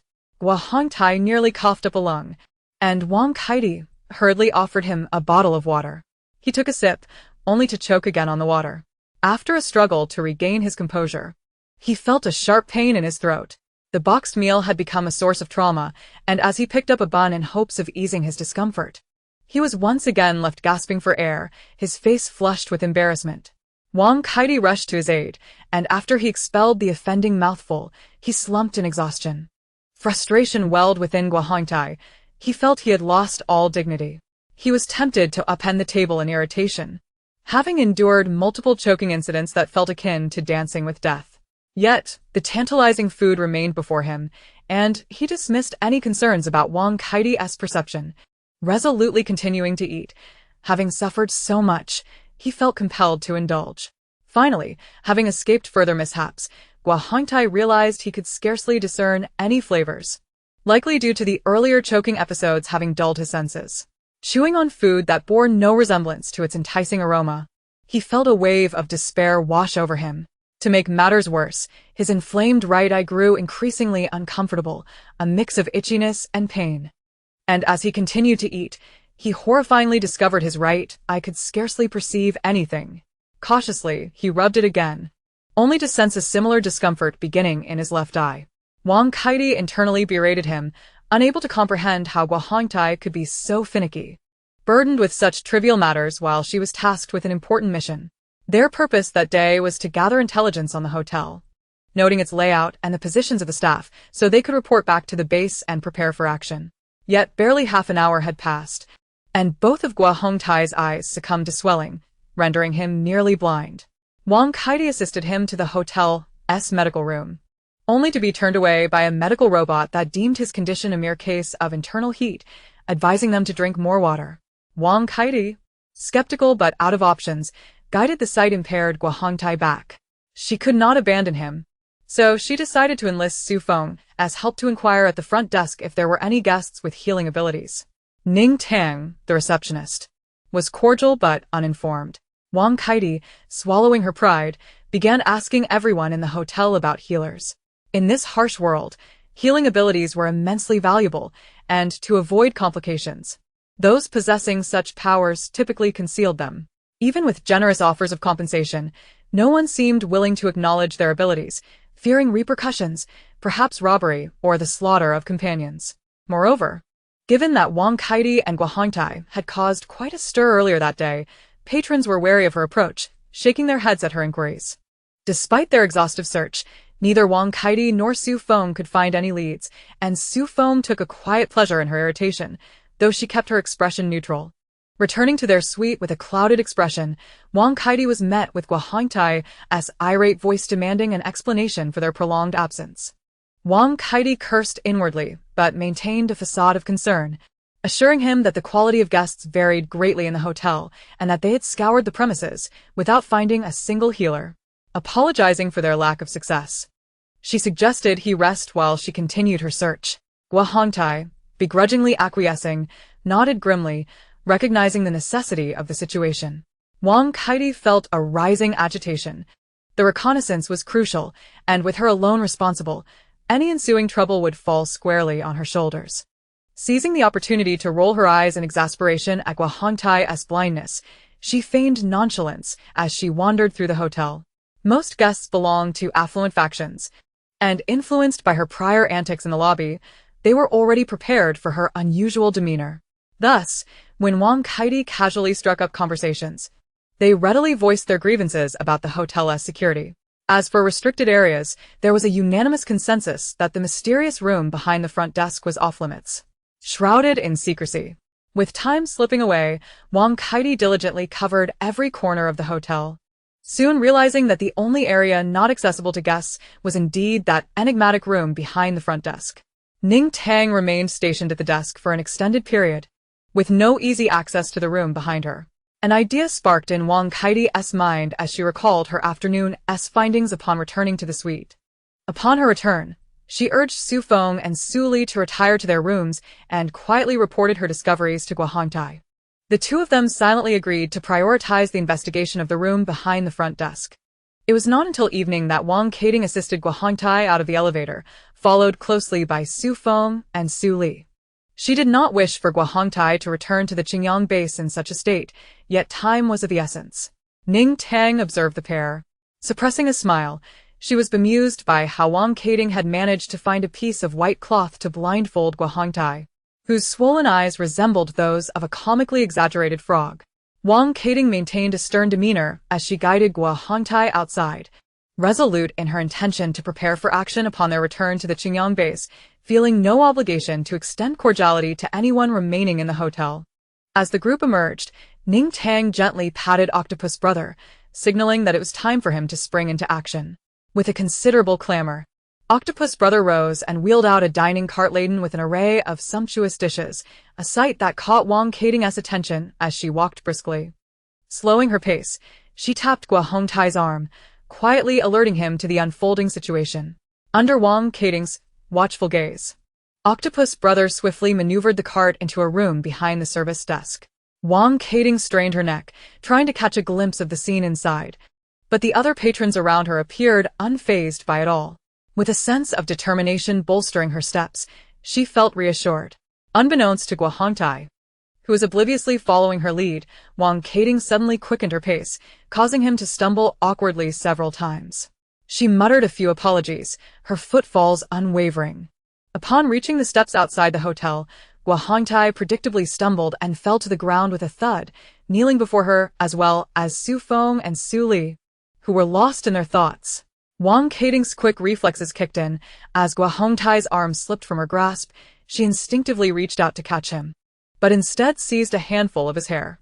The unexpected tug, combined with Guo Hongtai's weight and momentum, not only failed to steady him but also resulted in the loss of several precious strands of his thinning hair. Momentarily stunned, Wang Kating quickly composed herself to assist him, alternating between apologies and reassurances, while inwardly perplexed. There was no snow in sight just 3 meters from the hotel, and the steps were equipped with non-slip tiles. She was supporting a person. Even if he tripped, he should not have been able to break free from her grip. Guo Hongtai, despite his impaired vision, Should not have fallen like that. Furthermore, the ground beside the steps was cushioned with soft grass and flowers. A fall would have been inconsequential. Yet, Guo Hongtai found himself kneeling directly on the narrow pebble path at the foot of the steps, where the pain in his knees surged, pushing his vexation to a boiling point. Anger surged within him, and he instinctively raised his hand to strike Wang Kating, but his blindness rendered him inaccurate, his slap easily missing its mark. Wang Kating was no fool. Her support did not imply her acquiescence to being treated with disdain. Increasing the strength of her grip, Guo Hongtai regained his composure, opting not to escalate the situation further, though he couldn't suppress a few more curses. Humph. What sort of hotel is this? No matter how abundant the supplies, it's clearly a cursed place. He forcefully shrugged off Wang Kating's supportive hand, only to lose his balance once again and crash back onto the pebbled path due to the pain in his knees. Ning Tang, hearing the commotion outside akin to a pig being slaughtered, rubbed her ears with satisfaction. It seemed there was ample room for her manipulative schemes to flourish. After finally getting Guo Hongtai into the vehicle, Wang Kating exhaled a heavy sigh, her expression frigid. Once she established herself at the Xiangyang base, she would ensure Guo Hongtai paid for today's events. Su Feng, his eyes shimmering with reluctance, clutched the car door, his voice tinged with a soft plea. Kating, can't you take us with you? I don't want to be apart from you, not even for a moment. I'm uncertain if you'll return. what if you forget about me? If you find someone better at the Xiangyang base and don't come back, what will I do? I can't survive without you. Under normal circumstances, Wang Kating would relish the tender exchanges with a gentle man like Su Feng, but now all she desired was a swift departure. She patted his hand dismissively, pulling it away from the car. Xiao Feng, dear, we're returning to handle important matters. I'll be back in a few days. Rest assured, the hotel is so well appointed that I only left you behind to enjoy a life of comfort. How could I abandon you here? Please be obedient and don't cause any more fuss. It's cold outside, and I would feel pained if you caught a chill. Su Feng continued to cling to her clothing, reluctant to part. I'll behave, but promise me you'll return. I'll wait here for you every day. You can't leave me behind. Inside the vehicle, Guo Hongtai grew impatient, releasing a loud huff, prompting Wang Kating to hasten her actions. After a moment's contemplation, she reluctantly retrieved a bag of crystal cores, originally intended for herself. She had already given Su Feng some earlier to procure food. However, in the interest of departing quickly, she was willing to part with these cores, knowing that once she became the deputy base leader, she would have access to as many as she desired. Listen, we are genuinely returning to attend to important matters. Take this and enjoy yourself for a few days. I will return shortly. Su Feng's face was still etched with reluctance. He seemed poised to say more, but Wang Keting's expression darkened. Xiao Feng, you know I prefer those who listen. Realizing further argument was futile, he accepted the crystal cores, bidding Wang Keting a bittersweet farewell. It was only when the off-road vehicle disappeared from sight that Su Feng allowed himself to express his true feelings. He opened the bag to take a look. Huh. Wang Keting is quite generous. In her mind, this must be our ransom. Su Li, unsure of what to say, chuckled awkwardly. Xiao Feng, don't say that. This hotel is surely superior to the Xiangyang base. We siblings will thrive here. Su Feng merely responded with a non-committal grunt, saying little more as he tucked the bag away. Enough crystal cores to sustain them for 2 years at the hotel, as he steeled himself to return. The distance from where Wang Keting parked to the hotel service desk allowed him to act without restraint, but a nagging anxiety lingered in his heart, stemming from his unwillingness to relinquish Ning Tang. He feared that Ning Tang might resent him further upon seeing him close to Wang Keting. On his way back, Su Feng felt a weight in his heart as he spotted Ning Tang engaging in cheerful conversation with someone nearby, completely ignoring him. He sighed, Feeling a wave of helplessness wash over him, no matter how hard he tried, it seemed Ning Tang would never cast her gaze his way. Ning Tang was struggling internally. Engaged in light banter with Yi Bai. Using silent lip movements, she communicated to him, the tall, fair-skinned one heading towards the elevator is the male lead. Don't turn around too suddenly, just casually glance over. Yi Bai scratched his head, feigning indifference as he turned his head, successfully directing his gaze toward the elevator. Unfortunately, he inadvertently locked eyes with Su Feng just as he turned. Thankfully, Yi Bai was quick-witted. He immediately averted his gaze, pretending to be lost in thought. As Ning Tang prepared herself the moment Yi Bai turned his head, she settled back onto the sofa, feigning a conversation with Squidward. Should Yi Bai attempt to sneak a glance and be caught, it would solely be his predicament, bearing no relation to her. Both of them believed they performed admirably, convinced that Su Feng would remain oblivious to their clandestine antics behind his back.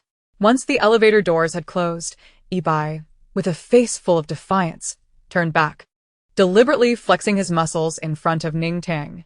Noticing her indifference, he huffed a couple of times, then turned to her to voice his grievances. Is that the male lead? What am I lacking? Let me take on the role of the second male lead. My goodness, where is the justice? Ning Tang pondered seriously for a moment, contemplating that perhaps it was merely a matter of ranking. That could indeed be the case. Thank you for your consolation. Yi Bai felt somewhat reassured, lifting his arm to showcase his physique. I'm not boasting. Leaving aside other attributes, just look at my build and my face. This is undeniably the quintessential appearance of a male lead. Ning Tang clicked her tongue. I understand now. Perhaps the male lead simply lacks your level of narcissism, which is why he occupies that role. Yi Bai coughed twice, retracting his arm. Well, I suppose that's true. I can't help but want to show off this physique that I've sculpted all by myself. Alright, let us get down to business. What is your main task? Is it to ensure that the female lead follows the plot?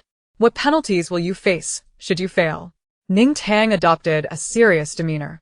The system indicated that since it was unaware of the specifics of Yi Bai's task, it could not ascertain whether her actions here would impact him. However, it reassured Ning Tang to proceed confidently, as the failure rate for taskers at the Huangquan Bureau was quite high, and penalties were rather humane. Even if something went awry, she would not be punished, given that her actions were closely aligned with the main task of earning crystal cores. Ning Tang was unconcerned. As long as she faced no repercussions, she was determined to assert her dominance here. After all, her life revolved around her own ambitions.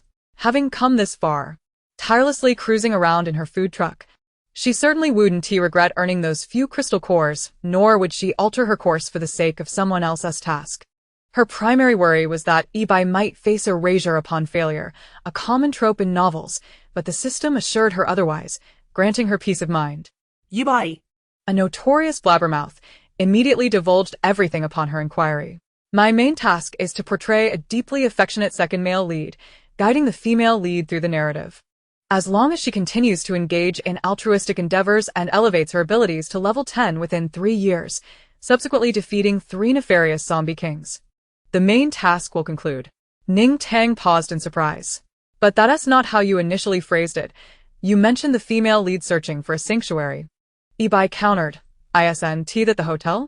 Once the female lead discovers its existence and realizes humanity can endure, she will no longer obsess over finding a sanctuary and will instead unleash her fury upon the zombies. In the end, the apocalypse here won't conclude, but she will carry forth the hopes of humanity.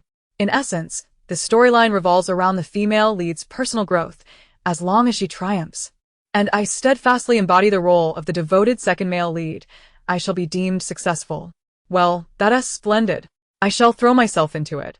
By the way, aside from managing the hotel, I have a hidden task, to become the ruler of this world, where all must bow before me, even the grass by the roadside. Upon hearing Ning Tang's proclamation, Ibai nearly spat out his drink. His expression conveyed sheer incredulity. Are you serious? How could they possibly assign you such a task? The Huangquan Bureau is notorious for making life difficult for us taskers. There's no way they'd let you become a ruler. Wait, hold on. You're not a relative of some higher-up, are you? The more Ibai spoke, the more convinced he became. Ning Tang escarfré attitude. With the hotel's tasks handled by robots, hardly resembled that of an ordinary worker like him. Previously, he had nearly starved, only to have his system deny him even a simple bun, citing that he wouldn't perish from hunger. Fine, I've been earnest with you. And yet you turn out to be connected. Our vows of friendship now seem utterly ludicrous, yet I still harbor feelings for you. Therefore, I intend to give both of us a chance to mend our friendship. How about you bring me 2 bags of sunflower seeds? Ibai asserted, brimming with rationality. Ning Tang raised an eyebrow, bewildered. What friendship are you talking about? We only share a cold, professional relationship. Please recognize your position. Ibai clutched his chest, stepping back dramatically, feigning deep emotional injury. What? Is that truly how you perceive our relationship? How can you be so cold, so heartless, so unreasonable? Every word you utter is like ice, harshly striking me, leaving me in profound pain. You've shattered my illusions. His lamentations drew curious glances from the nearby patrons, who feigned indifference while secretly observing the scene unfold. Ning Tang chuckled, swiftly turning the tables. Oh, how could I be so heartless? I was just keeping an eye out for you, looking for handsome men aged 20 to 40 who could support you, right? I assure you, I will find suitable candidates for you. Why the rush? Patience is key. What? You want 3 at once? Very well, I can accommodate that. I'll contact them right now. Here, have some sunflower seeds to warm up. Wait, I'm not. Alright, are you genuinely offering them to me? Then I shall take them. Ibai found his resolve crumbling before the 2 bags of seeds, relinquishing all arguments against Ning Tang. She could say whatever she pleased. The tantalizing seeds in his hands were undeniably real. The guests, eavesdropping on the unfolding drama, revealed expressions of delight, relieved that it wasn't a romantic entanglement with Ning Tang. Meanwhile, they regarded Ibai with admiration for his audacity to speak so openly in public. With his head held high and sunflower seeds in hand, Ibai returned to his place, dismissing the matter entirely. After all, they were merely strangers sharing the same hotel. Who would remember, whom once they turned away? Rumors could take flight, but they wouldn't linger for long.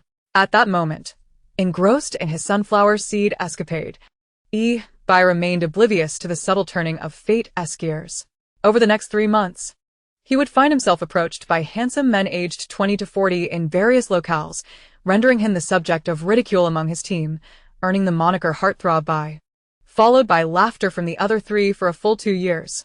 As Wang Kaidi and her companion departed, Ning Tang utilized the intercom to issue an announcement. All guests, please return to your rooms before 10 o'clock at night for the next few days. Regardless of what occurs, do not open your doors. After all, the doors to the guest rooms could only be unlocked with a room card. Aside from the registered guests, only hotel staff possessed the means to open them. If those individuals truly intended to launch a nighttime ambush, as long as the guests refrained from opening their doors, even cannon fire would be futile against the barriers. No one dares to disregard the boss's words. Everyone is currently quite appreciative of their own lives. Thus, shortly after 10 o'clock, as Ning Tang rose from her seat, the guests in the hall promptly followed suit, tidying up in preparation to depart. They even tacitly opted to take the stairs back to their rooms, leaving the elevator for Ning Tang's exclusive use. Ning Tang was quite pleased. She patted Octopus Brother and said, "I shall return to slumber now. The hotel will be entrusted to your guardianship tonight. However, do not overexert yourself. The life of a robot is valuable too." As expected, Octopus Brother voiced a protest, assuring her, "Rest easy, Boss Ning. I certainly will not sacrifice my own life for work." Ning Tang, satisfied, patted it once more before humming a little tune as she returned to her slumber. Ning Tang slept soundly, secure in the knowledge that should anything untoward occur during the night, the system would rouse her to take action. Yet, the night was remarkably tranquil, primarily due to the misfortunes of Wang Kading and Gua Hongtai, who encountered several waves of mutated beasts along their journey. Gua Hongtai, blinded, possessed negative combat effectiveness, while Wang Kading had to both fight the mutated beasts and guard against his potential hindrance. Embarrassed to voice her frustrations, Wang Kading could only vent by pretending to strike him a few times like a mutated beast. In any case, by the time the two returned to the Xiangyang base, it was nearly dawn, looking utterly disheveled. Upon waking, Ning Tang felt a twinge of disappointment. How had Wang Kading and the others not come back during the night? It seemed her anticipation had been in vain. She had hoped for some excitement while she slept. In the dining hall, Ning Tang was forcibly pulled over to share a table by Yi-Bai, who was munching on a steamed bun. Despite her vigorous refusals, she ultimately succumbed to Yi-Bai's persistence and took a seat. Lu Tianxue and her companions were amiable, but since Ning Tang was not well acquainted with them, they exchanged polite smiles and greetings, leaving Yi-Bai's incessant chatter to fill the silence at the table. "Oh my, this meat bun is incredible. It has me utterly enchanted. Boss Ning, what filling do you have? Is it delicious? It looks appetizing. May I have half? Tianxue, your soup smells delightful. Could I have a couple of sips?" "Why, pour me only half a bowl." "Hee, thank you. This rice cake looks delectable as well. It's so spring-like. May I have a taste?" Huh? "Why are you having chicken legs so early? They do smell good. Could I have a bite?" "Just a little." Ning Tang was at a loss as to how Yi-Bai could make such unreasonable requests, yet she still handed him half a bun, half a fried dough stick, and half a pancake. Lu Tianxue and the others reacted with indifference, their faces betraying a resigned numbness. On several occasions, even without Yi-Bai asking, they shared bits of their food with him. Ning Tang suddenly realized, no wonder you all bought so much breakfast. It turns out there's a glutton in the team. At her words, the other three, excluding Yi-Bai, exhibited expressions of relief, as if their plight had finally been acknowledged. Su Shanlan, feeling a kindred spirit, lamented, "Isn't that the truth? He even has to sample the saltiness of passing refuse trucks. When resources are scarce, he's the only one who can fill his belly." Sun Fanshan nodded in agreement, yet shook her head, adding, "Yi-Bai does eat quite a bit. But he talks so much that nearly half of his food is consumed in chatter, which we can understand. He is at that growing stage. So, it's good he has a hearty appetite. It shows vitality. Thankfully, we've arrived at the hotel, and no one will have to go hungry anymore." The protagonist indeed lives up to her title. Her words are always pleasant to hear. Sun Fanshan mused, nudging Lu Tianxue's arm and offering her a peeled tea egg. Observing her behavior, Yi-Bai suddenly recalled his role as the devoted second male lead. He too wanted to pass a dish to Lu Tianxue, but found himself rummaging through his own disheveled food, unable to locate anything whole. Ning Tang discerned his intentions and, perhaps out of sympathy for Lu Tianxue, gently interjected, "Why have you turned your breakfast into slop? Hurry up and eat. If you don't, the flies will come." Yi-Bai grinned sheepishly, abandoning any further notions of playing the devoted second male lead, and obediently returned to his meal. Lu Tianxue ate quickly and, after finishing, left her seat only to return 2 minutes later with several bags. She had purchased drinks for everyone. Yi-Bai received oat coconut milk, while the others received oat milk. And even Ning Tang had a share. The warm, fragrant oat milk was a delightful treat. After expressing her gratitude, Ning Tang immediately took a few sips. In truth, the group had nearly finished their meals, and although some had been pilfered by Yi-Bai, there was still enough for everyone to feel satisfied. Now, Only Yi-Bai was left focused on consuming his breakfast, his porridge and soup long gone, occasionally choking on his food. Lu Tianxue kindly handed him a straw for the oat coconut milk, rescuing him as he struggled to regain composure. Yi-Bai drank hastily, Spilling some coconut milk in the process, prompting Lu Tianxue to offer him a napkin. Ning Tang found it hard to watch and inwardly muttered, "System." It seems the Huangquan office is truly on the verge of collapse. Perhaps it is Lu Tianxue who should be playing the role of the devoted second male lead. The system wiped non-existent sweat from its brow, sensing it had been underestimated by the host, yet it was powerless to retort, feeling vexed. Perhaps he has his own plans and rhythm. Yes, it must be so. Ning Tang forced a smile. Perhaps, but just by observing you, dear little system, I can almost infer the quality of the Huangquan office's staff. Indeed, everyone at the Huangquan office is as exceptional and intelligent as I am. The system spoke confidently, for it was soon to be promoted to group leader, and it was only natural to uphold the reputation of itself and its colleagues. Is your self-awareness in this regard truly normal? After uttering this, Ning Tang was met with a brief huff from the system. When she called out again, it refused to respond. The little system was rather stingy. Could it be that it was genuinely examining its self-awareness? With no reply forthcoming, Ning Tang resolved to let it calm down, not feeling any concern that the system would face issues. After all, as a system, it could hardly faint in tears. After satisfying their appetites, the main group decided to venture out once more. According to Ebai, they intended to survey all the bases in this city. Chapter 151. Corresponding Returns. Let me drive. Yun Xuechuan, please get in. Be careful not to bump your head. Su Xiangyang, open the door yourself. Ebai interjected Lu Tianyu, Who was about to take the driver's seat, enthusiastically opening the back door and gesturing for the two girls to enter. Oh, finally learned to behave like a human. Have you?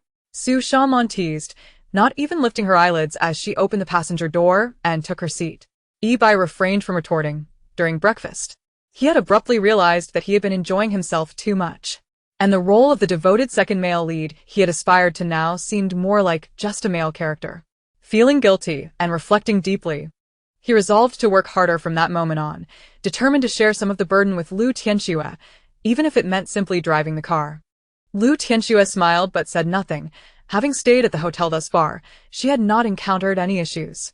They could not remain idle. Over the next few days, they would visit nearby bases. Perhaps due to the presence of the Fire Seed base, the conditions and environment of the surrounding bases appeared significantly better than in other locations. Lu Tianxue recalled the various bases they had encountered along their journey, each one, large or small, rife with despondent residents, while the managers indulged in a life of extravagance. The hierarchy within these bases was stark, with oppression, exploitation, and suffering being the mundane reality. The residents were even deprived of their freedom, unable to escape their plight.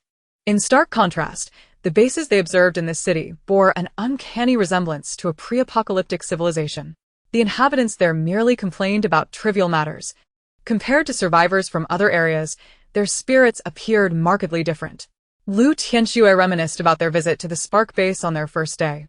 As non-residents, they could not enter, and their thoughts were preoccupied with the Dawn Hotel, leading them to forego the necessary procedures to join the Spark base. However, even from the outside, she could discern the stark differences. The people there seemed to lead comfortable lives, their faces adorned with smiles, unlike those who were perpetually hungry. If anything, they appeared to be in better spirits than her group. Even the precious resource of fuel was readily available for trade outside the Spark base. This sight brought a glimmer of joy to Lu Tianxue's heart, for although she had never visited before, she had often heard of others' aspirations for the Spark base. Its existence represented the final hope for all survivors, and the conditions she observed were indeed promising. The Spark base lacked for nothing, indicating they were one step closer to hope.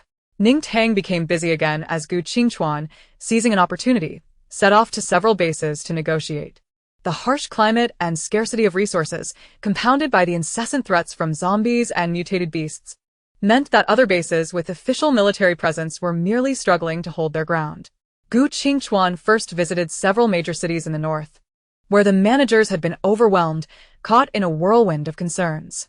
They were not even contemplating power struggles. Their sole focus was on how to survive the winter. Gu Qingchuan's arrival infused them with hope. With the Spark base as a guarantee, they swiftly acquiesced to his proposals. Lacking the luxury to doubt the legitimacy of the big boss he spoke of, they figured, if they were to be deceived, it was better than starving to death. Any glimmer of hope was worth grasping. Thus, After Ning Tang finished her breakfast, she had barely settled on the sofa when Gu Qingchuan summoned her to prepare for work. Seeing the excitement on Gu Qingchuan's face, filled with the anticipation of benefiting humanity, Ning Tang too felt a surge of enthusiasm. She nodded in acknowledgement and then activated her portal to the Morning Light Base. At that moment, Chen Ming, the guardian of the food truck at Morning Light Base, was seated beside the truck, enjoying his breakfast while simultaneously keeping watch. He would take a bite of his bun and shout at any queue jumpers to return to the end of the line. Previously, he had been quite idle until the base's residents decided to move his desk over, assigning him the task of maintaining order by the food truck. Positioned at the entrance of a youth hostel, his desk was sheltered from the wind and snow, and Chen Ming was quite content with this arrangement. When Ning Tang suddenly appeared, Chen Ming was momentarily taken aback, having nearly forgotten her appearance due to her absence. However, he could not mistake her unique elegance. While the hostel was indeed warm, none could compare to Ning Tang, who donned a luxuriously comfortable silk gown and stylish sandals. The residents, clad in heavy, bulky clothing for work, were a stark contrast to her, their odors detectable from several feet away. It was akin to the notion that luxury was only comfortable for the wealthy. Only someone like Ning Tang, who traversed the land with protective barriers, could wear such fine, exquisite clothing. Ning Tang, observing the tightly bundled figures around her, realized how long she had been at the hotel, her attire naturally befitting its climate. The hotel guests wore light clothing, and she had not thought much of it until she now saw the residents of Morning Light Base, each wrapped like dumplings, and recognized her attire was quite out of place. Yet, she thought little of it. After all, with her portal and food truck, she had the means to dress as she pleased. The big boss has finally arrived. We've been eagerly awaiting your return, Chen Ming exclaimed, setting aside his breakfast and wiping his mouth with a napkin before rushing over to greet Ning Tang. A long line had formed in front of the food truck, and upon seeing Ning Tang, the frostbitten crowd perked up, greeting her with enthusiasm and cheerfulness. Everyone was prepared for the food truck to be commandeered by Ning Tang for a few minutes, thinking it would allow them to warm up in the hostel while they waited, as they were at risk of fainting from hunger without even having eaten. Ning Tang responded with a smile, patting SpongeBob and Monkey, who had held their posts for so long, before she opened the food truck door and took a seat. What were you hoping for? That I'd come to build more hostels and convenience stores? Congratulations, your wish has come true. Chen Ming, sprinting to the side of the truck, was momentarily stunned. He dared not ask Ning Tang what she meant. Could it really be that the living conditions at the base were about to improve once more? Ning Tang indeed had plans to construct another convenience store opposite the hostel. After all, the residents of Morning Light Base had made remarkable contributions to her food truck's profitability, and she felt it was only right to reciprocate. As she opened the panel, she was momentarily taken aback, realizing her food truck now had billions in points. This amount could only be described as a significant success, and not one to be squandered. She clapped her hands and proceeded to erect 2 additional hostels and 2 convenience stores on the vacant land across the way.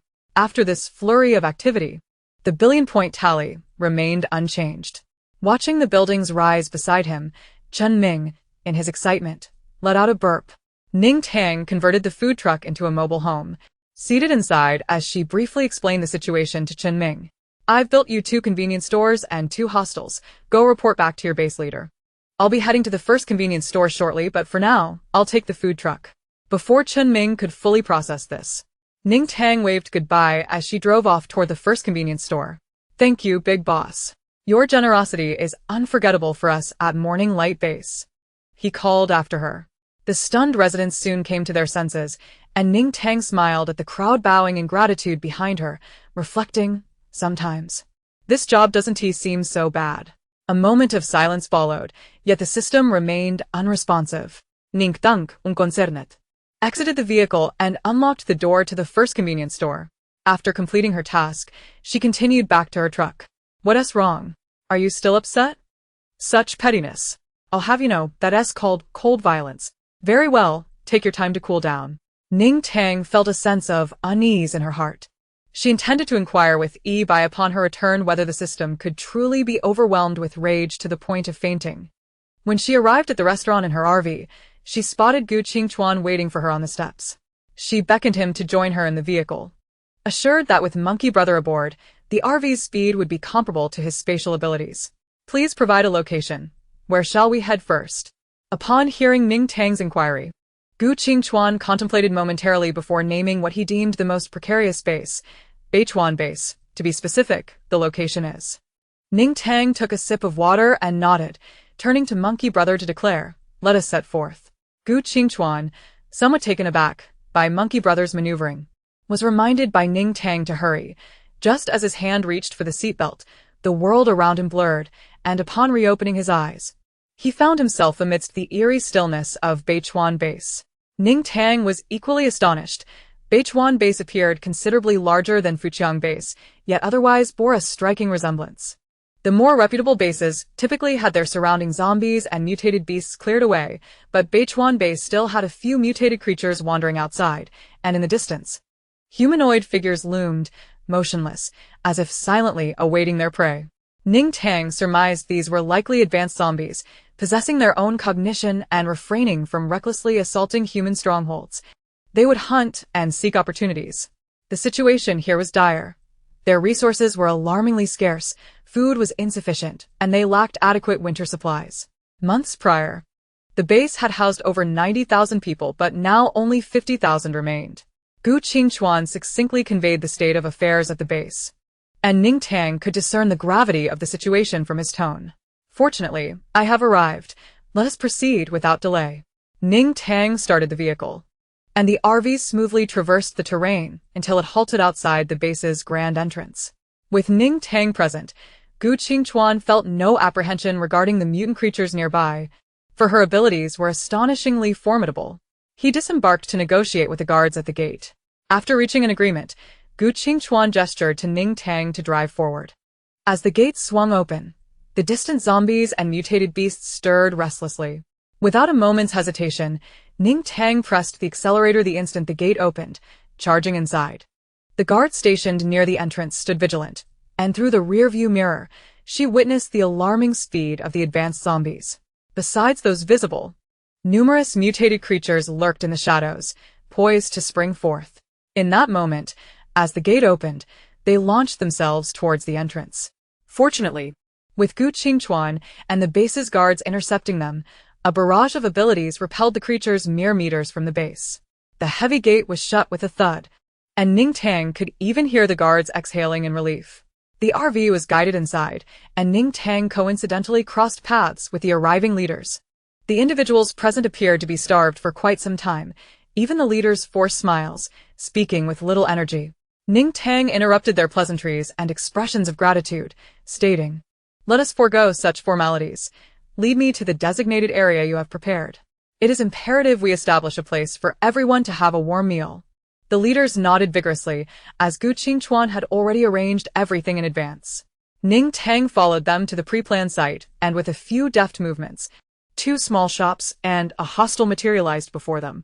The leaders, who had previously harbored doubts about Gu Qingchuan's claims, were left speechless upon witnessing the spectacle before their eyes. The sight of the vibrant shelves in the shops momentarily eclipsed their astonishment, as their stomachs churned with hunger. Ning Tang once again waved her hand to interrupt their expressions of gratitude, declaring, "Let us first head to the shops and procure some food. We can converse once we have nourished ourselves." After a moment of contemplation, she addressed the base leader, Yu Ming, who stood amidst the crowd. "In the coming days, please encourage everyone to shop at the store frequently. Once the expenditure reaches a sufficient amount, I will return to build you a hostel. Furthermore, I trust Gu Qingchuan has already communicated the terms to you. From now on, Beichuan Base will be under my jurisdiction, designated as my 6th Dawn Base. I will provide you with the sign to display. The headquarters for the Dawn bases, if feasible, she envisioned establishing within a hotel. The second was Fuqiang Base. The third was Huizhong Base. The fourth was Xiangyang Base. The fifth was Qingyang Base, and the 6th would be the current Beichuan Base. Yu Ming did not allow himself a moment of reflection, promptly responding with unwavering conviction. "Understood. I am Yu Ming, the base leader of the 6th Dawn Base, and I pledge to fulfill this task." Chapter 153. The little white cat. Ning Tang nodded, stepping away from the shop entrance to allow the crowd to enter and shop. "System, come forth. Where is the base sign you prepared? This is a serious matter. You may be upset with me, But let us pause the Cold War and present it to me now. The system remained unresponsive, causing Ning Tang's heart to sink. Just as she suspected something was amiss, a grand sign materialized before her, gleaming with the words 6th Dawn Base. I am not your system. I am a colleague of your system. Your system has gone on strike due to your anger, so I am here to temporarily assume its duties. It stated that only with a sincere apology from you will it consider returning to resume its work. The voice that resonated was distinctly electronic and feminine.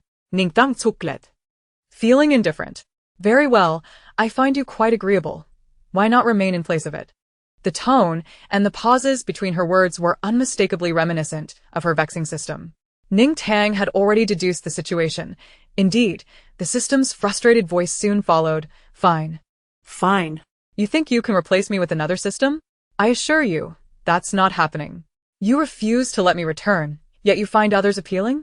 What does our long-standing camaraderie mean to you? Ning Tang rubbed her ears, allowing time to simmer like rain, the wind transforming the downpour into blossoms. Ah. I refuse to listen. Given how poorly you sing, I shall forgive you this time.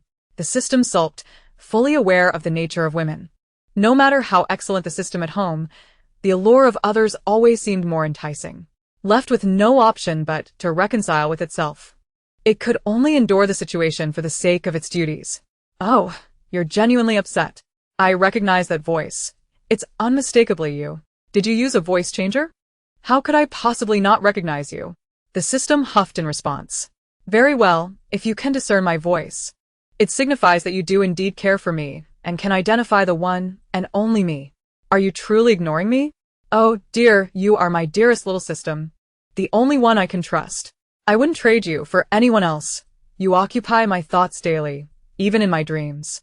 You are my sole companion, Hua. The system furrowed its electronic brow. Though Ning Tang's flattery was gratifying, it had always maintained its integrity and refrained from office romances. Moreover, it recognized the fundamental differences between systems. Host, please remain calm. I have always respected you. Ning Tang paused for a moment, feeling as though she had discovered a method to irritate the system. The doorplate was removed by the personnel from the base. As the residents here were in dire need of sustenance, thus Ning Tang did not linger for too long in pleasantries. Only Gu Qingchuan engaged in brief conversation with them, expressing the intention to incorporate other survivors from the city once stability was achieved. Ning Tang nodded in agreement, realizing that her role was merely to embody the formidable figure with few words, while Gu Qingchuan served effectively as her spokesperson. Once matters here were settled, long queues had already formed outside the two small shops. Ning Tang hopped into the vehicle, aware of the pressing schedule ahead, as she and Gu Qingchuan hastened to the next base. The second base was the Hejian base, which fared slightly better than the Beichuan base. The population here was considerable, numbering around 70 to 80,000, and their combat prowess was robust, resulting in a relatively clean vicinity devoid of mutated species. At least, Ning Tang did not observe any signs of them. However, it was plausible that the locals had already consumed the mutated beasts, for the survival supplies at Hejian base were even less than those at Beichuan base. Gu Qingchuan remarked that they were currently reliant on the mutated creatures for sustenance.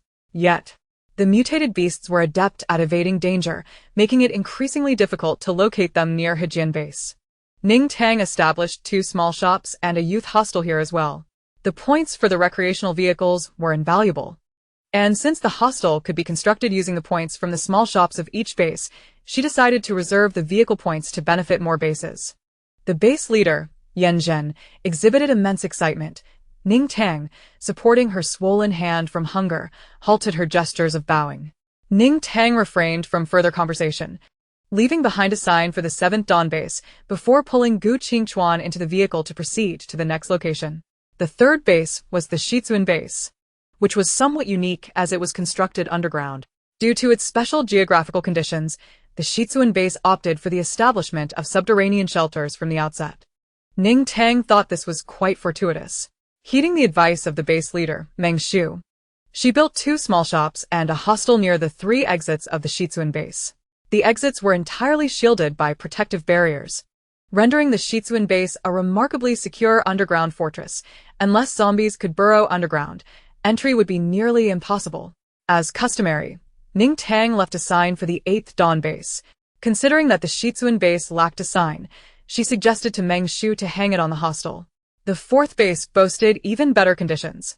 The Chongqing base was located in the neighboring province of the Huizhong base and had a substantial population, along with a certain level of food reserves from before the apocalypse. Upon entering, Ning Tang spotted two very thin little white cats near the leader's office building. Observing her fondness for them, the base leader, Lu Ke, brought the cats over. One was a pure white long-haired cat and the other, orange and white. These two are the offspring of our previously kept lion cats. They are quite intelligent and have not wandered off, surviving to this day. Unfortunately, with our own scarcity of food, no one has been able to feed them, he explained. The two kittens were placed before Ning Tang, with the little white cat meowing and looking up at her, its striking blue eyes captivating. The little white cat, undeterred by Ning Tang's silence, took a few steps back before leaping onto her. Lu Ke and the others from the Chongqing base were startled. Gu Qingchuan also reached out to remove the cat. Ning Tang, though taken aback, noticed that the little white cat did not extend its claws and appeared clean, which prompted her to gently pick it up after a brief hesitation. Since you seem to like me, how about I adopt you if you're willing? She mused. The cat's leap onto her was a sign of destiny, and she had always been fond of furry creatures unexpectedly seeking her affection. She then glanced at the orange and white cat, which had clumsily wriggled free from Lu Ke's embrace and was now playfully chasing its own tail. Perhaps I shall adopt that one too. Lu Ke, of course, had no objections. He occasionally shared bits of his own food with these two kittens. But his provisions were limited, leaving the kittens emaciated. Of course, they are truly fortunate to be adopted by such a noble figure, Lu Ke remarked with genuine joy, picking up the lively little orange and white cat and giving it a few affectionate strokes. The kittens, basking in the warmth they had long missed, purred contentedly beside the recreational vehicle. Lu Ke thought to himself how incredibly fortunate these two kittens were, not only surviving through the 5th year of the apocalypse, but also finding their own little spring on this harsh winter day. Ning Tang reached out to stroke the little white cat's head, which eagerly nuzzled against her. System, she instructed. Please help me store Xiao Tian and Go Danzi in the space, and also procure some cat food cans and goat milk powder for them. Understood. Cat food is 500 crystals for 10 pounds, goat milk powder is 200 crystals, and cans are 100 crystals. As for the other snacks, they're all available. However, who are Xiao Tian and Go Danzi? The system responded, diligently sourcing the finest cat food, cans, and goat milk powder for Ning Tang, unfettered by concerns about crystal expenditure, as she was quite affluent. After all, given her status, it was only fitting that the two kittens received the best nourishment.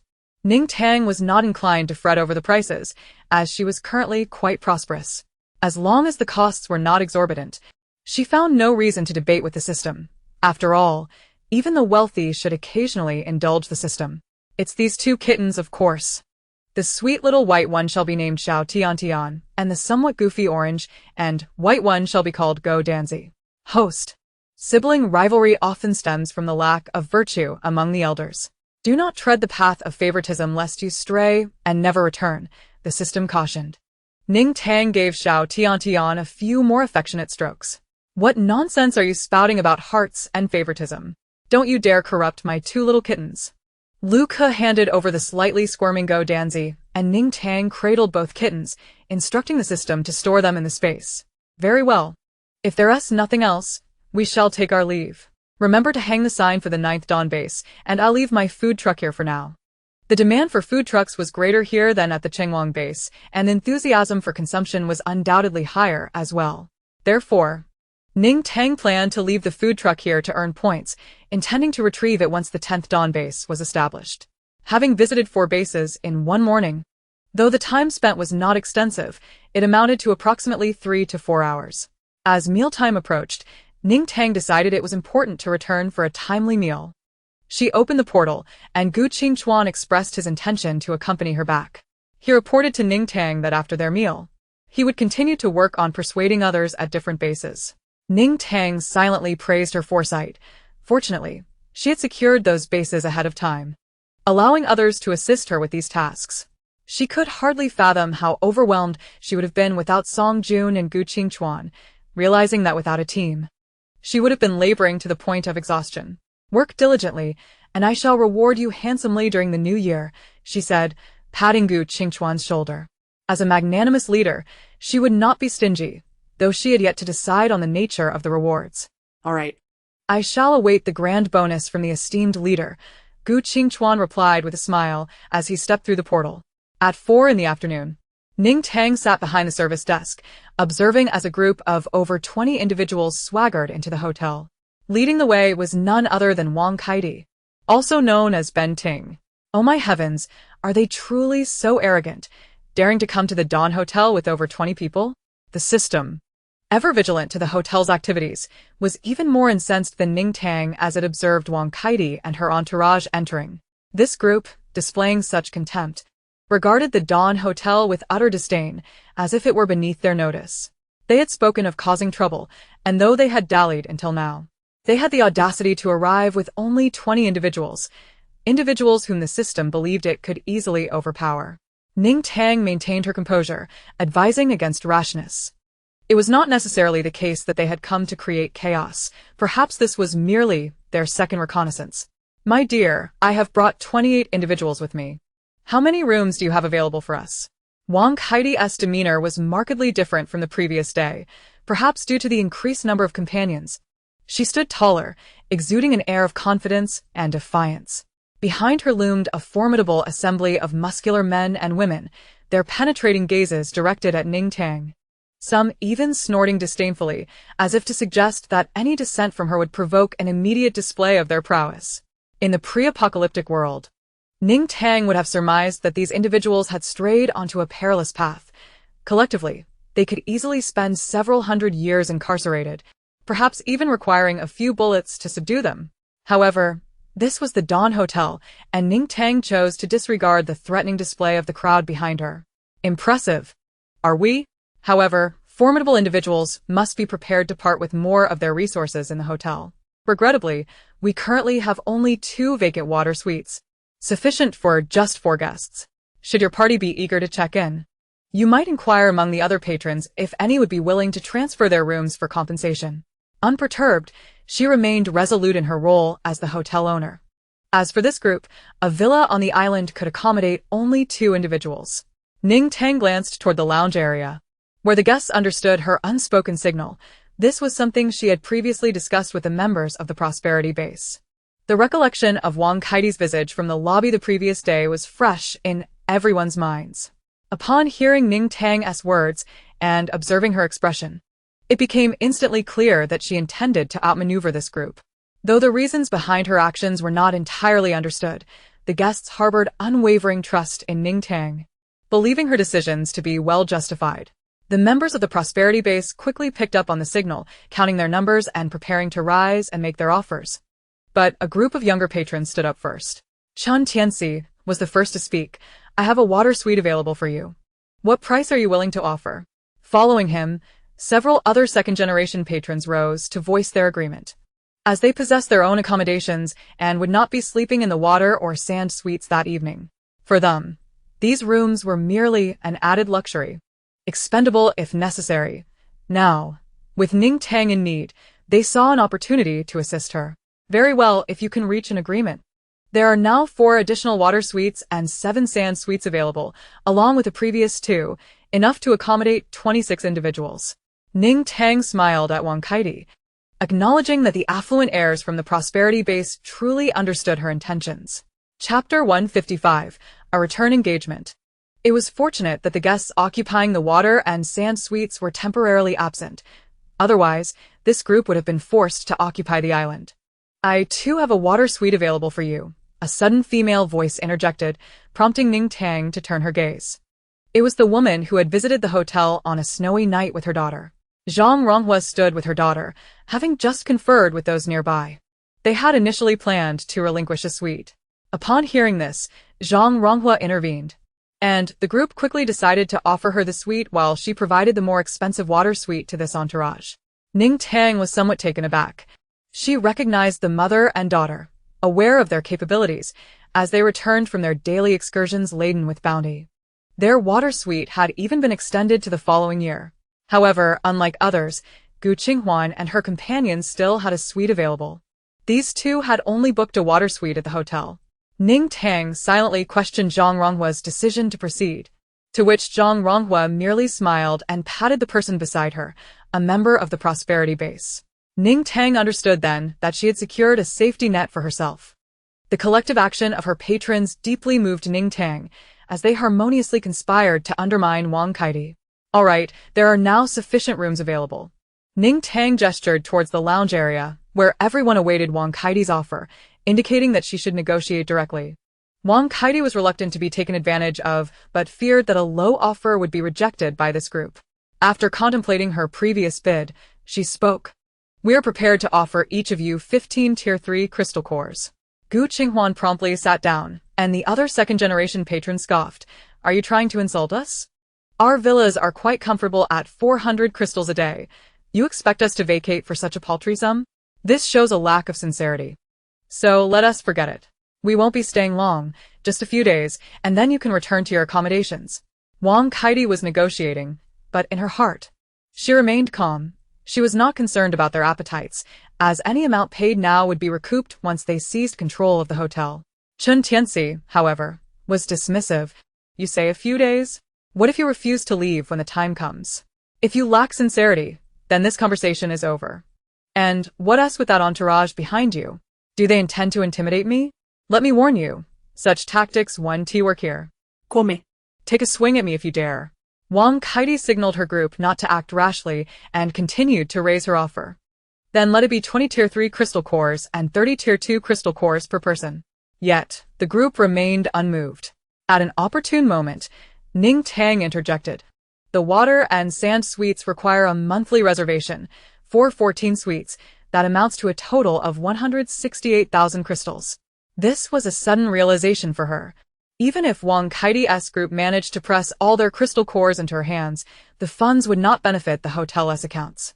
To facilitate the hotel's improvement, she needed to ensure that Wang Kaidi's group spent their crystals within the hotel's confines, as even recharging would not be permitted.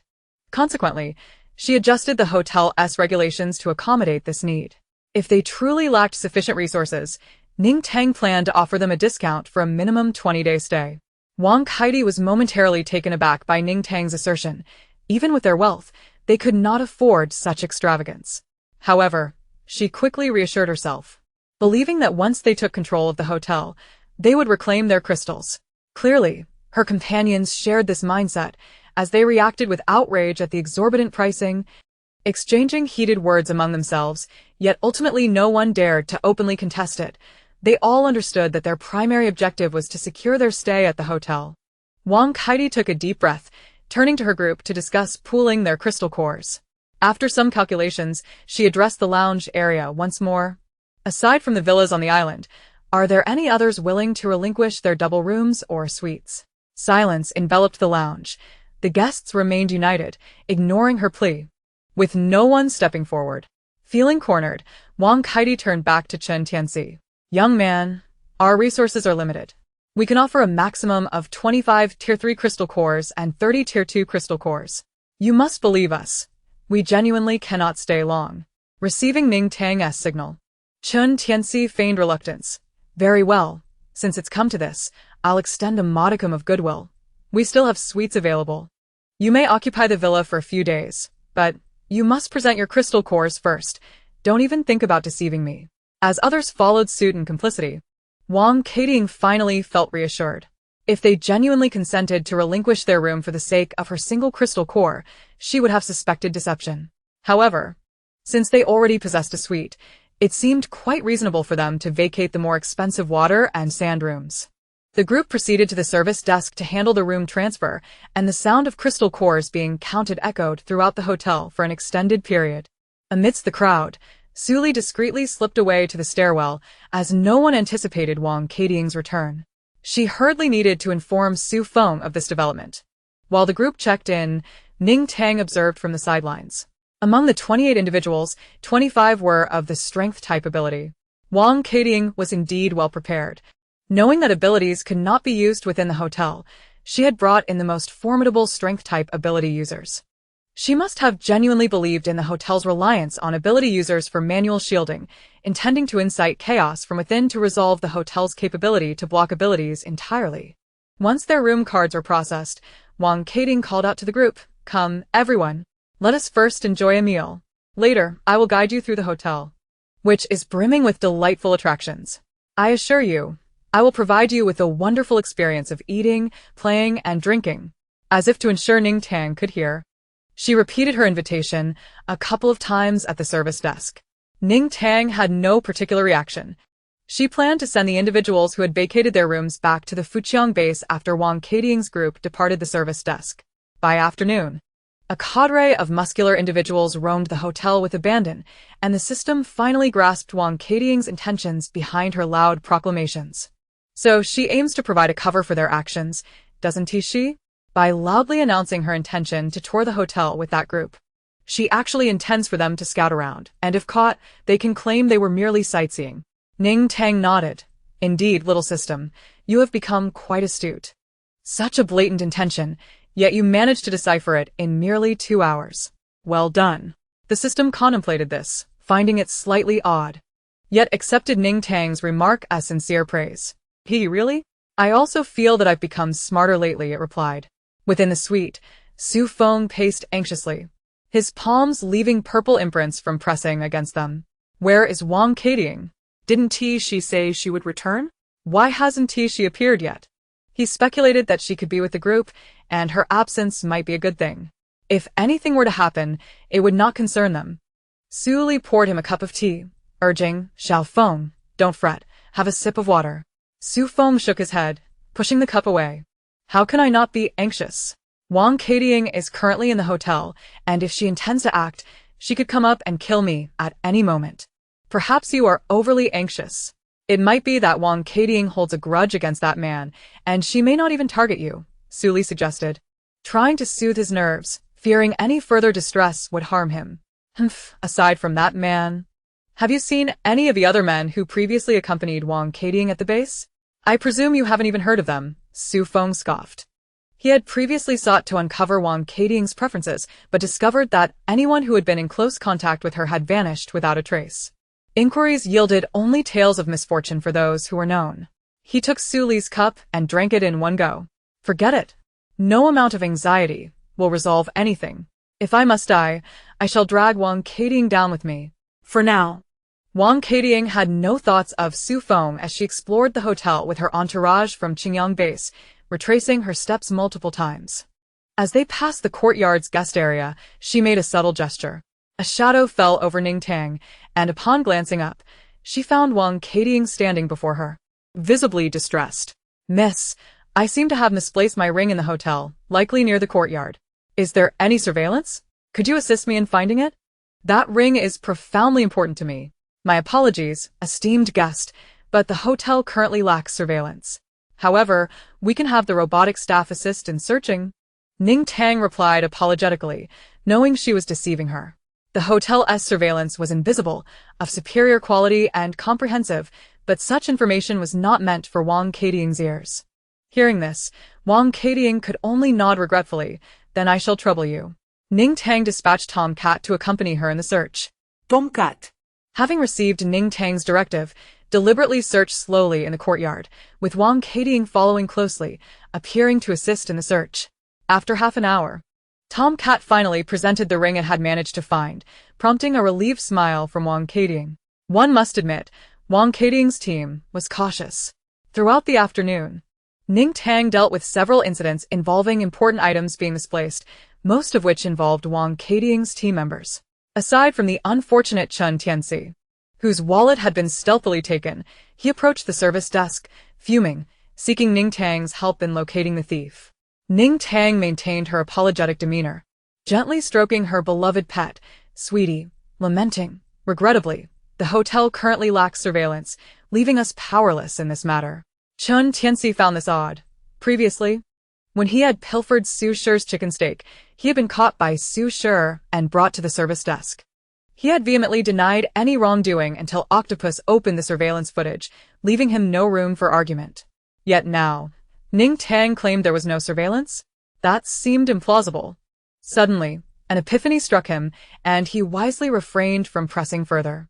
Instead, he began to curse aloud. I'm appalled. I wonder which scoundrel thought they could escape unscathed, believing the hotel lacks surveillance. I will catch you eventually. Ning Tang probed a bit further. Excuse me, sir, how many crystal cores were in your wallet? Not many. Just those given by the group this afternoon, but this behavior is utterly despicable. Chun Tianxi restrained his frustration before their arrival. Such atrocious conduct had never been witnessed at the hotel. The worst had merely been someone sneaking a bite of another's food. Understood. You may return for now. Perhaps in a couple of days, the hotel will locate the thief, and your crystal cores will be returned to you. Ning Tang caught sight of several individuals Wang Kadiang had brought, and Chun Tianxi left in a huff. Ning Tang contemplated, instructing the system to store all her belongings from the service desk into her space, leaving only a chair in the resting area. Wang Kadiang's entourage continued to create tasks for Ning Tang until all the hotel's robotic staff had been summoned away for various reasons. Reluctantly, she stood up, compelled to follow Wang Kadiang to the island resort. Wang Kadiang claimed that someone from their group had drowned on the island, and the situation was dire, urging Ning Tang to hurry and take a look. Ning Tang, disinterested in exposing her ruse, recognized Wang Kadiang's intent to clear the area. Focusing on the room behind the service desk, she decided to comply, following Wang Kadiang into the island without further inquiry, while simultaneously instructing the system to broadcast the events occurring at the service desk. At that moment, during dinner time, the restaurant was bustling with patrons, leaving the lobby nearly deserted. Two men, appearing timid, sneaked into the service desk, glancing around to ensure no one was watching. They pressed the handle of the door behind the desk. That door remained immovable. Unless Ning Tang permitted it, no one could open any door within the hotel. The two men, unwilling to concede, attempted various methods to no avail. Suddenly, a sound emerged from a distance, suggesting that guests were finishing their meals and approaching. The more robust of the two exchanged glances with his companion and, summoning his strength, collided forcefully with the door. Ning Tang braced herself, and at the moment of impact, the system adjusted the door state to a slightly weakened defensive mode. With a resounding crash, the door behind the service desk shook from the force of the man's assault. The two men locked eyes once more, delight reflected in their gazes. Before anyone could arrive to investigate the commotion, they promptly leaped over the service desk. Ning Tang inwardly chastised them, who permitted these two to vault over her desk. Fortunately, she had the foresight to clear her belongings, or else they might have trampled over her sofa. One man lay on the ground, clutching his head, while the other stood beside him, gesturing animatedly. I told you to be careful. Look at you now, you've fallen and hit your head. Thankfully, the quality of the table is good. You didn't break it. Or else you'd have to pay for damages. Guests who rushed over upon hearing the noise assumed that the man on the ground had collided with the service desk. The standing man offered an apologetic smile, and the guests, without further comment, departed. Chapter 157. Leave it to fate. Ning Tang pressed down on the man sprawled on the beach, testing for breath with casual indifference. Without much contemplation, she addressed Wang Kadiang. There's no saving him. Should I call the hotel to handle the body? There will be a fee. Her tone was as calm as if she were inquiring whether to discard some trash lying on the ground. Wang Kadiang, momentarily taken aback, seemed distracted. She was not only observing Ning Tang's reaction but also keeping a vigilant ear on the entrance of the island resort. The meaning of Ning Tang's words appeared to elude her. Huh? Wait, let me take another look. Perhaps there's still hope. Feigning concern, Wang Kadiang stole a few glances at the man until she noticed the two men approaching through the archway. Only then did her demeanor shift. She nudged the man feigning unconsciousness. Receiving the cue, he sputtered out a mouthful of water, and Wang Kadiang quickly assisted him upright. With a smile directed at Ning Tang, she exclaimed, "Oh dear, he choked on the water. What a false alarm. It's all fine now. Thank you, young lady." Ning Tang, somewhat disappointed, rose to her feet. "Well then, as long as he's all right. Should anything arise, do remember to inform me." She feigned ignorance towards Wang Kadiang's intentions, leisurely opting to visit the buffet for some fruit instead of rushing back to the service desk. On the beach, Wang Kadiang lowered her voice, inquiring, "So, what have you discovered?" "I cannot unlock the door, but it seems the chamber's entrance is rather flimsy. It should be possible to break through," Ning Tang replied. "Understood." Relay that information back. At 9 o'clock that evening, after the movie concluded, Ning Tang emerged from the service desk, switching off the large television in the lounge and urging everyone, "It's getting late. Please return to your rooms and rest. Remember to lock your doors and windows securely, and refrain from wandering about." This abrupt dismissal was quite peculiar, as Ning Tang had previously ignored guests who lingered in the lobby overnight. However, considering the recent events at the hotel and the brutish individuals seen earlier that afternoon, the guests began to speculate. Those who had been residing at the hotel for any length of time were somewhat familiar with Ning Tang, and given their continued survival, they were not fools. Consequently, any concerns remained unvoiced, and no one dared to openly question Ning Tang's motives for sending them upstairs so early. Thus, there was no need for Ning Tang to orchestrate any further. The guests, understanding the gravity of the situation, voluntarily fell silent before the newly arrived Wang Kading and her companions, opting instead to recount the fabrications they believed she wished to hear. "Let us go. It's been a long day. Hurry back to sleep." Red 2 instinctively rose to assist Ning Tang in dispersing the guests, while others, both adults and children, complied without complaint, forming an orderly line to ascend the stairs. They had survived thus far through their own wit and diligence, and even with lingering doubts, none were foolish enough to question Ning Tang about her early curfew. Each retreated to their rooms, each harboring their own thoughts. Chen Tianzi approached Gu Qinghuan and whispered, "Qinghuan, may we lay down in your room tonight? We can sleep in the living room. We're feeling a bit anxious." Both he and Su Shi felt frail and vulnerable. Though they trusted Ning Tang to resolve any threats to the hotel, unease gnawed at their hearts. Gu Qinghuan pondered for a moment before earnestly suggesting, "You could sleep in my brother's room. He has a suite with an extra room. Don't worry, he's a good person. He'll surely accommodate you." Su Shi recoiled. "Never mind, I'd rather go back and knock myself out than sleep peacefully in Ling Ji's room." Su Li, preoccupied with her thoughts, hastened upstairs. While others lingered in the staircase, she had already reached the suite's door. In recent days, the ordinary person alliance had remained indoors, and she had been diligently training at the hotel, determined to rely on herself to survive in the apocalypse. She felt she had made significant progress. Upon opening the door, she found Su Feng still seated on the sofa, his position and posture unchanged since she had descended earlier. Su Li swiftly entered, locking the door behind her. Before checking each room to ensure they were truly alone, then approached Su Feng, speaking in a hushed tone. "Xiao Feng, I haven't seen Wang Kading all night. Ning Tang sent everyone back to their rooms by 9. It's quite strange. Does she know that Wang Kading intends to make a move tonight?" Su Feng let out a soft sigh, as if awakening from a deep slumber. He turned to Su Li with hollow eyes. "I don't know, I know nothing." Earlier that afternoon, he had attempted to confide in Ning Tang about his fears and anxieties. She had repeatedly assured him that the hotel's security was impeccable, and no one could breach his room to harm him. Su Feng could not articulate the truth of his relationship with Wang Kading to Ning Tang, nor could he explain why he sensed danger within the hotel. How could he convey to her that the very person who posed a threat to him was the one financially responsible for the suite? No matter how sturdy the door, it could not prevent Wang Kading, who also resided in the suite, from entering. Although Ning Tang eventually took measures to assign a robotic steward to patrol his floor, he still felt a gnawing unease.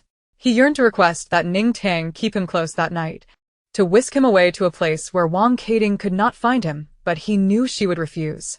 Such an action would be akin to inviting a wolf into the fold. Su Feng grimaced. Had he not been so anxious, perhaps Ning Tang would have held a better impression of him. He sought a place to hide within the hotel, but its immaculate cleanliness rendered every corner pristine and exposed, devoid of any shadowy recesses. Had there been spare rooms, he might have sought refuge elsewhere, yet the hotel was fully booked. Su Li had mentioned that even Wang Kading had procured her room at a steep price. If he had managed to cultivate better relationships in the preceding days, he might have found solace in another guest's room, but he had done nothing, leaving him without an escape route. In the end, Su Feng found a sense of resignation. After struggling to survive in this apocalypse until now, he felt an unusual weariness wash over him. Very well, he thought.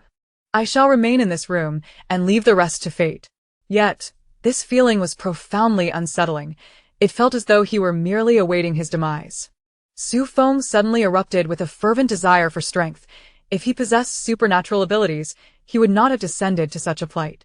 Within the hotel, few were willing to assist him, and being utterly powerless himself meant that leaving the hotel would spell doom.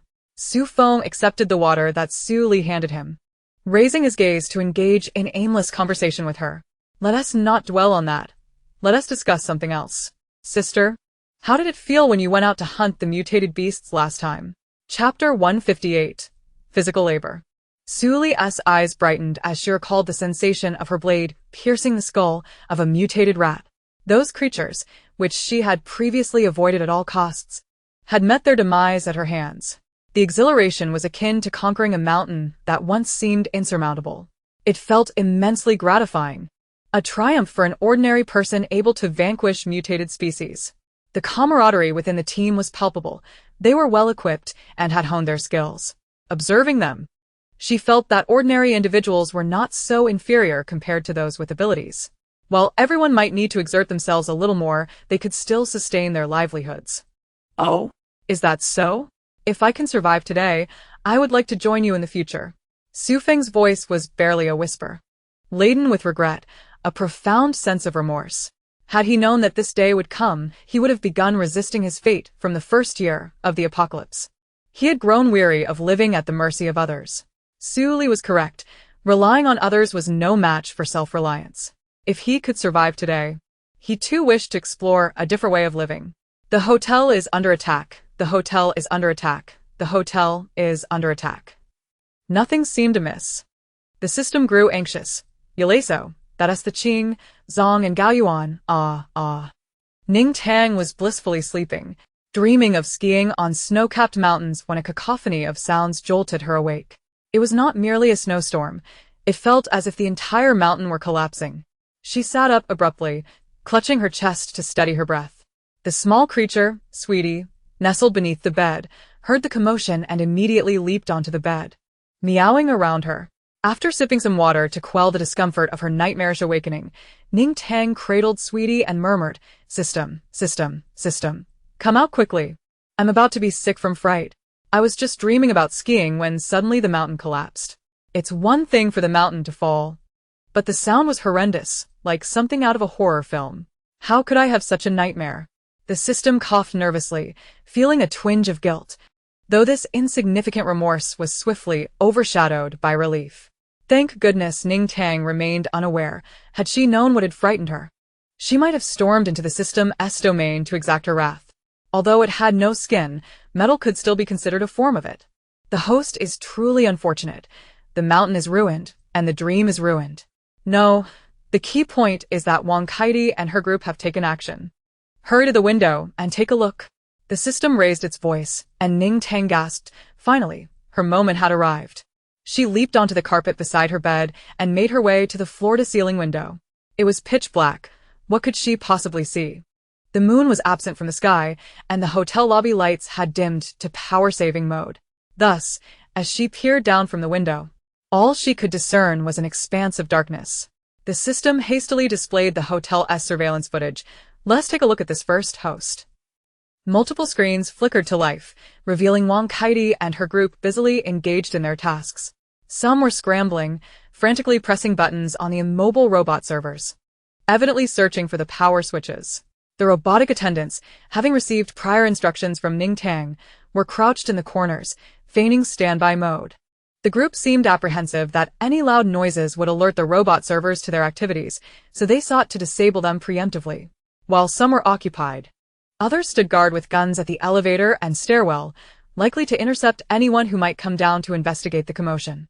Leading the charge, Wang Kaidi and her companions were relentlessly banging against a door behind the reception desk. Ning Tang had intentionally ensured this door appeared unremarkable while being exceptionally sturdy. The group took turns ramming the door, which creaked ominously, and it seemed they were on the verge of breaking through. Yet when they crashed against it once more, nothing happened. A man dashed in from outside, exclaiming, "Are you ready yet? Hurry up, the brothers are waiting outside." Wang Kaidi, feeling flustered, noted that they had finally seized an opportunity to strike while the hotel was unoccupied, yet they were stuck at the first hurdle. Just as she finished her sentence, the door finally gave way. Wang Kaidi disregarded the man, and in an instant, Everyone armed stormed inside. This band of fools was still rejoicing. Without my leniency, they would have turned themselves into pulp and still not gained entry. Ning Tang yawned, assured that the room behind the reception desk, which she had meticulously arranged, would surely satisfy them. As anticipated, the intruders rushed into the room, their excitement mingling with trepidation as they found a few individuals who had just risen from the bunk beds, appearing bewildered and utterly harmless. Several machines glowed on the table in front of them. Wang Kaidi's group, with little regard for resistance, forcefully subdued these individuals. Wang Kaidi aimed her gun at the four, ordering them to crouch with their heads held low. "Tell me, can you suppress supernatural abilities?" The four, trembling with fear, shook their heads, but upon seeing the gun draw closer, they nodded in compliance. "We don't suppress supernatural abilities, but these machines can. We are merely here to maintain their operation." Wang Kaidi paused, then considered the plausibility of their claim. Perhaps Ning Tang had suggested that it was the work of supernatural beings to intimidate others. "Shut down these machines immediately. Don't even think about trying anything, otherwise you'll be in for a world of trouble," Wang Kaidi threatened fiercely, signaling her team to ensure the captives complied. With guns pointed at their heads, the four had no choice but to obey, approaching the machines to operate them. Throughout this, the burly men Wang Kaidi had brought held them down firmly, fearful that if the machine ceased, the captives might retaliate with their abilities. The indicator lights on the four machines extinguished, and Wang Kaidi clenched her fists, feeling a surge of invigorating energy coursing through her limbs, as if vitality from her abilities radiated from her very pores. She turned to the man who had entered from outside, instructing, "It's done. Let the others in." The man wasted no time, rushing out of the hotel. The others present also sensed their abilities awakening, their faces alight with excitement. However, due to Wang Kaidi's strict warnings against damaging the premises, they refrained from unleashing their exuberance upon the walls. Ning Tang felt relieved, initially fearing that Wang Kaidi had brought these muscle-bound individuals to demolish the hotel. But it appeared they were simply summoned for labor. Chapter 159, Cunning and Wily. The four captives were bound like tiny chicks and tossed into a corner. Wang Kaidi secured the machines in a box and locked it, leaving one person to guard them. "The rest of you, follow me. Break down the door. Eliminate the targets, but do not destroy anything else." Their objective transcended mere supplies. It was the entire hotel they sought. Thus, Wang Kaidi and her companions temporarily refrained from targeting the convenience store's resources. The cadre of robots within the hotel remained eerily silent, prompting Wang Kaidi to dispatch a few individuals to linger near the robots, while the rest followed her towards the guest room area. She had inquired with other patrons, all of whom affirmed that Ning Tang also resided in the guest room section, likely in a suite. Wang Kaidi paid Ning Tang little mind, with her abilities restored. Even if Ning Tang were to witness the events firsthand, it would avail her nothing. She boldly advanced towards the third floor, declaring it would henceforth be the territory of their Xiangyang base. Wang Kaidi's aspirations for the hotel were thwarted at room 301. A throng of individuals pounded on the door with their fists and bodies, while those arriving behind them resorted to fire and ice, yet the door to 301 remained unyielding.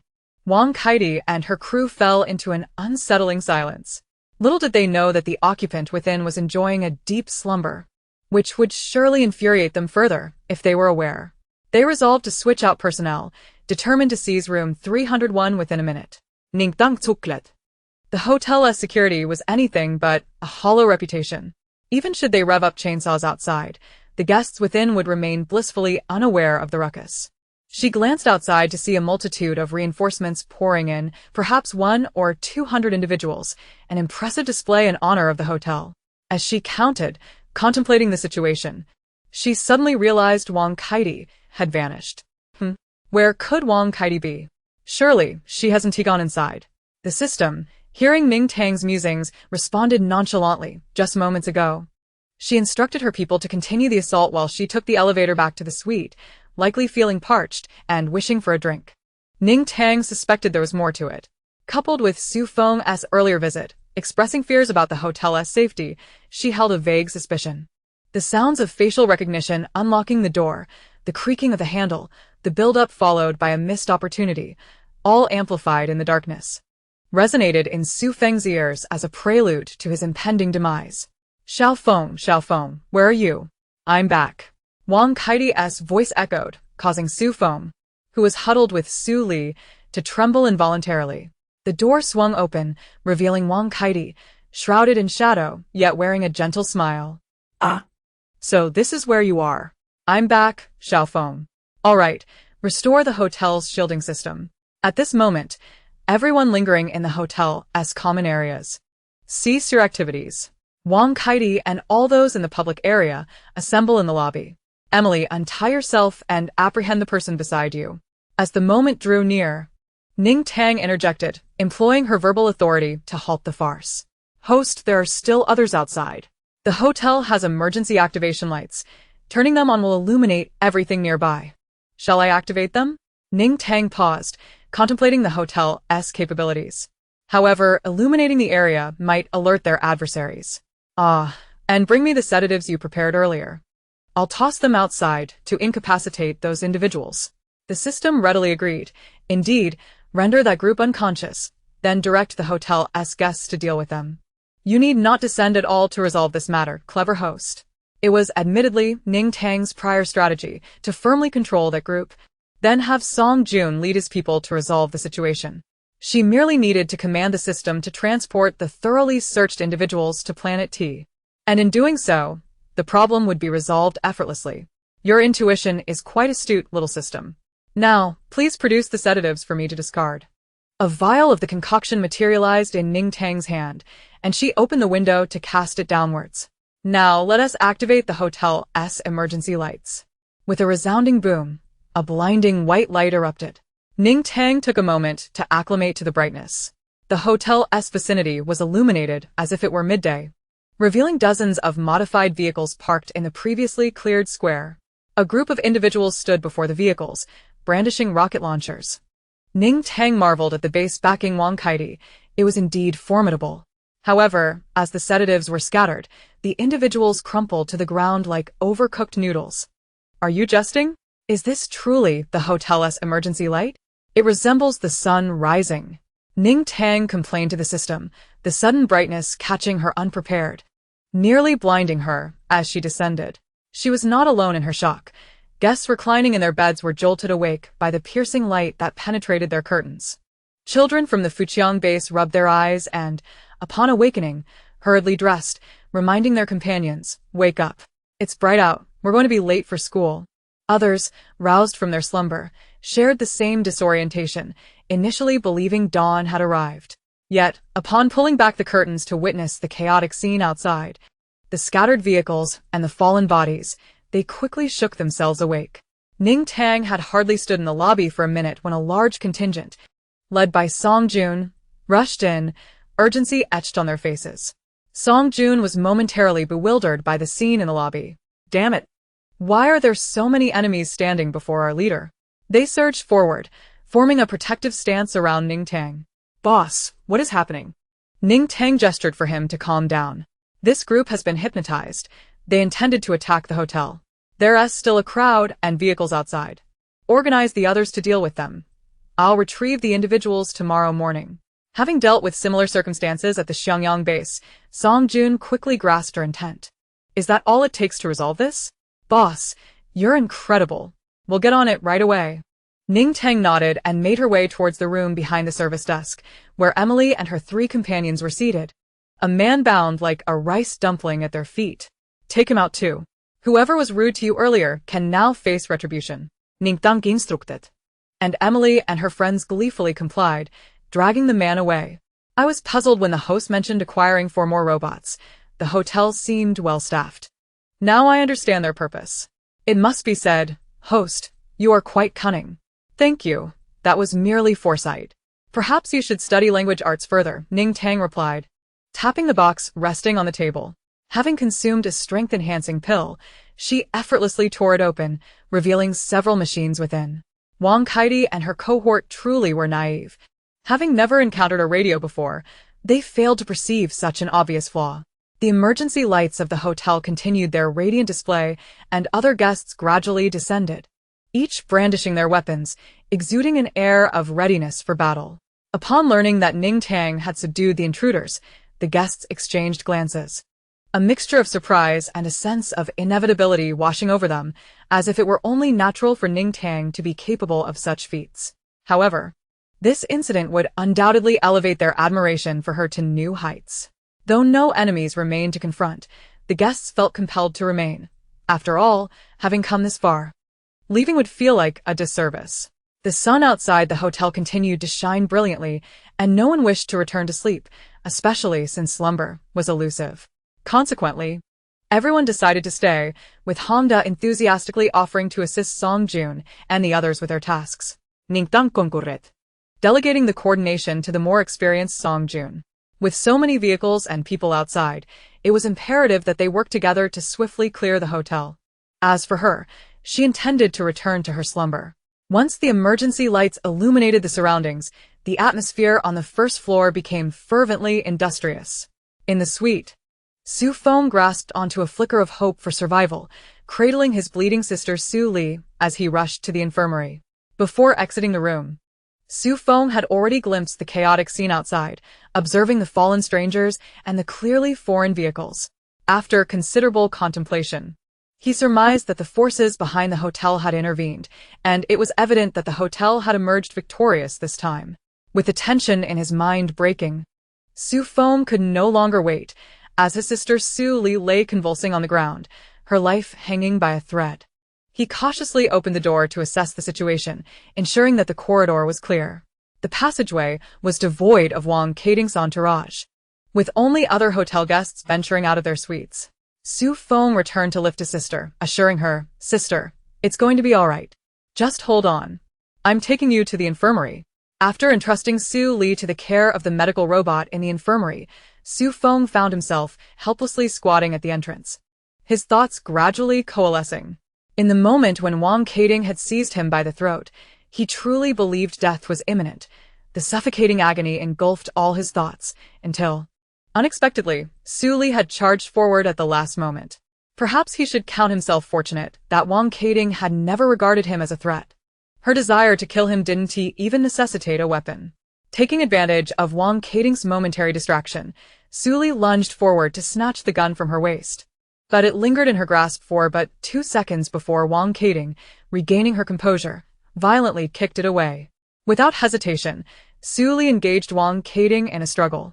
She was no match for Wang Keting, but she clung to her stubbornly, enduring the relentless blows while urging Su Feng to flee. Without a moment's hesitation, Su Feng recognized the truth.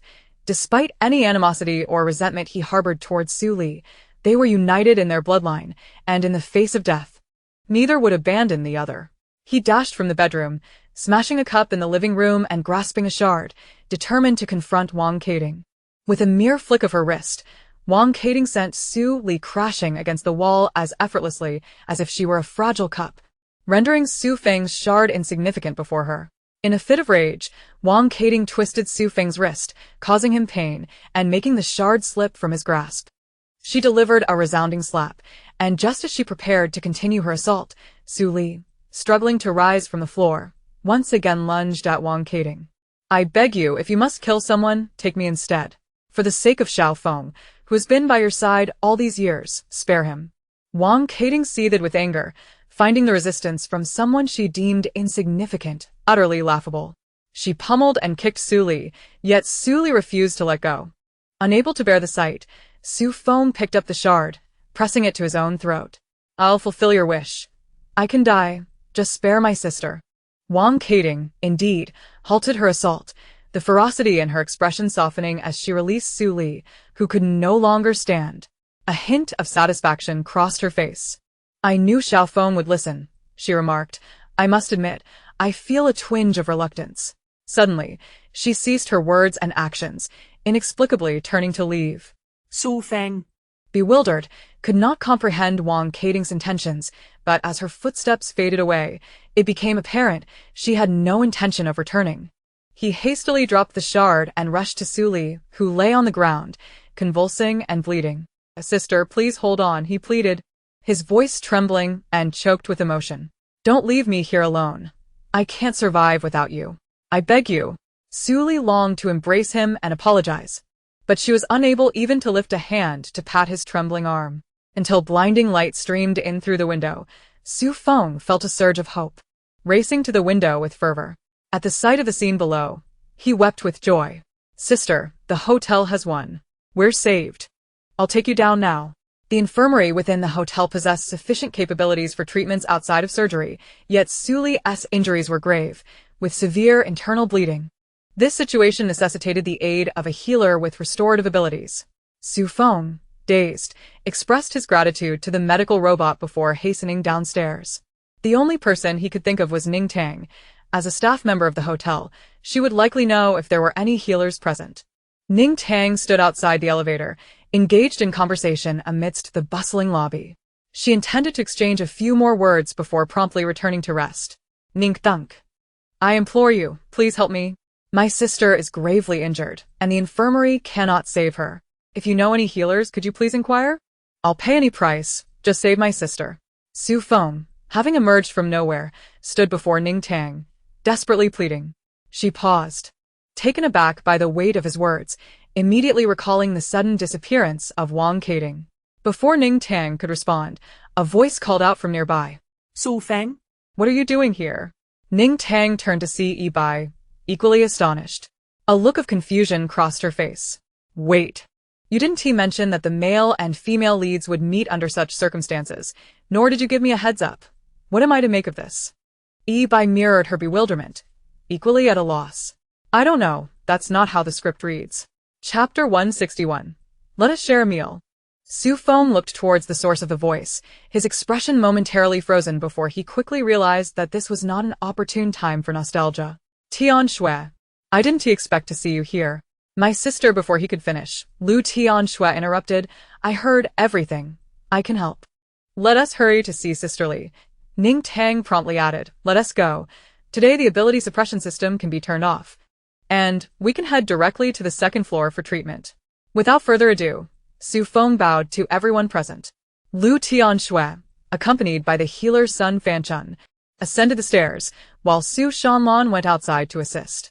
This left only Ning Tang and Yi Bai, exchanging bewildered glances. "What's going on? You seem utterly unprepared. How could you mismanage such a pivotal moment in the narrative when the male and female leads first meet?" "Well, thanks to your incessant chatter. Had I not stopped to converse with you and instead ignored you to go straight to sleep, the leads might not have met at all today." Faced with Ning Tang's skepticism, Yi Bai felt unjustly accused. Who could have known? The script didn't dictate this. It stated that the main characters would meet in the restaurant the day after their arrival at the hotel. Perhaps your excellent management of the hotel led us to this island resort, causing the leads to miss each other. If it had been a small hotel as depicted in the script, they would have encountered each other in the blink of an eye. Ning Tang shook her head. "Are you attempting to shift the blame onto me? I refuse to accept that. Are you truly unhappy about staying in an island villa? Be grateful for the opportunity."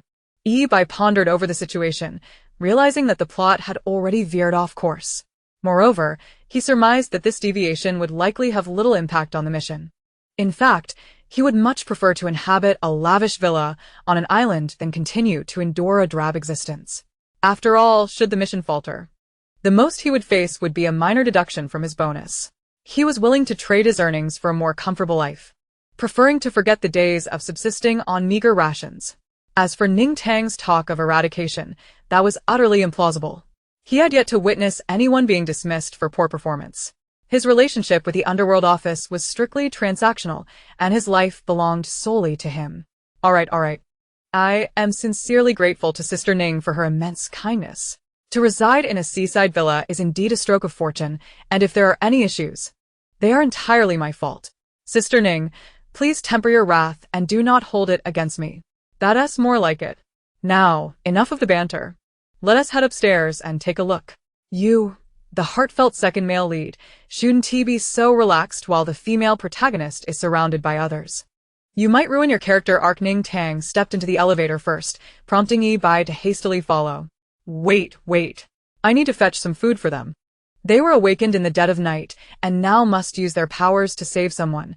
They must be feeling quite unwell. Ning Tang considered this and refrained from arguing. She stepped out of the elevator to stop him. Hold on, the convenience store snacks aren't suitable for late-night consumption. Let me assist you, octopus. She called out for help. Come quickly, lend me a hand. Once they were both in the elevator with their provisions, Bai began to fret again. Do you think I should assert my dominance over Su Feng when I arrive? Perhaps mock and scorn him to showcase my affection for the female lead? Ning Tang, exasperated, replied, Can you be a bit more professional? The heartfelt second male lead is not the same as the malicious antagonist. Is your devotion only expressed through belittling rivals? Be careful. You might end up being disliked by the female protagonist. The system remained silent, listening to Ning Tang reprimanding her colleague, with no inclination to defend him. It feared that if Ning Tang continued, she might inadvertently involve it, believing itself to possess superior capabilities compared to someone like Bai. All right. You make a valid point. I understand now. We arrived. Let us not let them overhear us gossiping. In the infirmary, Sun Fanchun sat beside the bed, her hands resting on Su Li's abdomen.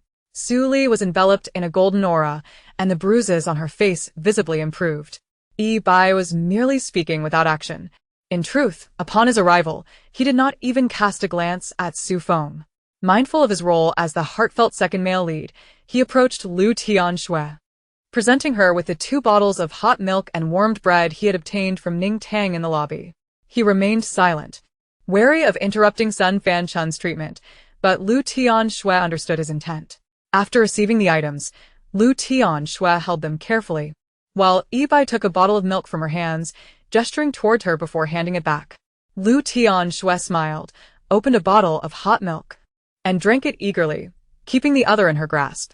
When Sun Fanchun concluded her healing, Su Li, who had previously been battered and pallid, seemed to have fully recovered.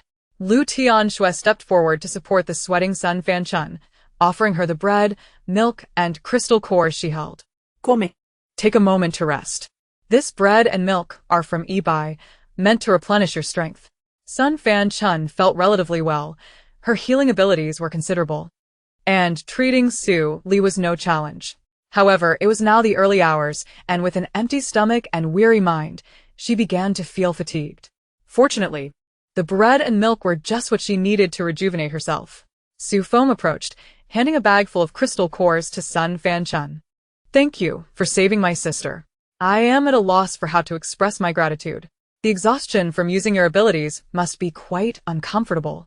These crystal cores should help. Please accept them. Sun Fanchun glanced at Lu Tianshui, who shook her head and pushed the crystal cores back. Su Feng. I wanted to help you. Fanchun is my teammate, and I will ensure she is compensated well for her efforts. Besides, given my relationship with you and Li Jia, this is simply what I ought to do. You need not feel indebted. Sun Fanchun, munching on the bread, affirmed, Indeed, Tianshui's friends are my friends. No need for such formality. Accepting crystal cores feels too distant. If you truly feel the need to reciprocate, perhaps treat us to a meal tomorrow. With the conversation reaching that point, Su Feng hesitated to offer the crystal cores again, understanding the goodwill of the two. He could only express his gratitude with a smile. Then it settled. Tomorrow I will treat you to a meal. No, not just tomorrow, whenever you wish. As Su Li opened her eyes, disbelief washed over her as she moved her fingers. Upon realizing she felt no discomfort, her first thought was of Su Feng. Xiao Feng, where are you? Hearing Su Li's voice, Su Feng hurried over, cautiously helping her to sit up and inquiring whether she felt any lingering discomfort. Chapter 162. The hotel veteran Su Li shook her head, and as she sat up, her gaze met Lu Tianshui across the bed, rubbing her eyes in disbelief. She grasped Su Feng's arm and asked Xiao Feng, Tianshui, is that really you? Yes, Li Jia, it is I. Do you feel any discomfort? Lu Tianshui approached to hold her hand, and Su Li felt as though she were dreaming, encountering Lu Tianshui here, the girl from her childhood memories. Is it truly you? I thought I was mistaken. What a coincidence. How did you come to be here? Reflecting on their departure years ago, she recalled that Lu Tianshui had been only 16 at the time. How swiftly the years had passed. It was astonishing they could reunite. Su Li was filled with nostalgia. After 5 years of the apocalypse, she never imagined they would have the chance to meet again. She clasped Lu Tianshui's hand, patting it gently. It's wonderful. Tianshui has grown up. Sister, it was Tianshui and her friends who saved you, Su Feng reminded her. Su Li possessed. momentarily forgetting her own well-being in her excitement to see Lu Tianshui again. Following Su Feng's cue, she spotted Sun Fanchun, who was enjoying the bread Ning Tang had provided, savoring every bite. Having absorbed 2 crystal cores earlier, she felt perfectly fine, just hungry. However, Su Li, noticing her pale complexion, mistakenly assumed she looked that way from exerting herself to save her. Su Li was overwhelmed with mixed emotions. On one hand, she was grateful to the young girl for saving her, unsure how to express her appreciation. On the other hand, guilt and complexity filled her heart, as she realized the effort the girl must have put forth to heal her. Understanding the rarity of healing abilities, she felt she could never repay such a debt, believing it would take a lifetime to do so. Acting swiftly, Su Li leapt from her bed and, in a flurry, bowed deeply to Sun Fanchun, leaving everyone present momentarily stunned. Rising quickly, she then bowed again. "Young lady, I cannot repay the life-saving grace you have bestowed upon me. My own abilities may be limited, but should you ever find yourself in need, I am willing to risk my life to repay you." Sun Fanchun, taken aback, gasped in surprise and quickly helped Su Li back up. "Li Jia, please don't say that. I am Tian Shui's sister. Saving her sister is only right. You needn't take it to heart. We agreed that tomorrow you and your brother would treat me to a meal, and I have quite an appetite, which should more than compensate for helping you. Prepare yourselves." Watching the scene unfold, Ning Tang couldn't help but marvel at the main characters. They were truly exceptional, not leveraging gratitude for their own gain, yet still considerate of others' feelings, both intelligent and emotionally astute. Yi Bai, caught in their midst, was indeed an unexpected variable. Yi Bo sensed her gaze and immediately pouted in dissatisfaction, asserting that he had numerous merits of his own. He merely remained conscious of his supporting role and refrained from overshadowing others. Ning Tang nodded, conceding, "All right, you make valid points." With the treatment concluded, she instructed the system to reactivate the hotel's shielding mechanism. As she observed Sun Fanchun finishing his meal, Lu Tianxue prepared to escort him back to rest, while Su Feng intended to lead Su Li upstairs. With no entertainment to engage her, Ning Tang belatedly felt the onset of fatigue. She had intended to retire half an hour earlier, yet the main cast had inadvertently delayed her sleep. Remembering the emergency light, Ning Tang halted her finger above her apartment floor button, opting instead to press the button for the first floor.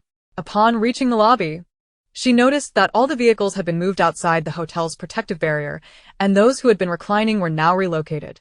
The search had been thorough, leaving only a layer of humane fabric for the people of Xiangyang base, while everything else had been thoroughly rummaged through. Song Jun had consistently emphasized to the guests that not a single fragment of crystal core should be overlooked. Ning Tang first collected over 100 individuals that had been thoroughly searched, and this time, the system had learned to be astute. It ventured to the home of the T-Star planet's head and roused him from his slumber to inform him of the arrival of a new batch of people. The head of T-Star Planet felt a surge of anger, unsure of how to express it, realizing that, technically, the system was not at fault. However, he felt frustrated for not being able to vent his ire. Ning Tang assured everyone they could return to sleep, given that these individuals could not escape. Yet, in the face of such an opportunity, coupled with the boost from the emergency light, everyone's enthusiasm soared to unprecedented heights. Red Air, rummaging through the items, turned to Ning Tang and exclaimed, "No, we're not tired. This feels like being thieves and robbers. Every item we uncover feels like a treasure hunt. It's positively exhilarating." Ning Tang chuckled, recognizing their peculiar enthusiasm, and decided not to comment further. "All right, I shall turn off the emergency lights outside. Those who wish to sleep may return to their rooms." She also informed Song Jun that everyone would have a day off tomorrow and would not need to return to work at the Xiangyang base. Since the recruitment at Xiangyang base had concluded and the new leadership was gradually taking shape, granting Song Jun and the others a day's respite posed no issue. Mingyu still had his phone, and any matters could be communicated with Ning Tang directly. Upon hearing the news of the day off, Song Jun and his team became even more vigorous in their rummaging, inadvertently ripping 2 garments in the process. Once the emergency lights were extinguished, the hotel instantly transformed into the subdued lighting characteristic of the early morning hours. Ning Tang adjusted the lobby lights to their maximum brightness. Yet in comparison to the emergency lights, the lobby still felt insufficiently illuminated. Everyone closed their eyes for a few seconds to acclimate to the relatively dim light. Truly, the adage no comparison, no harm held true. Previously, they regarded the hotel's nighttime illumination as bright as day, but after experiencing the emergency lights, they now understood the essence of true daylight. Ning Tang was unaware of how long everyone would remain occupied, but when she descended the next morning, she found the lobby strewn with individuals clad in scant fabric, not only within the lobby but also outside the hotel. She commanded the system to remove these individuals, and the system complied eagerly, though it could not fathom why the head of T-Star Planet appeared so distressed, as sending newcomers was undoubtedly a positive event. Meanwhile, the spoils they had gathered were neatly organized by the 4 robots, Amelie, and placed in a room behind the service counter. Octopus Brother was elated by the presence of the robots, even suggesting he relinquish the throne of the service desk to Amelie. Ning Tang, while directing the system to retrieve the items she had previously set aside, instructed Octopus Brother to arrange the carpet and sofa behind the service desk. As the setup behind the service desk was restored, she took a moment amidst her busy schedule to respond to Octopus Brother's proposal, that one to do. You are a veteran of the hotel, and only you can occupy the position beside me. Octopus Brother halted momentarily, lamenting, "Oh, my thoroughly unfortunate life. It is absolutely dreadful." Chapter 163, Jerky. After a long night of activity, only a handful of guests ventured down for breakfast and leisure by 11 in the morning. However, Su Feng and Su Li had risen early, greeting Ning Tang with smiles. "Ning Tang, Tian Xue and the others should be waiting. Let us go have a meal together. Today, it's my treat." Ning Tang paused, remembering her own matters, yet she recognized their polite gestures. Aware that she had not heard Yi Bo mention the existence of a hotel owner in the narrative of the male and female protagonists. "Oh no. You go ahead and eat. I cannot leave the front desk." Octopus Brother looked at Ning Tang with a look of utter confusion in his eyes. Su Feng chúc cờ lai ti. Refraining from further comment, exchanging a few more pleasantries with Ning Tang before turning to join Su Li for a getaway to the island resort. Just then, Su Feng recalled something. Ning Tang, may I inquire about how the group from yesterday was dealt with?" Su Feng's hesitance was clear. Ning Tang understood he was concerned about Wang Kaidi's fate. They will vanish from this planet forever. Ning Tang replied candidly, stating that the group had been sent to T-Star Planet, which indeed meant their eternal disappearance from this world. However, she knew Su Feng and Su Li would likely misconstrue her words, so she refrained from elaborating. "I see. Thank you. We shall head over now." Su Feng's expression relaxed into a relieved smile. He now appeared considerably clearer in thought, not glancing at Ning Tang with the same furtive curiosity as before. His speech and mannerisms demonstrating decorum, prompting Ning Tang to be more forgiving towards him. She nodded. "All right, off you go." With little to occupy her in the hotel and few awake guests, Ning Tang found herself bored and contemplated visiting a few bases for inspections. Primarily, she wished to deliver the signs for her 2nd and 4th Dawn bases. As for the sign for the Spark base, Gu Qingchuan had taken it 2 days prior, and upon returning that evening, Hien had shared the news with Gu Qinghuan and the others residing in the hotel. The second-generation individuals were so elated that they even contemplated throwing a small party, as their base had finally received official recognition from Ning Tang. However, after the excitement subsided, they began to ponder the implications of the Spark base being designated as the 3rd Dawn base, questioning whether the number 3 held any significance. Observing their hesitant expressions, one could sense their unease, akin to believing themselves to be the primary heirs only to discover they were but minor players. Ning Tang explained that 3 was the best number, representing the genesis of all things, and her words brought satisfied expressions to their faces as they departed. Had Ning Tang known that Wang Kaidi had previously wandered near the Spark base, she would surely have felt fortunate not to have unveiled the sign too early. Otherwise, upon seeing the sign outside the Spark base, Wang Kaidi would have realized a connection between the Dawn Hotel and the Spark base, and she would undoubtedly have refrained from brazenly leading her group there.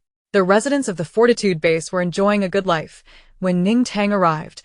They were seated outside the youth hostel, engaged in crafts and conversation. Previously, Ning Tang had enlisted the elder women to assist in creating for accessories and garments, and upon her visit, they presented her with 2 large wooden boxes. "Base leader, we weren't sure what you would like, so we made a bit of everything." And this box contains some jerky we prepared recently. You mustn't say that the mutated meat doesn't taste good when boiled. Last time, Deputy Base Leader Song brought back oil and seasonings, prompting us to try making jerky. Once we did, we found it absolutely delicious, though a bit tough to chew. This box contains over 10 varieties of meat. Please take it back to sample. Ning Tang gazed in astonishment at the wooden crate brimming with dried meat. The last time, she had been selling supplies from the Dark Association at the Xiangyang base, where Song Jun and his companions had approached her, expressing their desire to procure some of those provisions. Ning Tang was inclined to let them take whatever they wanted, for they were comrades and had been dispatched on a business trip. She was more than willing to provide them with such items. However, Song Jun and his team, adhering to strict discipline, refused to accept anything for free, regardless of her insistence. Ultimately, she had no choice but to offer them an internal staff price. Now, Observing the appetizing dried meat, Ning Tang realized that the items they had purchased were intended for this very purpose. With the establishment of a youth hostel and a convenience store, the previously scarce timber had become less of a concern this year. Instead, they had utilized it to smoke the meat, which turned out to be extraordinarily fragrant. Ning Tang casually picked up a piece of jerky, and the nearby ant eagerly informed her that this was dried deer meat, which had been smoked with wood.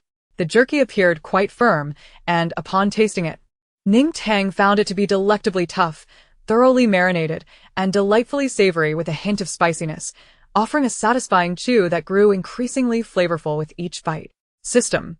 I have discovered a business opportunity. This delicacy is not only delicious but also low in calories and fat, while high in fiber and protein. Surely, Planet T could benefit from it. I have already devised a marketing campaign. Better flavor, lower calories, enhanced satiety, and prolonged enjoyment, she mused. The system contemplated her proposal and agreed. Then do provide me with some later, and I shall inquire about it. The mutated meat you sent last time was boiled in plain water by the officials on Planet T, who found it quite acceptable, albeit slightly troublesome for their teeth. Reassured, Ning Tang reflected on the fact that they had actually boiled it in plain water and deemed it tasty. They would undoubtedly appreciate this jerky. It was a done deal.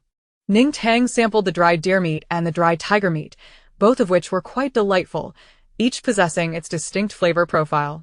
Interestingly, the ants from the Fujiang base expressed a certain sentimentality, lamenting that there were still too few spices available. Previously, making jerky required dozens of spices, resulting in a far more aromatic product than what they had now.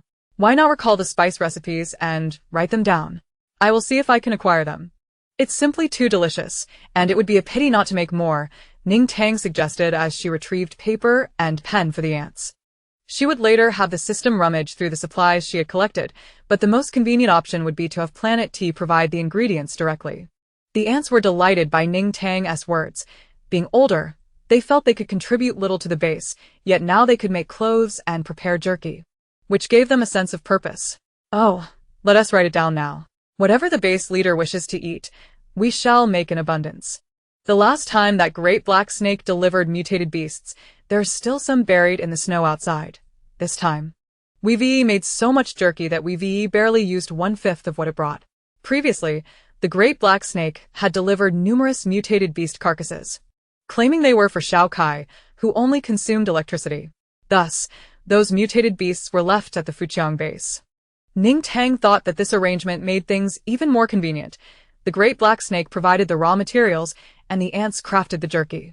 Given how delectable this jerky was, the cost was surprisingly low. Ning Tang nodded in agreement, genuinely enjoying the flavor. I'll bring more spices next time. Please make me several varieties, she requested. Chapter 164, Non-Essential Survival Categories. The ants responded enthusiastically, and she opened another crate to inspect its contents. It was filled with colorful fur products, predominantly white, but also featuring those from firefoxes, black bears, and tigers. Ning Tang picked up a charming scarf and hat set adorned with fox ears, crafted by the ants. She donned it immediately, reflecting that in the past she would have rejected animal fur, claiming that without the trade, there would be no killing. However, in this post-apocalyptic world, where mutated beasts roamed unchecked, having harmed countless individuals, she felt no guilt wearing it. Before she could check her phone for her reflection, the ants began showering her with compliments. Oh, I told you this hat looks splendid on the base leader. Her complexion is so fair and youthful, truly beautiful. This one, it's lovely too. Like a panda. Base leader, try this one on. Ning Tang also tried on another scarf that resembled a panda, which she found quite appealing. After selecting several pieces of jerky, she finally managed to extricate herself from the enthusiastic ants. System, please store these 2 crates for now. Set aside the fox and panda scarves for me, and reserve half of the jerky. Send the remainder to Planet T, with some flattering remarks. Let us establish this business. She instructed. The system acknowledged. Understood. I shall proceed immediately. Before heading to the Xiangyang base, Ning Tang detoured to examine the convenience store panel. To her astonishment, she noted that despite the abundance of points at the Fujiang base, the sparse population rendered them virtually useless. Turning her gaze to the points page, she discovered, in addition to options for expanding the convenience store and youth hostel, a small button labeled other categories in the lower right corner. Curious. She clicked on it and was greeted by the bold heading, Non-Essential Survival Categories. Scrolling down, she saw the first shop available for expansion, the Dawn Restaurant, requiring 10 million points. The second option was the Dawn Breakfast Shop, and the third was the Dawn Milk Tea Shop, each also priced at 10 million points. Further down, options were listed as to be unlocked. Given the Fujiang base's considerable points, which were not needed for the youth hostel or convenience store, Ning Tang decided to splurge and unlocked all 3 establishments, placing them adjacent to the convenience store. Perhaps due to her commendable performance, her tasks were now given greater importance. As the newly established shops did not require the usual 3-day wait, upon completion, a notification read established, ready for operation. Many people leaned over the convenience store counter to converse with Ning Tang, who focused intently on her tasks. Once finished, she turned to the crowd gathered at the counter and said, "All right, let us go outside and take a look." Though initially confused, they soon heard exclamations coming from outside the convenience store. Following the excited crowd, Ning Tang was equally astonished. The new shops, unlike the white of the youth hostel and convenience store, boasted bold color schemes. The restaurant was adorned in vibrant orange, exuding a lively atmosphere. The breakfast shop in a soft yellow, seemingly light and refreshing, and the milk tea shop in a gentle green, radiating youthful vitality.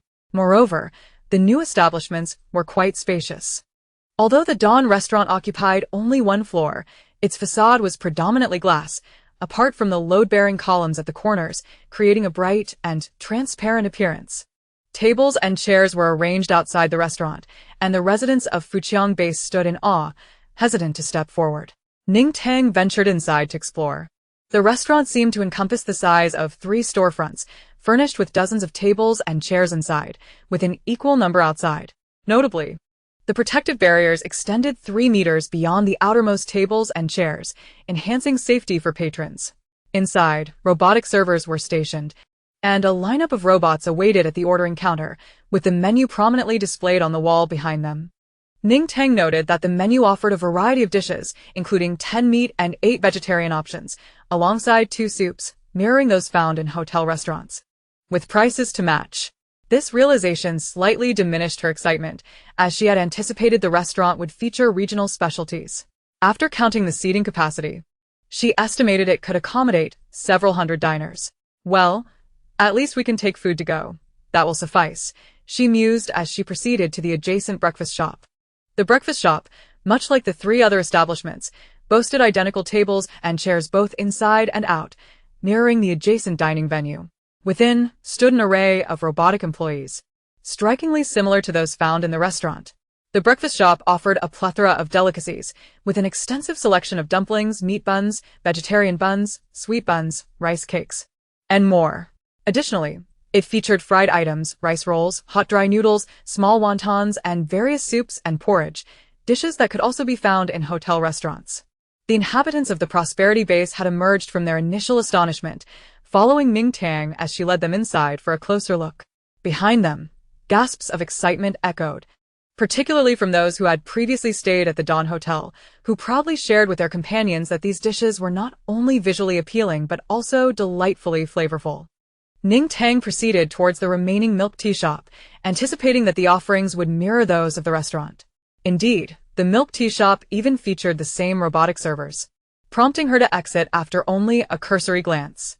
Outside, a throng of eager faces awaited her, and after a moment's contemplation, she suggested they hold on a moment. The layout was not particularly efficient, as the distance from the convenience store to this location was rather excessive. She intended to return and see if adjustments could be made, after which she would allow everyone to enter and indulge. With a chorus of cheers, Ning Tang made her way back to the convenience store. Having examined the cash registers at the milk tea shop and the other two stores, she realized that only the convenience store and the youth hostel's panels allowed for infrastructural modifications. To her surprise, the convenience store's panel indeed permitted adjustments to the existing layout, resembling a simulation game where one managed a business. She clicked on the floor plan, initially setting the restaurant aside, positioning the milk tea shop adjacent to the convenience store, and rotating the breakfast shop to form a right angle with the milk tea shop. She exercised careful control over the distance between them, ensuring optimal use of the protective shield. The restaurant was then situated next to the breakfast shop, which could also be upgraded at a cost of 10 million points, doubling its area, either vertically or horizontally. To accommodate the protective shield, Ning Tang opted for a horizontal expansion on the ground floor. After finalizing the layout, she stepped outside to assess the changes, which appeared far more visually pleasing. In the future, she could construct additional shops in a square formation, effectively enclosing the prosperity base within the protective shield. Chapter 165. Incredulity. Ning Tang signaled that all shops had been established, prompting the residents of Prosperity Base to abandon their hesitations, as it was now lunchtime, and they eagerly rushed into the stores.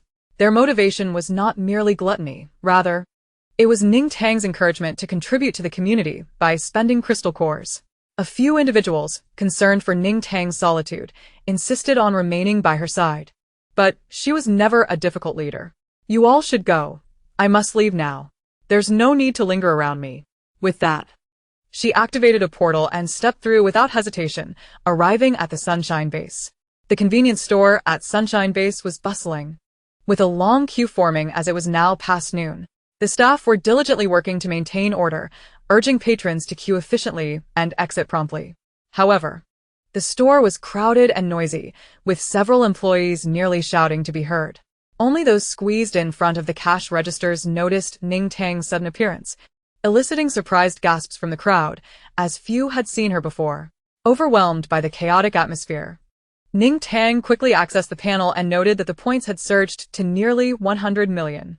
Without hesitation, she recognized that a convenience store cost only 5 million points, and she swiftly selected 10 to be constructed. Once the operation was successful, she summoned a loudspeaker from her space, cranking the volume to the maximum. "No need to crowd. The base has added 10 more convenience stores. Those who couldn't purchase, please queue at the other shops." The raucous crowd quieted under the authoritative voice of the loudspeaker, and before any dissent could arise, the staff members exclaimed in delight, "Base leader, you're here." Upon hearing this title, the crowd forgot their doubts and surged outside. As the throng thinned significantly, Ning Tang continued her operations. Noting that the points required for the youth hostel were steadily increasing, initially requiring 10 million points, then escalating to 50 million, and eventually 100 million. The remaining points were sufficient to establish another youth hostel here, while the restaurant and breakfast shop could wait until the survival needs of this base were addressed. After completing her tasks, she was met by Mingyu, who hurriedly approached. "Base leader, you made it. I saw the morning update. Even without Brother Song and the others, we managed to keep things under control." "Good. I see you all did well. I came to discuss this. Previously, I mentioned renaming Sunshine Base to Dawn Base. I have brought the sign. Please gather some people to hang it up." As she spoke, she produced the sign for the fourth Dawn Base from her space. Mingyu nodded in agreement, not bothering to inquire why it was labeled as the fourth Dawn Base.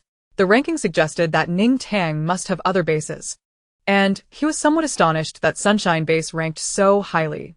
With the sign delivered, Ning Tang had no further business, and as it was nearly 1 o'clock, she needed to hurry back for lunch. The hotel was buzzing with activity, prompting her to instruct Octopus to return to the buffet to pack her lunch, as she intended to discuss supplies with Song Jun. The items unearthed by the group held little utility for her, save for the crystal cores, which she could hardly resist examining.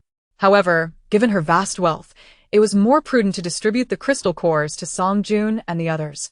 allowing them to spend them at the hotel and expedite its upgrade. These items were originally intended for Prosperity Base, but since other guests had contributed, it seemed fitting to share some with them as well. As for the 20-plus vehicles, she decided to keep 5 outside the hotel as a benefit for guests, allowing them to pay a deposit for usage, while the remainder would go to Prosperity Base. All weapons would also be allocated to Prosperity Base, with one stipulation. Once the crystal cores were distributed, everyone must immediately deposit them into the hotel. What do you think? Song Jun's eyes widened. He hadn't anticipated that Ning Tang would desire none of the items aside from those individuals. All right, boss, you call the shots, but this is quite a lot, isn't it? Don't you want to keep something for yourself? And those vehicles, while they have some reserve fuel, gasoline is incredibly precious, possibly even more valuable than the cars themselves. Once we use that up, we won't have anything left. Song Jun was not stingy. The guests had willingly assisted, and no one expected to profit from it. He was more than willing to share if Ning Tang agreed. Moreover, the primary labor force yesterday had indeed been the residents of Prosperity Base, who had honed their skills working in Sunshine Base, making it difficult for hotel guests to compete. If labor were to be fairly distributed, Prosperity Base would receive the larger share. Ning Tang smiled, stating, "These items would be of little use to me. Since your Xiangyang base is capable of operating vehicles, it must have ample reserves. Tonight, take a team to Xiangyang base, just as before, and remove the leadership. The remainder I will have Fire Seed base take over." Understood. This is our forte. We will ensure the task is completed. In the afternoon, Song Jun and his team set up a booth in the Grand Hall to distribute the spoils of war to the guests. Everyone, please line up. We adhere to the principles of fairness and justice, rewarding based on effort. If there are any issues, feel free to lodge a complaint. We have surveillance footage available for review. The boss is generous, but the cores distributed to everyone must be promptly deposited into the hotel's account. However, no one is losing out. After all, the hotel offers both meat and vegetables, providing a comfortable stay. If the cores are not deposited, it would be sheer waste. Come on, all of you who worked last night, step up. One must admit that Song Jun possesses considerable management skills. Amidst the chaos of last night, he and his subordinates were able to accurately recall who carried how many individuals, overturned how many, and contributed how much effort. The group led by Wang Kaidi was relatively affluent, comprising mainly of her and several junior leaders, each carrying a substantial amount of cores. When the system collected the individuals, it discovered someone with spatial abilities, leading to an impressive display of resources and cores scattered across the floor. In total, it was calculated that each person brought by Wang Kaidi possessed nearly 20,000 cores, not to mention the additional items they carried. Thus, even those like Chen Tianxi, who merely joined in the fun and assisted twice, received thousands of cores. As for the other eager participants, the sight of Su Shanlan clutching a handful of cores with an expression of disbelief was particularly striking. Chapter 166. Do not be greedy. Bai's mouth hung open in astonishment, and he lamented, "If I had known, I wouldn't have wasted my time chatting and watching the commotion yesterday. I should have brought my entire team to work. No joke, I missed out on a fortune of 100 million in just one night." Among those present, aside from the relatively composed Lu Tianxue, others were filled with mixed emotions. Su Li closed her eyes, listening to the sound of her heart breaking, desperately trying to suppress the thought of missing out on thousands of cores for merely flipping a person. It felt no different from losing out on a lottery jackpot. Su Feng also bore a hint of regret. The reward was indeed overly generous, and it was hard for anyone to remain unaffected upon witnessing it. However, reflecting on the harrowing experience he and Su Li endured, he realized that when faced with the specter of death, even the most bountiful rewards pale in significance. The hotel owner appeared to be exceptionally magnanimous, distributing such a vast array of goods with ease. Su Feng smiled gently at Lu Tianxue, his voice imbued with admiration. Lu Tianxue returned the smile. Though young, she was remarkably astute and generous, an exemplary owner, and it was fortunate that such individuals still existed in this apocalyptic world. "Have you met the hotel owner?" Su Feng exclaimed in surprise, curiosity dancing in his eyes as he questioned Lu Tianxue. She, too, seemed taken aback, glancing at Bai before pointing to Ning Tang, who was at the front desk, nibbling on jerky while engrossed in her tablet. "Isn't the owner that girl named Ning Tang?" "Indeed, she is the owner of the hotel. How could you not have known after staying here for so long? Oh. It seems she's eating something. What is it? I've never seen it in the convenience store. I'll go ask her for a taste. As Ibai spoke, he suddenly noticed the jerky in Ning Tang's hands. Without a second thought, he abandoned his companions and approached the front desk, reaching out in one smooth motion. Sun Fanchun was accustomed to his behavior, yet upon reflection, she felt uneasy. It was one thing for Ibai to act this way with them. But how could he be so rude to the boss? She feared he might get thrown out for his insolence. Before Su Feng could react, Su Li was already expressing her disbelief, exclaiming, "How is it possible? She's just such a young girl." Regaining his composure, Su Feng smiled faintly, a sense of relief washing over him. No wonder Ning Tang showed him no interest. It turned out he had judged her solely by her appearance. As the owner of the hotel, she must be exceptionally capable. It was clear that his usual tricks would not impress her. I never would have imagined that the hotel owner would be such an approachable young person, he mused with a wry smile. Indeed. Managing such a large hotel at such a young age is quite impressive. We were all intrigued when Ibai first mentioned it, Lu Tianxue remarked. Just as she finished speaking, Ibai returned, proudly holding a generous handful of jerky. Come. Boss Ning told me to share this with my friends. This jerky is made from mutated meat. It smells amazing, just like beef jerky. I haven't had beef jerky in ages, but I can still recall its flavor. Lu Tianxue, intrigued by his words, had tasted jerky made from mutated meat before, but never had she encountered one described as delicious, as Ibai claimed. She picked up a piece to sample, her expression quickly shifting to one of realization. It was indeed quite good. The seasoning was abundant, a far cry from the bland, salt-laden jerky they had previously consumed. The others savored the jerky with delight, exclaiming how delicious it was. They wished they could buy some from Boss Ning. But given the generous portion she had already given Ibai, it would seem rather inconsiderate to ask for more. Sun Fanchun felt conflicted. On one hand, she recognized the high quality of the jerky based on its ingredients and craftsmanship, which made it clear it was far from the tasteless mutant meat they had previously encountered. Yet, on the other hand, the jerky was genuinely delectable, addictive even, making it impossible to stop eating. Ibai waved his hand dismissively. Stop worrying. I'll ask her about it soon. Don't worry. Our relationship is solid, and Ning Tang is quite generous. She won't find it offensive. The group exchanged knowing glances, silently agreeing with Ibai's assertion that Ning Tang was indeed generous, though they remained uncertain whether his claim about their close relationship was genuine or merely a figment of his imagination. Watching Ibai's enthusiastic demeanor, Lu Tianxue turned to Su Feng to explain, Ibai has a carefree personality and easily connects with others.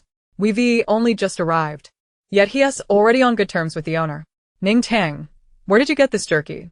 Can you sell me some? Ibai inquired. Leaning over the counter while Ning Tang continued to nibble on her jerky, her head not lifting. It must be said, this jerky was remarkably enduring. She had been sitting there for over half an hour and still had not finished half of it. The meat was substantial, requiring only a small bite to savor for an extended period.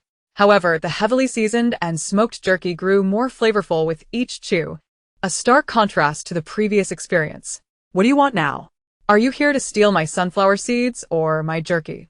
Didn't I already give you a generous portion? That should be enough to last you until your teeth fall out. Don't be too greedy. With that, she swiftly tucked away a small plate of jerky from her counter, as if fearing Ibai might snatch it. Ibai checked it, Quickly swiping a piece of jerky as she was distracted, earning himself a playful whack from Ning Tang.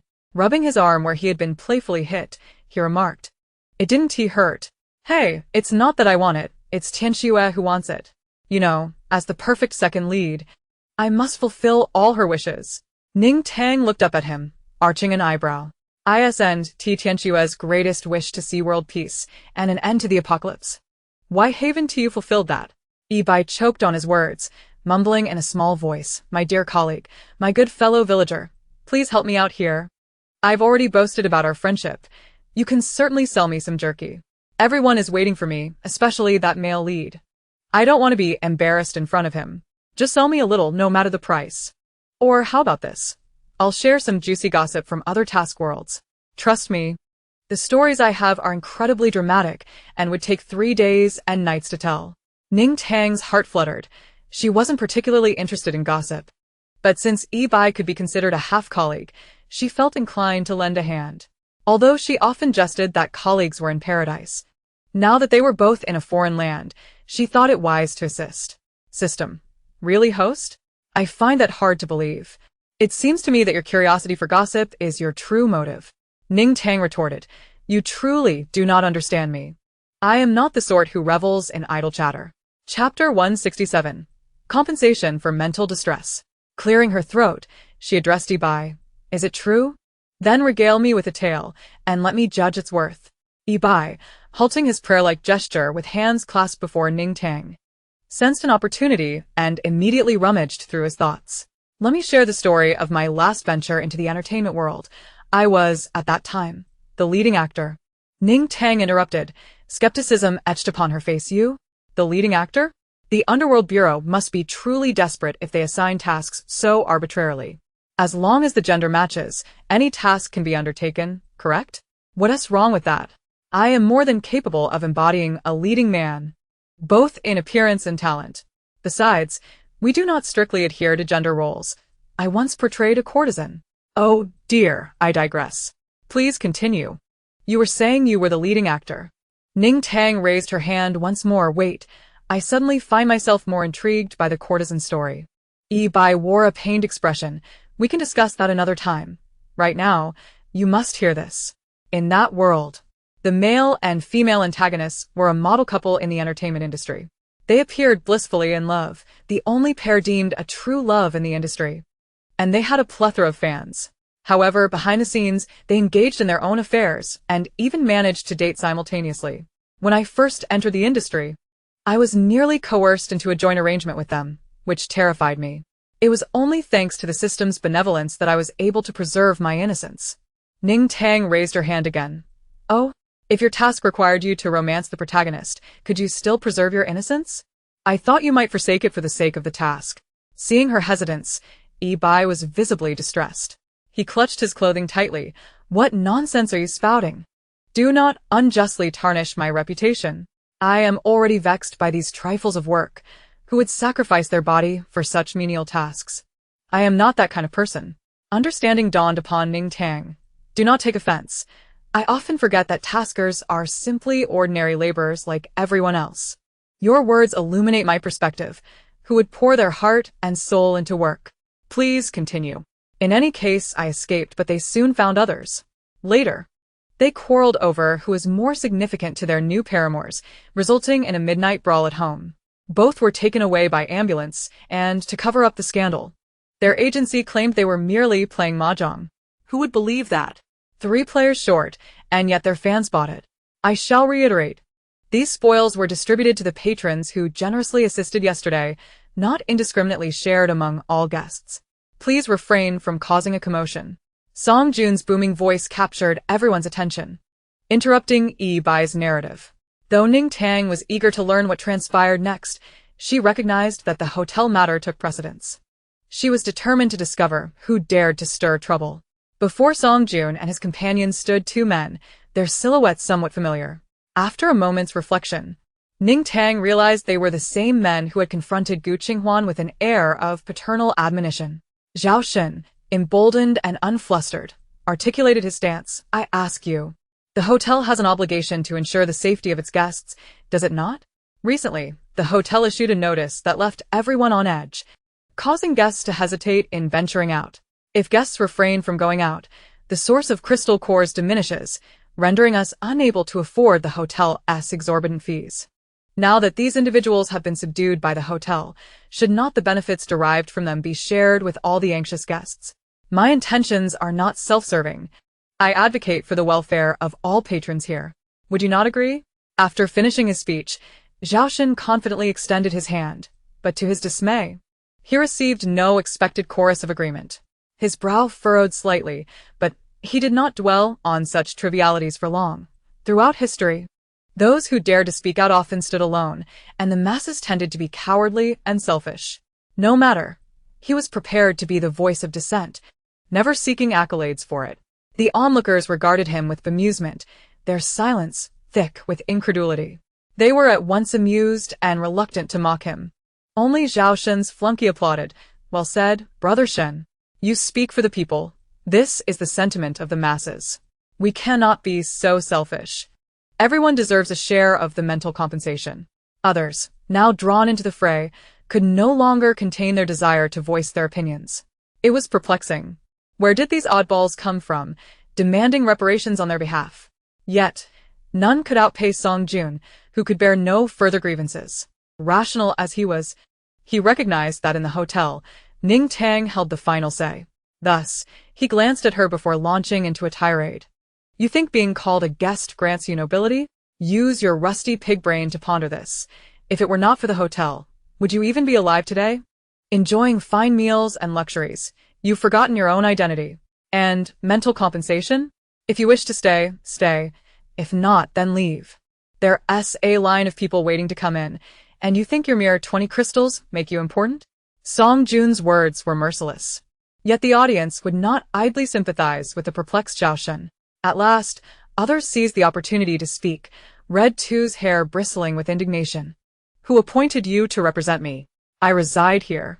Each day, I wake up thankful that the hotel harbors me. The hotel provides for me. And I would gladly acknowledge the owner as my own kin, unlike you, who think yourself a deity for spending a few meager crystals. You were too scared to step outside last night while others worked. Now you have the audacity to demand benefits under our names? Who consented to your representation? Do not presume to speak for us. I was exhausted and simply went to bed after flipping through a couple of channels. And yet you expect to share in the bounty despite contributing nothing? Dream on. I may not have done anything, but I possess self-awareness. This is a matter of labor distribution. You cannot just demand mental compensation for everyone. Besides, no one said you could not go out. The hotel merely locked the doors and did not restrain you. What grounds do you have to claim mental distress? Chapter 168. Can you escape? These past few days, we voluntarily stayed indoors, treating it as a holiday. But you, cowering in fear, still dare to expect the hotel to compensate you? What are you thinking? Speaking of which, it seems you have not shown your face in several days. Could it be that you truly were too frightened to step outside? Now that the situation has resolved, you descend with your lackeys, seeking to reap rewards? Chun Tianxi cast a disdainful glance. He had not forgotten the previous insults hurled at him by this man. Although Gu Qinghuan had stood up for him before, the grudge remained fresh in his mind. Thus, whenever Zhao Shen passed by, he would not hesitate to roll his eyes. As Zhao Shen observed that not only did they fail to align with him, but they also opposed him one after another, he felt an overwhelming urge to utter profanities. You lot, utterly ungrateful. I am merely standing up for the collective interest, and yet you fabricate lies and insult me in return, all for the sake of flattery. The group is perpetually apathetic. Regardless of your opinions, today I will resolutely defend my own interests. I demand compensation from the hotel for the wages I have lost and the emotional distress I have endured over these past few days. With his hands clasped behind his back, Zhao Shen assumed a demeanor of indifference, as if he were impervious to the scorn of the crowd, leaving the onlookers speechless. Song Jun found the situation amusing, remarking, in the end, you simply wish to extort a few crystals from the hotel. Your words may sound eloquent, but your intent to defend your interests is transparent. I assure you, even if a starving beggar were to approach me today, I would willingly offer him a crystal. But your brazen demands will not be entertained. There's no way that will happen. You think you can confront me? Go ahead and try. Zhao Shen, hearing this, chuckled calmly. Do not presume that in the apocalypse, your Dawn Hotel can act with impunity. The arrival of that inconsequential little base yesterday was merely luck on your part. Do not overestimate your significance. I inform you that I have connections with the Fire Seed base. Should you wish to continue targeting me, feel free, but be prepared for the consequences. Who did you say? A gasp erupted from the crowd. Zhao Shen, mistaking their reaction for fear, smirked with even more disdain. You heard correctly, it is indeed the Fire Seed base. Gu Qinghuan inwardly cursed him and thought to herself that not only was Zhao Shen's connection dubious, but even the leader of the Fire Seed base would not dare to behave arrogantly in front of Ning Tang. With this thought, she quickly glanced toward Ning Tang, aware that she would not be swayed by Zhao Shen's mere claims. Yet, she felt an urgent need to express her loyalty to Ning Tang, for it was the Fire Seed base that granted them legitimacy, and she could not allow this matter to upset her. Go ahead and boast. How can you claim to know anyone from the Fire Seed base? Just knowing someone from there does not grant you any actual standing. After the initial shock, Chen Tiantian regained her composure. This group of second-generation elites had never heard of Zhao Xin and were oblivious to the nature of his connections, which, even if they existed, likely did not involve any influential figures. Zhao Xin, displeased by the remarks, scoffed. The Fire Seed base is no trivial matter, and my acquaintances are far from insignificant. He straightened his clothing and arrogantly declared, Zhao Wulian from the Fire Seed base is my uncle. The second-generation elites exchanged bewildered glances. Who is that? Never heard of him. Don't look at me. I don't know any Zhao. Gu Qinghuan's expression grew cold as she pondered who among the base's important figures might be named Zhao Wulian. However, even if there were such a person, it was irrelevant. Her nephew's reckless behavior under the Fire Seed base's name needed to be addressed, regardless of his identity. Seeing Gu Qinghuan silent, Zhao Xin assumed she was intimidated. He smiled and surveyed her from head to toe. Young people tend to be proud of their abilities, which is understandable. I am not unreasonable. If you sincerely apologize in front of everyone, I might consider forgiving your previous actions. Do you really think you know any important figures? With your so-called connection to Zhao Wulian, you expect us to apologize? Dream on. Chen Tiankai stepped forward to mock him, recalling how Gu Qinghuan had previously defended him. Zhao Xin's attempt to use this situation against Gu Qinghuan would require her consent. Amidst the crowd, Ning Tang silently retrieved her phone. Is there someone named Zhao Wulian at the Fire Seed base? I'm not sure of the exact 3 characters, but his nephew is Zhao Xin. If you're not busy, I would like to know all his information as soon as possible. Feeling her phone vibrate in her pocket, Gu Qinghuan raised his hand to pause the meeting. Ignoring everyone around him, he took out his phone and, after a quick glance, abruptly left. Soon returning with a bewildered Hien. Ladies and gentlemen, I have an urgent matter to attend to. From now on, Deputy Base Leader, he will continue the discussions with you. Ning Tang, still listening to the verbal sparring between Zhao Xin and the others, suddenly heard her phone ring. Upon checking, she discovered it was a message from Gu Qinghuan. She was somewhat surprised. Only 8 minutes had passed since she sent her inquiry. And Gu Qinghuan was indeed efficient. Zhao Wulian is the assistant to the leader of District 12 at the Fire Seed base, male, 49 years old, 176 centimeters tall. Wiegt 86 Kilogramm. He joined the Fire Seed base 3 years ago and resides alone in the staff dormitory of District 12, with no other family members. It is confirmed that he has a distant nephew named Zhao Xin.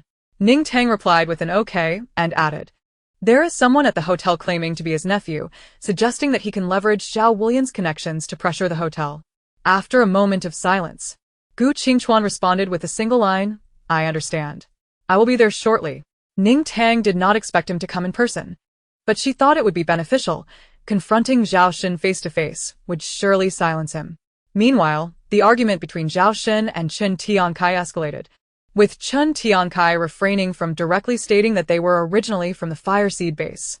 Instead, he continued to ridicule Zhao Xin for presuming to wield authority. Zhao Xin, unable to contain his anger, clenched his fists and boasted, you are courting death. When the Fire Seed base arrives, I will ensure each of you kneels before me in repentance, including you. He pointed abruptly at Ning Tang, who regarded him with indifference, her brow not even twitching. You think you can escape? Don't think I am unaware of your close ties with this group, treating them preferentially for personal gain. When the Fire Seed base arrives, you will be the first to perish. Chapter 169, The Arrival. Ning Tang pinched the bridge of her nose, experiencing for the first time what it felt like to be a giant looking down at an ant spouting nonsense. Surprisingly, she felt no anger. In fact, she was almost amused. With this thought, she actually smiled, but despite her amusement, she would not tolerate any insult. You dare speak to me in such a manner? You are truly seeking your own demise. Ning Tang mused that perhaps she could not wait for Gu Qinghuan to arrive, and she was ready to take action against Zhao Xin. However, just as she was about to utter a retort, Gu Qinghuan appeared outside the hotel, accompanied by a middle-aged man. Ning Tang clicked her tongue. You really are fortunate, getting another chance to meet your uncle. Look back. Your uncle has arrived. Everyone present was taken aback by her words. Zhao Xin, confused, turned around just in time to see Zhao Wulian nodding and bowing behind Gu Qingchuan. Gu Qingchuan's expression soured. It was his responsibility as the base leader to manage his people, and causing such a disturbance in front of Ning Tang reflected poorly on him. He scanned the lobby and quickly identified the instigator of this incident. Casting a cold glance at the bewildered Zhao Shen, he approached Ning Tang. Gu Qingchuan's gaze toward Ning Tang bore a hint of resignation. I have failed to manage the people from my base, and I apologize for the trouble caused to you. Ning Tang shook her head with mild amusement. No need to be concerned. It was quite entertaining, like watching a farce unfold. Uncle, what brings you here? Zhao Shen was perplexed. He had not informed Zhao Wulian of the hotel's location, so how had he arrived? Moreover, how did Ning Tang know that this was his uncle? Was it mere coincidence? Zhao Wulian, equally perplexed, could not fathom why the base commander had suddenly requested a meeting with him. Upon their encounter, the commander offered no explanation, simply whisking him away to this location. As Zhao Shen grasped his arm, he paused to examine the situation. After a prolonged moment of contemplation, Zhao Wulian finally voiced his confusion. You seem somewhat familiar. Are you? Zhao Shen? Zhao Shen, visibly embarrassed, replied, Yes, it is I. Not long ago, I heard from others that you had been promoted at the Ember Base, and I had someone inquire about your well-being. I hadn't yet found the opportunity for a formal visit. Before Zhao Wulian could fully process this information, Chen Tianxi, who had been observing closely, interjected with a mocking tone. Oh, so you intend to leverage this uncle, whom you have yet to visit, to challenge our esteemed leader here at Ember Base? Zhao Wulian was momentarily taken aback by this remark and, upon regaining his composure, hastily extricated himself from Zhao Shen's grip. It suddenly clicked in his mind why the commander had sought him, as he realized that this Zhao Shen was using his name to stir up trouble. Absurd. What significance did he hold at Ember Base? He merely had a job that allowed him to make ends meet. He couldn't afford to let Zhao Shen drag him into this mess. In his earlier haste, he had neglected to observe his surroundings, but now he was startled to see that the person who had just spoken was none other than the notorious Qin Dezhao, accompanied by a group of distinguished young masters and ladies from the base. These individuals, pampered by their families, were forbidden from undertaking missions and spent their days idly wandering the base, making them well-known figures. Even Zhao Wulian, despite his usual dullness, could discern the gravity of the situation. It was evident that his newly emerged nephew had offended Qin Dezhao and his entourage. But wait, what had Qin Dezhao just said about confronting the leader? Zhao Wulian staggered, questioning whether he had misheard. What business did the leader have in all of this? Commander, is there some sort of misunderstanding? Everyone in the district can attest that I have always been a solitary figure with no relatives. He is merely a distant nephew with whom I've lost contact for many years. He merely inquired about my situation recently. I certainly did not discuss any matters concerning the base with him, nor would I ever allow him to act in my name. Commander, you must advocate for my innocence. Zhao Wulian stumbled over to Gu Qingchuan, who was standing at the service desk, drinking water. As he approached, he caught a glimpse of Ning Tang, who was resting her chin on her hand behind the counter. B-boss? Zhao Wulian's pupils dilated. He naturally recognized Ning Tang. Not only had she been present at the grand meeting of the bosses, but he had also seen her earlier, when brought before the commander. He had secretly glanced at the commander's phone, curious about how it still functioned after 5 years of apocalypse. However, he was taken aback to find a picture of the boss displayed on the screen. He had been secretly astonished to learn that the rumors about the commander's sacrificing beauty for the well-being of Ember Base were indeed true. He had previously thought it mere gossip. This is all a misunderstanding, boss. I wouldn't dare oppose you, even if I had 1,000,000 lives. Commander, both of you must thoroughly investigate this matter and restore my reputation. Ning Tang merely raised her hand, and the agitated Zhao Wulian fell silent immediately.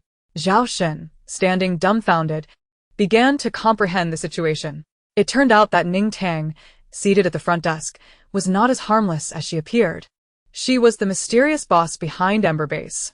Even he, an outsider, had heard of the recent arrival of a powerful boss who provided resources and shelter, her status surpassing that of all leaders in the base. Now, everything began to make sense. Ning Tang was not only the boss of Ember Base, but also the owner of Dawn Hotel, which explained her audacity. As for Gu Qingchuan, Zhao Shen felt a wave of dread wash over him. He had encountered this man several times at the hotel and had never considered that he was the commander of Ember Base. Once Zhao Shun grasped the full extent of the situation, he felt a rush of blood reverse course, overtaken by a mixture of fear and regret. He recalled the words he had spoken earlier, his legs trembling. His subordinate, Lu Qi, sensing the shift in atmosphere, attempted to discreetly retreat, hoping to slip into the crowd unnoticed. However, Chen Tianxi stepped forward, wrapping an arm around Lu Qi's shoulders. "Where do you think you're going, brother? Weren't you just shouting loudly a moment ago? Trying to sneak away? Come, you as well. Now is the perfect time to discuss how you plan to confront the hotel in front of our esteemed boss and commander." Watching from the sidelines, Su Feng and Su Li were utterly stunned. In a matter of moments, Ning Tang had transformed from what they perceived as a mere receptionist into a formidable figure wielding power and resources. They could only be thankful they had not previously shown her any disrespect. Lu Tianxue felt a stir within her. She had heard rumors about the mysterious boss of Ember Base during their previous visit to the area. She never imagined it would be Ning Tang herself. Chapter 170. Today as Introduction. She smiled, having previously wrestled with how to approach Ning Tang to inquire, if possible, about acquiring more hotel supplies to aid those in need. Little did she know that Ning Tang was already engaged in such endeavors. Ning Tang, unaware of Lu Tianxue's intentions, was always prepared to decline any proposals aimed at saving the masses, yet Lu Tianxue had already dismissed the idea in her mind. Lu Tianxue understood the boundaries. Since Ning Tang was already facilitating the distribution of hotel resources to those in need, there was no necessity for her to complicate matters by asking further. Zhao Shun, his teeth nearly clenched, felt trapped under the scrutiny of those around him. Yet, he had always believed that a true man could endure humiliation. With a sudden thud, Zhao Shun knelt before the service desk. "Boss, Commander, it is I who have failed to recognize your greatness. I deserve to be punished. I am at fault for attempting to bully others despite my own inadequacies. Please, do not hold my indiscretions against me. I beg you to show mercy and overlook my transgressions." As he spoke, he began to slap his own face vigorously, his cheeks swelling with each strike. In truth, Ning Tang found the scene quite complex. Zhao Shun's rapid submission was in stark contrast to the image of a steadfast, iron-willed man he had previously crafted for himself. Chen Tianxi, visibly dissatisfied, exclaimed, "What is the meaning of this? You should be the one apologizing, yet here you are, acting as if you are bearing a heavy burden. Do you think you are Go Jian, lying in wait for vengeance? Boss, this fellow clearly harbors ill intentions." Ning Tang nodded, finding Zhao Shun rather alarming. His willingness to kneel and strike himself suggested a harshness towards himself that could easily translate into a vengeful spirit. She was unafraid of any retaliation Zhao Shun might contemplate against the hotel. In the face of absolute strength, even the most vengeful individuals posed little threat. However, this was not a television drama. She had no intention of allowing anyone harboring grudges against her and the hotel to roam freely.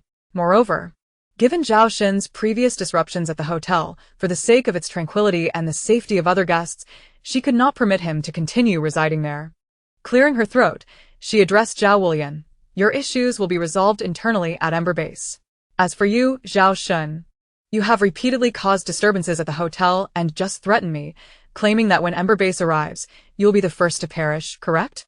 Ning Tang mockingly echoed the harsh words Zhao Shun had previously uttered, yet none of those present could muster a smile. Zhao Shun's audacity to speak so brazenly to their esteemed boss was akin to having the heart of a bear and the courage of a leopard. Zhao Wulian, upon hearing this, felt as though he might perish from despair, wishing he could kneel alongside him. Let us not engage in deception. It is well known that the Dawn Hotel, as the sole non-profit rescue organization in this post-apocalyptic world, holds certain expectations of its guests. Let us discuss. Do you consider yourself a good person? Do you deserve to continue residing in this establishment?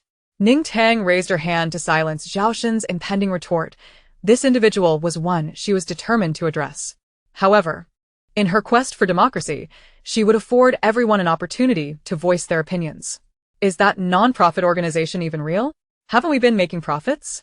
We've earned quite a few crystal cores, someone questioned, the system filled with uncertainty, for it was evident that the hotel had profited significantly. Step aside, adults are speaking. Children should not interrupt.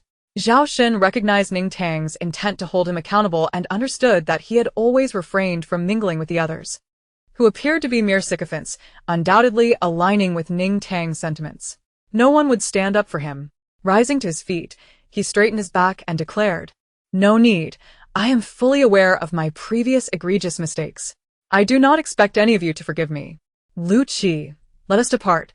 The world is vast, and there is surely a place for us." He had resolved that Ning Tang and her companions would not easily let him go. Thus, by proposing his departure, he presumed that as leaders of the Fire Seed base, they would not wish to appear overly harsh for the sake of their reputation.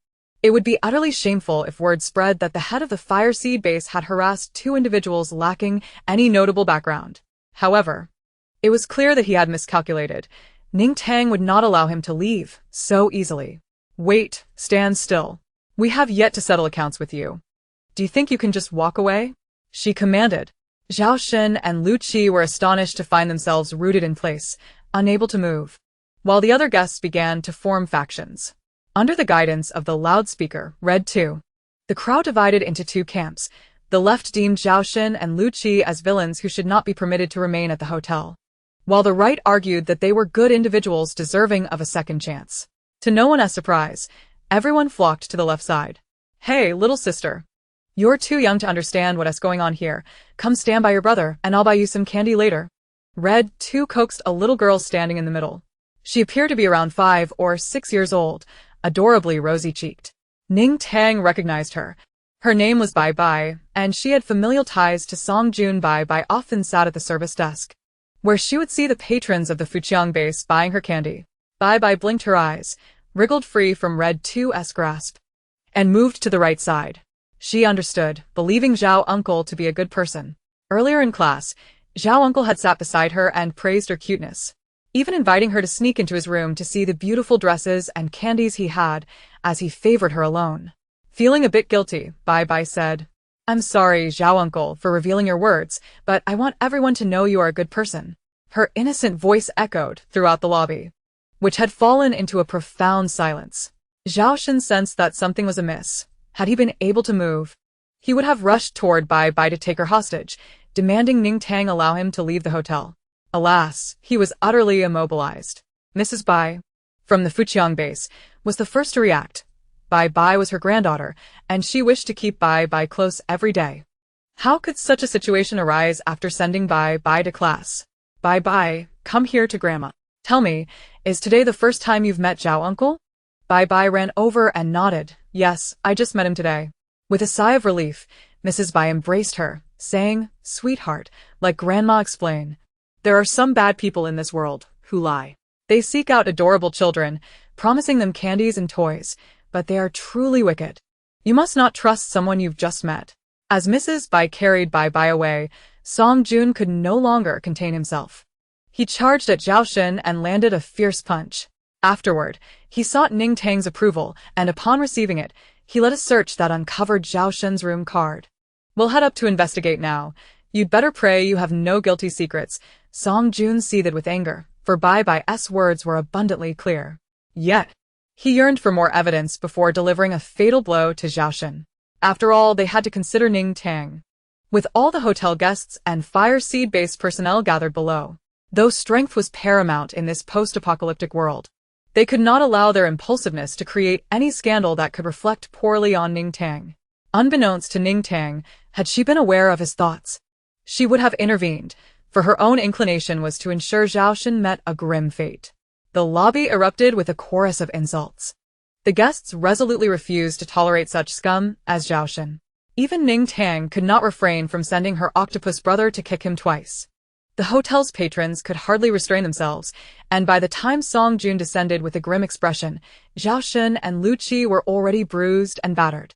Although everyone was puzzled as to why the two stood there motionless, even when struck, it became clear to them that this was certainly the doing of the omnipotent Ning boss, facilitating their opportunity to deliver punishment. Song Jun presented several photographs to Ning Tang, and upon viewing them, her fury intensified. The photos were clearly from before the apocalypse, depicting young children. They were faded and wrinkled, yet the fact that Zhao Shen had retained them for 5 years into the apocalypse illustrated just how despicable he was.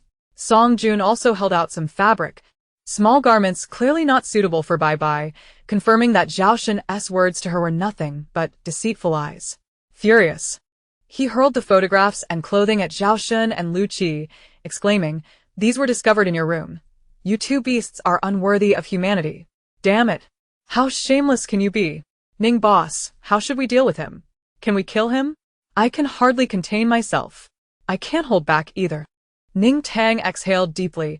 She decided to leave their handling to the others, albeit with a stipulation. First, let us castrate them. Furious, the crowd pushed the two out of the hotel to beat them, remembering not to stain the hotel's premises even in their rage. Gu Qingchuan glanced at the somewhat dazed Zhao Wulian beside him and inquired, "Do you have any objections? After all, he is your dear nephew." Zhao Wulian shook his head vigorously. Despite his desire to distance himself from Zhao Shen, blood ties complicated matters. No, I have no objections at all. This is a fitting punishment. It's truly unfortunate that the Zhao family has produced such a beast. I must commend the wisdom of the boss and the base leader for taking this action on behalf of our family. Gu Qingchuan nodded, Pulling out his phone to check the time. "It's getting late. I have a meeting to attend. If there's nothing else, I'll be on my way." He spoke to Ning Tang, but she offered no reply, as though she had been struck by lightning. If she wasn't mistaken, no. Wait a moment. Pull out your phone and show it to me. Ning Tang's tone was excessively serious, and without further inquiry or contemplation, Gu Qingchuan immediately retrieved his phone and handed it to her. Trembling, Ning Tang accepted the device and opened it, and in that instant, a deafening gunshot echoed in her mind. Upon opening Gu Qingchuan's phone, her own face loomed large on the screen. No, her face wasn't large. It was her close-up that was glaringly displayed. Ning Tang felt a wave of dizziness wash over her, to the point where she almost fainted. "System, explain to me why my big headshot is the screensaver on your phone." The system, thinking something was amiss, glanced at the phone with a hint of pride. "Surprise, dear host.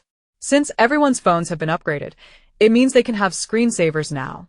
And what better screensaver than the photo of their superior, which is you? This way, they can feel your watchful gaze at all times, ensuring they work diligently." How considerate am I? "It's a pity you've only just discovered this. I've been eagerly anticipating your reaction for ages, and the mere thought of it fills me with joy." Ning Tang felt tears welling up, but she reminded herself that crying wouldn't solve anything. She wanted to make the system weep instead. "Very well. Is this the same photo on all the phones? Where did you even find this picture?" Though she yearned to vociferously berate the system, she feared it might rebel against her, so she held her tongue. Her immediate concern was to persuade the system to change the photo. Her voice was laced with barely restrained frustration, but the system, still basking in its own triumph, failed to sense it. Indeed, everyone has the same photo since they were all upgraded together. As for that picture, haha, you're bound to praise my choice. I specifically sought out the photo from your university student ID. They say the student years are the most delightful, and I've seen many express nostalgia for their school days. I searched for quite a while to find this picture. So, what do you think? Are you happy? Are you satisfied with what you see? Ning Tang felt as though she was choking on blood. She couldn't bear to think how long her photo had been on Song Junming, Yu Mingyu, and Gu Qingchuan's phones since the upgrade. Moreover, they frequently used their phones to report matters concerning the base to her. She truly could not fathom how narcissistic and aesthetically challenged she must appear in their eyes. And all of this was due to her foolish and overly sentimental system. Struggling to steady herself against the service counter, she demanded, "Change it for me. Do it now. Hurry up. Swap it for your own photo. Don't make me beg, just change it." The system, faintly detecting the anger in Ning Tang's voice, did not understand but comforted itself by attributing it to Ning Tang's fondness for it. The system was pleased, believing that Ning Tang must be quite satisfied with its arrangements, hence her eagerness to see its adorable little face. The system activated the camera to take a selfie. "Do you want to see me, host?" "That is fine. After all, you've never seen my appearance before. I'll take a picture now. What kind of look do you prefer?" "I can change my appearance. Quickly, whatever you look like. I'll like it." Chapter 172. Conscience Weapon. Ning Tang felt like she was about to explode. She didn't care what the system looked like. She genuinely wanted to faint from frustration. The only way she could breathe again was to promptly replace that ridiculous student photo of hers. All right, host, why the rush? No need to hurry, I'll change it." Ning Tang's phone vibrated in her hand, and as she looked down, her big headshot vanished from the screen, replaced by a full-body image of a rather silly-looking robot. Regardless of her current emotional state, the robot appeared short and stout, standing about 1 meter tall. However, even a small bird has all its organs. This robot possessed its own short, stout limbs. Its exterior was a vibrant shade of death Barbie pink, and its face displayed features carefully chosen by the system. Resembling the system, even used its short fingers to give a peace sign to the camera. With her photo replaced, Ning Tang released a sigh of relief. She scrutinized the robot on the screen and began to point out its features. So this is you? You look nothing like I imagined. What happened to your appearance? I was born looking like this. Aside from the special pink skin I donned just for you, what's wrong? Is it not appealing? What did you envision? If it's going to be disparaging, then keep it to yourself. Ning Tang tuklet. I'm not criticizing your appearance. I'm criticizing your intellect. She returned the phone to Gu Qingchuan. There's nothing more here. Go ahead and get back to work. Gu Qingchuan paused for a moment after receiving the phone, stowed it away without a word, and gestured for Zhao Wulian to follow. System. Do you follow me around every day? Don't you ever desire some personal space? Ning Tang felt a shiver run down her spine. While the system was not acting maliciously, she certainly wouldn't let the foolish system off the hook easily. At the very least, she had to take the system's photo out for a matchmaking session. However, with the system constantly watching her, it was challenging to carry out her plans. Not really. I occasionally slack off and chat with the head of Planet T. What's wrong? Are you dissatisfied with my company? No. I'm just worried you might get bored spending every day with me. By the way, you should go ask the head of Planet T for some jerky and feedback on those furs. Oh, and also inquire about the progress of the ability detachment thing. Wasn't it said that ordinary people could also gain abilities? Quickly find out how that's going. Here's what I'll do. I'll give you half a day off. Go have a longer chat with him. The system, feeling pleased yet somewhat skeptical, replied, Really? You're not trying to get rid of me to rob the hotel, are you? Why else would you be so kind? How could you think such malicious thoughts of me? I'm generously giving you a break to enjoy some time with your friend, and you suspect me of ill intentions. You truly are a dreadful system. Ning Tang feigned anger, biting into her ice cream, only to feel the chill numb her mind. The system chuckled awkwardly. Haha. I didn't expect you to possess a shred of conscience, so I'll go now. You promised me half a day off. So I'll enjoy myself a little longer today. Go on, hurry up and leave. 5 minutes later. Cough, cough, system, little system. The most invincible and adorable system in the world? Are you still here? Did you really leave? Silence enveloped the air, and with that, Ning Tang felt at ease. She pulled out another phone she had left on the service counter, opened it, and indeed found the system's selfie. She needed to devise a careful plan and enlist EBI's help. The guests outside had nearly settled the matter, but the stench of blood was too overwhelming, attracting a few audacious mutated rats. This act of justice ultimately culminated in the guests spontaneously capturing the mutated rats. A large group of patrons followed the 2 specially released mutated rats, while Song Jun and the others returned to continue distributing crystal cores. Su Feng bid farewell to Lu Tianxue and her companions, stating, My sister and I will join everyone in hunting the mutated rats. Tianxue, you all head back first. During lunch, they had already exchanged updates about each other as situations. Su Feng still vividly recalls the emotions that surged within him upon learning of Lu Tianxue's extraordinary ability level. An uncontrollable thought crossed his mind. If only he had encountered Lu Tianxue sooner, would his fate have taken a different turn? Yet, the world offers no what-ifs. He vowed to seize control of his own destiny alongside his sister, resolutely dismissing any notions of dependency on others. Even if that other were Lu Tianxue herself. Su Li had been keenly observing Su Feng's expression, noting his determination to venture out with her while maintaining a normal demeanor towards Lu Tianxue. A sigh of relief escaped her lips. Her previous misjudgment seemed profoundly misplaced. But fate had been kind to them, granting her and Su Feng another chance. She felt reassured that he was able to come to terms with the situation, recognizing that destiny must be wielded in their own hands. Otherwise, the tragic events surrounding Wang Kaidi would inevitably recur. Lu Tianxue nodded. Very well, please take care of yourselves. Here, take these for self-defense. Don't be too quick to refuse. We have plenty of such items, and we rarely use them with our abilities. She produced 2 handguns, one of which she had just procured from eBay. The members of their team regarded the firearms with indifference, accustomed as they were to their own formidable powers. They instinctively reserved the most practical weapons for Sun Fanchun. Although Sun Fanchun appeared to be a healer with no apparent combat prowess, her physical fitness and close-quarters combat skills were remarkable. Combined with her healing abilities, she was virtually invincible in hand-to-hand encounters. The 2 handguns Lu Tianxue offered were merely among the more commonplace armaments they had amassed over the years, yet to Su Feng and Su Li, they represented invaluable gifts. Tianxue, we cannot accept this, Su Li protested. We already possess weapons sufficient for our needs. You must keep these, as the dangers you face are undoubtedly greater than ours. Su Li hurried to the exterior wall of the hotel, designated by Ning Tang as the weapons storage area. Previously, Ning Tang had deemed it somewhat barbaric for everyone to carry large forks into the hotel. After some discussion with Tom Cat, she arranged for a designated storage area outside the hotel, complete with a washing station, so that everyone could clean their weapons and any bloodstains upon their return. The arrangement was well received, as most weapons used against zombies and mutated beasts were not particularly small. This setup proved convenient for all. Now, it had become an unspoken rule.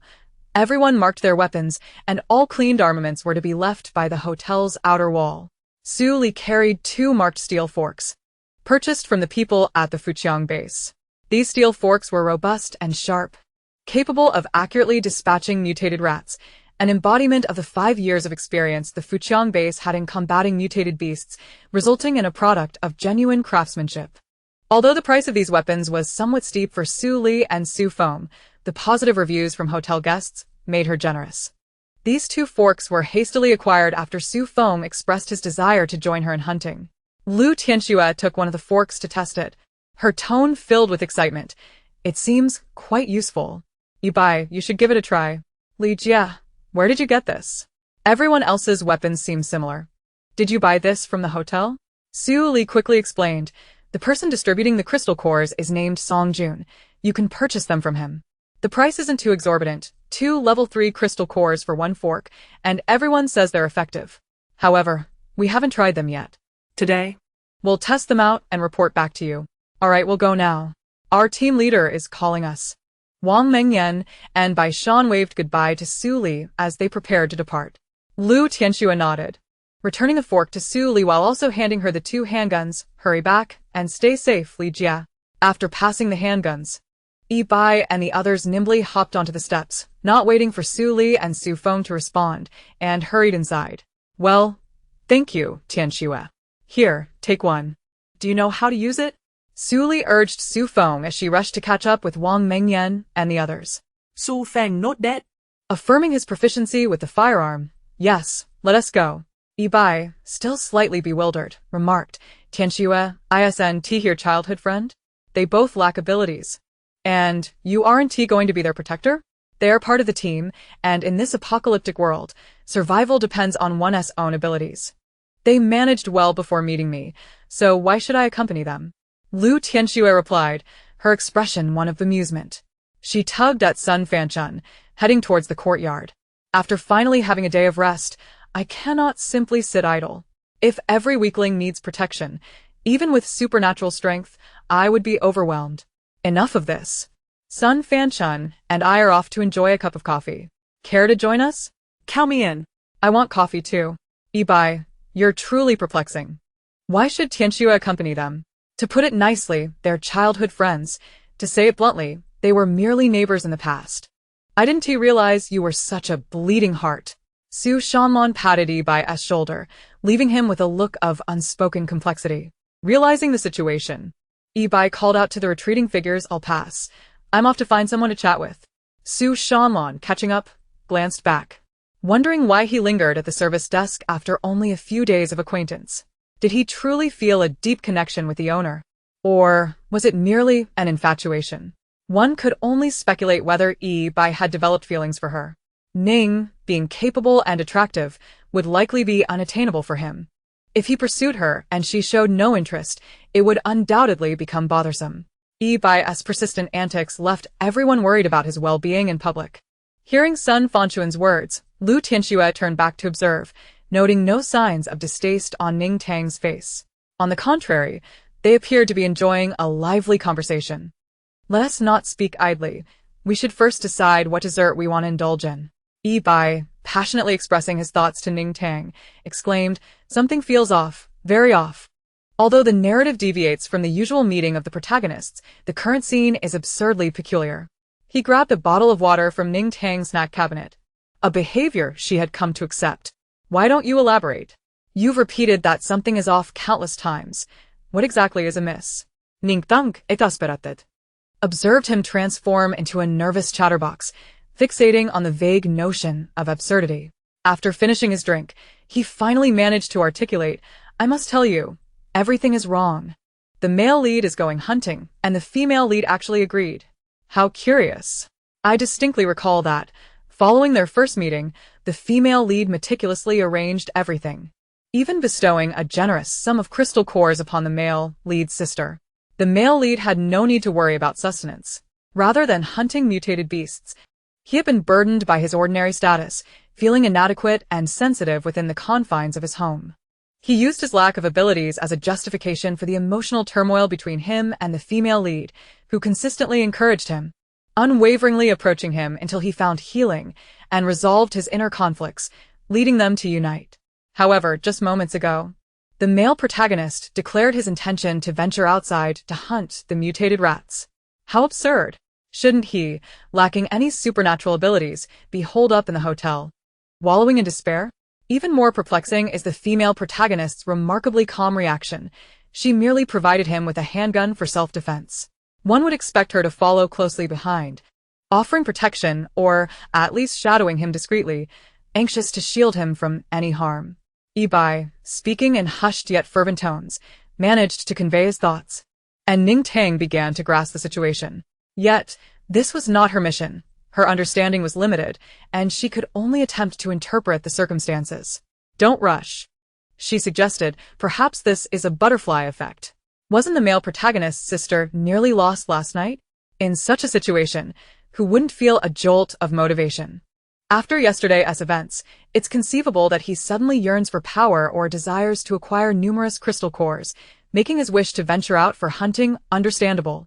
As for the female protagonist, he isn't lamenting his fate, nor does he seem particularly sensitive or insecure. He is actively seeking to earn crystal cores, and naturally, the newly acquainted female lead would feel pleased and supportive. It wouldn't be right for someone striving diligently to work, only to have the female protagonist interject, insisting, "You can't go out and suffer. Let me shield you from the storm." Shouldn't a grown man be capable of taking care of himself? I believe you are overthinking this. Ning Tang continued to munch on sunflower seeds while analyzing the situation. Su Feng seems quite normal today. Perhaps he is looking to employ a more sophisticated approach, or genuinely wishes to change his way of life. Who can say for sure? But why are you so anxious? Didn't you mention that deviations in the mission wouldn't significantly affect you? At most, they might deduct from your bonus. So, what if the male and female protagonists don't end up together? Why bother worrying so much? How much does the Huangquan Bureau pay you? To the point that you exhaust yourself overwork? Chapter 174. Guilt Complex. Yi Bai groaned dramatically. What I said earlier was merely for show in front of you.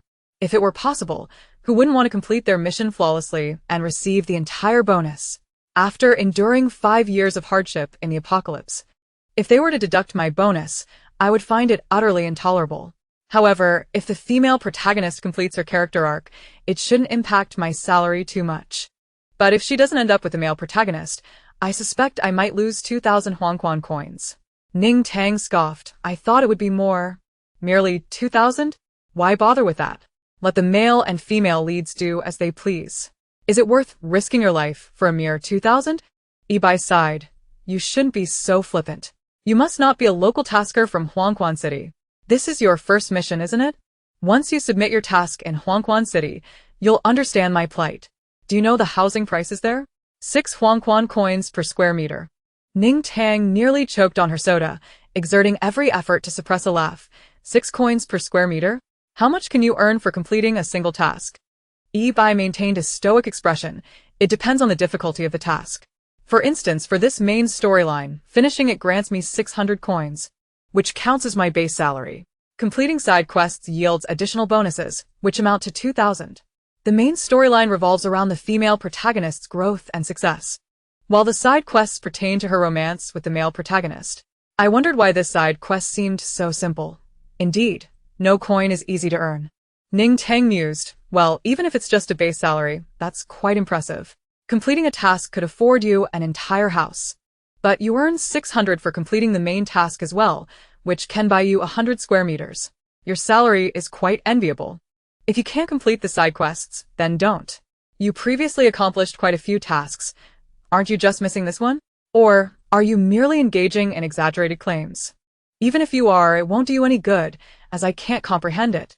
At the mention of this, Ibai felt a surge of despair. To be honest, since starting work, I've only completed 5 tasks in 2.5 years, and I've never succeeded in a side quest. I've only successfully completed 2 main tasks, each task taking me 6 months. In 2.5 years, I've earned a mere 1,200 coins. What? In that case, I must feel some sympathy for Lu Tianxue. However, succeeding in 2 tasks is quite impressive. At least you can afford 200 square meters. That's not bad at all. Moreover, being a tasker seems rather enjoyable. Even if you spend your entire life in the task world, only half a year would pass in reality. Doesn't that mean you could live many more years than others? Ibai's lamentation grew louder, but we are not guaranteed jobs. Every 10 years, there is an evaluation. If my task performance is too poor, I could be expelled from the Tasker Association. In Huangquan City, even the smallest houses are villas, starting at 1,000 square meters. At the last class reunion, all my classmates had cars and houses, while I possessed nothing. I thought I had secured a relatively simple task this time. But look what awaits me. You are a late bloomer, a slow learner. Do not rush. You will achieve greatness. Ning Tang attempted to console him. Oh, stop crying. First, tell me about the developments in that entertainment world. You only shared half the story. Hurry, continue. Would you like some jerky? Ning Tang offered the jerky to shift the topic, and seeing this, Ibai quickly composed himself, his face lighting up with joy as he accepted the jerky and resumed his tale. Ning Tang began to suspect that he was merely spinning tales for the sake of obtaining snacks. You are right. Regardless of the circumstances, I must secure that 600 from this main task. Where did we leave off? Oh, yes. Regarding the 2 individuals competing over who is more important in the heart of their new love interest, they ended up in the hospital after a midnight brawl, while their fans naively believed they were merely playing mahjong. And thus, I was dragged into the mess.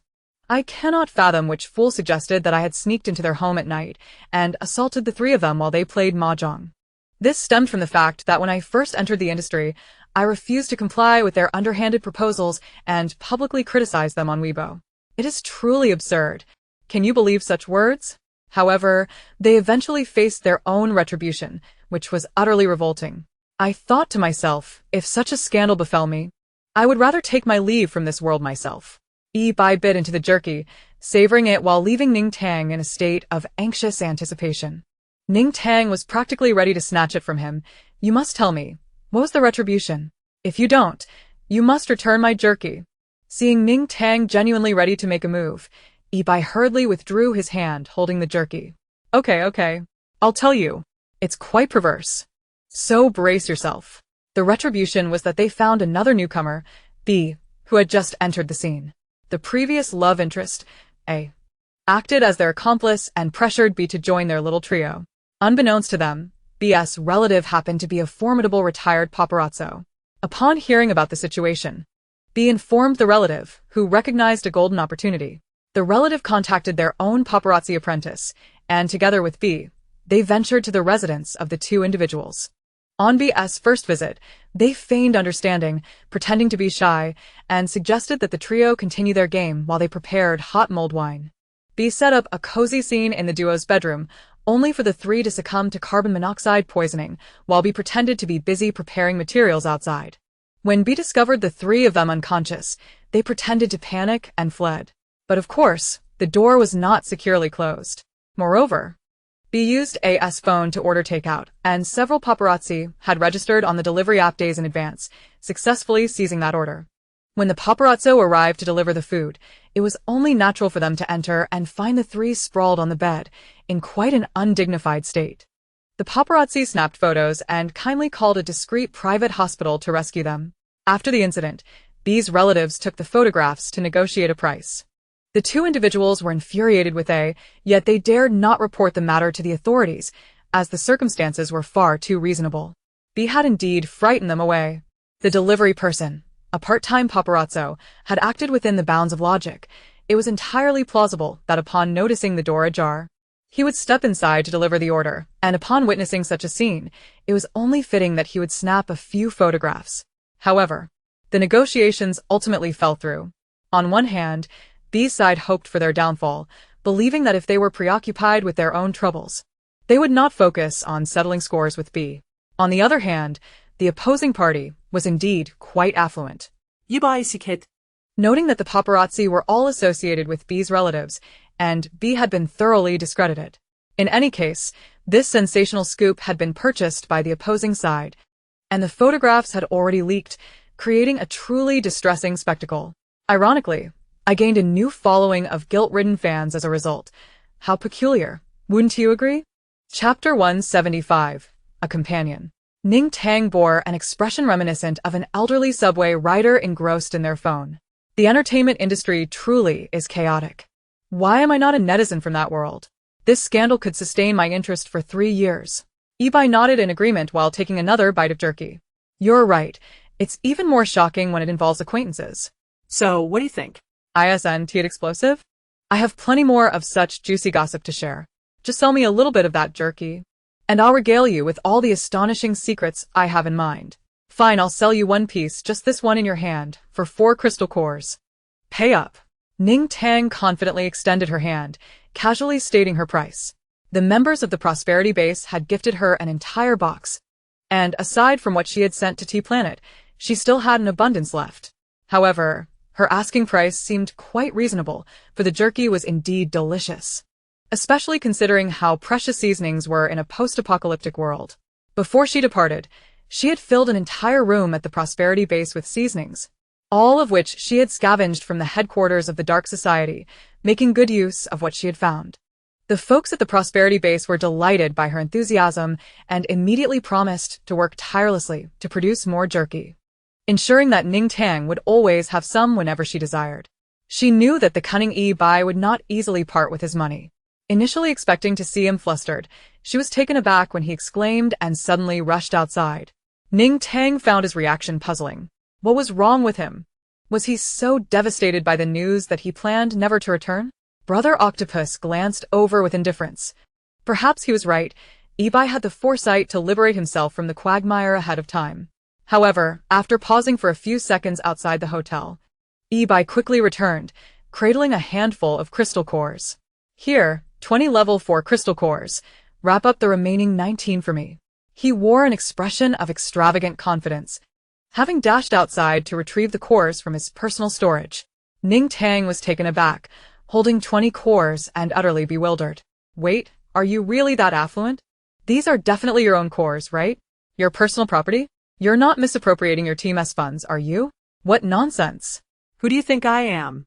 I have plenty of crystal cores, having saved up for 5 years. Rest assured, I won't run out. To be honest, with my savings, I could live in a waterhouse at the hotel for a lifetime without batting an eye when swiping my card. Do you believe me? Ibai was quite confident about his crystal cores, as he had long been aware of the plot. Given the savings accumulated over 5 years, their team could comfortably afford a suite each, but they still preferred to live together, finding joy in their camaraderie. Ning Tang's eyes widened slightly.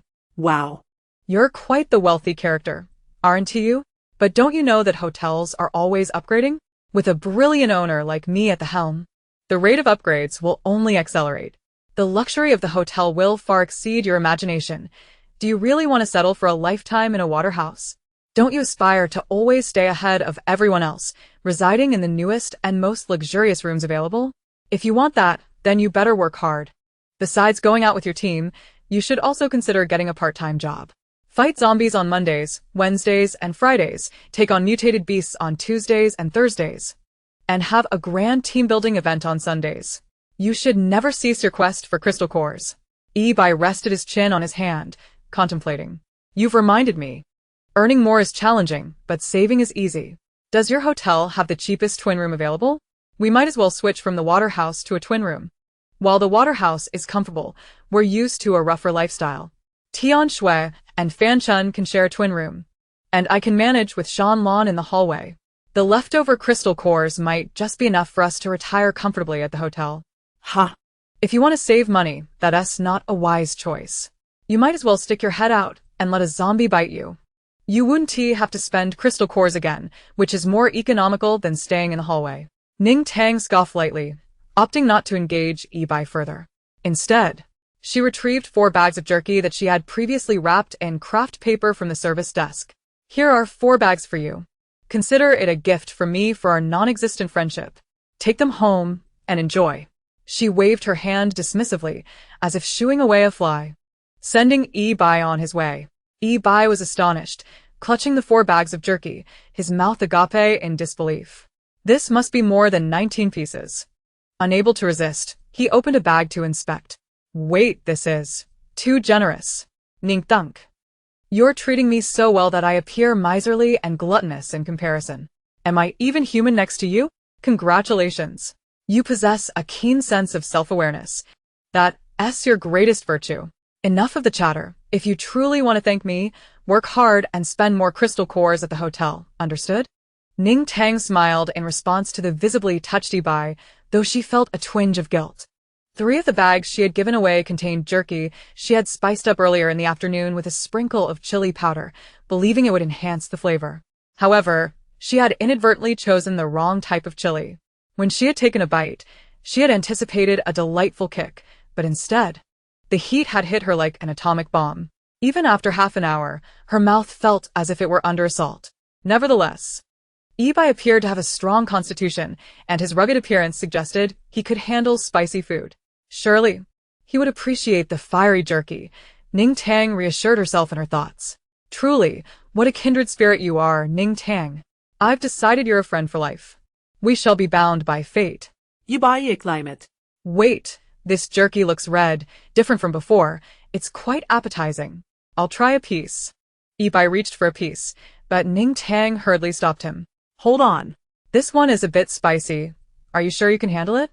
Maybe you should wait and try it with your teammates later. I have something to ask you. Yi-Bai chuckled. Don't worry. You've given me so much. I could eat something even more pungent than this. What's your question? I'll be completely honest with you. Well, you see, my system has been quite good to me, but lately it seems, well, it's been feeling a bit lonely. It says it longs for spring and wishes to meet other systems. It desires companionship. Chapter 176. Capricious Emotions. As for me, I can hardly bear to see my little system suffer, so I wish to inquire about your system. Is there perhaps a matchmaking corner within its realm? I would love to surprise my system by finding it a companion. Yi-Bai raised an eyebrow in confusion. Huh? Systems have such needs? Please allow me a moment to inquire. After a considerable pause, Yi-Bai appeared to be engaged in a vigorous debate with his own system. Ning Tang patiently waited until, after several minutes, Yi-Bai finally exhaled, excitement evident in his voice. My heavens, there truly is. It seems systems can indeed fall in love. What could they possibly discuss among themselves? Yet my system insists it has no such desires. Can you believe that? I wouldn't mock it. Yi-Bai fell silent again, seemingly embroiled in a more intense argument with his system. But I digress. My system, being quite sensitive, just told me that there is no human-like matchmaking corner. But if someone is feeling particularly lonely, they can post their photo and information on the large screen at the system management office. However, that screen is generally reserved for displaying poorly behaved systems, and people typically use it to vent their frustrations. Very few systems actually seek mates there. Would you like to give it a try? It's free. Ning Tang pondered for a moment. If it's free, why not? Let us do it. I'll send you the photo, and here's the caption. Dear Systems, who understands? Today, I saw this system's photo, and my heart was struck. This must be love. I kindly ask all systems to help me connect with this one. I wish to obtain its contact details. Sending love. Yi-Bai's face lit up with recognition. You know this trick too? Back in college, when I wanted to date, I pretended to be a passerby and submitted my photo to the confession wall, with a caption identical to yours. With you as its host, your system's chances of finding love are just around the corner.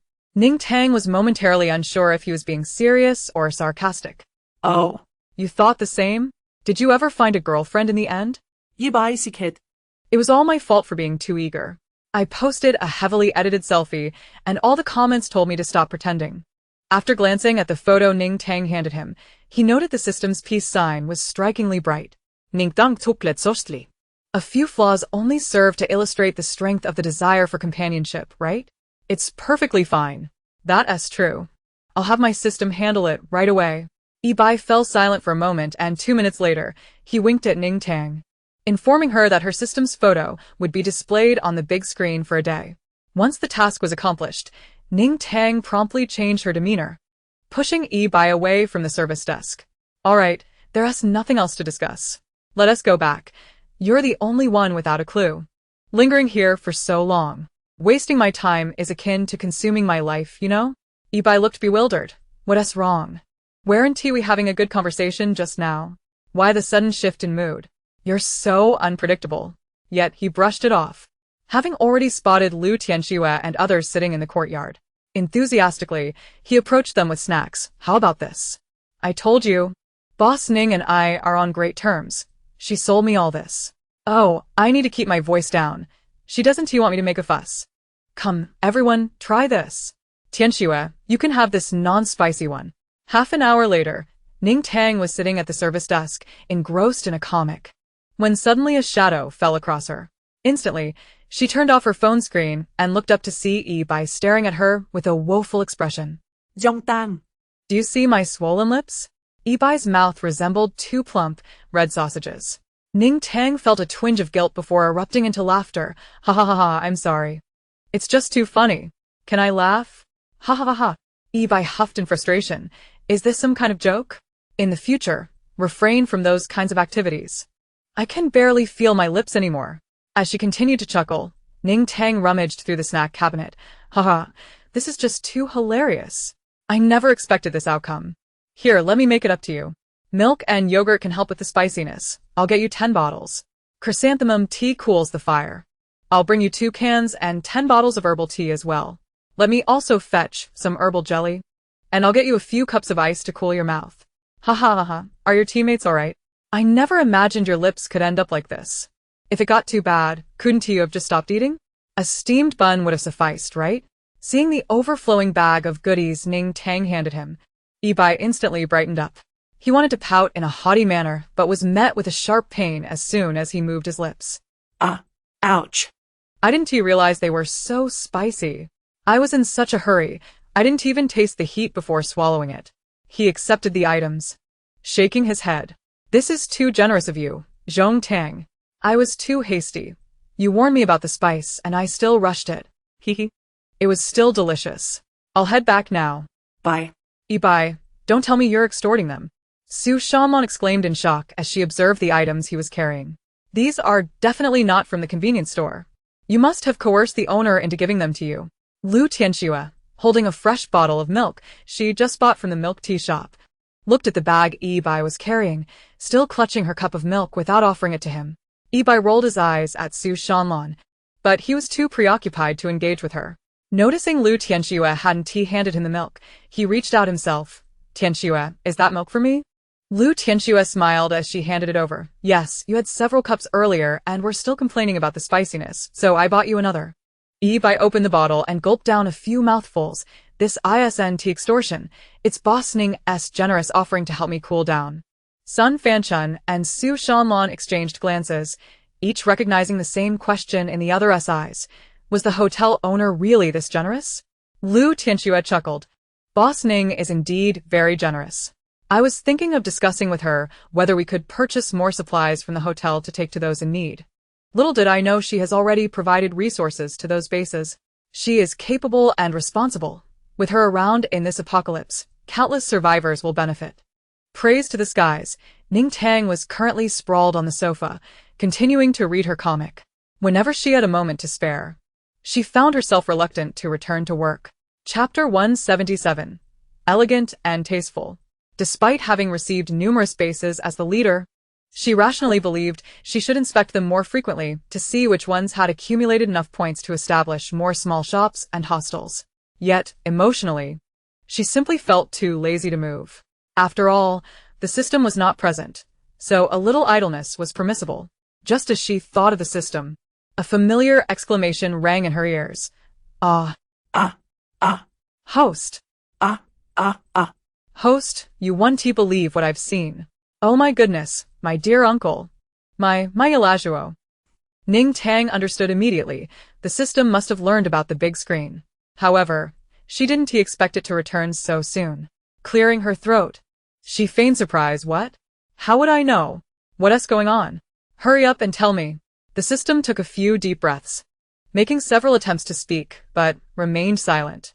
Ning Tang thought to herself, that's just how it is. When I saw my photo appear on those phones, I felt the same mix of anger, confusion, shame, and rage. Oh my heavens, my spring has arrived.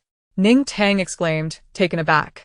The system took a deep breath and continued, what I mean is I was joyfully playing when suddenly my good friend, the system, sent me a message informing me that my handsome photo has graced the screen of the central hall. Who could possibly be unaware of my charm? Of course, that's not the crux of the matter. The real point is that my handsome visage appeared on the big screen because an anonymous system has fallen head over heels for me, seeking my contact information and even sending heart emojis. Can you comprehend this? Ning Tang, her expression a mixture of confusion and disbelief, shook her head. I truly do not understand, she admitted. She genuinely could not fathom why the system reacted this way. Did it not realize that the image projected was merely a selfie? The system, brimming with enthusiasm, paid no heed to Ning Tang's words and continued unabated.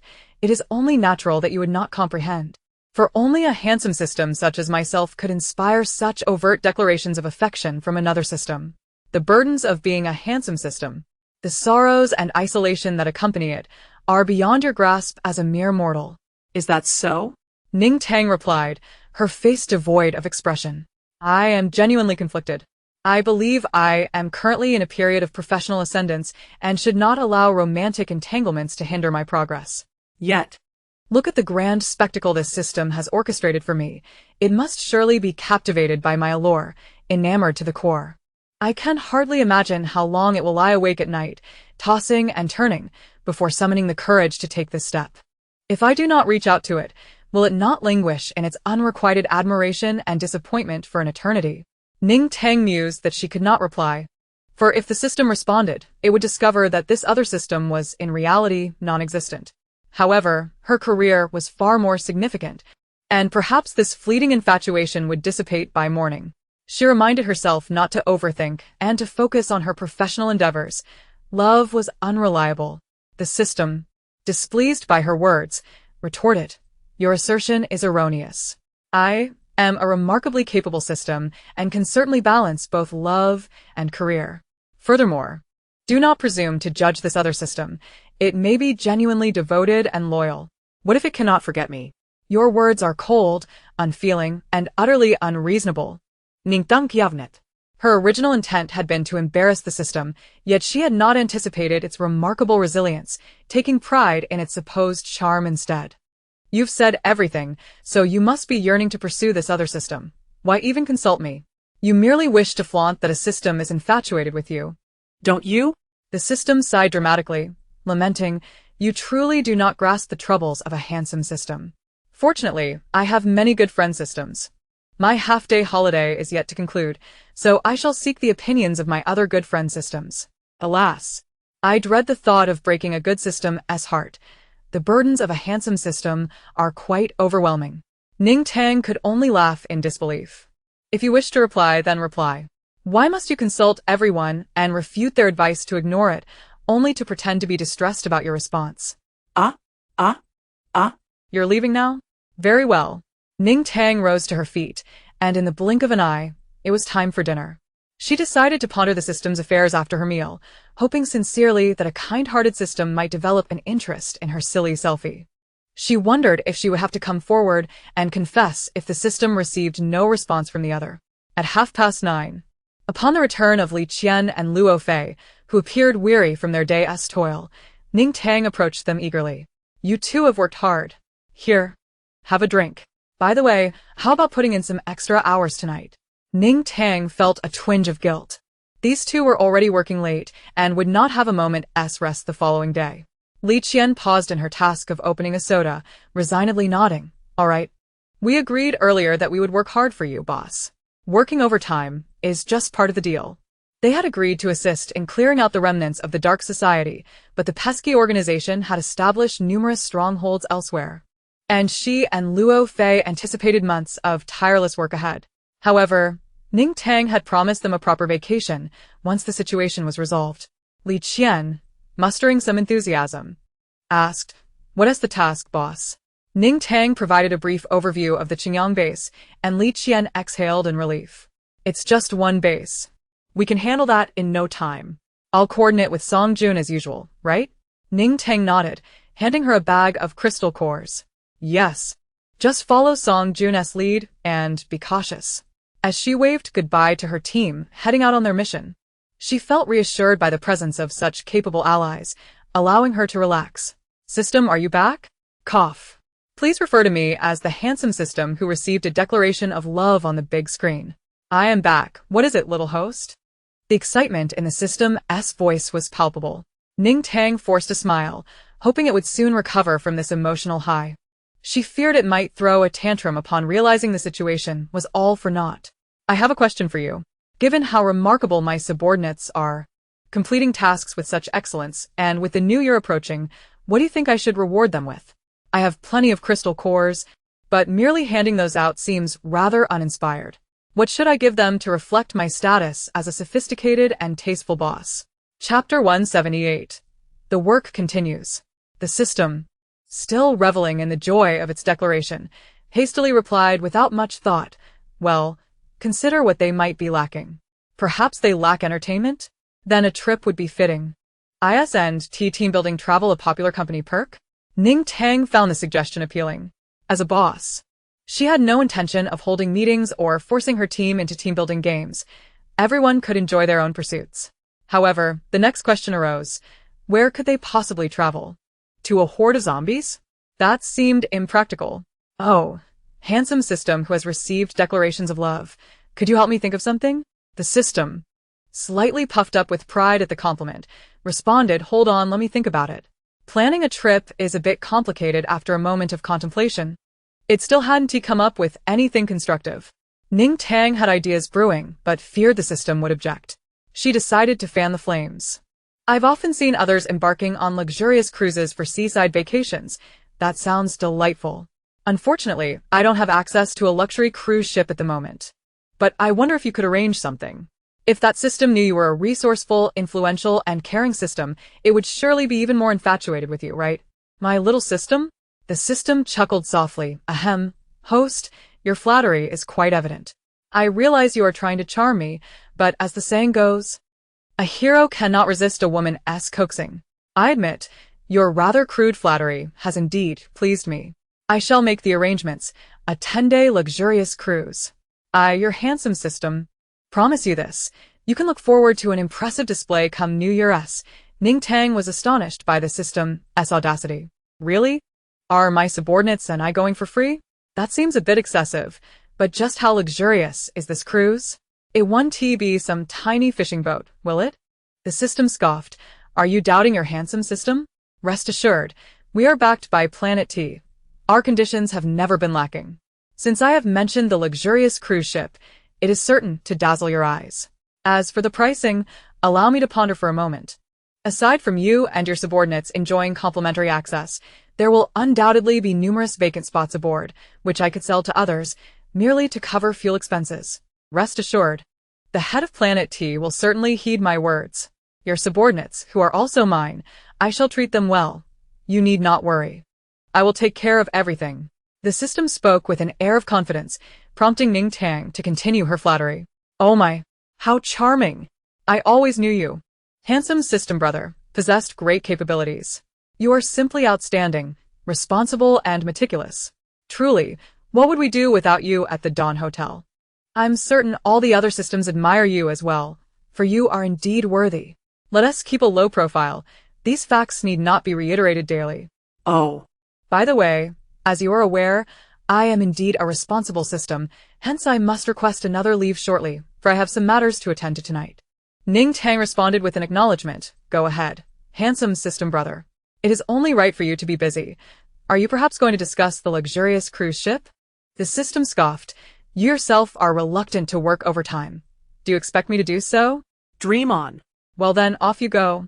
I shall be returning to rest shortly. Ning Tang replied nonchalantly, showing little concern for the system's plans. The system could not help but interject.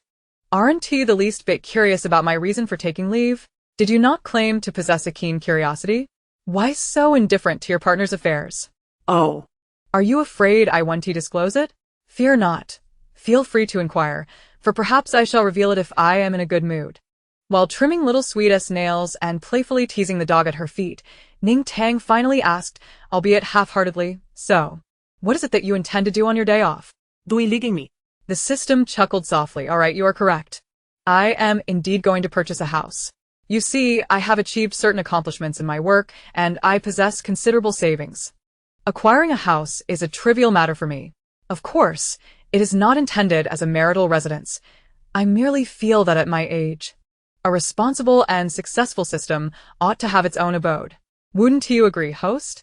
Ning Tang was momentarily taken aback.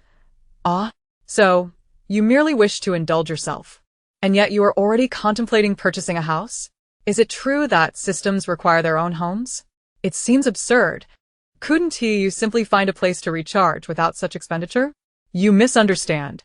Our systems aim to emulate humanity, and we learn these desires from them.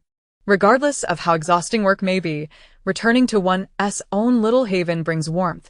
This is a sentiment often expressed by humans. I have been residing in a dormitory until recently, but I have now developed a longing for my own small home. Oh. You wouldn't comprehend the joy of having a spacious apartment. Never mind, I shan't elaborate further. I must take my leave. Ning Tang hastily called out to halt it, surprised by how eagerly the system anticipated this pursuit. Don't be in such a rush. Have you not considered that if you respond to them, they may not come looking for you? Or perhaps this is simply a prank from your friends. What will you do then, having purchased a home that cannot be returned? Impossible. I have a premonition that I shall soon find love. If this is indeed a prank from my friends, I shall surely display their photograph on the grand screen in the central hall for a century. Enough, I truly must depart. Farewell, I shall return tomorrow. With that, the system departed entirely, leaving Ning Tang in a stupor at the service desk. A century-long display of its photograph? That could certainly be arranged if the system permitted her to enhance the image in the bedroom of the head of Planet T. A voice exclaimed, "You are being excessive. Do you have any idea what time it is? I have finished work, do you comprehend? If you do not leave now, I swear I shall render you inoperable. I can be quite ruthless, do you believe me?" The head of Planet T, nestled snugly in bed, seethed with impotent fury. Anyone would feel similarly irate when abruptly awakened from a blissful slumber by a robot at their bedside. The system replied with a mock tone. "Who told you to retire so early? I did not come to discuss work. I wish to share some personal matters with you." Why the agitation? Allow me to tell you about my host. She has received numerous subordinates and is fretting over what benefits to provide them for the holidays. Surely I can offer some advice. I directly suggested that she could provide them with a 10-day, 10-night extravagant cruise at sea. The head of Planet T covered the system's cybernetic mouth. Wait a moment. Is this not still work?